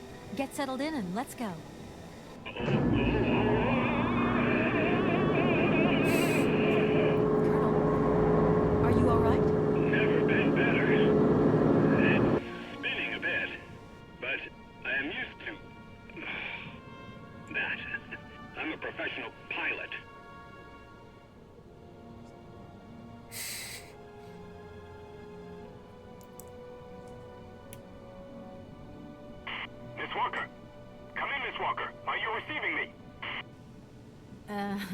clear as smog.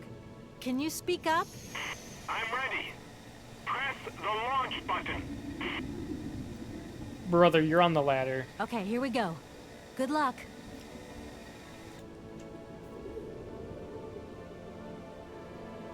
Takeoff procedure engaged.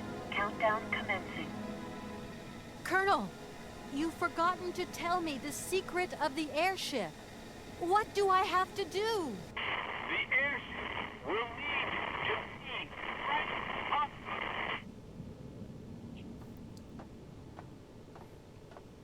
Ten, 9, 8, 7, 6, 5, 4, 3, 2, 1, 0. We have liftoff.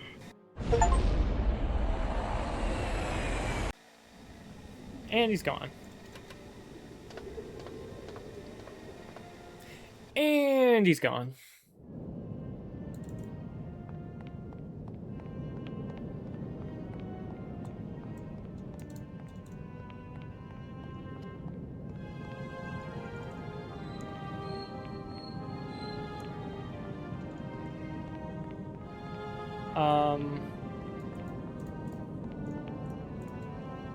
Where did he throw the...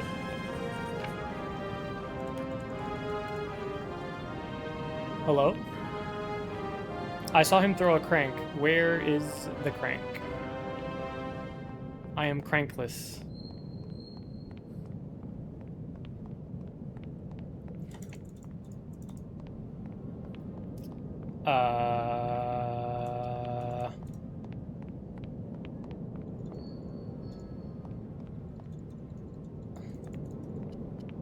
It just says go up.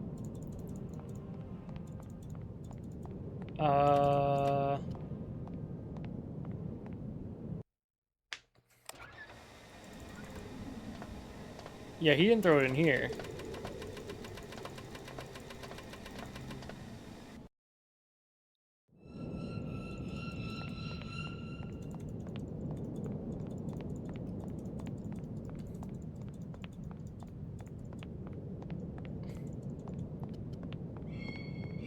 Damn, that dude's got an arm.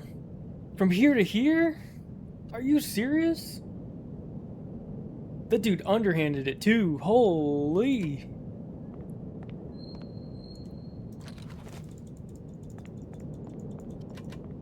Not bad for a drunk guy. Honestly, he could be our star pitcher at the annual softball tournament. With an underarm like that. God damn.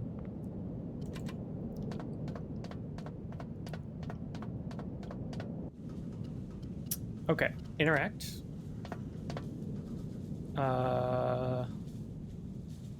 Pull? No. Where does one insert a crank?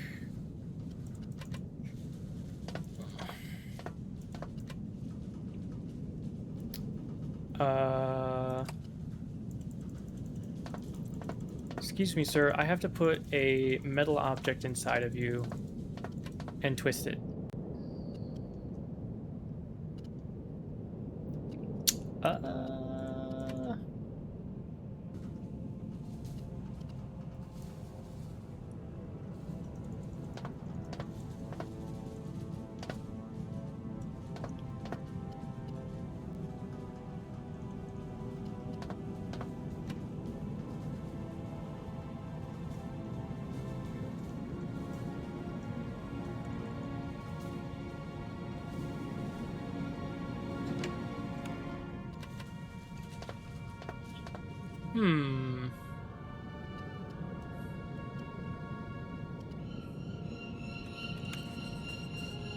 What's the point of a crank? I think I'm done with the Cosmodrome. Maybe I'll find the answers near Boris's capsule.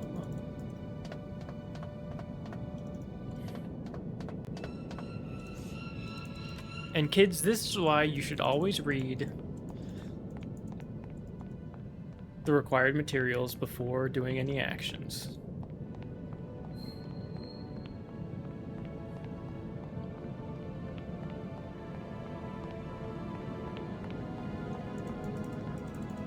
Hello? There we go.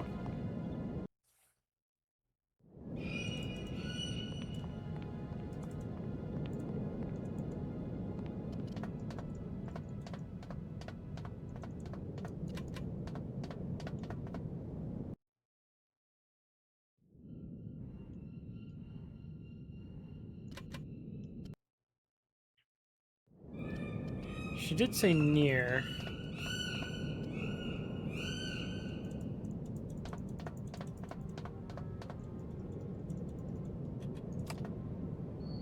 Near Boris's capsule.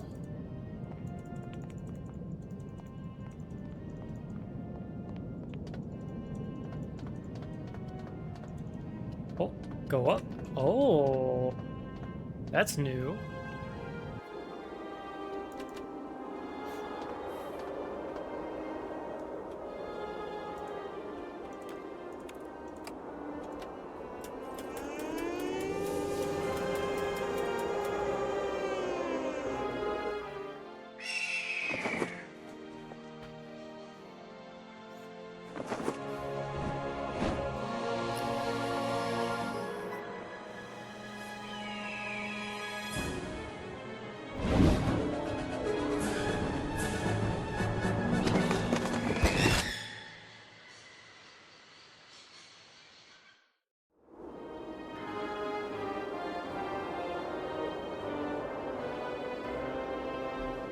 Damn.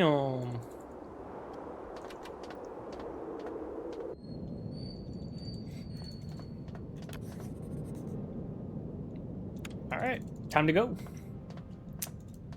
Time to head on out.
Ooh.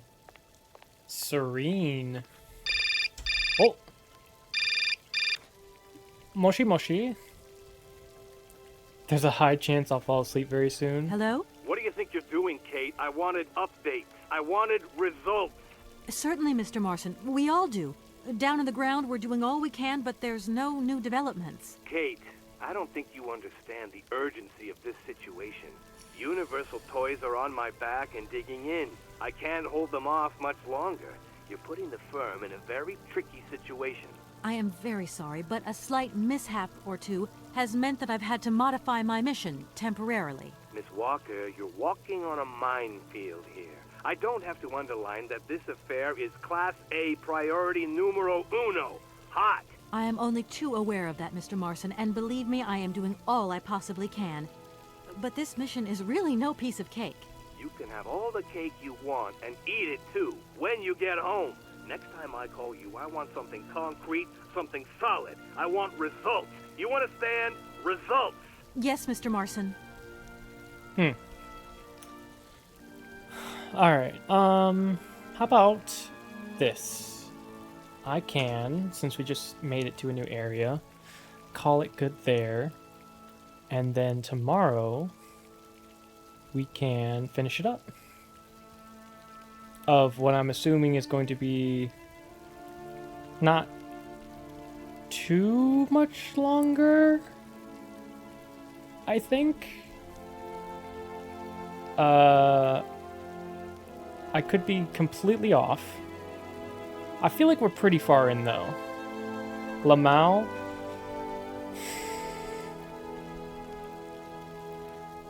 Is there a chance we beat it tomorrow? That's my question. No? Fuck. Okay, well, we'll play it tomorrow. And get as far as we can, knowing how long this took. Oh, Pisha. Pisha. Hold on, how...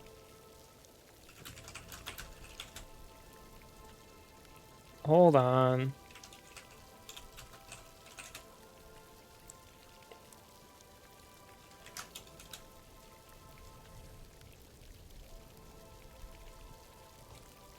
Siberia Remastered. Completion is 10 and a half. Nothing. I'm not looking up how long it, on average, it takes to play the game. Yeah, right. Anyway, we're gonna play it tomorrow.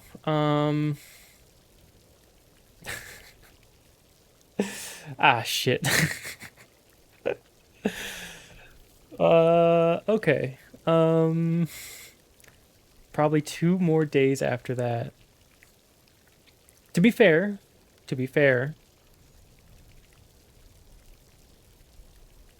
I did take a food break partway through for a little bit.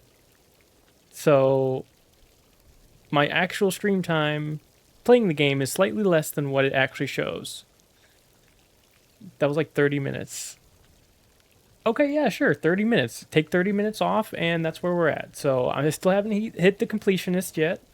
I think I've done basically everything, right? Basically. And, yeah. I think we're on good pace. Good pace. Not world record pace, but good pace. No. Not even.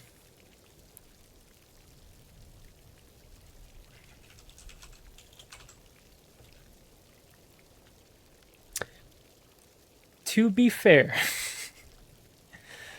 looking at the how long to beat, to be fair, I'd say you're about halfway.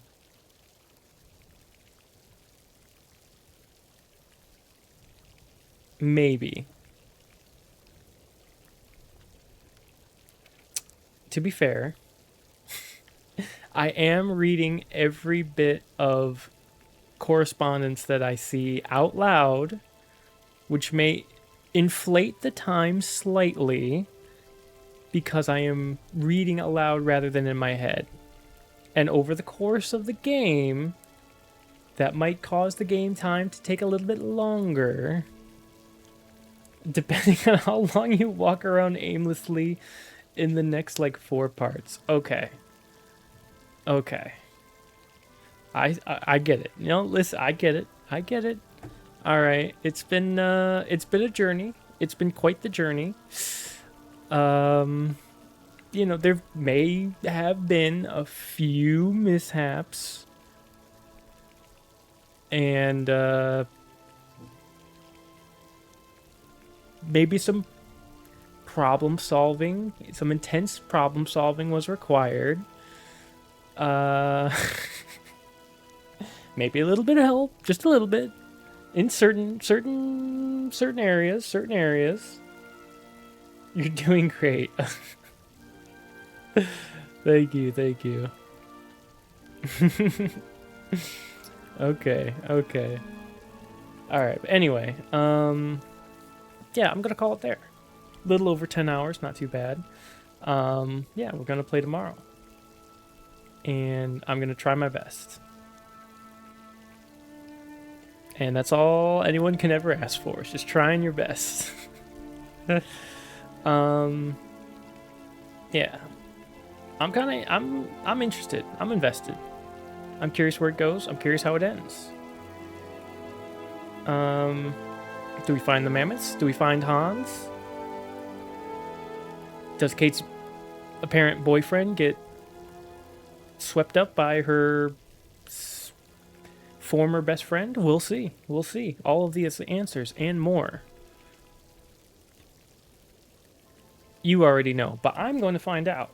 I'm going to find out. So, yeah, I think that's about it. Does this, it automatically saves? Is that right? Because I don't see a save commands. Oh. Yeah, I think this auto saves. So I should be right here tomorrow.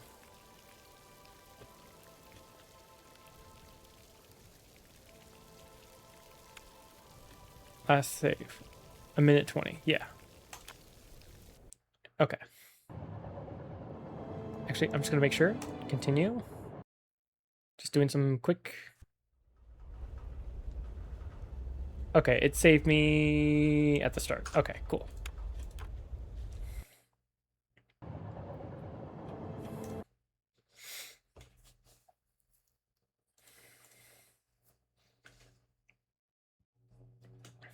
Okay. Yeah. Thanks for watching. This was fun. This was a lot of fun. I really enjoyed myself. The whole package. I enjoyed the whole package. The good and the bad. So, thank you for watching. I'll be on tomorrow. Have a good night, and I'll see you later. Peace.